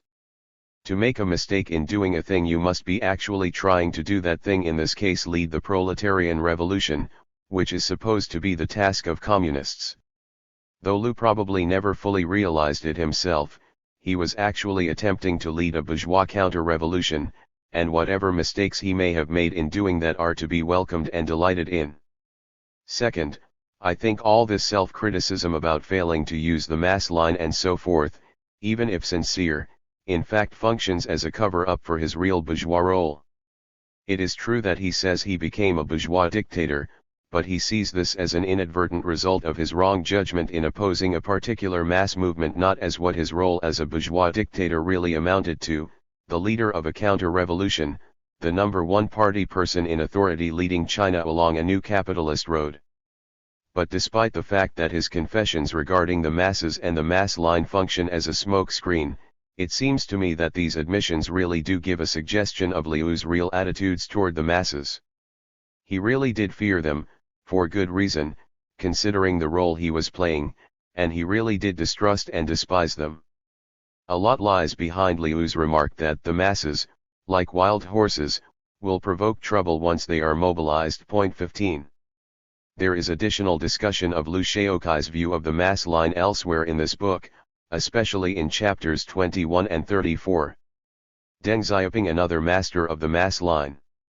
In light of all the evidence that Liu Shaokai never correctly understood the mass line and opposed it to the extent he did understand it, it is interesting to see the new revisionist rulers in China laud his great contributions and faithfulness to the mass line. Here is one ludicrous example. On the party contains a relatively profound and thorough explanation of the party's mass line and the organizational principle of democratic centralism. 16. Even more amusing is Deng Xiaoping's claim that Liu unswervingly adhered to the party's mass line. 17. This can in fact only be taken as powerful evidence that Deng himself failed to correctly understand the mass line, or also opposed it to the extent he understood it. Or maybe it is just a conscious lie designed as part of a plan to help shore up a troubled revisionist regime. After all, Deng himself admitted some years ago that being subjective and bureaucratic, Liu Shaoqi and I repeatedly violated Chairman Mao's mass line. 18. Deng Xiaoping likewise built up something of a reputation as an expert on the mass line. He refers to it repeatedly in his writings, in the period of his return to power after Mao's death, as well as in former days. Like Liu Shaoqi, he wrote short expositions of the mass line such as the one contained in his 1956 report to the 8th Congress of the CPC on the revision of the party constitution. 19. As with most such works written for publication while Mao was alive, and especially documents such as this one representing the party, few glaring errors with respect to the mass line stand out in this report. Perhaps its biggest weakness is a failure to point out the role of Marxist theory in processing the ideas of the masses. For Deng Xiaoping, like Liu and all revisionists, the party is itself the primary source of correct lines which, yes, the masses do need to acquire, and which therefore the party must transmit to the masses. This point of view comes out in Deng's 1956 speech where in discussing the mass line he says that the party's role in leading the masses lies in pointing out to them the correct path of struggle. 20. When in fact this is only a part of the party's role in leading the masses. An equally important part of the party's role in leading the masses lies in learning from the masses what to do. I should repeat here that what is at issue is not the undoubted importance of pointing out the correct path, and the truly correct path, not just something put out under this name, but simply that this is not the whole story of Marxist leadership as revisionists constantly try to make it appear. But the proof of someone's understanding of, and dedication to the mass line lies not so much in what they write about it, but in their political practice.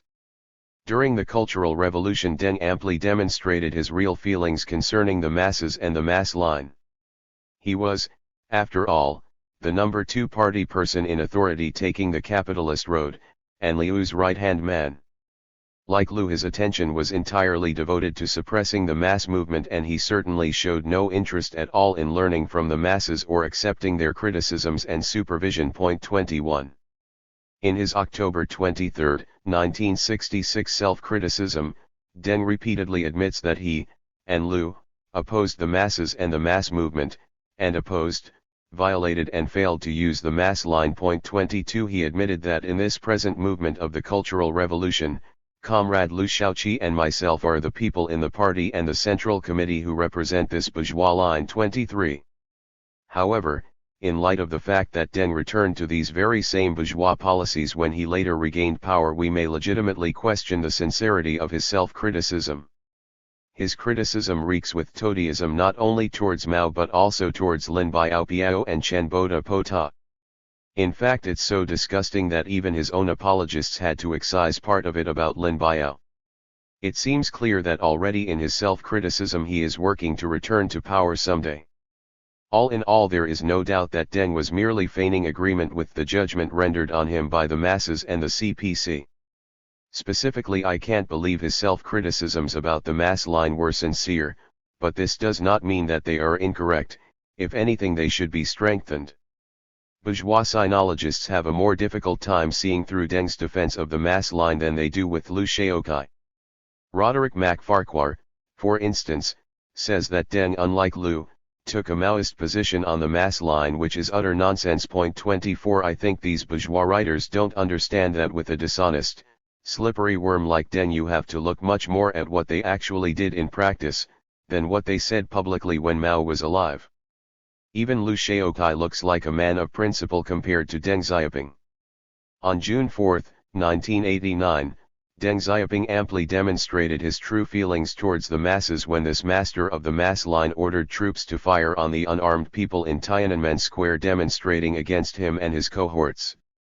Deng's leadership of the revisionist forces that overthrew socialism and restored bourgeois class rule, topped off by this massacre, will seal Deng's place in history. Anti-government rebels in Tiananmen Square, 1989. The man on the left is holding a copy of quotations from Chairman Mao Zedong. The Chinese revisionist view of the mass line. Deng Xiaoping's fellow revisionists who now have state power in China still claim to use the mass line, but now it is really the anti-mass line, a perversion of the mass line directed against the masses. It is now a bourgeois bureaucratic formalist tool for controlling the masses and directing them along the path selected by the new state bourgeoisie and serving the exclusive interests of that new class. But only a bourgeois mind could believe that the masses will never realize that it is not their interests which are being served by the new regime and its leadership methods. I wrote most of this chapter around 1980–81. Since then the true nature of the revisionist regime in China has become much clearer for all to see, and signs of mass discontent in China, and opposition to revisionist rule have become far more open. In particular, the Tiananmen massacre woke up a great many in China and abroad. True, in the West the opposition to the regime is portrayed as exclusively a bourgeois democratic movement, and so far this has in fact seemed to be its principal aspect. But there is also a very strong proletarian current just beneath the surface, with workers at anti-government protests wearing Mao badges, singing the Internationale and moving towards revolutionary opposition to the bourgeois regime. A particularly outrageous touch added by the revisionist usurpers is to claim that they are better upholders of Mao's mass line than was Mao himself. However, because of victory, Mao became less prudent. Unhealthy ideas, mainly leftist ideas, began to emerge when he was advanced in years. He gradually lost touch with the actual conditions and failed to adhere to the fine style of work of the past, such as democratic centralism and the mass line. 25. I trust that it is unnecessary to rebut any part of such a preposterous and disgusting statement here. But I can't help but note with regard to this nonsense about Mao's abandoning the mass line in his later years, that, if anything, his dedication to it became even more intense at that time. One of the points he most stressed in leading the Cultural Revolution, for example, was to never deviate from the mass line. 26. Certainly Mao never abandoned the mass line. As the years went by he continued to give it an ever-increased emphasis. But what about Mao's radical supporters, the left wing of the CPC? One reactionary American sinologist, Peter Moody, writing on the differences between the radicals and those he calls the moderates, i.e., the revisionists and capitalistroders, says, Western analysts have the incorrigible impression that the mass line was taken more seriously by the radicals than by the moderates, but here they probably confuse the moderates' propensity for technocratic or bureaucratic control with a lack of concern for the opinions of or impact upon those affected by the policy. In fact, a standard moderate criticism of the radicals had been that the radicals acted on the basis of formalistic or wacky theories without determining the nature of the concrete situation, the actual possibilities, and the real needs and desires of the people. 27. Moody then cites a couple articles from the Chinese press in 1959 and 1960. My own reading strongly suggests, however, that while the radicals did frequently fail to use the mass line in Mao's China, they were in general much more serious about it than were the moderates, capitalistroders. Moody seems to imply in the above quote that if the moderates were in any way concerned to win over public opinion to their point of view, which of course the bourgeoisie in all countries tries hard to do, that they must have therefore favored the mass line. Furthermore, he forgets, if he is aware of it at all, that the Maoists and the revisionists had very different concepts of the mass line in the first place. In the mouths of revisionists, calls to use the mass line are in reality calls to abandon the real, revolutionary, mass line. But what about the so-called Gang of Four specifically, those close supporters of Mao who were overthrown by the revisionist coup just after Mao died? The Gang of Four consisted of Mao's wife Jiang Qing Chang Qing, Zhang Kunqiao Chang Chun Tiao, Wang Hongwen and Yao Wen Yuan Wen Yun. Did they also really use the mass line? Moody notes that a stock criticism of the gang from the very beginning had been that they ignored the mass line 28. Probably the same response as above is in order here. First, the Gang of Four seems to have championed the mass line approach to leadership far more than the revisionists, and second, charges from the revisionists that the gang didn't use the mass line can scarcely be taken very seriously in light of the fact that the rightists had a very different, anti-revolutionary, conception of the mass line. And yet, I have to admit that I myself sometimes wonder if there is not a grain of truth to the accusation that the Gang of Four was not totally dedicated to using the mass line in the way that Mao was. It is possible, after all, to ferociously oppose revisionism without being dedicated to the mass line. It is even possible to try to lead powerful movements of the masses against the capitalist roaders, as the Gang of Four certainly tried to do without necessarily employing the mass line in the process. On several occasions Mao himself seems to have criticized the Four, and Jiang Qing especially, for a tendency towards left sectarianism and factionalism. 29 In addition, the Four were rather easily overthrown after Mao's death. It seems they did not have the close support of the masses that they should have had, and had not prepared the masses very well to watch out for such an eventuality. Moreover, there is a question in my mind about how deeply held their Maoist convictions really were. All them except Jiang Qing apparently changed their ideas after their arrest and during their long imprisonment. 30. However, no matter what the record of the Gang of Four is on the mass line, it is clear that the record of the revisionists is far worse. At most you could say that the Four did not sufficiently use the mass line. But the revisionists have not even been trying to use any leadership tools to advance the revolution, and therefore cannot possibly have been genuinely using the mass line at all. The whole revisionist view of leadership of the masses is disgusting. In a major article on this theme, How the Party Should Exercise Leadership, by the Dean of Studies at the Party School of the CPC Central Committee, we find this gem: leadership of the party means first and foremost political leadership, i.e. the enforcement of the party's line, principles, and policies. 31. Enforcement as leadership. And not a word in this article about how the correct line, principles, and policies are discovered by the leaders in the first place. The mass line? What does that have to do with leadership? The distortions of the theory of the mass line in hands of the Chinese revisionists are generally subtle, but no less real for that. Let me give you an example. A study of our party's history shows that, when we correctly handled the relationship between the party, people, and leaders, adopted a mass line and exercised collective leadership, our revolutionary cause flourished. 32. The phraseology here is noteworthy: adopted a mass line. Generally in the past the phrase has been the mass line. Is this small difference important? Yes, because it shows that the revisionists do not look on the mass line in the same way as Mao and his followers did.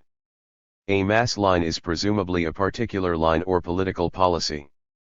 The mass line is a method of revolutionary leadership. The same point of view is apparent in other revisionist documents even when the word "the" is used.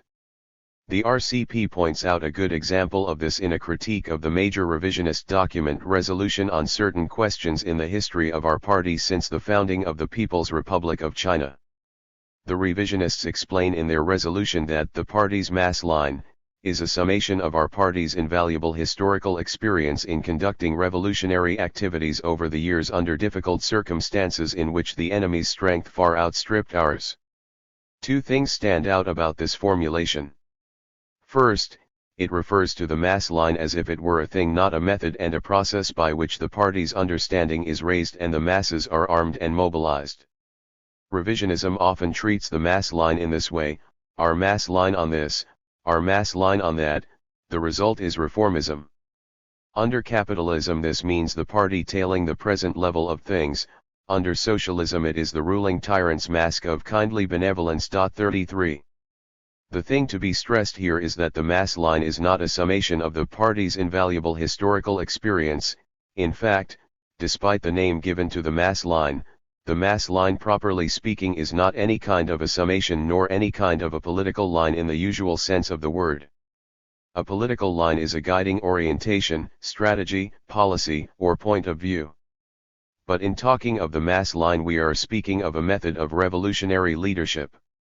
It is true that this method results in a political line, but the method must nevertheless be carefully distinguished from the specific political lines which may result from the use of the method. In certain respects, the name mass line is not a very good one for the method. No doubt it arose historically because the method was abstracted theoretically from practice, which involved references not to methods but to particular lines, some of which were correctly distilled from the masses and hence were honored with appellation mass lines. Now that this phrase, the mass line, has become the name of the method, it is at best very misleading to use the term in this possibly original sense, and more than that, it is generally a tip-off that the person using it in such a way does not understand the mass line method.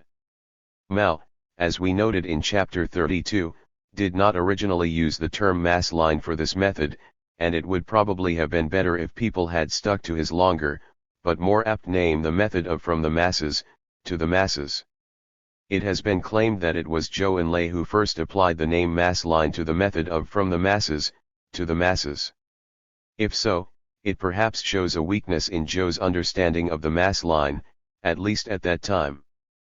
But by now the name mass line is firmly established and will no doubt continue in use. There should be no harm in this if the concept is correctly understood and correctly explained to others. In a way, the fact that those who don't understand the method tend to misuse the phrase, tend to get the word slightly wrong, is a nice little trap. It makes it easier to spot the phonies.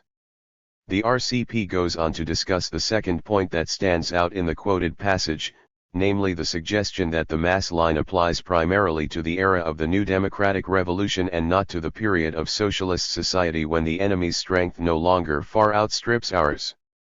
Such a view again is typical of revisionists who have seized power after a genuine people's revolution. They admit they needed the masses and their ideas during that revolution, but deny they have any further need for them once they themselves are in power. Mao's view, however, was the exact opposite, that if anything, the mass line becomes more important after the Proletarian Party seizes power. In 1956, following Khrushchev's denunciation of Stalin at the 20th Congress of the CPSU, the Chinese Politburo held an enlarged conference devoted to the question of Stalin. Based on that discussion, an important unsigned editorial, on the historical experience of the dictatorship of the proletariat appeared in People's Daily, with which Mao expressed his complete agreement to Edgar Snow. In that article it states that it is particularly important to use the mass line after the seizure of power because the leading personnel of the party and the state, beset by bureaucratism from many sides, face the great danger of using the machinery of state to take arbitrary action, alienating themselves from the masses and collective leadership, resorting to commandism, and violating party and state democracy. 34. And of course there is the increased stress that Mao placed on the mass line during the period of the Great Proletarian Cultural Revolution. There are some more criticisms of the revisionist view of the mass line in this same RCP article, which incidentally is poetically entitled A Stagnant Pool vs. The Inexhaustible Yangtze River, Chinese Revisionist Philosophy vs. Mao Zedong Thought. The article first quotes the viewpoint it is criticizing. In their historical resolution, the revisionists give their version of the mass line, concentrating the ideas of the masses and turning them into systematic ideas, then going to the masses so that the ideas are persevered in and carried through, and testing the correctness of these ideas in the practice of the masses. And this process goes on, over and over again, so that the understanding of the leadership becomes more correct, keener and richer each time. 35. The RCP article then points out that, 1. There is no sense here that Marxism-Leninism is to be used to process the ideas of the masses. 2. There is no sense here that the ideas and experiences of the masses in all countries, and not just China at the present moment, should serve as raw material for the mass line. And 3. There is no indication that the mass line is not just for use in expanding production, but in transforming all spheres of society. These are all valid points. They are all very definite weaknesses in the revisionists' understanding of the mass line. But could the revisionists not simply respond, "Hey, don't jump on us. Jump on your hero Mao. All we're doing is quoting him." There is some truth to this hypothetical defense. Mao's 1943 essay concerning methods of leadership did put the mass line pretty much in the same terms as those the revisionists are still using. But as I pointed out in chapter 32 on the history of the mass line, Mao did not formulate the theory of the mass line in its entirety in 1943. He elaborated it over the decades, and right up until the end of his life. Most of these later elaborations were directed against rightist distortions of the mass line. So when present-day revisionists, or frankly bourgeois commentators, for that matter, present the mass line today in 1943 terms, they are distorting it, even if they use Mao's very own words. The theory of the mass line today is much richer, and much clearer, than it was in 1943, and this is primarily due to Mao himself. I have yet to find a single bourgeois or revisionist commentator on the mass line who understands that the theory of the mass line continued to be developed after 1943. Even those like Stuart Scram with a better understanding of the mass line than most, fail to notice this. See for example his comment that the mass line was fully elaborated by Mao in the early 1940s in his book The Thought of Mao Zedong 36. The RCP, and other genuine revolutionary parties and organizations around the world have shown that they are vastly better in summing up Mao's contributions to Marxism than are his traitorous ex-comrades at home. Why? Because much of Mao's contributions to Marxist theory were developed as an attack on these revisionists in the first place. There is no major point in this RCP summation of the mass line that was not discussed by Mao at one time or another. Genuine revolutionaries have correctly combined all these pieces into the complete, coherent theory of the mass line. But the revisionists are still stuck in theory back in 1943, just as you would expect for people who only wanted to make a bourgeois democratic revolution, and then stop. The Chinese revisionists actually do not have a single theory of the mass line, they have many theories, none of them correct. They characterize it variously as a political line derived, supposedly, from the masses, as an organizational line, Lu Shaokai, as the mass line concept of everything for the people and relying on the people in everything. 37, as a bourgeois populist means of trailing the masses, as a means of indoctrinating the masses with the party line, etc. The one thing they do not see it as, and cannot see it as, is a method of revolutionary leadership of the masses. But the Chinese revisionists do still talk about the mass line, or at least their conception of it. According to the American sinologist Tang Tzu, in March 1990, the Sixth Plenum of the 13th Central Committee adopted a resolution to strengthen the linkage between the party and the masses of the people. It revived one of the best of Mao Zedong's ideas, the mass line. That decision resurrected the once effective slogan of "from the masses and to the masses," but coupled it to the operational procedure of democratic, scientific decision-making and implementation and legality. Both of the latter ideas developed during the Dengist period. This looks at first glance like a step toward reconciliation with the people and society, or the silent majority in the urban areas, for the mass line that called for giving more attention and weight to public demands and wishes was historically an idea that contributed to the adoption of moderate policies and served as a counterbalance to the concept of class struggle. 38. Most of this is pretty laughable, but it shows that, 1. The revisionists continue to affirm the mass line in words, especially when they sense a need to re-establish their legitimacy, and 2. The revisionists and liberal sinologists alike imagine that the mass line is a populist sort of concession to the masses, and hence opposed to class struggle and revolution. While Deng Xiaoping's revisionist cohorts do continue to uphold the mass line in words, that is, uphold their various distortions of it and do attempt to apply it for their nefarious purposes to some extent, it should also be pointed out that their enthusiasm for even their distortions of the mass line has been noticeably diminishing as time goes on.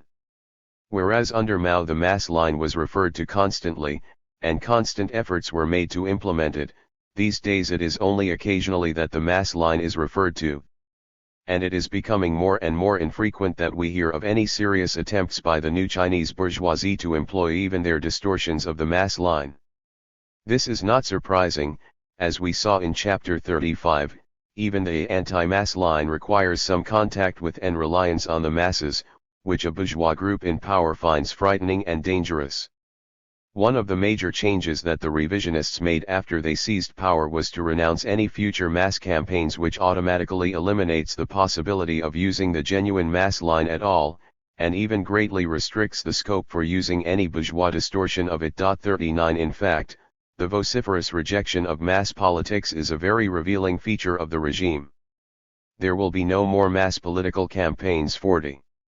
To be sure, the revisionists deny that the end to mass campaigns means that they are divorcing themselves from the masses. Drawing on past lessons, we wage such struggle non-antagonistic class struggle, which is claimed to be the only form of class struggle which still exists in China, not in the form of political and mass campaigns but in accordance with the principle of the socialist legal system, within the framework of state law and following legal procedures, so that we can administer a telling blow at these hostile elements with the full force of law.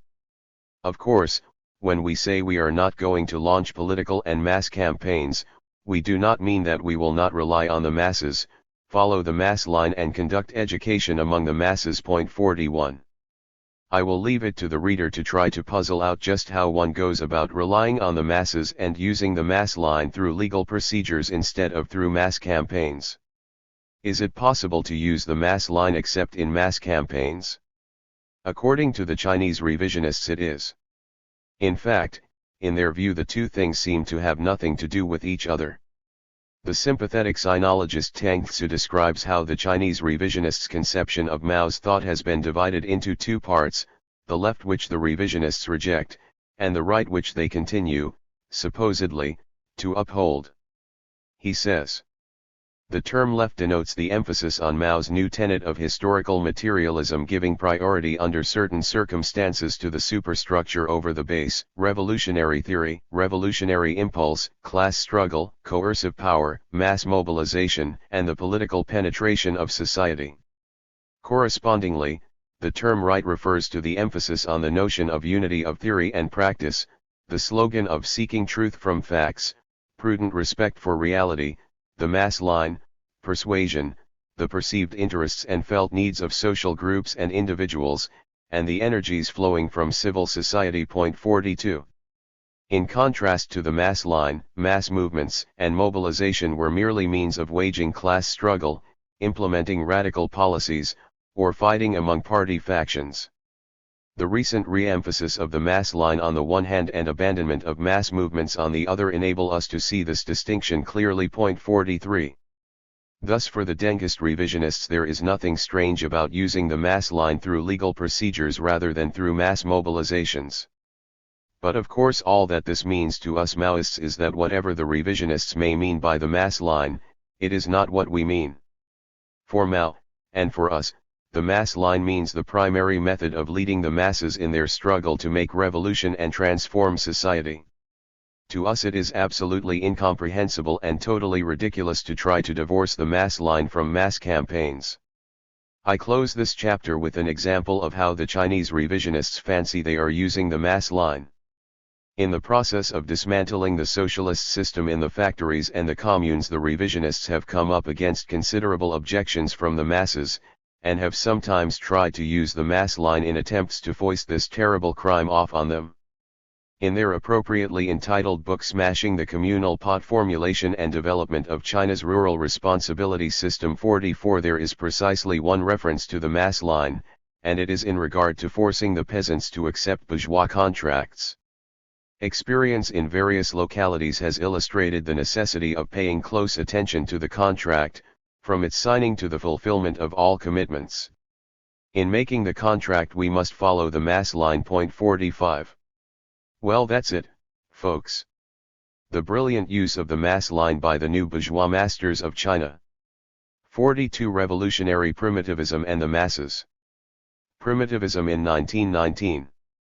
In the years 1919 to 1923 the first American communist organizations were formed, inspired of course by the recent Bolshevik Revolution. Because of the newness of communism in America, its primitive theoretical development here, and the political immaturity of most of the individuals who gravitated towards communism, there was great confusion about how to advance toward revolution even with the Russian model in view. One result of this confusion was a pronounced tendency towards organizational disunity, splitting and infighting. Not only were two communist parties formed in 1919, but there was great disunity and confusion within each of them.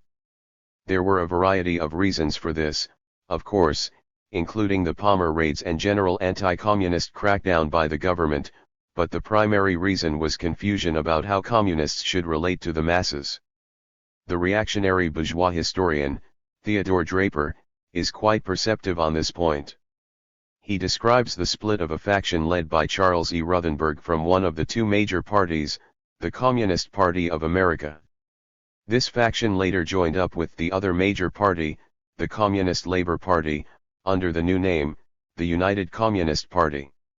A succession of splits paralyzed the underground communist movement, but essentially they were always the same split. In April 1920, a minority group led by Ruthenberg demanded unity with the CLP, belatedly rebelled against the foreign language domination, and bolted from the CP. A leaflet to railway strikers helped to cause this break. The foreign language majority insisted on calling for armed insurrection. Ruthenberg's group protested that, much as it also believed in open insurrection and armed conflict in the party's program, it did not consider them appropriate in a leaflet to striking railwaymen. They will compromise principles and tactics in order to get contact with the masses, the anti-Ruthenberg extremists thundered back. 1. Yes, in truth the splits were always the same split, caused by confusion over the question of how to combine a revolutionary position with the need to win over the masses. It is no exaggeration to say that this question was not only the central problem in that era, it is the central problem, contradiction, for the world communist movement in general. Primitivism in 1970. In the 1970s the new communist movement in the US faced the same confusion, and with the same results. The main difference from an organizational perspective was that this time around there was no communist international to pressure all the factional groups into eventually merging and adopting a unified line. So as disunited and confused as things were in 1919, they were worse still in 1970 and the years following. When you look back at the early 1970s you can't help but be struck by the incredible primitivism and instability of political lines among the revolutionary groups active at the time. Not only were there dozens of different organizations, not only were there factions and splits within all of them, not only were there temporary alliances and mergers which proceeded to quickly fall apart, more characteristic still was the fact that all of these organizations occasionally flip-flopped on their basic political lines, especially with regard to the question of how to relate to the masses. One curious example of this was the mirror image turnabouts by the RU/RCP, on the one hand, and the October League/Communist Party, ML, on the other. For years during the early 1970s the OL denounced the RU for left opportunism. During this period the OL itself was involved in a number of union struggles and was trying to relate to the working class in their day-to-day struggles on the job. It tended to shy away from promoting revolutionary ideas among the masses. The RU, on the other hand, was much more focused on revolutionary propaganda, especially in its early days. Then, suddenly around 1976 the OL changed its tune and began denouncing the RCP, which formed out of the RU in late 1975, as right opportunist. 2 The RU in its later period had in fact begun to lean somewhat towards economism, and the new RCP after its spike of revolutionary sentiment at the time of its founding soon began to drift a bit in an economist direction too. But at least as big of a change occurred in the October League, soon to become the Communist Party, ML, itself.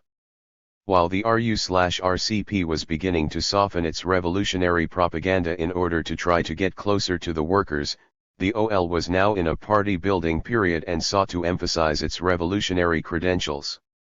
In effect the two groups changed places, to a degree, at least with respect to their attitudes toward joining up with the masses in their day-to-day struggles. As a member at that time of one of these two groups changing places, I found this quite disconcerting. In the Revolutionary Union and early RCP there were a number of flip-flops on these issues. The early RU was an unstable alliance of those who wanted to bring revolutionary ideas to the workers, and those who wanted to more or less ignore the workers and immediately launch lumpen-based urban guerrilla warfare.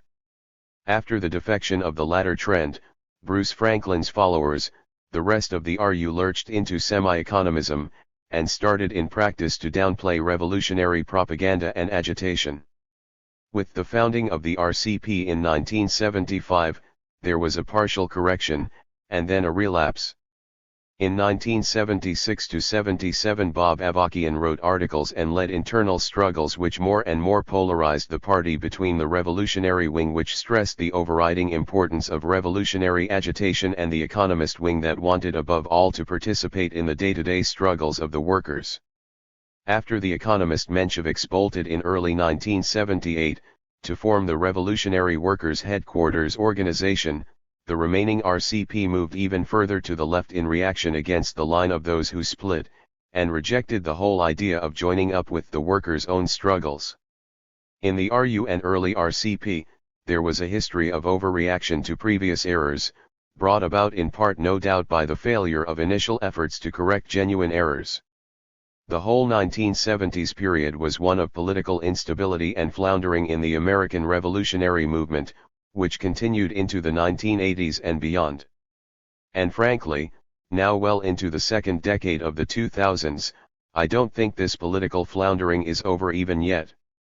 Despite the relative stability of lines in the surviving groups during the 1980s and later, compared to the 1970s, things were still basically unsettled and shaky. This has also been the case with many of the small new revolutionary political collectives and groups formed in the new century. This fundamental instability will continue until one group, at least, comes up with a correct resolution of the contradiction of how to both maintain a revolutionary stance and connect up with the masses. As of 2015, none really has yet, at least for any significant length of time. Speaking of the American revolutionary movement as a whole, and looking back dispassionately, insofar as that is possible, how can we sum up the whole period from 1970 to the present? The two essential points are these. We have made enormous progress toward the development of a genuinely revolutionary communist ideology in this country. Many American revolutionaries today are much more sophisticated theoretically than anybody in this country was in 1970.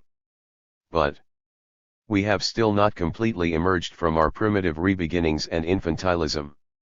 Except for individuals here and there, our movement has still not embraced a fundamentally correct revolutionary strategy based on genuinely bringing revolutionary ideas to the masses while participating with them in their own day-to-day struggles. Our movement still is deeply conflicted over the very basic issue of how to both educate and lead the masses. Because we haven't grasped and properly understood the mass line method of revolutionary leadership, our movement still really believes, despite its protestations to the contrary, that the revolutionary education of the masses is something quite opposed to joining up with and leading the masses in their own day-to-day reformist struggles. Some folks lean one way, while others lean the other way. Very few American revolutionaries yet understand that both things are absolutely necessary, let alone how to do both simultaneously. And thus we still do not have a revolutionary organization or party seriously attempting to implement such a strategy. The two sides of Lenin's thinking. If you had to organize a revolutionary political group from scratch, which book or books would you choose as your Bible? No doubt it depends somewhat upon the time and place. The choices might vary a bit in a fairly quiet, reactionary period as compared to a moment when revolutionary ideas and phrases were all the rage. But probably the first choice in any situation would have to be Lenin's magnificent work, What is to be Done, which is basically a manual on how to go about organizing a proletarian party around a revolutionary newspaper. This work has been the main inspiration for the development of not only the Bolshevik Party, but most other communist parties and organizations both in Lenin's day, and ever since. but it is a fact that revolutionary-minded individuals setting out to form communist parties based only on enthusiasm for revolution and what is to be done, have tended to make all kinds of foolish leftist errors.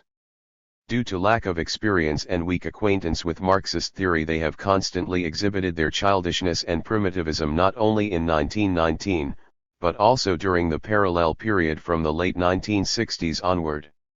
Lenin saw this phenomenon in other countries after the Bolshevik Revolution and wrote an important work to combat it, Left-Wing Communism and Infantile Disorder.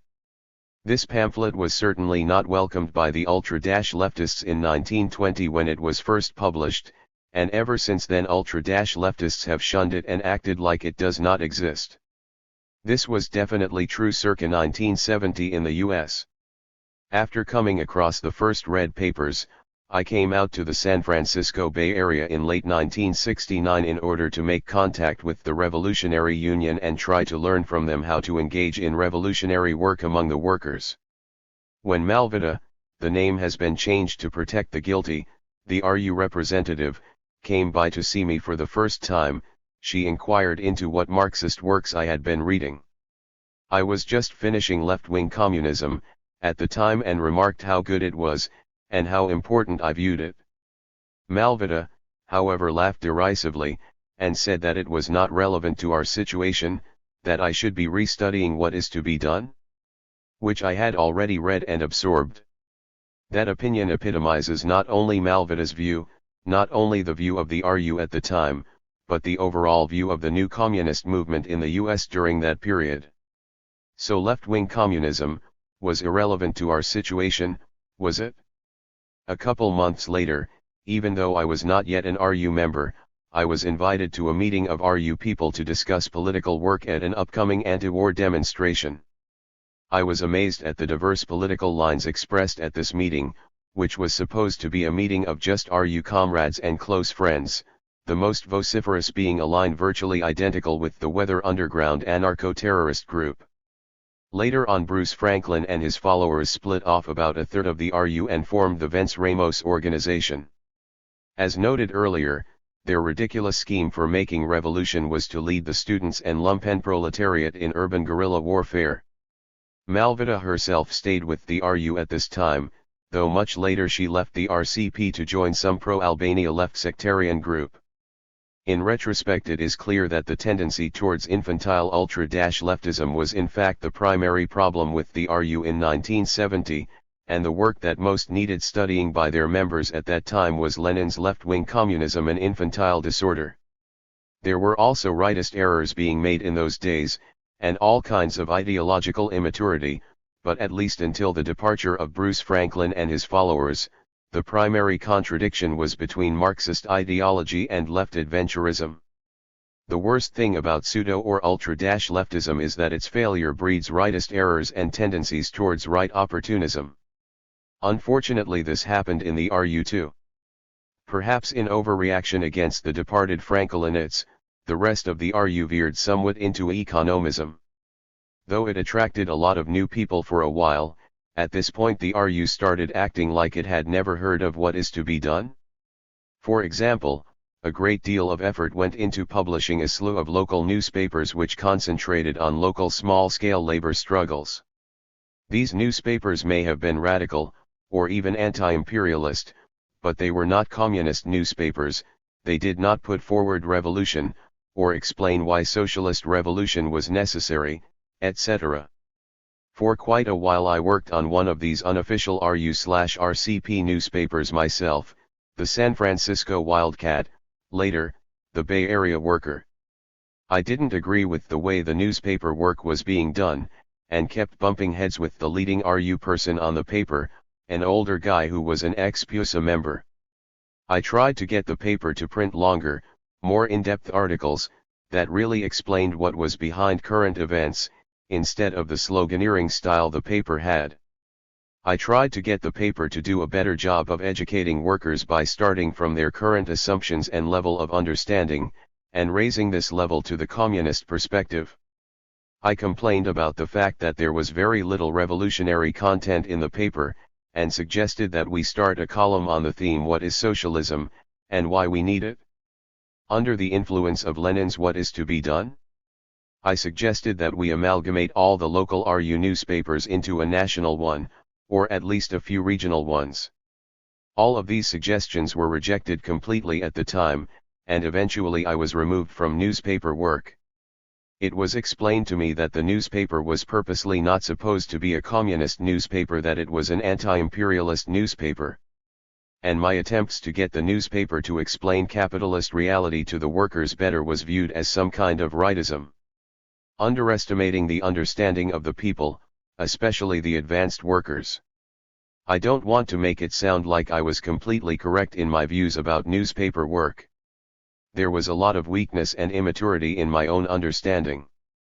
But I think I was correct in seeing two major problems with the newspaper and general work of the RU and early RCP: 1. Failure to use the mass line, and 2. Economism. Unfortunately, I hammered away mostly on the first theme, even though long afterwards I realized that the second problem had been the primary contradiction which should have been concentrated on at that time. I continued to make this same mistake after I was shifted to political work among San Francisco bus drivers. I saw that our RCP branch was failing to use the mass line, and also that we were making systematic rightist errors. But at that time I mistakenly viewed the failure to use the mass line as the bigger of the two problems and the cause of the economist tendencies, on the grounds that those who neglect the mass line tend to shift to the right in order to avoid complete isolation from the masses. I now consider that this failure to correctly identify the primary contradiction in that situation vitiated whatever small chance I had to help correct either of these errors. It was Bob Avakian who led the struggle against the Franklinists, and later on, when the economist course of the late RU/early RCP became evident, it was Bob Avakian who led the struggle against it. The political development of the RU and RCP, in both its positive and negative aspects, have been primarily due to Bob Avakian. Of course, influential leaders are not themselves all-knowing and perfect. When long-standing leaders direct a group out of an error, they are also leading themselves out of that same error, an error which they themselves previously presided over. Leaders too, even in much better parties than what the RCP has become, make errors. And most of the errors of the group are due, at least in considerable part, to the errors of the leaders. But good leaders tend to recognize their own errors and those of their group before others do, and lead the group in correcting those errors. This is the role that Bob Avakian once played in the RU/RCP. It is quite unfortunate that after the progress of the early years he has no longer been capable of doing this again and leading the RCP in correcting the continuing serious errors that he more than anyone else is mostly responsible for. And this is especially the case with regard to the failure of the RCP to have a correct approach to the masses, which requires the participation of the party in the actual day-to-day struggles of the working class and masses. One of the principal themes of the anti-economist struggle in the RCP in the late 1970s was a rediscovery of Lenin's What Is to Be Done? The suggestions about newspaper work that Lenin makes, for example, were finally taken seriously. More importantly, the central importance of the party engaging in revolutionary propaganda and agitation was reaffirmed. But while this period marked a return, in a sense, to what is to be done, things were on a higher theoretical level than they were in 1970. Many of the infantile conceptions and simplistic views of 1970 were gone. But this doesn't mean that a truly correct line was being put forward. The lessons of left-wing communism were still not discovered. What was needed at that point was a coherent blending of the essential ideas of both of Lenin's books, a blending which would definitely mean avoiding any shift back into economism. The RCP erroneously views left-wing communism to be opposed to what is to be done, at least in part. Furthermore, I was told by a party member that around the time of the rightist Menshevik split, early 1978, the party internally criticized Lenin's left-wing communism. I don't know whether the criticism was concerned with just a few points, or if it was more general. But judging from the line of the RCP since 1978, it is clear that the RCP has little use for this aspect of Lenin's thought. For 25 years or so after that I waited for the RCP to sum up and correct these left sectarian errors, and still hoped that eventually circumstances would force them to do so. I no longer have any such hopes. S.H. 2007. I have maintained for decades now that if the RCP did not change its line toward the masses and start to use the mass line, it would continue to stagnate, gradually lose members and eventually disintegrate, which will be an ignominious end for an organization that once promised to be so important for the American revolutionary movement. What the RCP really needs is a major rectification campaign centered on the theme of the mass line and having a mass perspective. But I no longer believe that such a rectification is ever going to happen in the RCP. Organized groups of people have most of the same failings that individuals have. In particular, they tend to get very set in their ways as they age. There is a political and cultural hardening of the arteries that sets in. The political culture of the RCP, its methods of work, and its overall political line, are all so firmly established and solidly enshrined that it would be almost impossible for even some hypothetical new leadership group to change it significantly. When a party goes bad, the only thing to do is to create a new one. Parties go bad not only by going over entirely to the enemy, as the ruling parties of the Soviet Union and China did, but also simply by becoming hopelessly wedded to a grossly incorrect political line that cannot possibly advance society toward revolution.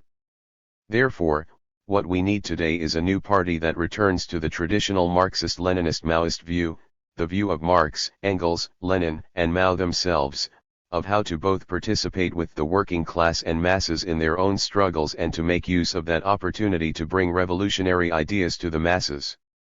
We still have a long way to go towards revolution in this country, and sectarian groups or parties, such as the RCP has long since become, have little or nothing of a positive nature to contribute to the process. New revolutionary groups, and eventually a new communist party, must now take on the responsibility of constructing a mass-based strategy of making socialist and communist revolution in America. These organizations, and the eventual party which arises out of them, must merge with the masses in their lives and struggles and seek to use the mass line method of from the masses, to the masses to lead those struggles successfully. And at the same time, these new communist groups and then the party must never forget their obligation to not only lead the masses in their struggles, but to also educate them in the course of that about the need for and meaning of proletarian revolution. Education and leadership, two things not one. Between Scylla and Charybdis. The Strait of Messina between mainland Italy and Sicily is notoriously dangerous for sailing ships. Scylla is a dangerous rock on the mainland side, and Charybdis is a whirlpool on the Sicilian side of the strait. Both were personified in classical Greek mythology as female monsters out to devour sailors. Thus the phrase between Scylla and Charybdis has come to mean being between two dangers, the risk from each of which can only be lessened by increasing the risk from the other. Among the sailors there will inevitably be some who fear Scylla more than Charybdis, and vice versa. Thus, in sailing through the strait, some will want to veer more to the left, and some more to the right. Of course, if you get too close to one monster, the only thing to do is to head a bit in the direction of the other. But if you do, some will still object. Finding the safest course between the two evils is no easy trick, and convincing everyone aboard that it is in fact the best course is even more difficult. Constant course corrections may be necessary, and constant explanations to the crew. Dealing with dialectical contradictions in society and in a political party is frequently akin to this. It is because of the nature of certain kinds of contradictions, but definitely not all contradictions, which represent opposed, but equally unacceptable poles, which must be balanced or steered between. 3. Economism and semi-anarchism, two opposite ways of going wrong. Lenin characterized the infantile leftists of his day, such as the Communist Workers' Party of Germany, KAPD, as not very good communists and as semi-anarchists. 4. Anarchism, he said, was not infrequently a kind of penalty for the opportunist sins of the working class movement. The two monstrosities complemented each other. 5. The leftists, Lenin noted, have been inclined towards anarchism because of their hatred for the opportunism of the old Social Democrats. 6 A certain amount of ultra-leftism in reaction against the right opportunists was inevitable, said Lenin, and even beneficial for a time. They helped expose the opportunists and helped build a revolutionary pole in the form of the Communist International in opposition to the opportunists. For a while their infantilism had to be tolerated, and they had to be given a chance to learn. Many did learn. But by 1921 Lenin's patience with those who refused to learn was exhausted. Beginning with the Second Congress of the Communist International, the leftists or K.A.P.ists have received sufficient warning from us in the international arena.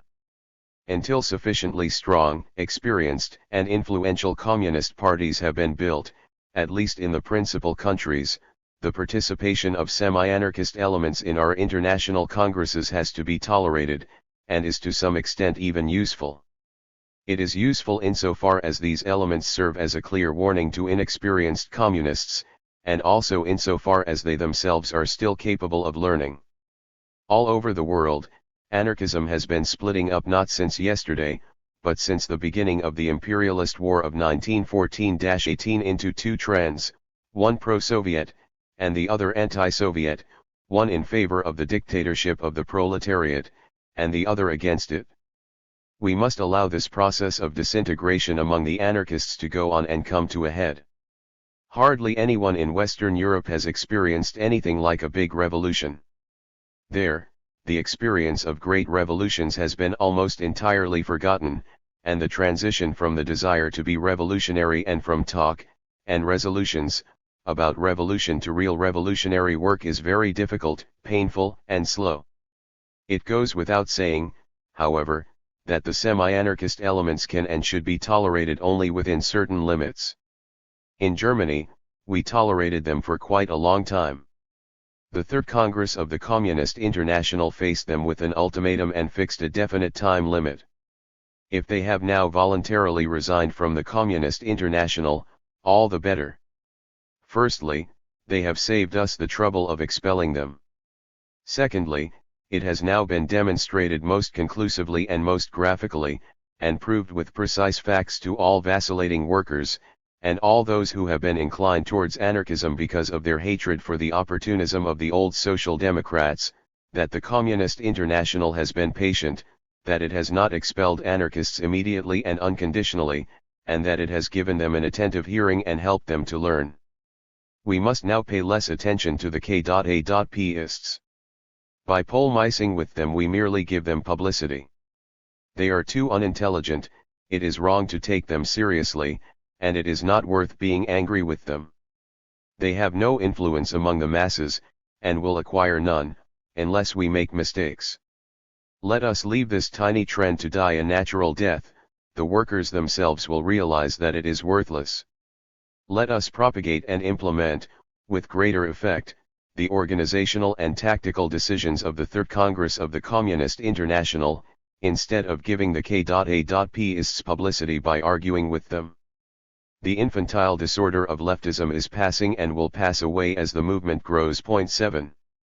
Today, alas, there is no Lenin or Communist International to pressure the leftists to come to their senses. There is no revolutionary pole in the US which has yet managed to combine a fervent revolutionary perspective with a mass perspective. Until such a pole does develop and mature, and become dominant in the revolutionary movement, it will be necessary to continue to focus considerable criticism against leftism as well as against right opportunism, against semi-anarchism as well as against economism. I wish that American revolutionaries would pay more attention to history, as well as revolutionary theory. How many old mistakes might we avoid repeating? When you investigate the K.A.P.ists and other semi-anarchists of Lenin's day, you can't help but notice the similarities between their line and that of some American revolutionaries today. It does seem all too often true, as Santayana remarked, that those who are ignorant of the past are condemned to repeat it. Semi-anarchism and economism are two opposite ways of going wrong. The economists recognize that we must join up with the existing mass movement, but they see agitating for revolution as opposed to this, and therefore drop all revolutionary work like a hot potato. The semi-anarchists or leftists, on the other hand, are not willing to give up a revolutionary perspective, which is to their credit. But they also see revolutionary work as incompatible with joining up with the existing, mostly non-revolutionary, struggles of the masses, and therefore drop participation in the mass movement like another hot potato. The revolutionary Marxist approach, the dialectical approach, is that the revolutionary movement, and thus revolutionary agitation and propaganda, must be combined with the existing struggles of the masses, so that these struggles can gradually advance, from being the mere reformist struggles that they are today, toward revolution. Both the semi-anarchists and the economists are certain that such a thing is impossible, even though there are historical demonstrations to the contrary by Lenin and, in a different social context, by Mao. Sure, the dialectical approach is difficult, it is in truth like juggling two hot potatoes. To shift the metaphor, there are dangers that the party might lean too much one way or the other. We will inevitably make some mistakes, and have to lean back the other way a bit, from time to time. We can't combine a revolutionary perspective and a mass perspective absolutely perfectly during periods when the masses are not themselves revolutionary. We can't completely avoid mistakes here, and fortunately we don't need to. But we do have to combine the two successfully to a considerable degree, we do have to get it more or less right. Either that, or we will never find the path to revolution. The ghost of Blanqui is still with us. There is a ghost from 19th century France who still haunts us today. His name is, Louis Auguste Blanqui, 1805–81. He was a revolutionary communist who spent most of his life either attempting to organize small revolutionary conspiracies against the government, or in prison. The bourgeois historian A.J.P. Taylor remarked that Blanqui always turned up when there was a revolution, though usually a little late, because whenever there was a revolution he was already in prison. Blanqui believed that due to bourgeois indoctrination and religion the workers did not recognize their own revolutionary interests, and that therefore it was useless to try to organize them to make revolution. Instead, a small, well-organized revolutionary group should seize the organs of government, overthrow capitalism, and establish their own revolutionary dictatorship on behalf of the masses. The role of the masses, if any, in this process was to suddenly begin to wake up a bit once the leading party of revolutionaries achieved some successes, and to join in support. In a way, this a glorified version of the theory of advanced actions that we discussed in chapter 26. Blanqui pooh-poohed objections from his critics that an insurrection required a long period for preparing the masses, and once remarked that I can make a revolution in 48 hours. 9. Marx and Engels originally admired Blanqui as a courageous revolutionary leader, and tried to convince him to join the First International. But they also rejected totally his conspiratorial approach. They always argued that while the masses are indeed not originally conscious of their revolutionary interests, through their struggles, and with the help of communists, they can become conscious. From a class in itself, the proletariat must become a class for itself. Marx and Engels always held that true revolutionary change can only be accomplished by the masses themselves.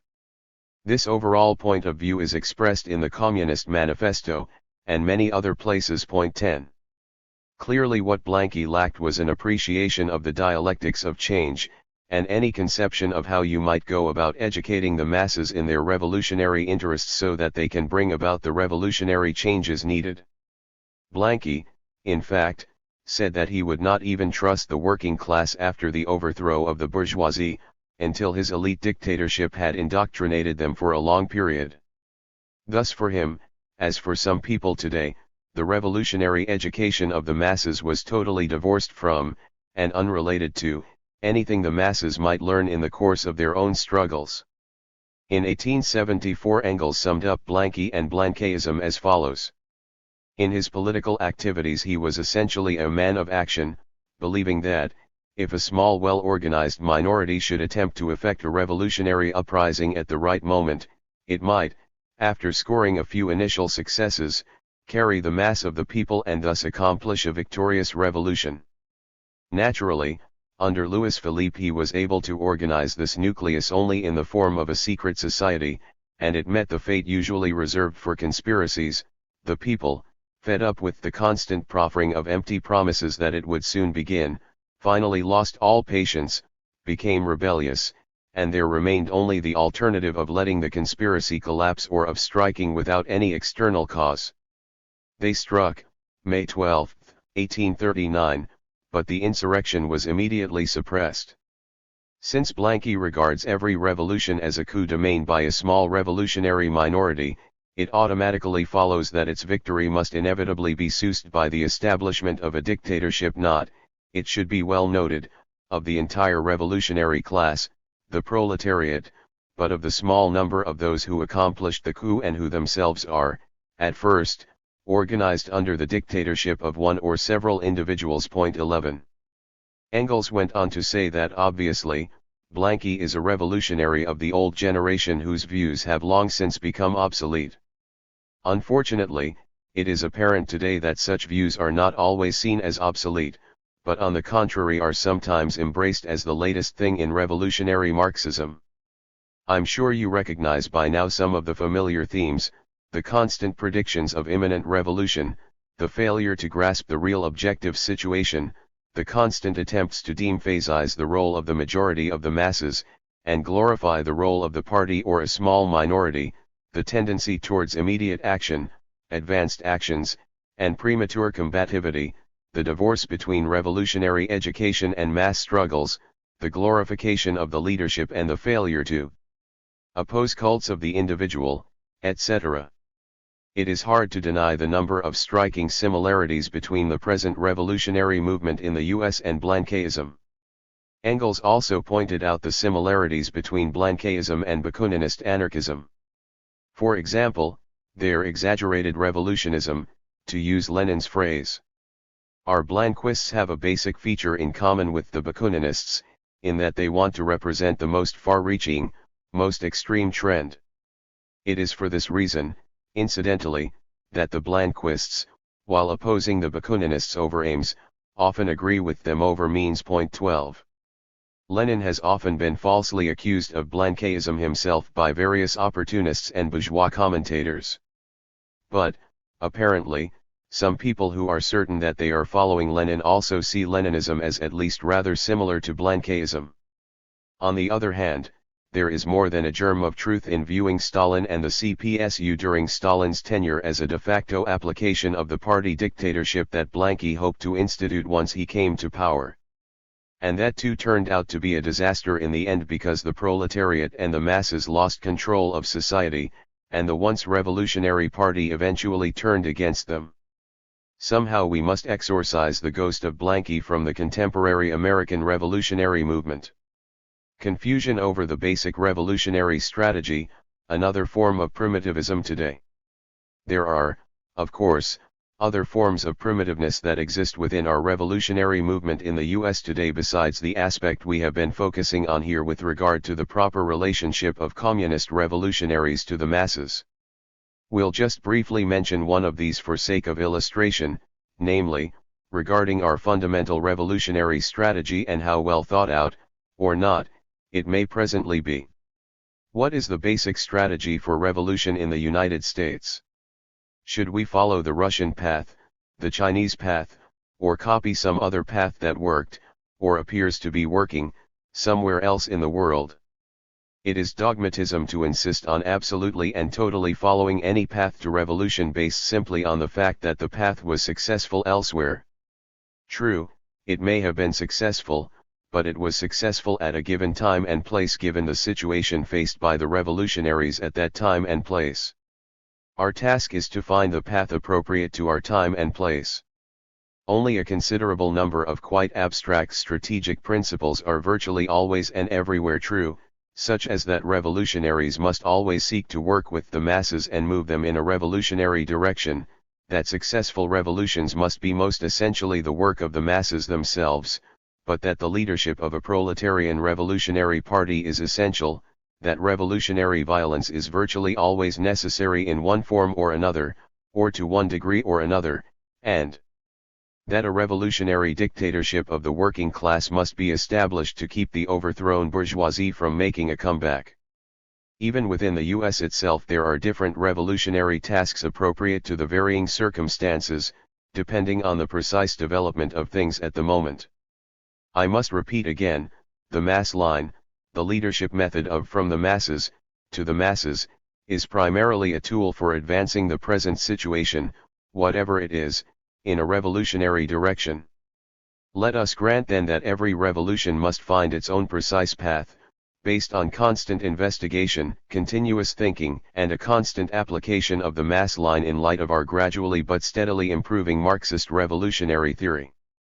But if it is dogmatism and slavishness to strictly or automatically follow the October Road, or any other previous path in every detail, in working toward revolution in this country today, it is nevertheless also true that our movement has already determined a number of major aspects of our revolutionary strategy, and most of these do correspond rather closely to the path followed by Lenin and the Bolsheviks. It should at least be clear that a successful proletarian revolution in an advanced capitalist country like the US will have to follow a basic strategy much more like that of the October Road in Russia than that of the peasant-based protracted people's war in the countryside of the sort that Mao led in China. Of course there will inevitably prove to be many secondary and tertiary differences here from the October Road in the precise form it was actually implemented in Russia. But as a first and general approximation, the October Road is pretty obviously the basic strategy for revolution in the US, as best as we can determine at this time. It is quite worrisome, indeed alarming, that some young American revolutionaries who call themselves Maoists today reject these basic principles of the October Road and favor the strategy of protracted people's war in the United States. Similar foolishness also exists in Canada and Europe. And this rejection does indeed also demonstrate just how primitive our general revolutionary movement today really is. Fortunately there are other revolutionaries who are quite clear on all this. One of the best documents available to study on this question is, Protracted People's War is Not a Universal Strategy for Revolution, by the Mass Proletariat Organization, USA, January 19, 2018, 55 pages. Available at http://www.banthought.net/mlm-theory/strategy and tactics/mp-is-not-a-universal-strategy-for-revolution-1801119.pdf and also available in HTML format on the MP website at http://www.massproletariat.info/writing/2018-01-019-ppw-not-universal.html. What about the RCP? Does it now really favor following the October Road? No, actually it does not. The Bolshevik Revolution was possible only because of the deep connection in struggle between the Bolsheviks and the Russian workers and masses. By rejecting this mass perspective and mass line approach, the RCP is also fatally deviating from the October Road, even if they do not understand that they are coming from behind to make revolution. Marxism has proved the unscientific character of the views of the bourgeois ideologists and right revisionists, who reduce the development of society to slow evolution and minor reforms, deny leaps and revolutions, and of the anarchists and left-wing adventurists who disregard the long and painstaking work of accumulating strength and organizing and preparing the masses for decisive revolutionary actions. Point 13. Bob Avakian said that things can undergo rapid and dramatic changes, sudden upheavals with millions of people suddenly being thrown into a situation far different from the one they are accustomed to in the so-called normal and ordinary times of the system.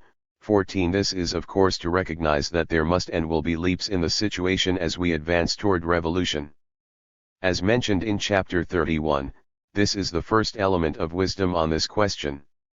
There is also the danger, however, that we will come to rely entirely on the expectation and recognition that such great leaps in the situation will occur spontaneously, and imagine that this means we don't have to do anything ourselves to help bring about the preconditions for such leaps.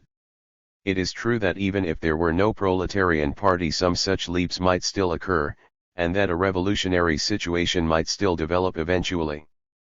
But things will develop sooner and more powerfully if we help them along. Life is hardly satisfactory enough under this god-awful system that we don't mind waiting the extra decades or centuries it might take for a revolutionary situation to develop without our very active participation. But there are two far more basic points here. First, of course, the revolutionary situation will be wasted if there is not a sufficiently prepared proletarian party ready and able to lead the broad masses when the time is ripe. And second, and more in need of emphasis, if the party does not seriously participate in helping to bring about the revolutionary situation, it cannot really be prepared for its responsibilities when the time arrives.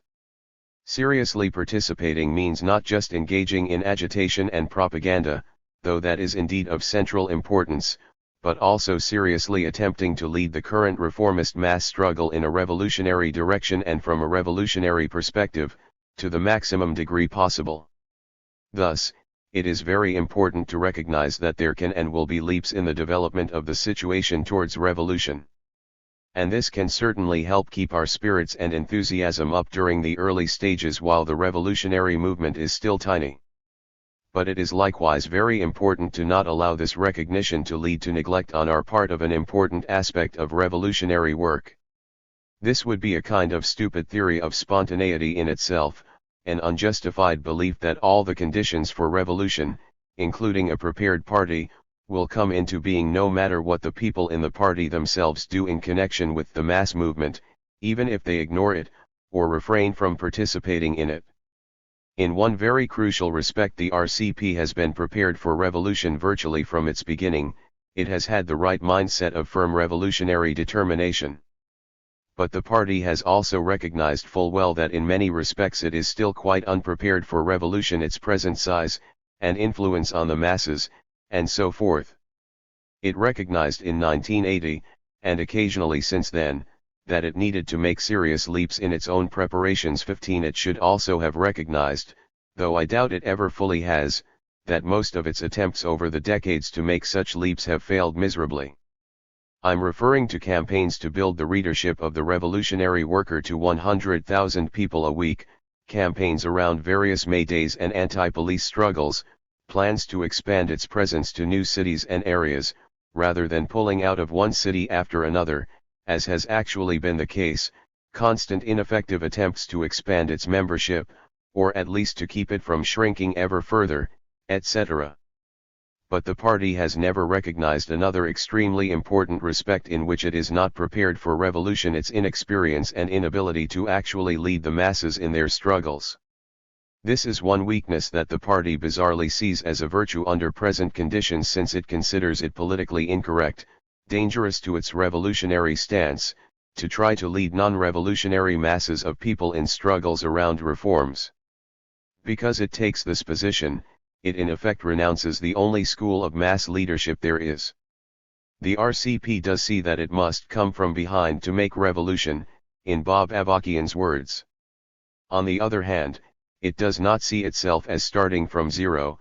Let's put it this way: we're coming from a long way back, but we're not coming from nowhere. 16 Of course that's true, the party has had some years of experience, and at least some Marxist-Leninist Maoist theory going for it. In one respect the party was not as far behind as it feared, because this assessment that it was so far behind was based on the incorrect notion that a revolutionary situation would develop during the 1980s. Since the objective situation is developing much slower than the RCP always supposes, it was not quite so far behind as it thought back then. But in other respects the party is a lot further behind than it imagines. It does not have anything like the influence over the masses that it fancies that it does, certainly not the influence that Bob Avakian indicated in the 1980 article we are discussing, where he says the RCP is still small and its influence exists only among tens, or perhaps hundreds, of thousands, not yet millions, certainly not anything like a majority of the working class. My guess is that was an exaggeration of at least 10 times, even in 1980, and things have gotten much worse since then. In 1980 the party supposed that it was in a position to lead some rather large May Day demonstrations, which it wasn't. and it supposed that it was capable of building the circulation of its newspaper to a steady 100,000 readers a week, which it wasn't. Not by a long shot. Not only individuals, but also political parties, learn how to do things by actually doing them. The proletarian party can only learn how to lead the masses by leading them, and it can only lead them if it seeks to lead them. It cannot wait for a revolutionary situation to develop and then suddenly step forward to lead the masses, because it won't know how, and the masses won't accept it. It must start leading the masses right now, even though we are not in a revolutionary situation, and even though the masses do not now see the need for revolution. In his letter to the German communists, Lenin said, "What the German proletariat must and will do, and this is the guarantee of victory, is keep their heads, systematically rectify the mistakes of the past, steadily win over the mass of the workers both inside and outside the trade unions, patiently build up a strong and intelligent communist party capable of giving real leadership to the masses at every turn of events, and work out a strategy that is on a level with the best international strategy of the most advanced bourgeoisie, which is enlightened by age-long experience in general, and the Russian experience in particular." Point 17. While trade unions are not as significant in the US today as they were in Germany in 1921, both because a smaller part of the US proletariat is organized into them now, and because that part tends to be one of the most bourgeoisified section of the proletariat, the other points here are as true as ever, especially the main point, the need to build up a communist party capable of giving real leadership to the masses at every turn of events. Why we shouldn't be too discouraged by lingering primitivism today. But while I believe that in many respects the revolutionary movement at present still shows lingering signs of primitivism, I would like to end this chapter on a hopeful note. Our movement has advanced well beyond 1970 in both theory and practice. Much of the incredible primitivism of 1970 has been overcome. It is true that in correcting our errors we have sometimes gone a bit overboard, with the result that we succumb to the opposite errors to some degree. We lurched from weather underground type nonsense into a bit of economism, and from economism back to a leftist approach to revolution that forgot that we must merge the revolutionary movement with the existing class struggles of the masses. But now we are poised for a correction to that error too, I believe, which hopefully will not this time overshoot the mark. This kind of lurching advance is characteristic of human beings and inherent to intelligent life in general. It is the way of dialectics, which governs the progress of knowledge for not only individuals, but also for classes and their political parties. As William Blake so aptly remarked, the road of excess leads to the palace of wisdom. The fact that we have gone from an excess in one direction to an excess in the other, and back again, should not make us despair, for we have nevertheless spiraled to a new level of wisdom. But the process must now continue, it is time for the next correction. 43. Conclusion. After going on at such length about the mass line and its associated mass perspective, I would now like to present the best capsule definitions of each that I can construct. The mass line is the primary method of revolutionary leadership of the masses, which is employed by the most conscious and best organized section of the masses, the proletarian party. It is a reiterative method, applied over and over again, which step by step advances the interests of the masses, and in particular their central interest within bourgeois society, namely, advancing towards proletarian revolution. Each iteration may be viewed as a three-step process: 1. Gathering the diverse ideas of the masses, 2. Processing or concentrating these ideas from the perspective of revolutionary Marxism, in light of the long-term, ultimate interests of the masses, which the masses themselves may sometimes only dimly perceive, and in light of a scientific analysis of the objective situation, and 3. Returning these concentrated ideas to the masses in the form of a political line which will actually advance the mass struggle toward revolution. Because the mass line starts with the diverse ideas of the masses, and returns the concentrated ideas to the masses, it is also known as the method of from the masses, to the masses. Though implicit in Marxism from the beginning, the mass line was raised to the level of conscious theory primarily by Mao Zedong. A mass perspective is a point of view regarding the masses which recognizes, 1. That the masses are the makers of history, and that revolution can only be made by the masses themselves, 2. That the masses must come to see through their own experience and struggle that revolution is necessary, and 3. That the proletarian party must join up with the masses in their existing struggles, bring revolutionary consciousness into these struggles, and lead them in a way which brings the masses ever closer to revolution. A mass perspective is based on the fundamental Marxist notion that a revolution must be made by a revolutionary people, that a revolutionary people must develop from a non-revolutionary people, and that the people change from the one to the other through their own revolutionizing practice. The relation between the mass line and a mass perspective is simply that only those with a mass perspective will see much need or use for the mass line. It is possible to have some notion of the mass line technique, and yet fail to give it any real attention because of a weak mass perspective. On the other hand, it is also possible to have a mass perspective and still be more or less ignorant of the great Marxist theory of the mass line. The mass line and a mass perspective are nevertheless best viewed as intimately related, as integrated aspects of the Marxist approach toward the masses and revolution. I have found the most felicitous phrase for both aspects together to be the mass line and its associated mass perspective. Although I have tried to explore the mass line and its associated mass perspective from many angles in this book, I am aware that there are other relationships which have not been adequately discussed. As I mentioned in chapter 38, a whole lot more can and should be said about the application of the mass line within socialist economic production and distribution.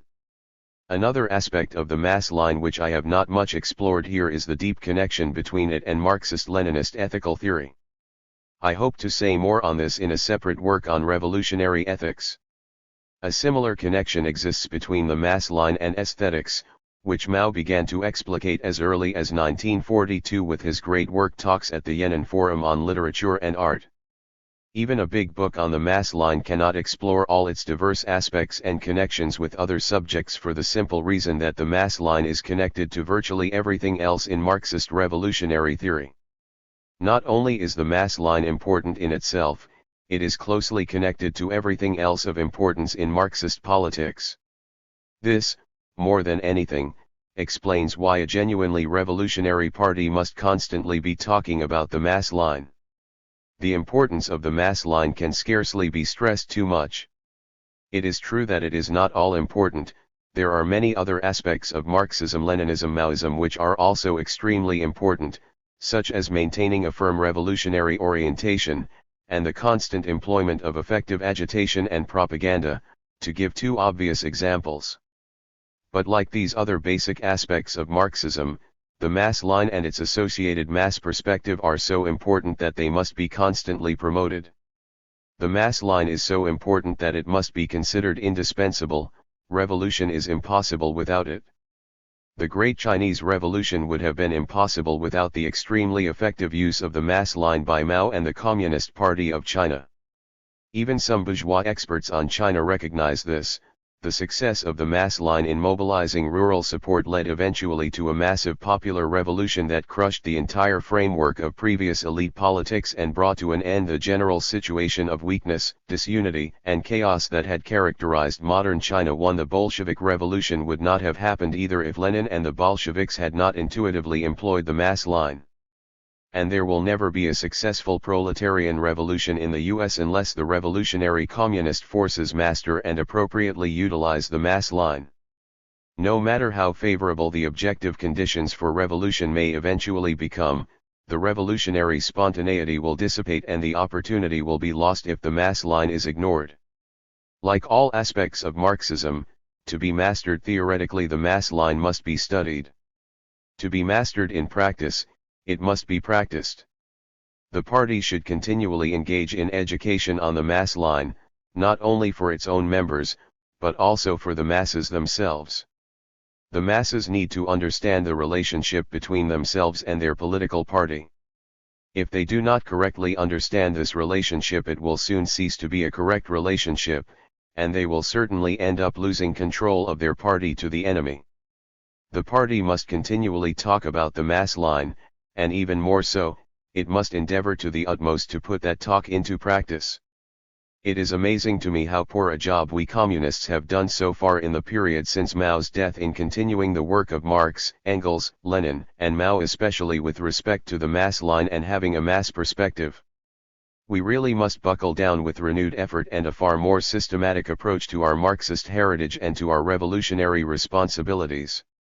What, after all, are the requirements and qualifications for revolutionary successors? Mao itemized the most important points for us.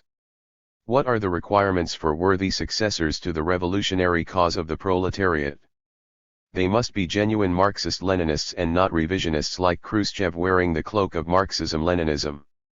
They must be revolutionaries who wholeheartedly serve the overwhelming majority of the people of China and the whole world, and must not be like Khrushchev, who serves both the interests of the handful of members of the privileged bourgeois stratum in his own country and those of foreign imperialism and reaction. They must be proletarian statesmen capable of uniting and working together with the overwhelming majority. Not only must they unite with those who agree with them, they must also be good at uniting with those who disagree and even with those who formerly opposed them and have since been proved wrong in practice. They must be models in applying the party's democratic centralism, must master the method of leadership based on the principle of from the masses, to the masses, and must cultivate a democratic style and be good at listening to the masses. They must be modest and prudent and guard against arrogance and impetuosity. They must be imbued with the spirit of self-criticism and have the courage to correct mistakes and shortcomings in their work. Successors to the revolutionary cause of the proletariat come forward in mass struggles and are tempered in the great storms of revolution. It is essential to test and judge cadres and choose and train successors in the long course of mass struggle. Point 2. I don't think it should be necessary at this stage to point out the references to the mass line and the various elements of having a mass perspective that pervade the above passage. Asterisk asterisk asterisk. What do I expect to come out of this book? What effect do I expect it to have? I don't have any grandiose expectations that it will cause numerous readers to suddenly see the light, and move immediately and strongly towards more of a mass perspective than they may have had in the past. I'd rather discuss what I hope this book might do. It is often easier to show revolutionary optimism in the area of hopes than it is in the area of expectations.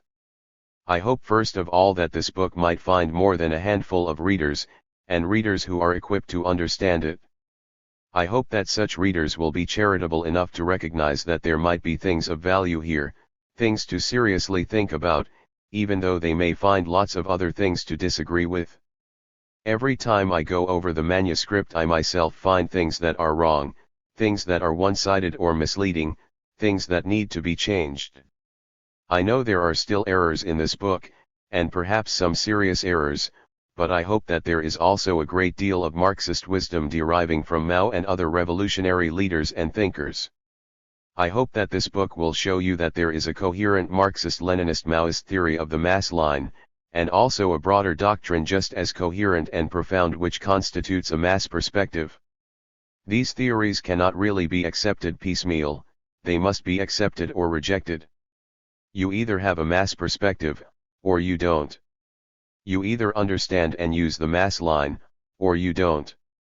I hope I have been able to show that the ultimate success of a revolutionary party depends on not only having a revolutionary perspective, but also a mass perspective. If you don't have such a perspective, you can't make revolution, no matter what your subjective desires. If through some great good fortune you nevertheless have some initial revolutionary advances, then they will eventually fall to pieces without the mass line and a mass perspective. I hope that I have been able to get you to see that the mass line is the primary method of leading the masses towards revolution, and that only a party that uses the mass line will be able to lead a revolution successfully. If a party has no use for the mass line, then the masses will have no use for that party. They will have no use for that party in the sense that they will not be attracted to it, at least over the long term, and they will have no use for it in the sense that they will not be able to make use of it for any positive purpose. They will not be able to learn from such a party, nor will that party be able to learn from them. I hope I have been able to show that these theories of the mass line and a mass perspective derive from Marx, Engels, Lenin, and Mao, and that we should return to these still vital ideas. Somehow this extremely basic viewpoint has been lost sight of by people who nevertheless view themselves as following in the footsteps of these great revolutionaries. I hope I have led the RCP and other communists to reconsider in depth the evolution of their political line since the founding of the party, and before. I hope that they might come to see that while the major swing to the left in reaction to their own Menshevik renegades was overall justified and correct, there may have been some good elements in their earlier line that were thrown out with the bad. I hope there may be those who will give some thought to the possible need for a secondary correction in aspects of the RCP line since Second Party Congress. Note added March 2018, this paragraph reflects the attitude I had back in the early 1980s when I first drafted this manuscript. Since then, and decades ago now, I have given up completely on the RCP and no longer believe that I, nor anyone else, can influence them in any significant positive way whether with regard to the mass line or on any other major topic. So today, I would just say that I hope this book, even though it was basically written 40 or more years ago, in another era, will help the current generation of Maoist revolutionaries better comprehend how they must relate to the masses and provide leadership to them based on Mao's great principle of from the masses, to the masses. Most of all, I hope that I have impressed upon all my readers the extreme importance and profundity of the Marxist-Leninist Maoist theory of the mass line and its associated mass perspective. I hope I have led people to consider the mass line far more deeply than they ever have before, and to see its real significance. If these hopes are even partially realized, I'll be happy beyond all words. But I must conclude on a note of caution. What I have been attempting to accomplish with this book is a change in paradigm for a whole generation of revolutionary intellectuals. Such revolutions in thought are often almost as hard to accomplish as are social revolutions themselves. Because I know it is so difficult to get people to question and modify a very basic outlook, I have felt it necessary to go on at considerable length, and to approach the main issues again and again from different perspectives. This makes for some repetition of ideas, but that in itself is also necessary in order to shake an established way of looking at things. One book by itself cannot accomplish such a conceptual shift. There will have to be a great deal of additional thought and struggle on the part of many individual revolutionaries. But if this book helps in any way to inspire a return to the ideas of Marx, Engels, Lenin, and Mao about the relation of the party to the masses and the need for the mass line and a mass perspective in order to bring about revolution, I will consider it to be a great success. Whether this book helps get the process going or not, one thing is certain: truth, crushed to earth, will rise again. 3.